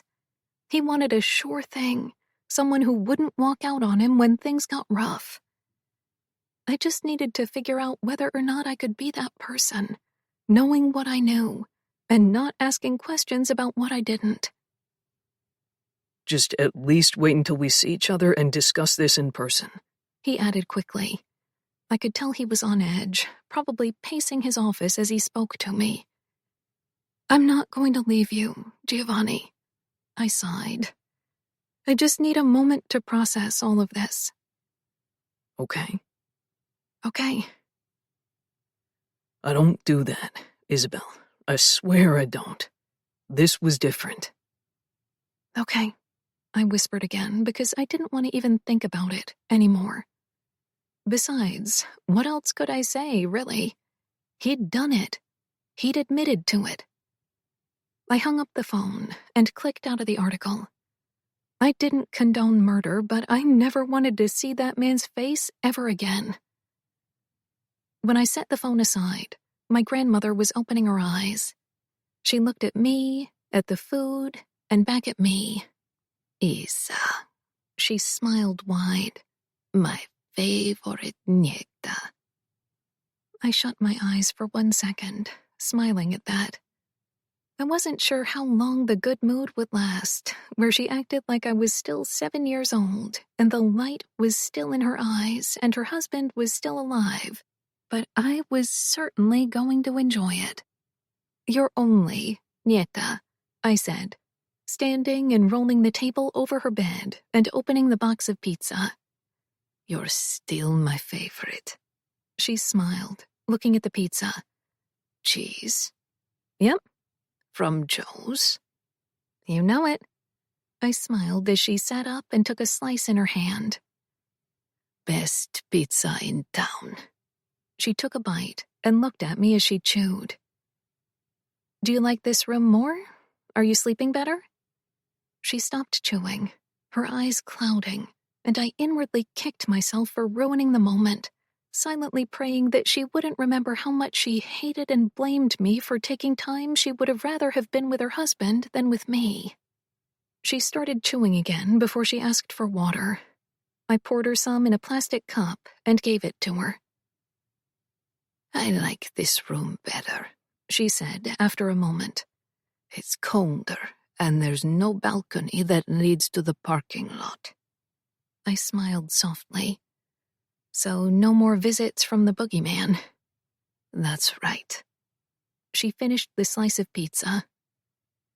I think I'll have my dessert now and save the other slice for when Dolores comes in trying to feed me the disgusting mashed potatoes and pork chops they made today. That doesn't sound that bad, I laughed, closing the pizza box and opening the cheesecake. My grandmother was chewing her first bite of the cheesecake when I heard a sound behind me. My skin prickled, an uneasy feeling settling in my gut, but when I glanced over my shoulder, I saw nothing, merely shadows moving beneath the gap on the bottom of the door. Nurses, probably. Petra, most likely, if she'd come back from the vending machine. I turned back to my grandmother, who was smiling at me, that light in her eyes again that I hadn't seen in so long. So long. I heard a noise again, this time the door handle, and my heart launched to my throat. When I turned around again, I saw a man standing there, covered in camo from head to toe, like he was about to go into a forest for a hunt or somewhere for war. A ski mask covered his face, and if that wasn't enough to knock me off kilter, the huge gun he was pointing at me was. I stumbled back, my ass landing on the edge of my grandmother's bed, as I stared up at him, my heart pounding in my ears. "Leave her alone," she said behind me, grabbing my right arm. I only took my eyes off him for a moment to look over his shoulder. Where the hell was Petra? She should have been standing outside. My eyes bounced back to the gun, and I really looked at it now, noticing the silencer on the thin barrel. I only knew what it was from movies I'd watched, where they used those to not alert anyone else of shootings. I stopped breathing. He was really going to kill me. I couldn't, for the life of me, figure out why. He must have been mistaken. That was my only thought. "What do you want?" I asked shakily. "You." That was all he said as he brought the gun closer to me, setting the silencer between my eyes. I squeezed them shut. If I had to die, at least let it be quick. Please, God, let it be quick. As I sat there with my eyes closed, everything flashed before my eyes, but the most prominent one was Gio. This was going to tear him apart. I knew that. He'd told me about his best friend who died a couple of years ago, and how that had nearly broken him. I knew this would be 10 times worse, not because I thought I was more important than his friend, but because it would be 2 people he loved and lost back to back. "Get up," the man said. My eyes popped open. I stood. My grandmother yanked my arm, pulling me back toward her bed. "Let her go. She's a Before she could finish her sentence, he shifted the gun from my forehead to her, and I heard the sound of air whooshing past my ear. Her hand instantly dropped from my arm, going limp beside me. I opened my mouth and screamed. It was the only thing I could do. That was when the real panic kicked in. He grabbed me by the arm and dragged me toward the door as I looked over my shoulder. The only thing I could see was blood. I screamed again and again. I wasn't sure if anyone could hear me or if they were just hiding out because they were scared, but I screamed regardless. I looked around for Petra. God, where was Petra? She could help me. We were almost at the elevator when I saw her, lying in a pool of blood. A shuddering sob raked through me as I screamed again. Please, no. Please, please, no. I felt something jab me, and suddenly, everything went black. 38. Gio. I looked at my watch again. I knew Isabel would be late, but she should have been here by now. The nightclub was in full swing, women dancing on stages on the first floor, the dance floor overflowing, and the VIP area on the second floor completely full. All of it was technically perfect, but she wasn't here. Normally, I'd have drinks with the VIPs or stand around watching everyone dancing beneath me. Normally, I'd be thrilled over this turnout. Tonight, it all felt stupid, empty, boring. I looked at the time again. She couldn't possibly still be at the nursing home. I knew I should have gone earlier, the moment she called me, the moment I heard her broken words as she asked me all of those questions. I should have left this place, but she'd asked for space, and I was trying to give it to her. Now, I was beginning to worry she'd changed her mind about me, and I was starting to panic a little. I started making my way back to the office where I'd left my phone charging. Tony turned around with me. "Have you heard from Petra or Joey?" I asked him. "Was I supposed to?" He took his phone out of his pocket. "Call them. I want to know where they are," I said, forcing a smile for the tables I walked by on my way out. "They're calling you back over," Tony said. I stopped walking. He nodded back. "The women at that table?" I looked over my shoulder to see if I recognized anyone. I didn't. I kept walking forward. I'd play nice and stop for regulars, friends, family, and VIP, but I wasn't going to waste my time on thirsty women. I only had eyes for one, and seeing as she wasn't here, I knew there was a high chance she was in my apartment sulking and overthinking this entire thing. Fuck. I was going to have to leave my own grand opening, and I didn't even fucking care. At all. As far as I was concerned, this was just another club. Isabel, though, was irreplaceable. If I had to beg her to stay with me, I would. "They're not answering," Tony said. I stopped walking again, looking over at him. "Neither of them?" "I tried both twice." The fear that trickled into my veins was slow, but once it was settled, it overrode every other emotion I might have been feeling. I ran to my office, barging in both doors. John stood quickly and looked up, falling in step behind us when I ran past him. I practically threw myself onto my desk where my phone was and picked it up. No calls, no texts, nothing. Oh, fuck. I picked it up and dialed Isabel. No answer. I dialed again. No answer. I dialed Petra. No answer. Joey. No answer. I gripped it in my hand and tried to calm down, but I was shaking, my sight blinding as I staggered into my chair. Something was horribly wrong. "Boss?" John said, snapping my attention to his face, waiting for me to give an order. "Go down to the nursing home. Tony will give you the address. Your sister, Joey, and Isabel were there. They were supposed to have left, but..." I didn't want to finish that thought or sentence. I shook my head. I looked at Tony. "Go to my house." "What if you need to go somewhere?" I shot him a look. "Just go and call me when you're there." They both got the hell out of my office, Tony with his phone to his ear, assumingly talking to Nadia. I picked up my phone and called Catalina. She answered quickly. "I'm almost there, jeez." "Did you see Isabel today?" A pause. "No, she never showed up at the bar. I assume she ran out of time and went straight to the club." My heart stopped. "Gee, is something wrong?" "Where's Loren?" "Driving us over to..." "I need to speak to him." "Yeah?" Lorenzo said. "Something's wrong. Isabel went to visit her grandmother with Joey and Petra, and none of them are answering the phone." "Maybe they're on their way back. Don't they have to cross the bridge to get here?" "It can't be cell phone reception. It doesn't take that fucking long to cross the bridge." "In traffic?" I tried to reason that, breathe through it, but I couldn't help the sinking feeling in the pit of my stomach. Something's wrong. I can feel it. "Fuck," he exhaled into the line. "I'll call you back." I walked back around my desk and slammed my fists on it. I didn't even know what the fuck to do. I had John going to the nursing home. Maybe that would bring answers. After a moment, I made a call to Dominic, Dean, and Rocco. Rocco hadn't been here long. He'd just moved from Rhode Island, but he'd been in the life since he was a kid, and was well acquainted with Silvio and Charles before he passed. None of them had answers for me, but they promised they'd look. They promised they'd call. They promised they'd fight if it came down to it. I hoped it wouldn't. I started running through worst-case scenarios and couldn't land on any specific ones that were a possibility.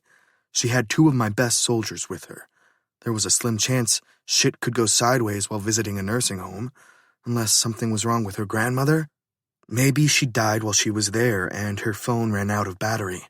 That was a possibility. I knew Isabel would hate me for thinking it, since she was all about saving lives and shit, but I hoped that was the reason behind this. Her grandmother was old, and not Isabel. Maybe that made me a bastard, but I didn't care. I wanted her safe and with me. My knee started bouncing under the desk. I couldn't remember the last time I felt this out of sorts. Maybe the night I killed that disgrace of a human being. Maybe afterwards, when I was still running on adrenaline and anger. It was nothing to what I felt now, though. My phone buzzed on the desk. John, I answered. This place is crawling with police officers and ambulances. What? My stomach dropped. Can you get in there? Do you see the SUV anywhere? I'm going to check for it now. I don't know if they'll let me in. I have to look for a side door. Do it. I'll call you back. He hung up, and I wanted to scream at him to stay on the phone with me, but I knew that would only make him move slower. I stood up and started pacing the room. Finally, I called Nico. Have the car ready. We need to go. By the time I went downstairs, Nico was waiting with the car running. We headed straight to the nursing home. On our way, Tony called and said the apartment was empty. The knot in my stomach grew tighter. I couldn't remember the last time I felt this kind of fear. When my sister was kidnapped by Vinny. That had been the last time. And even then, I knew Vinny and what he was capable of. I knew that underneath his anger, he wouldn't hurt Catalina. He may not have ever been in love with her the way he was in love with his wife, but he loved her nonetheless. He'd been our brother once.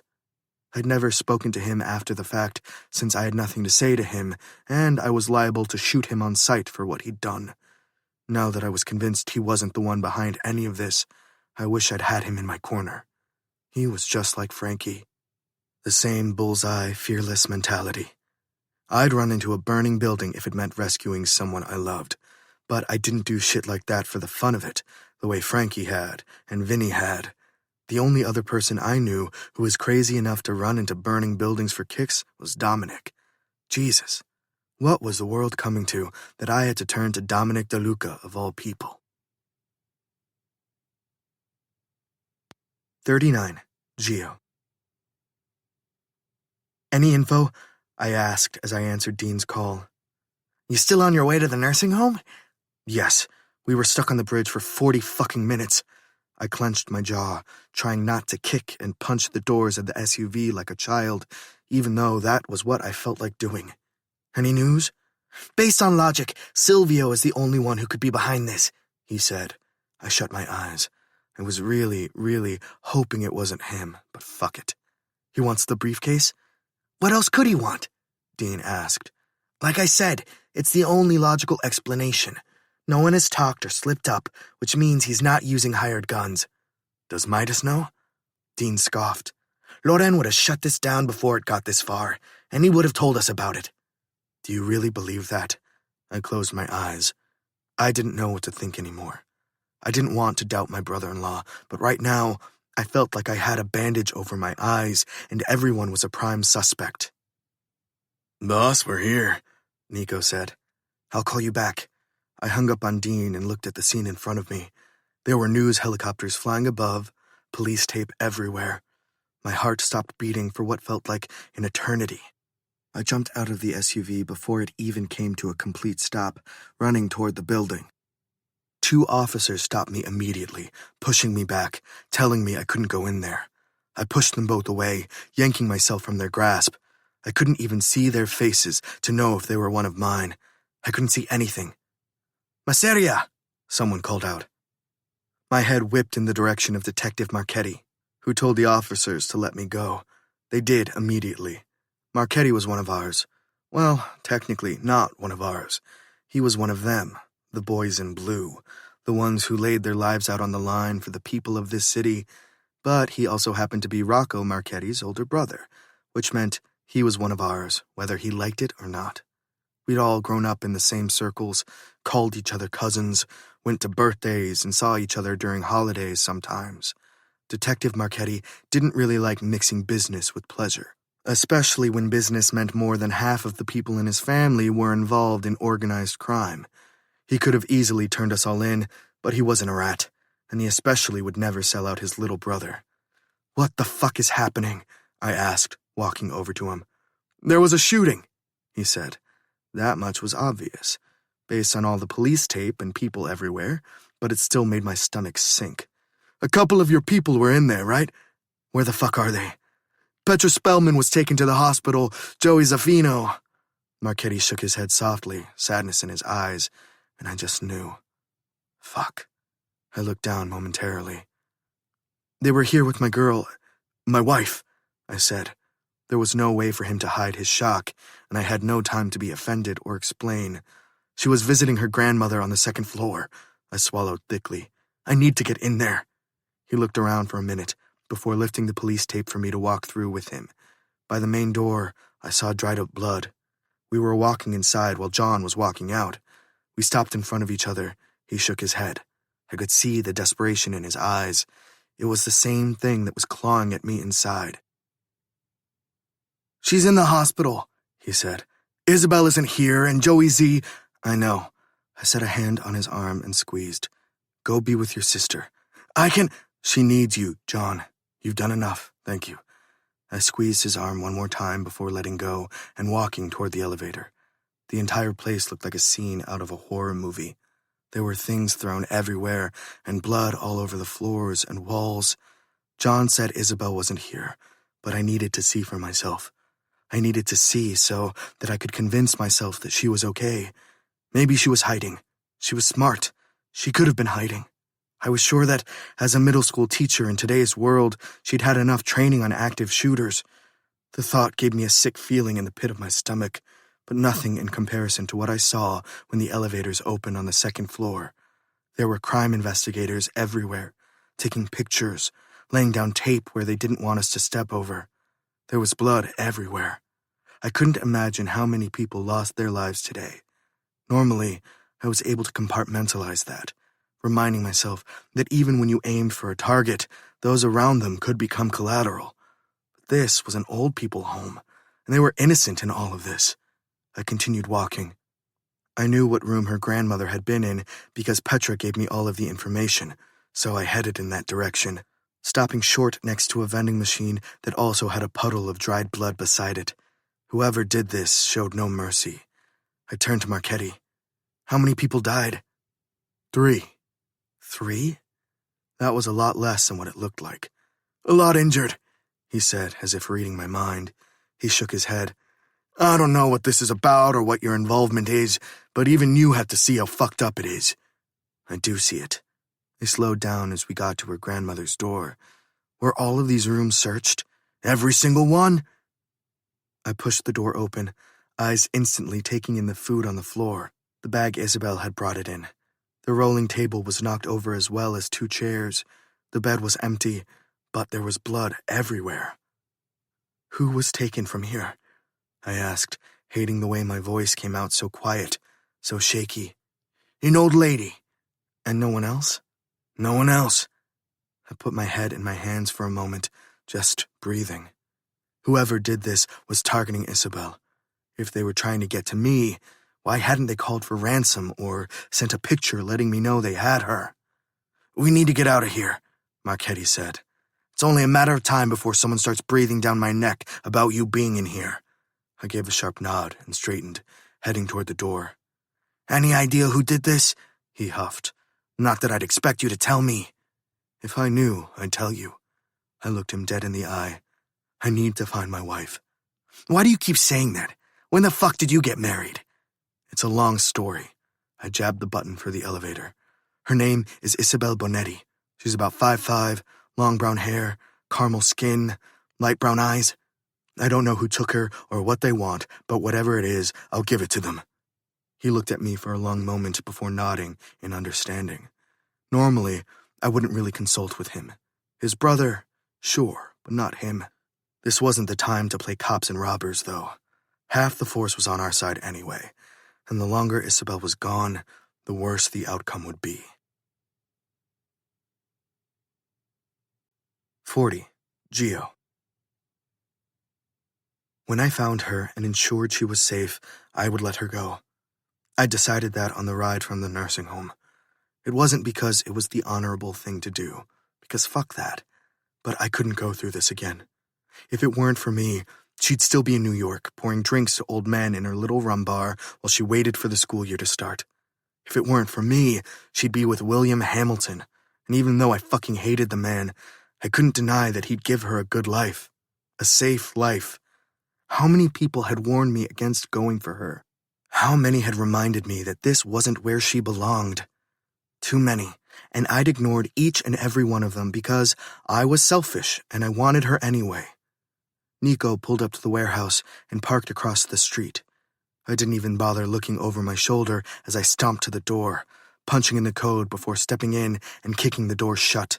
I felt like I hadn't been able to take a breath since I spoke to Isabel this afternoon. I kept replaying that conversation over and over and wishing like hell I'd gone over there when my gut told me to go. After a moment, I walked in. The warehouse had been converted into a hangout. It had a full bar, furniture, a pool table, and a round table that Dean had brought in for us to sit in and discuss shit like he was King fucking Arthur. He was already sitting there with Loren, Dominic, and Rocco. I frowned at the sight of him here. "The fuck are you doing here?" I asked, nodding at him. "I invited him," Dean said. I took my usual seat. I didn't care one way or another if Rocco was here. In fact, he belonged here just as much as the rest of us. I just wasn't used to him being around. Ever since he moved here, he'd been working with Dean in the gambling rings, making sure people were paying what they were supposed to and stiff-arming them when they weren't. He was Dominic's age, just a baby when the old patriarca had come for his family back in Rhode Island and stole his mother's last breath. It was the reason his brother, Michael, became a detective. It was the reason Rocco became a gangster. We all had our own ways to deal with pain. Some of us went straight and narrow, while others took a darker path. We do what we have to in order to survive. Every second that goes by is another second that Isabel's life is in danger, I said. There hasn't been a ransom call, a picture, nothing. Who the fuck has her? Silvio's men were seen sniffing around the nursing home. Dean popped the laptop in front of him open and clicked something before turning it to us. Sure enough, Albert, Silvio's trusted enforcer, was walking out of the nursing home. I looked at the date. This was weeks ago. He went every day for 2 weeks. He missed Isabel by seconds the last time she'd gone. My stomach coiled. He's been watching her. He's been watching her grandmother, Dean said, shutting the laptop. Her grandmother had just gotten moved to the second floor after complaining about a man who kept visiting her. Why is this the first we're hearing about this? I looked at Dean, at Loren, at Dom.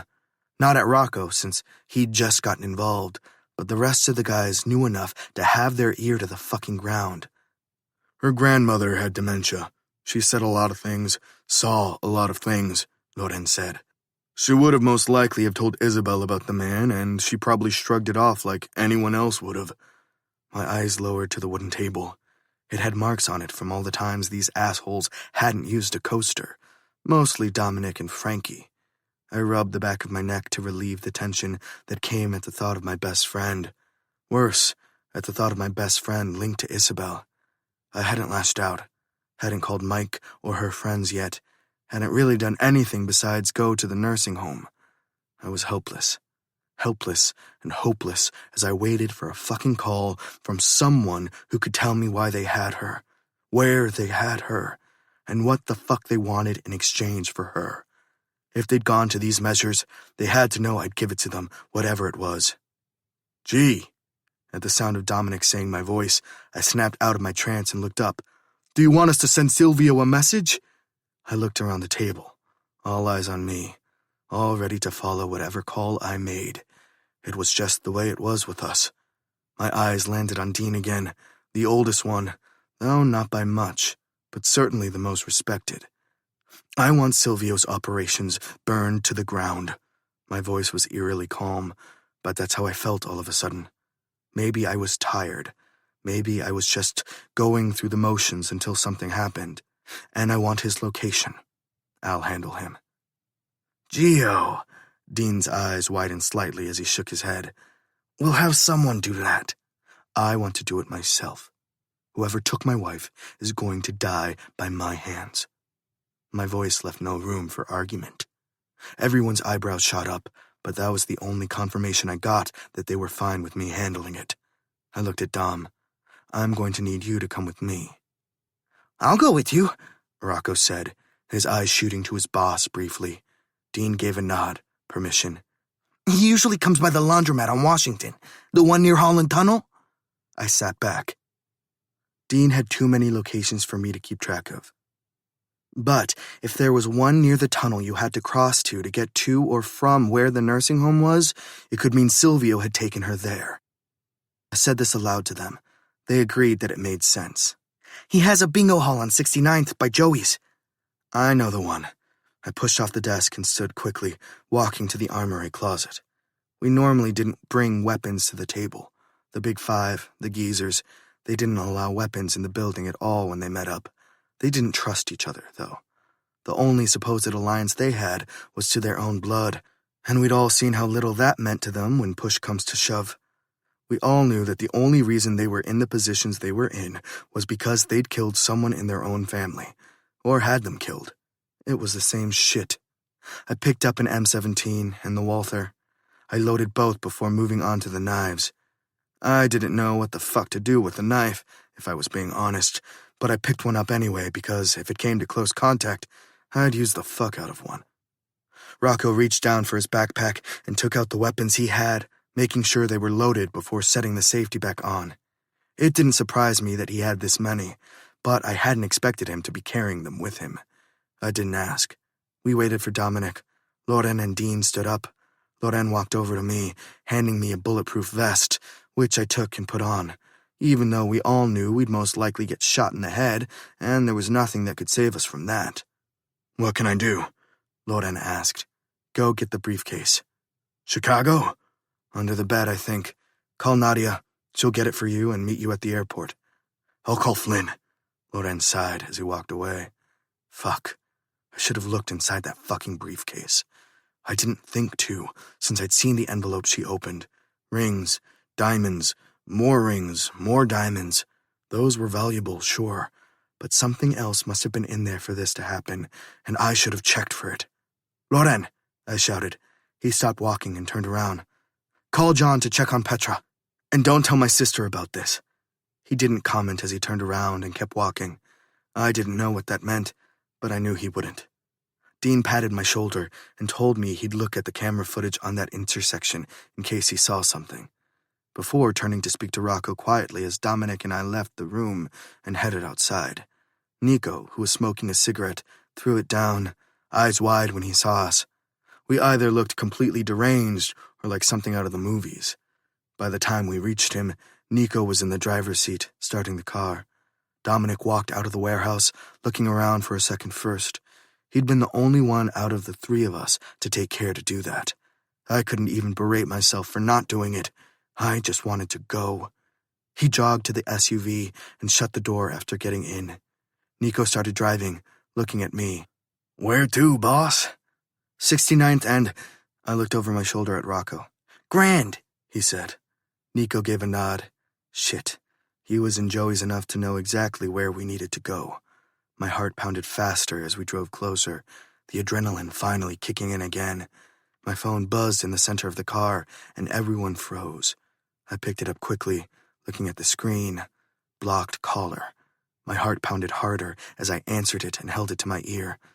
What do you want? You know what we want. It was a man, but I didn't recognize the voice. I don't make assumptions. I bit my tongue, hard to keep my voice steady and not add more to that statement. Maybe you should, he said, and suddenly I heard Isabel scream. My hand gripped the phone tighter. The briefcase. Where is it? I'll get you the fucking briefcase, but if you hurt her, you're dead, I growled.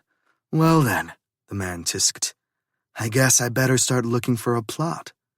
Anger punched me in the chest, but I tried not to react, tried not to give anything else away. They already knew how much she meant to me. Whoever this was knew me and had still done this, which meant they probably wouldn't mind hurting her or killing her if it came to that. Where do I meet you? I asked. I'll be in touch. Your little girlfriend told us the briefcase was back in Chicago, so I'll be patient and give you a few hours. I ended the call, then screamed and punched and kicked the shit out of my car. I knew it wouldn't help, but it was the only thing I could do with the pent-up rage I felt right now. He wants the briefcase. That was Rocco. I turned around quickly and stared at him. How the fuck do you know that? Word on the street is people have been asking around for it, from Queens to Jersey, trying to figure out who would have it. I turned as much as I could in my seat. Who wants it? Silvio for sure. Some other guy. Tall, blue eyes, black hair. He never says his name, but he's been sniffing around. Blue eyes. Fuck. I turned around and kicked the dashboard again, then faced him. Any idea who it might be? If I knew, we wouldn't be here right now. I turned and faced forward again, picking up the phone again. Anything on the bingo hall? I asked. I'm looking at surveillance footage as we speak, Dean said, distracted. One of Silvio's cars parked in the back alley last night, around the time we're looking for, and it hasn't moved since. So either someone sleeps there on the regular, or your chick is there. I shut my eyes, wishing I could feel some kind of relief, but I didn't. The only thing I felt was determination. It was better than anger. Anger made people do stupid shit. Anger could get her killed, and I couldn't live in a world that Isabel wasn't a part of. My best friend had already been ripped from my life, and most days I was okay. But some days, I was barely holding on. Isabel gave me hope, though. Isabel the helper, the teacher, one of the strongest people I knew. She'd survive this. She had to, or else I wouldn't. 41. Isabel. My head felt like it was about to explode. My jaw hurt. My cheeks hurt. My teeth even hurt. What the hell? The overpowering smell of fabric softener was making it worse and giving me nausea. I tried to open my eyes, and even that hurt, but I managed. When I did, I was met with pitch black. Something was in my mouth. I reached up to remove whatever was covering my face and realized my hands were tied together. My feet, too. Fear rolled through me in an instant. Oh my God, I'd been kidnapped. I instantly thought of my grandmother and remembered the man shooting her. I thought of Petra and Joey and wondered where they were. They'd be here, right? They'd come for me. And Gio? He was going to think I purposely didn't show up to his club. I tried again to fight against my restraints, but I could barely move. Was this payback for what Gio had done to that guy? Was it the same people that raided my dad's house? It had to be them. It had to be. What the hell did they want with me, though? A sob raked through me. The darkness, the ties around me, the thing in my mouth that was making it difficult to breathe, the feeling of helplessness that I tried to avoid at every turn of my life. It was all too much. I was still crying when I heard footsteps approaching. My stomach coiled. They were getting closer, closer, closer. It sounded like boots. Something or someone heavy. The fabric covering my head was snatched off suddenly with such a force that I nearly tipped over. I was on the floor. I blinked until my eyes adjusted to my surroundings. All I saw was concrete on every side. A boot stepped on my arm and turned me roughly, and I saw the man above me. Blue eyes. I knew it was him, the man from my father's house. He didn't wear a mask this time, which made my stomach turn even more. As I'd said, I'd watched Dexter. I knew what happened to loose ends, and whether or not I gave them what they wanted, I'd be a loose end.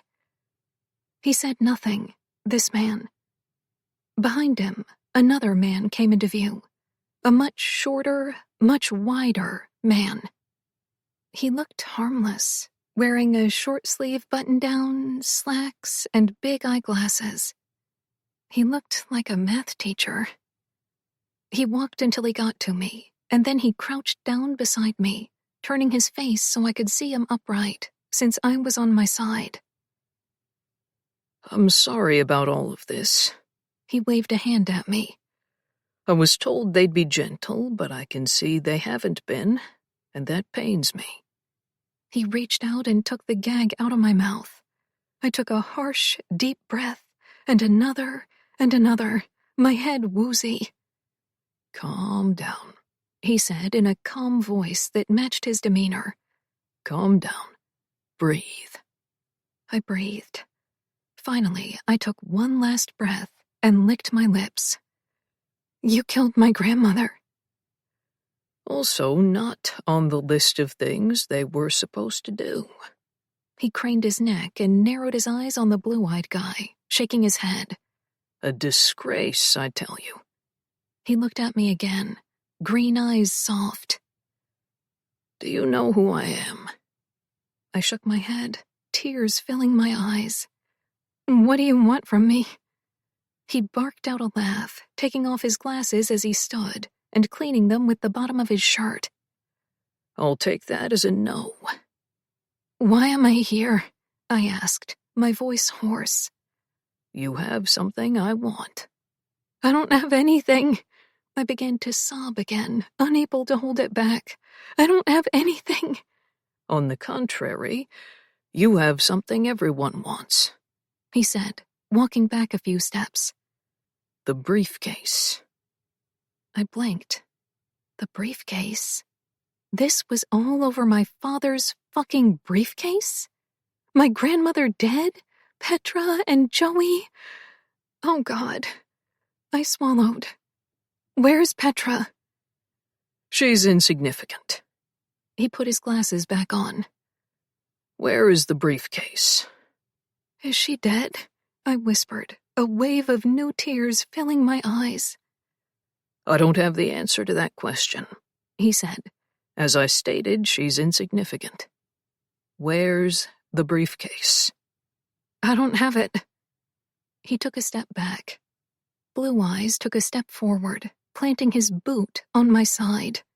The math teacher-looking guy narrowed his eyes on mine. I don't want to hurt you. I was great friends with your father, and I told him I'd look after his daughter if he died before me, since he'd promised to do the same for mine. So I don't want to hurt you, but that doesn't mean he won't. He works for you. It's the same thing. I tried to shout, but my voice wouldn't project, and it was just another broken whisper. Nope. The man started to turn around and walk in the direction he came from. My heart began to pound harder, louder. I looked up at Blue Eyes above me, who looked like he'd enjoy doing a lot of things to me if he had the chance. I was already tied up. We were about to be left alone. It wasn't like he needed permission from anyone to rip my dress apart and have his way with me if he wanted. Wait, I said through a sob.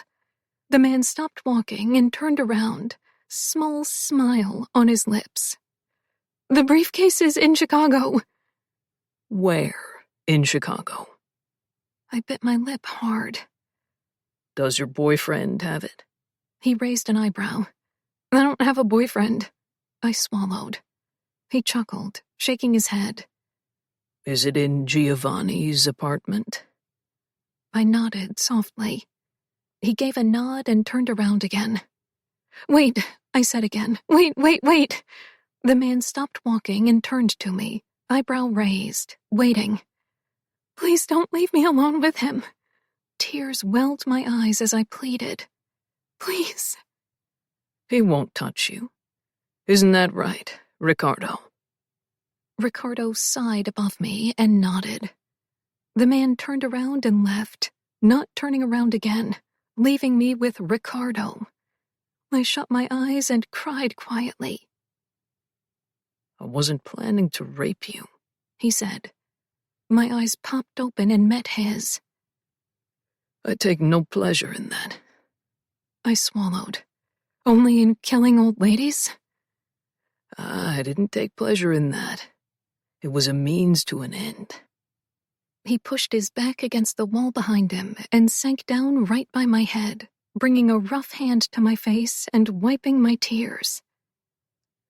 I've never been a fan of criers. It's a weakness. At least that was what my father used to tell us. He let out a laugh. Crying is for pussies, he'd say. What do you think about that? I swallowed hard, my throat hurting each time I did so. He grabbed a fistful of my hair and brought my entire body up with it, tears springing to my eyes from the pain. I asked you a question. He stared right into my eyes. I think my lip wobbled as I answered, my words coming out jaggedly. Pussies are made of steel. He opened his hand, letting go of my hair, and my face went down hard. I caught myself just as it hit the concrete, but not well enough. My cheeks stung with pain, blood pooling in my mouth quickly. I took a breath, then another. This man would probably be the one to kill me.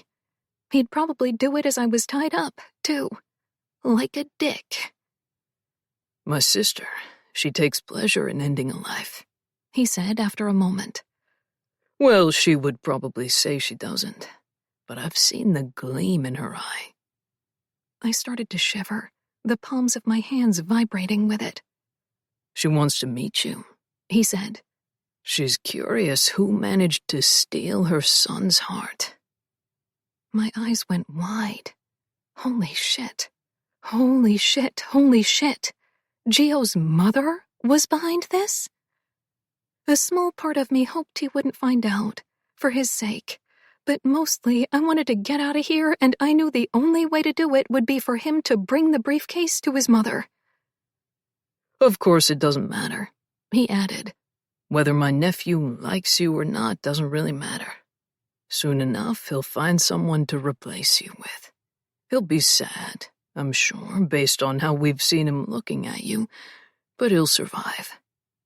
I squeezed my eyes shut. More tears trickled down my face. What are these? Scars from small cuts? He lifted my hands. I yanked them out of his grasp, bringing them back against my chest. He stood up, setting both feet on either side of my torso. My pulse sped up, eyes wide on him. He said he wouldn't. He said he wouldn't. How many times did people make promises to do one thing and did the complete opposite? Too many. In my experience, way too many. He lifted me by the front of my trench coat until our noses were nearly touching. He smiled then, in his eyes and his mouth, a smile like if he was about to tell me the fucking weather. He started setting me back down, and just as I thought I was in the clear, he punched me, and I lost all consciousness. 42. Gio. We'd been parked across the street from the bingo hall for 30 minutes. I wanted to barge in there and demand to see Isabel, but I knew that wasn't the right move. Silvio would have her killed before I reached her. I had no doubt about it. Loran wasn't back with the briefcase yet. I didn't expect he would be, but I wished he'd hurry the fuck up. I picked up my phone and called my father. He wasn't the person I wanted to speak to at the moment, but I knew he'd tell me what was going on. Whether he liked me or not, he was depending on me to hold shit down here. No answer. I tried again. No answer. I tried again. No answer. I banged the back of my head against the headrest, growing angrier by the second. I can't do this anymore, I said. I can't just sit here knowing she's in there. We don't know for sure yet, Rocco said. Let's give it 5 more minutes. Dean will get back to us by then, and if he doesn't, fuck it. If he doesn't, we'll ride like the wind, Bullseye, Dom said, smiling, until he saw my glare, and then he dropped the smile and said, We'll go fuck shit up. Try not to sound excited about that.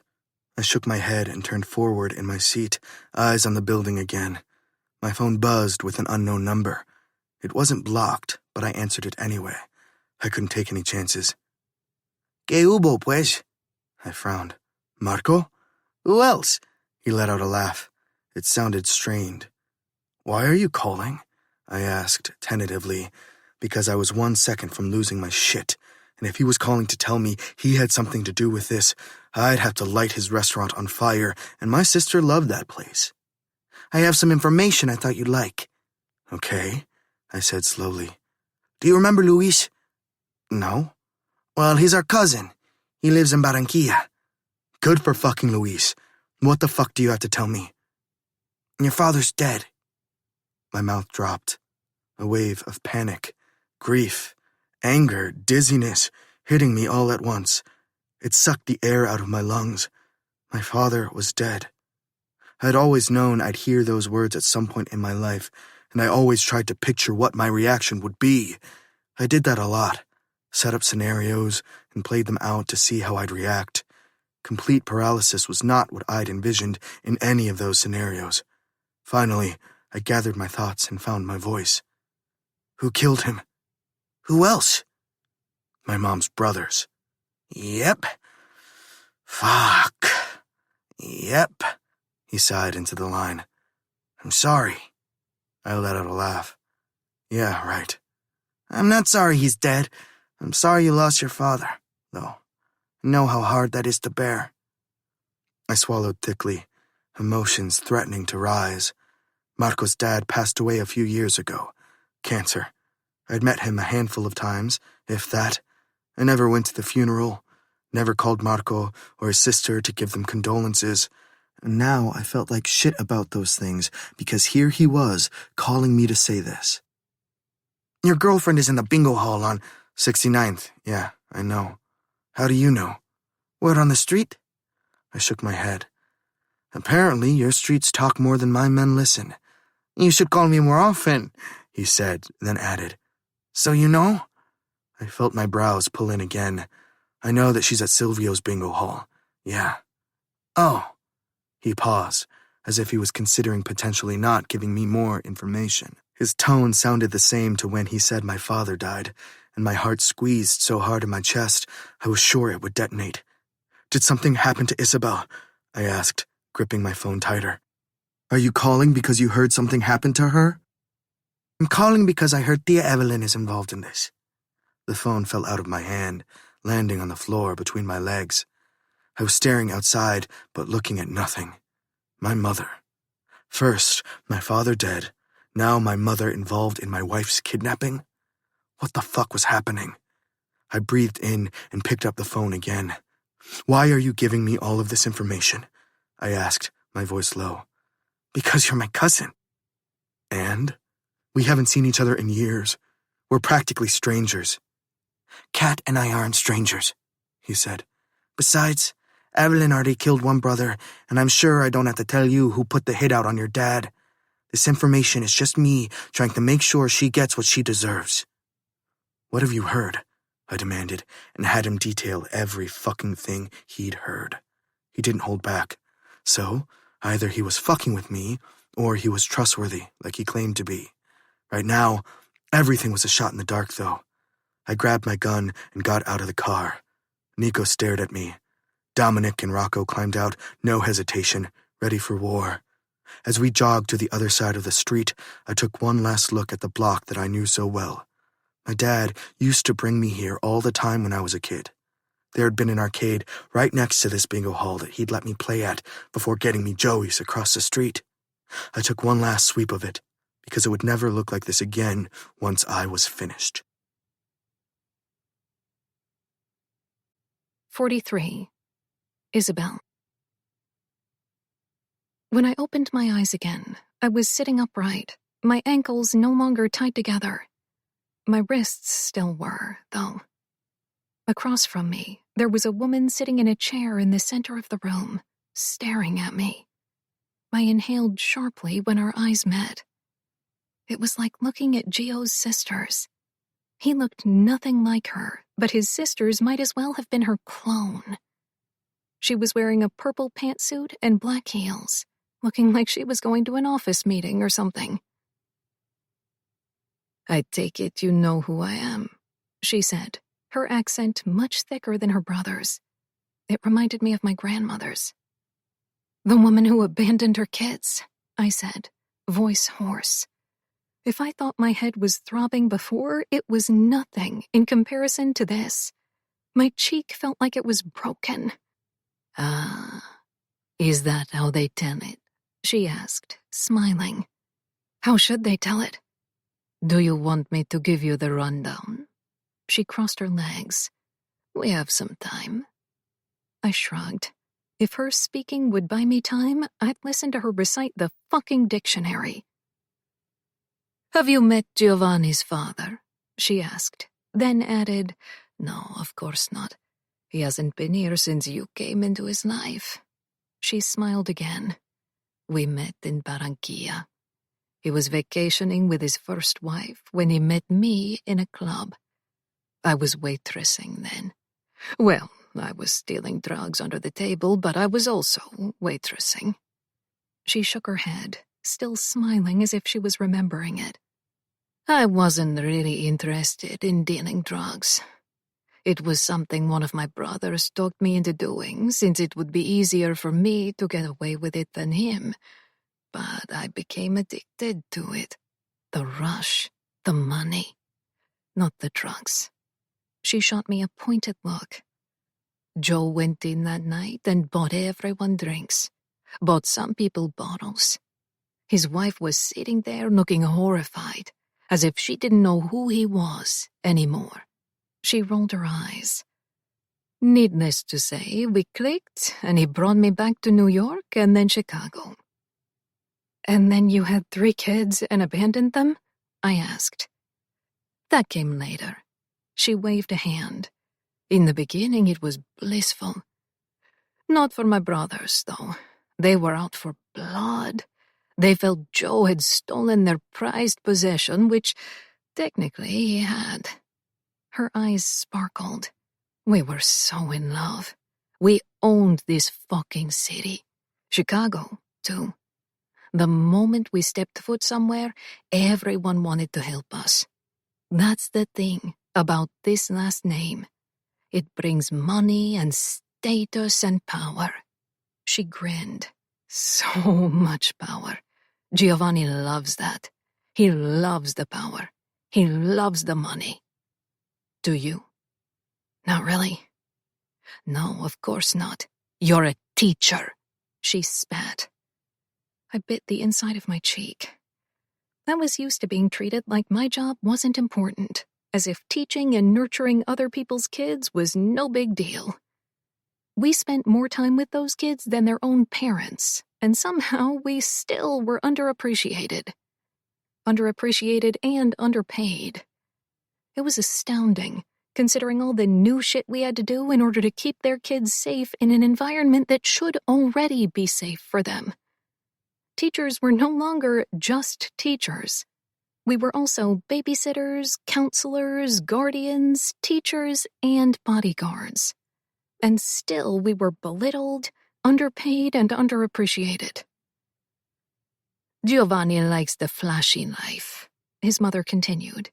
"He likes the cars and the clubs and the revolving door of women. I'm sure you understand why this could never work between the two of you." "I'm not discussing my love life with you, and I'm definitely not discussing Giovanni with you. As far as I'm concerned, he has no mother." She looked at me for a beat, then laughed. "You're brave, I'll give you that. All tied up at my mercy, and you're talking back." "I'm not, but okay." I looked at the ground, then at her heels, then at her face again. "You were getting to the part where you abandoned your children." "Right. I had the money, the power, the respect. I had everything, but I was still just Joseph Masseria's wife. That alone should have been enough, of course, but I knew that had I stayed back in Colombia, I would have been the boss. There's no doubt in my mind about that. So why not stay? Because I fell in love. She shot me a look. Keep up. I nodded, licking my lips. I still tasted blood in my mouth. Joe wanted children, so I gave him children. I demanded nannies, of course. It wasn't that I didn't love my children. I did. I do. But I didn't feel that mama bear thing that other mothers seem to feel. Maybe I was broken. I had no mother, after all. I was orphaned at a young age, went from home to home, then to the streets. I just needed to survive. My father, the man who took me in, he didn't show me love. Not in the way the movies show it, so let's just say that was why I didn't feel that maternal instinct. Do you think that's fair? I don't know. I shrugged my left shoulder, hissing as a sharp pain hit me. It hurt like a bitch, and I didn't know why since I'd been lying on my other side most of the time. I think it could be that, or you could just be a psychopath. Both are very possible, she agreed. Nevertheless, I did not want to be a mother. I stuck around for a long time. You have to give me credit there. I stuck around and pretended every single day that I was happy just being a housewife. Every day, until they hit their teen years, and then I couldn't take it anymore. Joe begged me not to go. He kept asking what he should tell the kids. She let out a laugh. That was what he was worried about. One of you had to be, I said, even though I knew what a monster Gio's dad had turned out to be in her absence. Personally, I think they were better off without me. Can't argue there. She laughed again. You really are something. I can see why my son likes you. I didn't bother saying what I wanted to, which was that she knew nothing about her son. I needed her to keep talking. So yeah, I'm not sure what bullshit story Joe made up for me, but he did, and I fled. Fled? Her eyes widened slightly, as if I was missing something. Do you really think Joe was just going to let me go? After everything I knew? So you fled from him. I did. I went down to Miami, stayed there for a while, then went back home. And now you're the queen bee of Barranquilla, I said. No. She smiled. I do like the way that sounds, though. It's not very often that I'm seen out. I do everything behind closed doors, quietly, to not get caught. Joe wanted me to come back.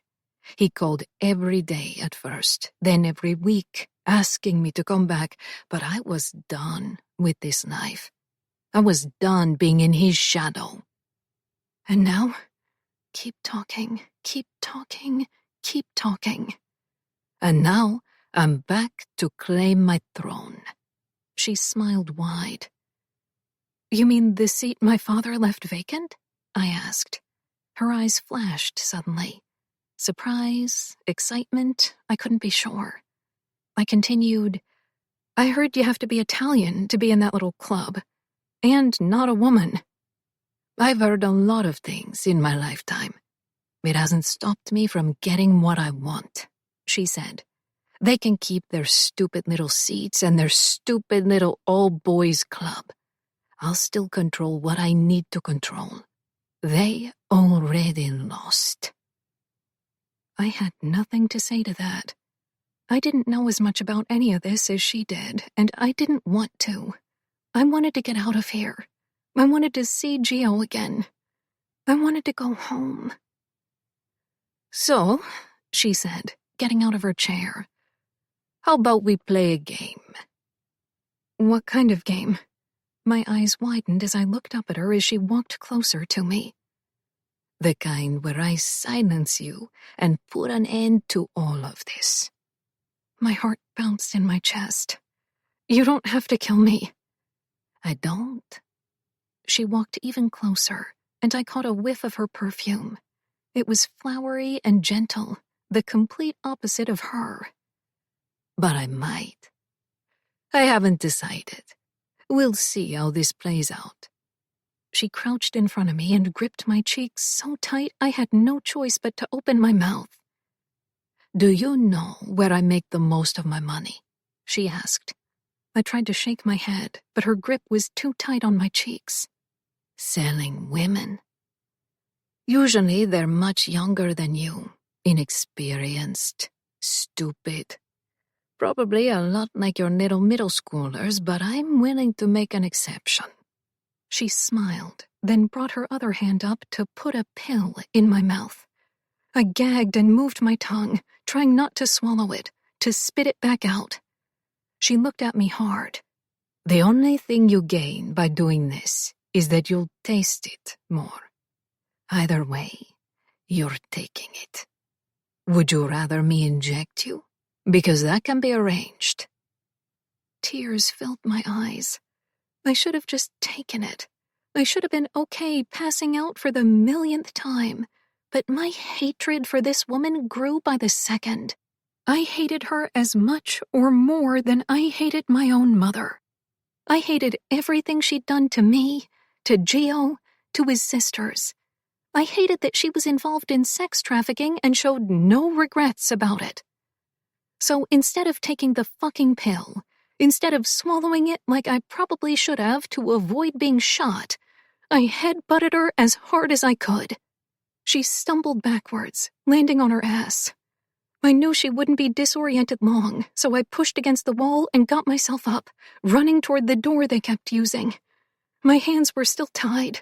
I wasn't sure how far I'd get or what would happen, but I needed to try. I needed to at least fucking try. 44. Gio. I didn't like casualties. Dom knew that, so he pointed his gun at the 5 old people sitting in a table playing bingo and told them to get the fuck out. They did it, but that meant it was only a matter of time before the police showed up, so we had to be faster. Dominic went first. He rounded the corners and pointed his weapon. We reached the door that separated the bingo hall from the shit that really went down here. From the few times I'd been here, I knew the bouncer would be sitting in a stool just to the right. So, the moment Dom was about to cross the threshold, I pulled him back by his bulletproof jacket and stopped him. He glanced at me over his shoulder, question in his eyes. I nodded in the direction the bouncer normally sat in, and he pointed his gun there. I stepped forward. It was empty. We looked at the door in front of us, the 3 of us taking a collective breath and letting it out as Dominic kicked it down, and we rushed. A dozen men stood up, guns aimed at us, but we were ready. We started shooting man after man after man. Once I knew they'd be fine on their own, I went straight to Silvio's office in the back, kicking his door open. He was on the phone behind his desk when he looked up at me, wide-eyed, scared. "Honey, I love you. I'll talk to you later," he said, setting the phone back in its cradle. He put his hands up. "Your mother is behind all of this. She was the one who—" Bam! I didn't let him finish his sentence before I shot him between the eyes. Bam! Bam! 2 more for good measure. I walked out and opened the door next to his, which led to a stairwell. A basement. I started walking down the stairs. I heard her before I saw her. I heard her crying and struggling against something. Someone. I walked as fast as I could without making noise. When I looked over the ledge, I saw 2 things. Isabel with her hands tied, struggling to get away, and a man's arms wrapping around her. Then I only saw red. 45. Isabel. Ricardo was shot in the head, just inches away from my face. His blood splattered everywhere, and all I could do was scream as I fell down with him, and scream again when I saw the state of his head. I was shaking as I kicked away from him, trying to get to the wall, to anything, even though I knew this was it. I knew it was over. This was where I'd die, down here in a stairwell God knows where, alone. The alone part never used to bother me. I used to think I'd die alone. I was neither happy nor sad at the prospect. I figured when it was my time, I'd have to go. Never did I think it would be like this. Even as a teenager, when once in a while we'd hear of a kid on the block who had gotten shot down, or someone being hit by a stray bullet, I didn't think it would ever be me. Even during those drills we practiced constantly in case of a school shooting, even then, I didn't think I'd die by a gun. Maybe it was better that way.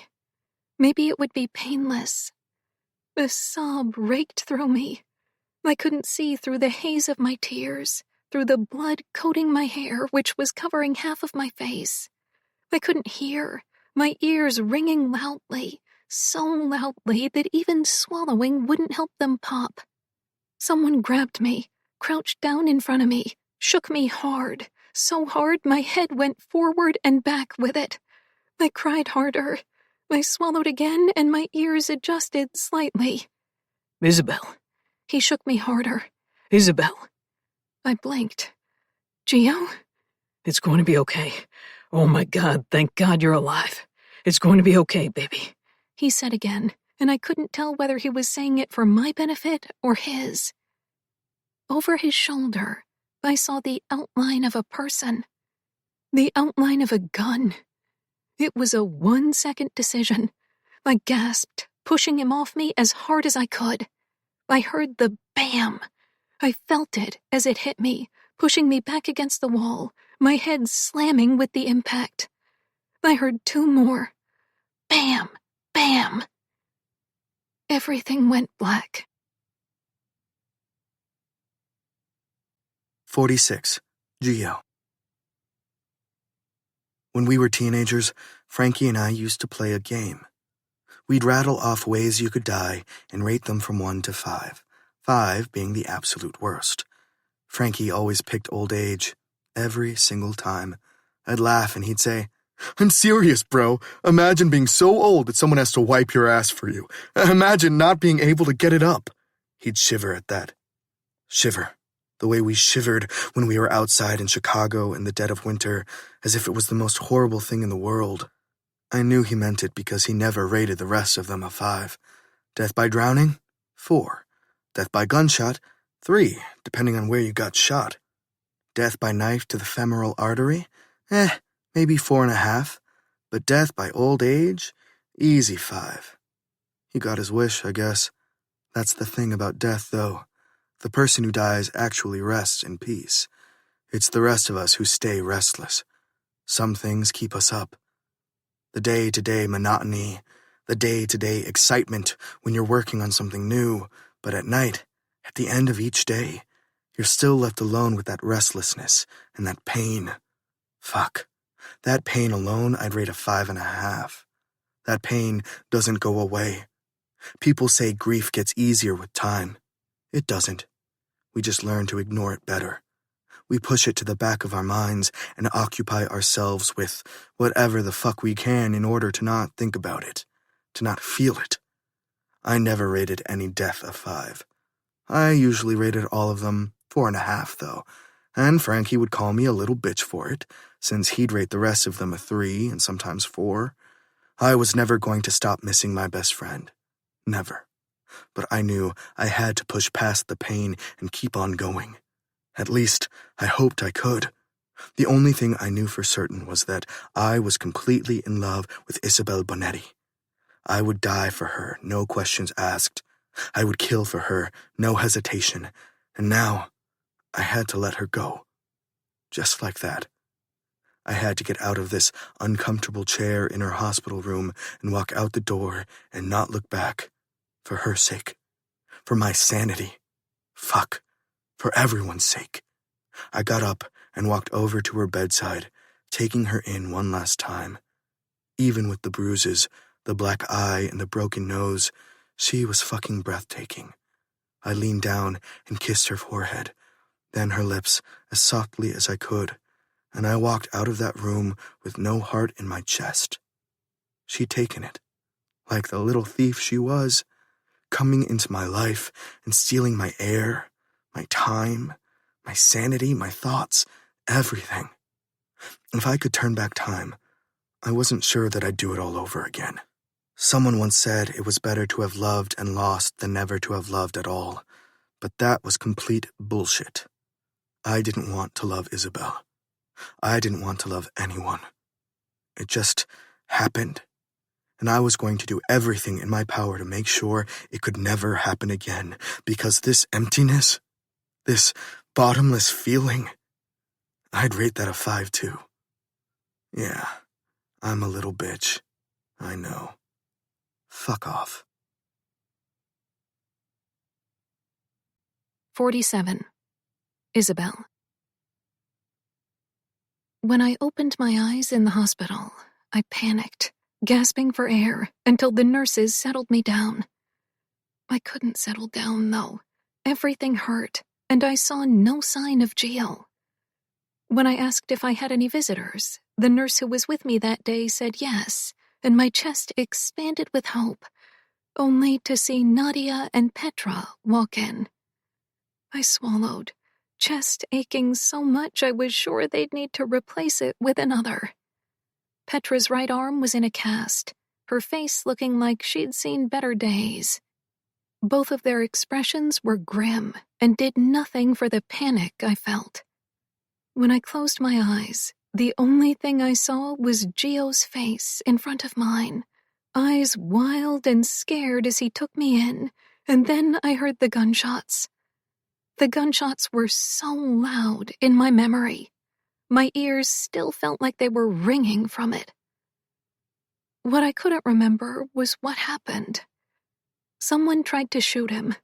There were so many gunshots fired. So many. Whoever it was probably hadn't missed. Seeing the way Petra and Nadia were looking at me, I knew it was bad news. Did he... My lip wobbled so hard I could barely talk. Before the question was even out of my mouth, I began to sob. Please tell me he's okay. He's okay. They both rushed to my side. Hey. Petra smoothed my hair out of my forehead, tears in her own eyes. He's okay. Did he get shot? I looked between the two of them. They both shook their heads. I let out a sigh of relief, but it didn't last long. You're okay. I grabbed the arm that wasn't in a cast. God, I was so scared. I saw you lying on the ground and I thought... I shook my head, swallowing, then flinching at how much it hurt. Nadia stood on the other side of the bed, patting my cheeks with a tissue. I'm okay. Petra smiled, tears filling her eyes. It got scary. I nodded, not saying anything else to that because I couldn't. What happened? I whispered, looking at Nadia. Gio was there, and then I was shot, and then I heard more gunshots, but I was gone. Nadia's lips pressed together as she swallowed, and I braced myself for the worst. Evelyn died. My heart stopped. She'd been the one holding the gun, I realized. I hadn't seen her face, but it had to be her. She'd pointed the gun at her own son, shot me, and she was dead. It didn't take much to put the pieces together. My lip wobbled again. Poor Gio. I couldn't even imagine what he was going through. How's Gio? Fine. Well, physically. Nadia paused. He killed his mother. So he's not okay, I whispered. He's as okay as someone who had to kill their own mom can be. What do you remember? Petra asked. I don't know, I whispered. I remember screaming. I remember blood. So much blood. I remember Evelyn having a gun aimed at him. I moved him, and then I remember nothing. That's Gio's account, too, Nadia said. You saved his life. He saved mine. He had. In so many ways, but if he hadn't gotten there when he did, who knows what his mother would have done to me. I hated her. I'd never wanted to actually kill anyone, but she may have just been my first victim. I shivered at the memory of her. A terrible mother. A sex trafficker. Ugh. It was mind-blowing that her children had turned out as well as they had. She was a horrible human being, I whispered. How long have I been in here? A week. Petra held my hand. You've been in and out, mostly out. I looked down to examine myself. Holy shit. What isn't broken? Nadia laughed lightly. You have some cracked ribs, your shoulder got some real damage from the gunshot, your face looks like complete shit, but I'm sure you feel it, so I don't think I need to tell you. And you're supposed to be the nice one, I mumbled. Nadia smiled a little.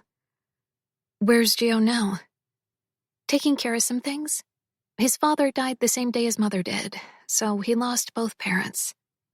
Did Kat and Emma know? Yeah, Nadia said. Gio told them everything that happened. They're sad and relieved, but mostly sad. They're a mess about their dad, though. I could imagine. I didn't say anything, though. I looked at Petra. How's Joey? She shook her head, this sadness returning, tears welling in her eyes instantly. No, I gasped. He was a good soldier, Nadia said. He saved a lot of lives that day. Who knows how much worse it could have been if he hadn't stopped the second shooter from going in there. I swallowed, bringing a hand up to flick more tears off my face. I'm so sorry. It's not your fault. Petra wiped her own face. It's none of our fault. I looked down again. Is Gio not going to visit me here? He was here in the beginning, Nadia said. But he thinks you're better off without him. I'm sure he's torn up about his parents, but I think he's mostly grieving the loss of you.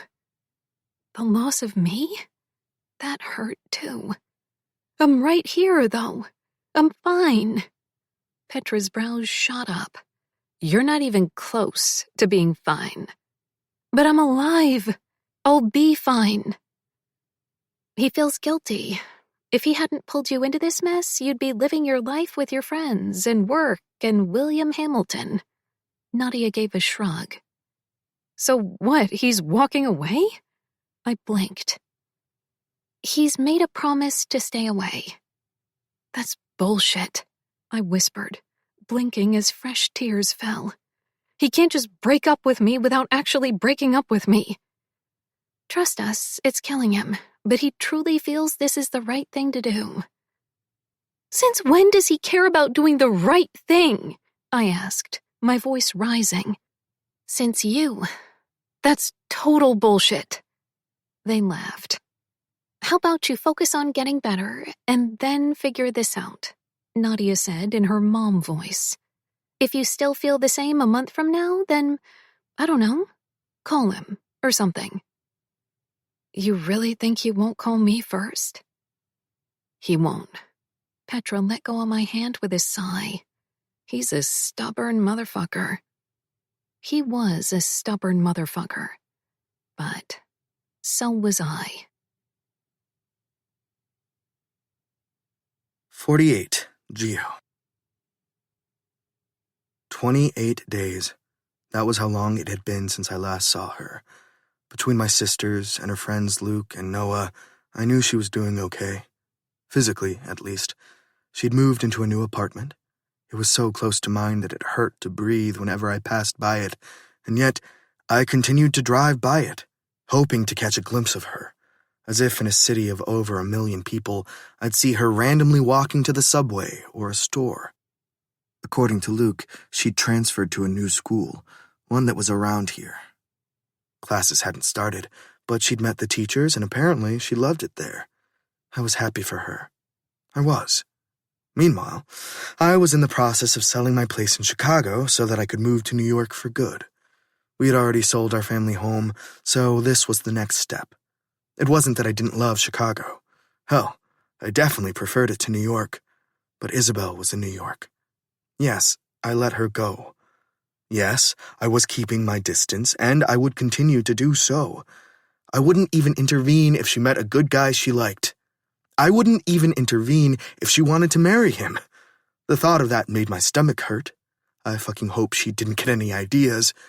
I let her go, but that didn't mean I liked the thought of either of us moving on.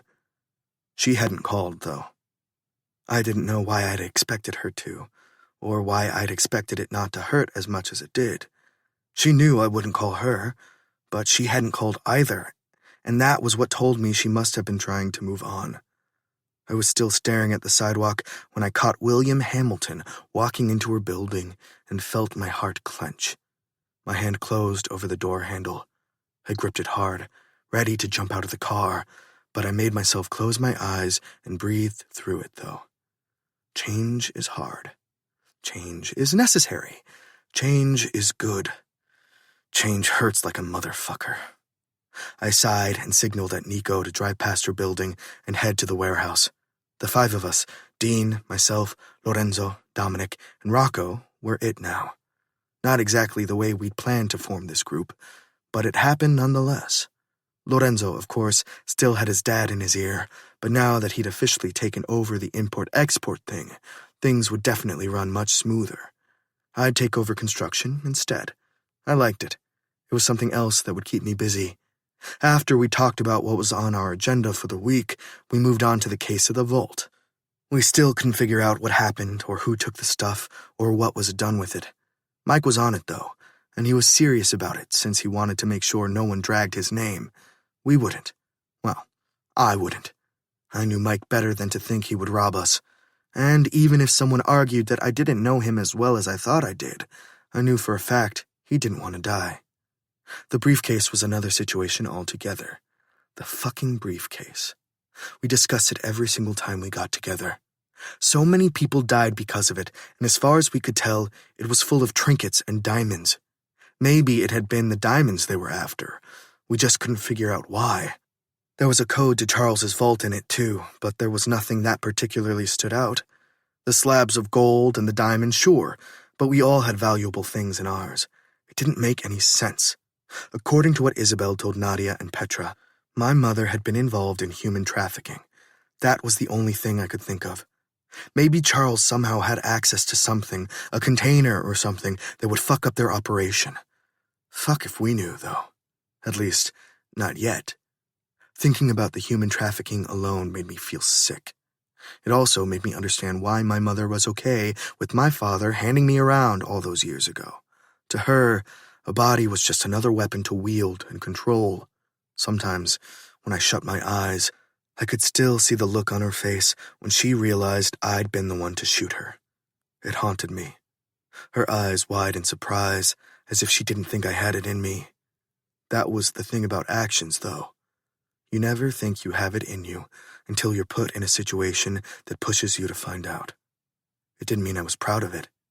It didn't mean it didn't feel like a fucking knife was wedged between my ribs when I relived it.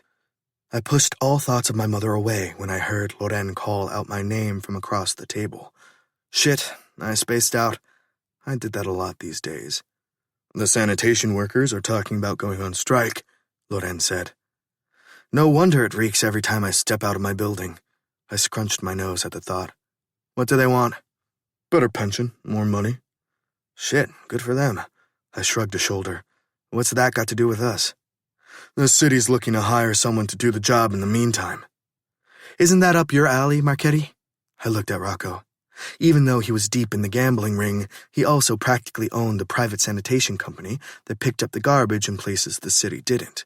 Not because the city couldn't, but because the Marchetti family struck a deal with them early on and stiff-armed them into it. And even though his father was still somewhat involved, Rocco had practically taken over. A lot of those guys are paid by us on the side. I don't think going against them is in our best interest. So what, you're going to turn down the contract? I asked. It might start another war if they don't, Dean said. So to be clear, you think he should turn it down? Dominic asked, seemingly as confused as I was. I think he should take it and take the guys who are already paying with them. Offer them the incentives they're asking the city for, Dean said. Smart. So I guess that's settled, Dom said, looking at Rocco, who looked like he was still thinking about it. When we finished discussing, we walked over to the bar and sat in the couches, everyone grabbing a drink to sip on. It was like this every week. We'd meet, talk business, then drink and talk shit. It was still better than the therapist my sisters dragged me to. Well, Catalina dragged me, Emma, and Loren to see the therapist, and had given Dean, Dominic, and Rocco his card as well. She said we all needed serious help. She included herself in that category, so we couldn't even be offended by it. What I liked was that we didn't talk about our feelings. Not really, anyway. We just talked, and talked, and talked. And Jeremy, our therapist, listened, took notes, listened some more. We didn't get into details, of course. We mostly talked about our fucked up parents. I'm out. I stood up after finishing my ginger beer. Such a lightweight these days, Dom said, shaking his head. This kid, I swear. I threw up a peace sign and headed to the door where Nico was waiting for me, and asked him to drive me to Kat and Loren's place. After all the shit I went through with her wedding present, I was going to give her the deed and the keys. It wasn't finished. It was nowhere near finished. We'd stalled construction more times than I could count, but if I've learned anything these last few years, it's that you just have to do the thing, whatever that thing is. The doorman opened the door for me, and I waved at the guy sitting behind the counter as I let myself up. I rang the doorbell, and she opened the door with her phone pressed to her ear, her eyes going wide when she saw it was me. My heart did that thing it did when anything that involved Isabel was happening because I knew she was talking to her. "Okay, I gotta go. See you tomorrow," she said with a smile, hitting the end button and taking a step back to let me in. "I thought you were with Loren." I was. "So where is he?" "Still at the place." That's what we called it, the place, because we had no other name for it, and that one somehow made sense. It was just another reason I employed women. I was sure my sister could come up with a better name, but it didn't matter. It was just a place. "Interesting," she eyed me suspiciously. "What's in your hand?" "Ah," I smiled, handing it over. "Your wedding gift." "Didn't you get me money?" She frowned, opening the envelope, eyes still on me. "I could swear you gave us money." "I did. Open the fucking thing." "Why are you giving me a second wedding gift? Is Loren going to propose again or something?" "Why the fuck would he do that?" I shot her a look. "Some people do that. They propose to their partner every year, or every few years, or they do this thing where they have a little ceremony and say their vows again." "Who are these people?" I blinked. "They sound like idiots." She rolled her eyes and took the paper out of the envelope. "You're giving me an old theater?" She paused and kept reading, then glanced up at me. "I'm very confused right now." It was an old theater. It now has new flooring, new roofing, new plumbing. It still needs a lot of work. There needs to be a stage and better box seats than the ones currently there, because who wants to go to a ballet and not sit up there? As it slowly dawned on her, Catalina started blinking back tears. She swallowed and whispered, "You got me my own ballet theater?" "I figured you deserved it." "Gio!" She shook her head, openly crying now, then laughed and punched me in the arm before pulling me into a hug. "I hate you for this." The door opened behind us and shut right away. I looked up as my sister kept squeezing me and crying into my shirt. Loren looked like he was either about to walk right back out or kill me. Either was a real option. I could see it in his face. "What is happening?" he asked slowly. "Gio got me my own ballet theater." Kat pushed away from me and wiped her face, holding up the deed. "My very own theater. It's our wedding present." "You already gave us money." "I wouldn't be surprised if you remember the exact amount." "I actually do." His lip twitched. He looked back to my sister as he walked over to her. "Your own theater. Holy shit, Kat." Then he looked at me, glaring. "I'm never going to top this gift, you fucking asshole." At that, I laughed. "Well, that's my cue. I have to be at the club tonight." "Again?" Catalina asked, sighing heavily. "Can't you just take a break?" "Nope." "You know, I was talking to Isabel when you got here." My sister glanced up at me, shifting in her feet, as if I was going to attack her for saying Isabel's name aloud or something. It hurt to hear it, but it was something I needed to learn to cope with, especially being that my sisters had formed a friendship with her, and it wasn't something I'd take away from any of them. It hurt, though. It fucking hurt. "I figured," I said, finally. She asked about you. I swallowed, looking away. Don't tell me. That was the deal. You stay friends, but you don't give me details. I don't want to hear it. Kat shook her head. You really look like you could sleep for 2 months, G, Loren said, changing the subject. I feel like it too. I gave my sister a kiss on the head and patted his shoulder.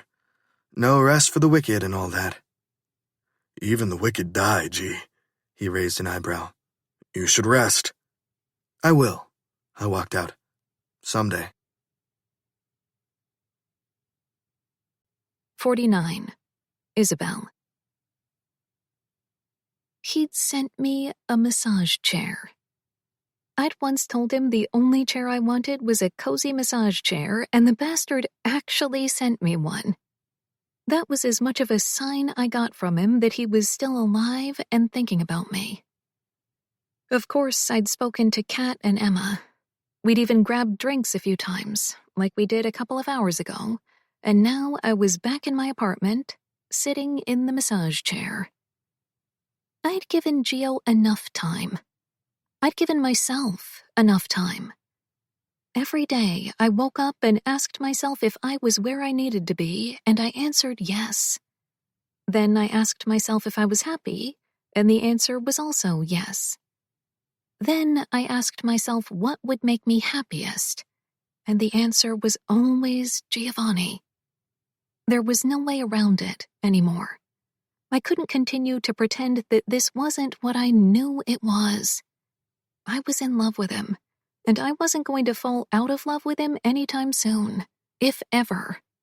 So tonight, I'd grabbed Luke and Noah and their girlfriends, and we headed to the Devil's Lair. Was it a good idea? Probably not. Was I going to do it anyway? Hell yeah. At the very least, I knew we'd get inside, which was all I needed. Luke and Noah went off to the bar, making me promise I'd text to let them know how it went. They already knew the drill, though. If they didn't see me back here within the hour, it had gone well enough. They were fine with it, since they knew Petra was involved and I wouldn't get physically hurt in here. I shot Petra a text to let her know I was here. She'd already warned me that Gio was in one of his bad moods, but she said that every night when I checked in, so that wasn't a surprise. When I reached the second floor, I bypassed the VIP, waving at the new bouncer working there, and headed to the door. Petra walked out as I was getting there, shaking her head. She was wearing dress pants and a nice blouse, no longer in a cast. I need a drink, she said, dropping a kiss on my cheek. Good fucking luck in there.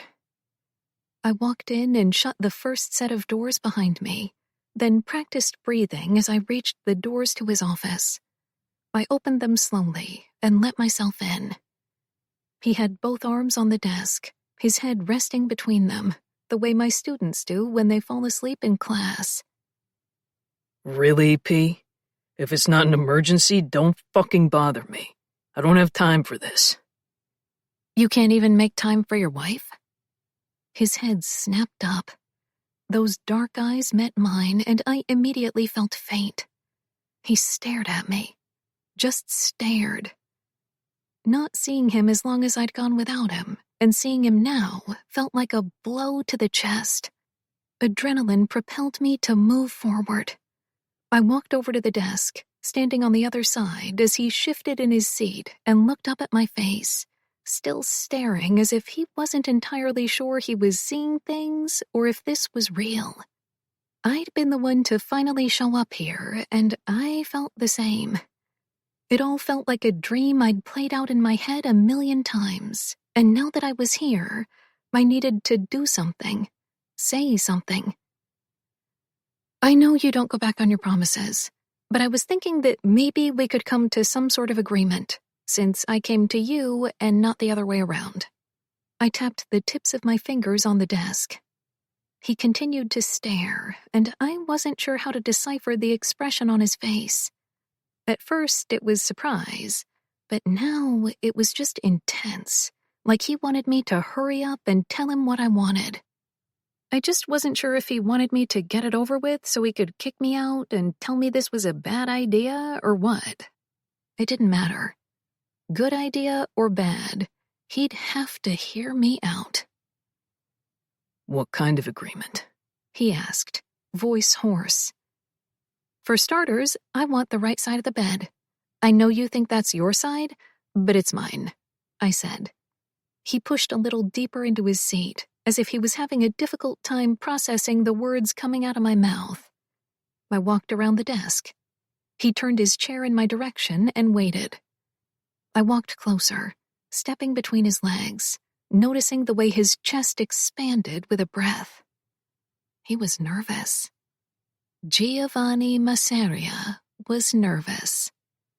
I bit my lip to hide my smile, but it was no use. I set both hands on the arms of his chair and leaned in, getting close to his face, but not close enough. You're only allowed to make mac and cheese once a week. If we make it a nightly thing, well, you may not suffer as much as you work out, but my thighs can't afford that.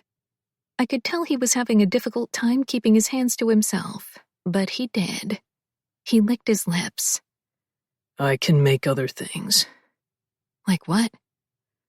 Like grilled cheese. He breathed against my face. I can make a mean peanut butter and jelly. At that, I laughed, pulling back slightly. Peanut butter and jelly? Really, Gio? Isabel, he said, his voice barely audible, eyes searching mine as if in agony. You're not supposed to be here. I thought a wife was supposed to always stand beside her husband. Please, Isabel. He shut his eyes and swallowed hard. I love you, Giovanni. I'm not going to stop loving you. God knows I've tried. I blinked away tears as he opened his eyes and stared at me again. I know you're scared. I know you hate yourself for what happened, but I'm fine. I'm not made of glass. You said you weren't cut out for this life. Are any of us really cut out for life at all? I asked. We're all just treading in the deep end, hoping for a life jacket to drop out of the sky. That's life, period. You said... I know what I said, and I'm telling you now that none of that matters. I love you. I want to be with you. If that's still something you're interested in, let me know. Otherwise, I'll leave and you'll never see me again, but I had to try. I pushed away from his chair and started to take a step back when he moved forward and wrapped his arms around me, the side of his face on my hip.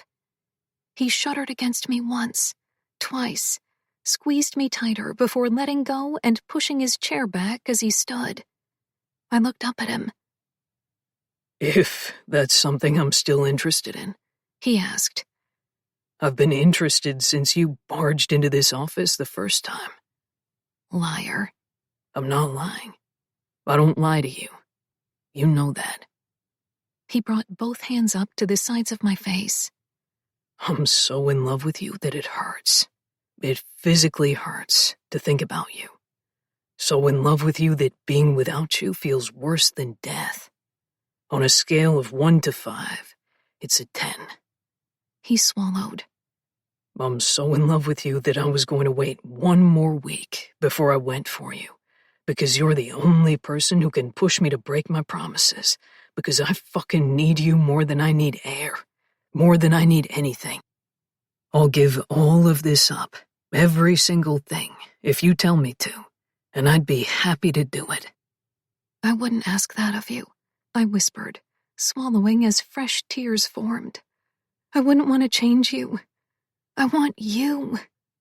Fuck, baby, he growled before setting his mouth on mine. It wasn't a hard kiss, like I'd expected. It was slow and gentle, his thumbs grazing against my cheeks, picking up any tear that fell. He pulled away slightly and looked at me. Tomorrow, we're going to buy wedding rings. Really? My brows rose, a laugh escaping my lips. We're already married. He shrugged. If you want a wedding, I'll give you the wedding of the century. But in the meantime, We need rings. And you're going to wear yours? I'm never going to take it off. He kissed me again and again and again, soft pecks against my lips. And we're moving all of your shit to my place, ASAP. I like my place. I frowned. You did the living alone thing, and it seems like you enjoy it, but I need you with me. All the time. All the time? I laughed. Are you going to come to school with me? You want me to? His brows rose. I'll sit in the back and fantasize about all the ways I'd fuck you in the classroom. Gio. I slapped his hands away playfully, feeling his words between my legs. Let's go home. He grabbed my hand and pulled me away from the desk, then stopped when we got to the door to give me a full once-over.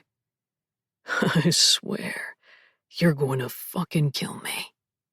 I laughed as I followed him. Petra threw her hands up with a laugh when we walked by her. Nico hugged me when he saw me. I called Luke and Noah and told them what happened, and promised I'd be at the rum bar tomorrow night. I'll be there too, Gio added beside me. Make sure you stock up on Havana Club. I hung up the phone and smiled at him. You don't even drink. Oh, I'm drinking. I'm celebrating the fuck out of this.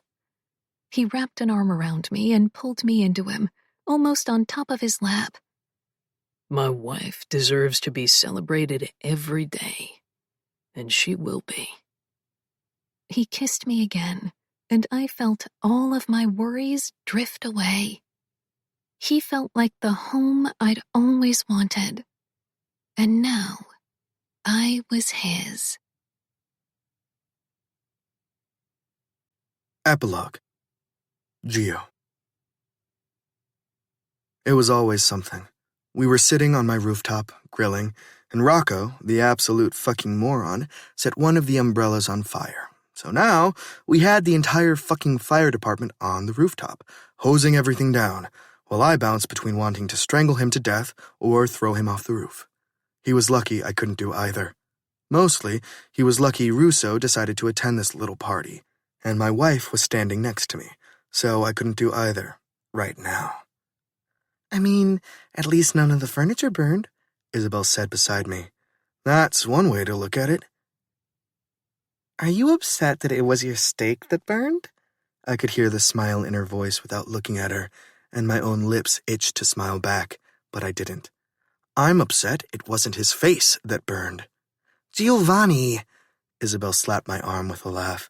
he didn't mean it. He didn't, but him and Dom are always goofing off. He shouldn't have been grilling to begin with. Well, if it makes you feel any better, I prefer it when you grill anyway. At this, I faced her fully. She was smiling as she stepped into me and wrapped her arms around my waist. She set her chin on my chest and looked up at me. She was wearing flats today. Flats and a yellow summer dress that made her look like she was glowing. Everything from the smile on her face to the twinkle in her eyes radiated happiness, and knowing I played a role in bringing that to her made me feel invincible some days. I wrapped my arms around her and kissed her forehead. You smell like a forest fire now. Ew. She started to pull away, but I held her tighter. Just stay, I whispered. Stay right here. She melted into me, and I shut my eyes. I heard the firefighters talking to someone. Loren, I thought, maybe Dominic. If they had any sense, they wouldn't direct any questions in my direction, especially when having Isabel in my arms was the only thing keeping me from losing my shit. The wind picked up slightly, blowing her hair into my face, but I kept my eyes closed as I held her. I love it here, Isabel said against my chest. I really, really love it here. Yeah? You have a thing for rooftop fires? She laughed, pulling away from me. I let her this time, mostly because I wanted to see her face. I took my eyes off hers briefly, looking over at the chaos I'd been trying to avoid. The firefighters were gone, and everything seemed to be back to normal. Even the burned umbrella was gone. Maybe Rocco had some sense after all. When I looked back down at Isabel, she was still smiling at me. Every time she smiled at me like that, It knocked me off my feet all over again. I have a thing for you, she said, then waved a hand in the direction of the chaos. And this is family. This feels like the home I never had. It does, doesn't it? I glanced back at them. Everyone was bickering. Even Kat was jabbing a finger in Loren's chest as he looked down at her, unmoved, letting her complain about whatever it was my sister was complaining about. Probably smelling like fire, if I had to guess. I looked at Isabel again. You feel like home. Yeah? Her eyes lit up. Yeah. I leaned down and kissed her softly, deepening it when her fingers threaded into my hair and pulled.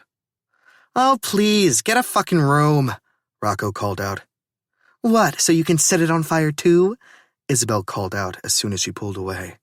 I couldn't help my laugh. This woman. My wife. She'd have my heart forever.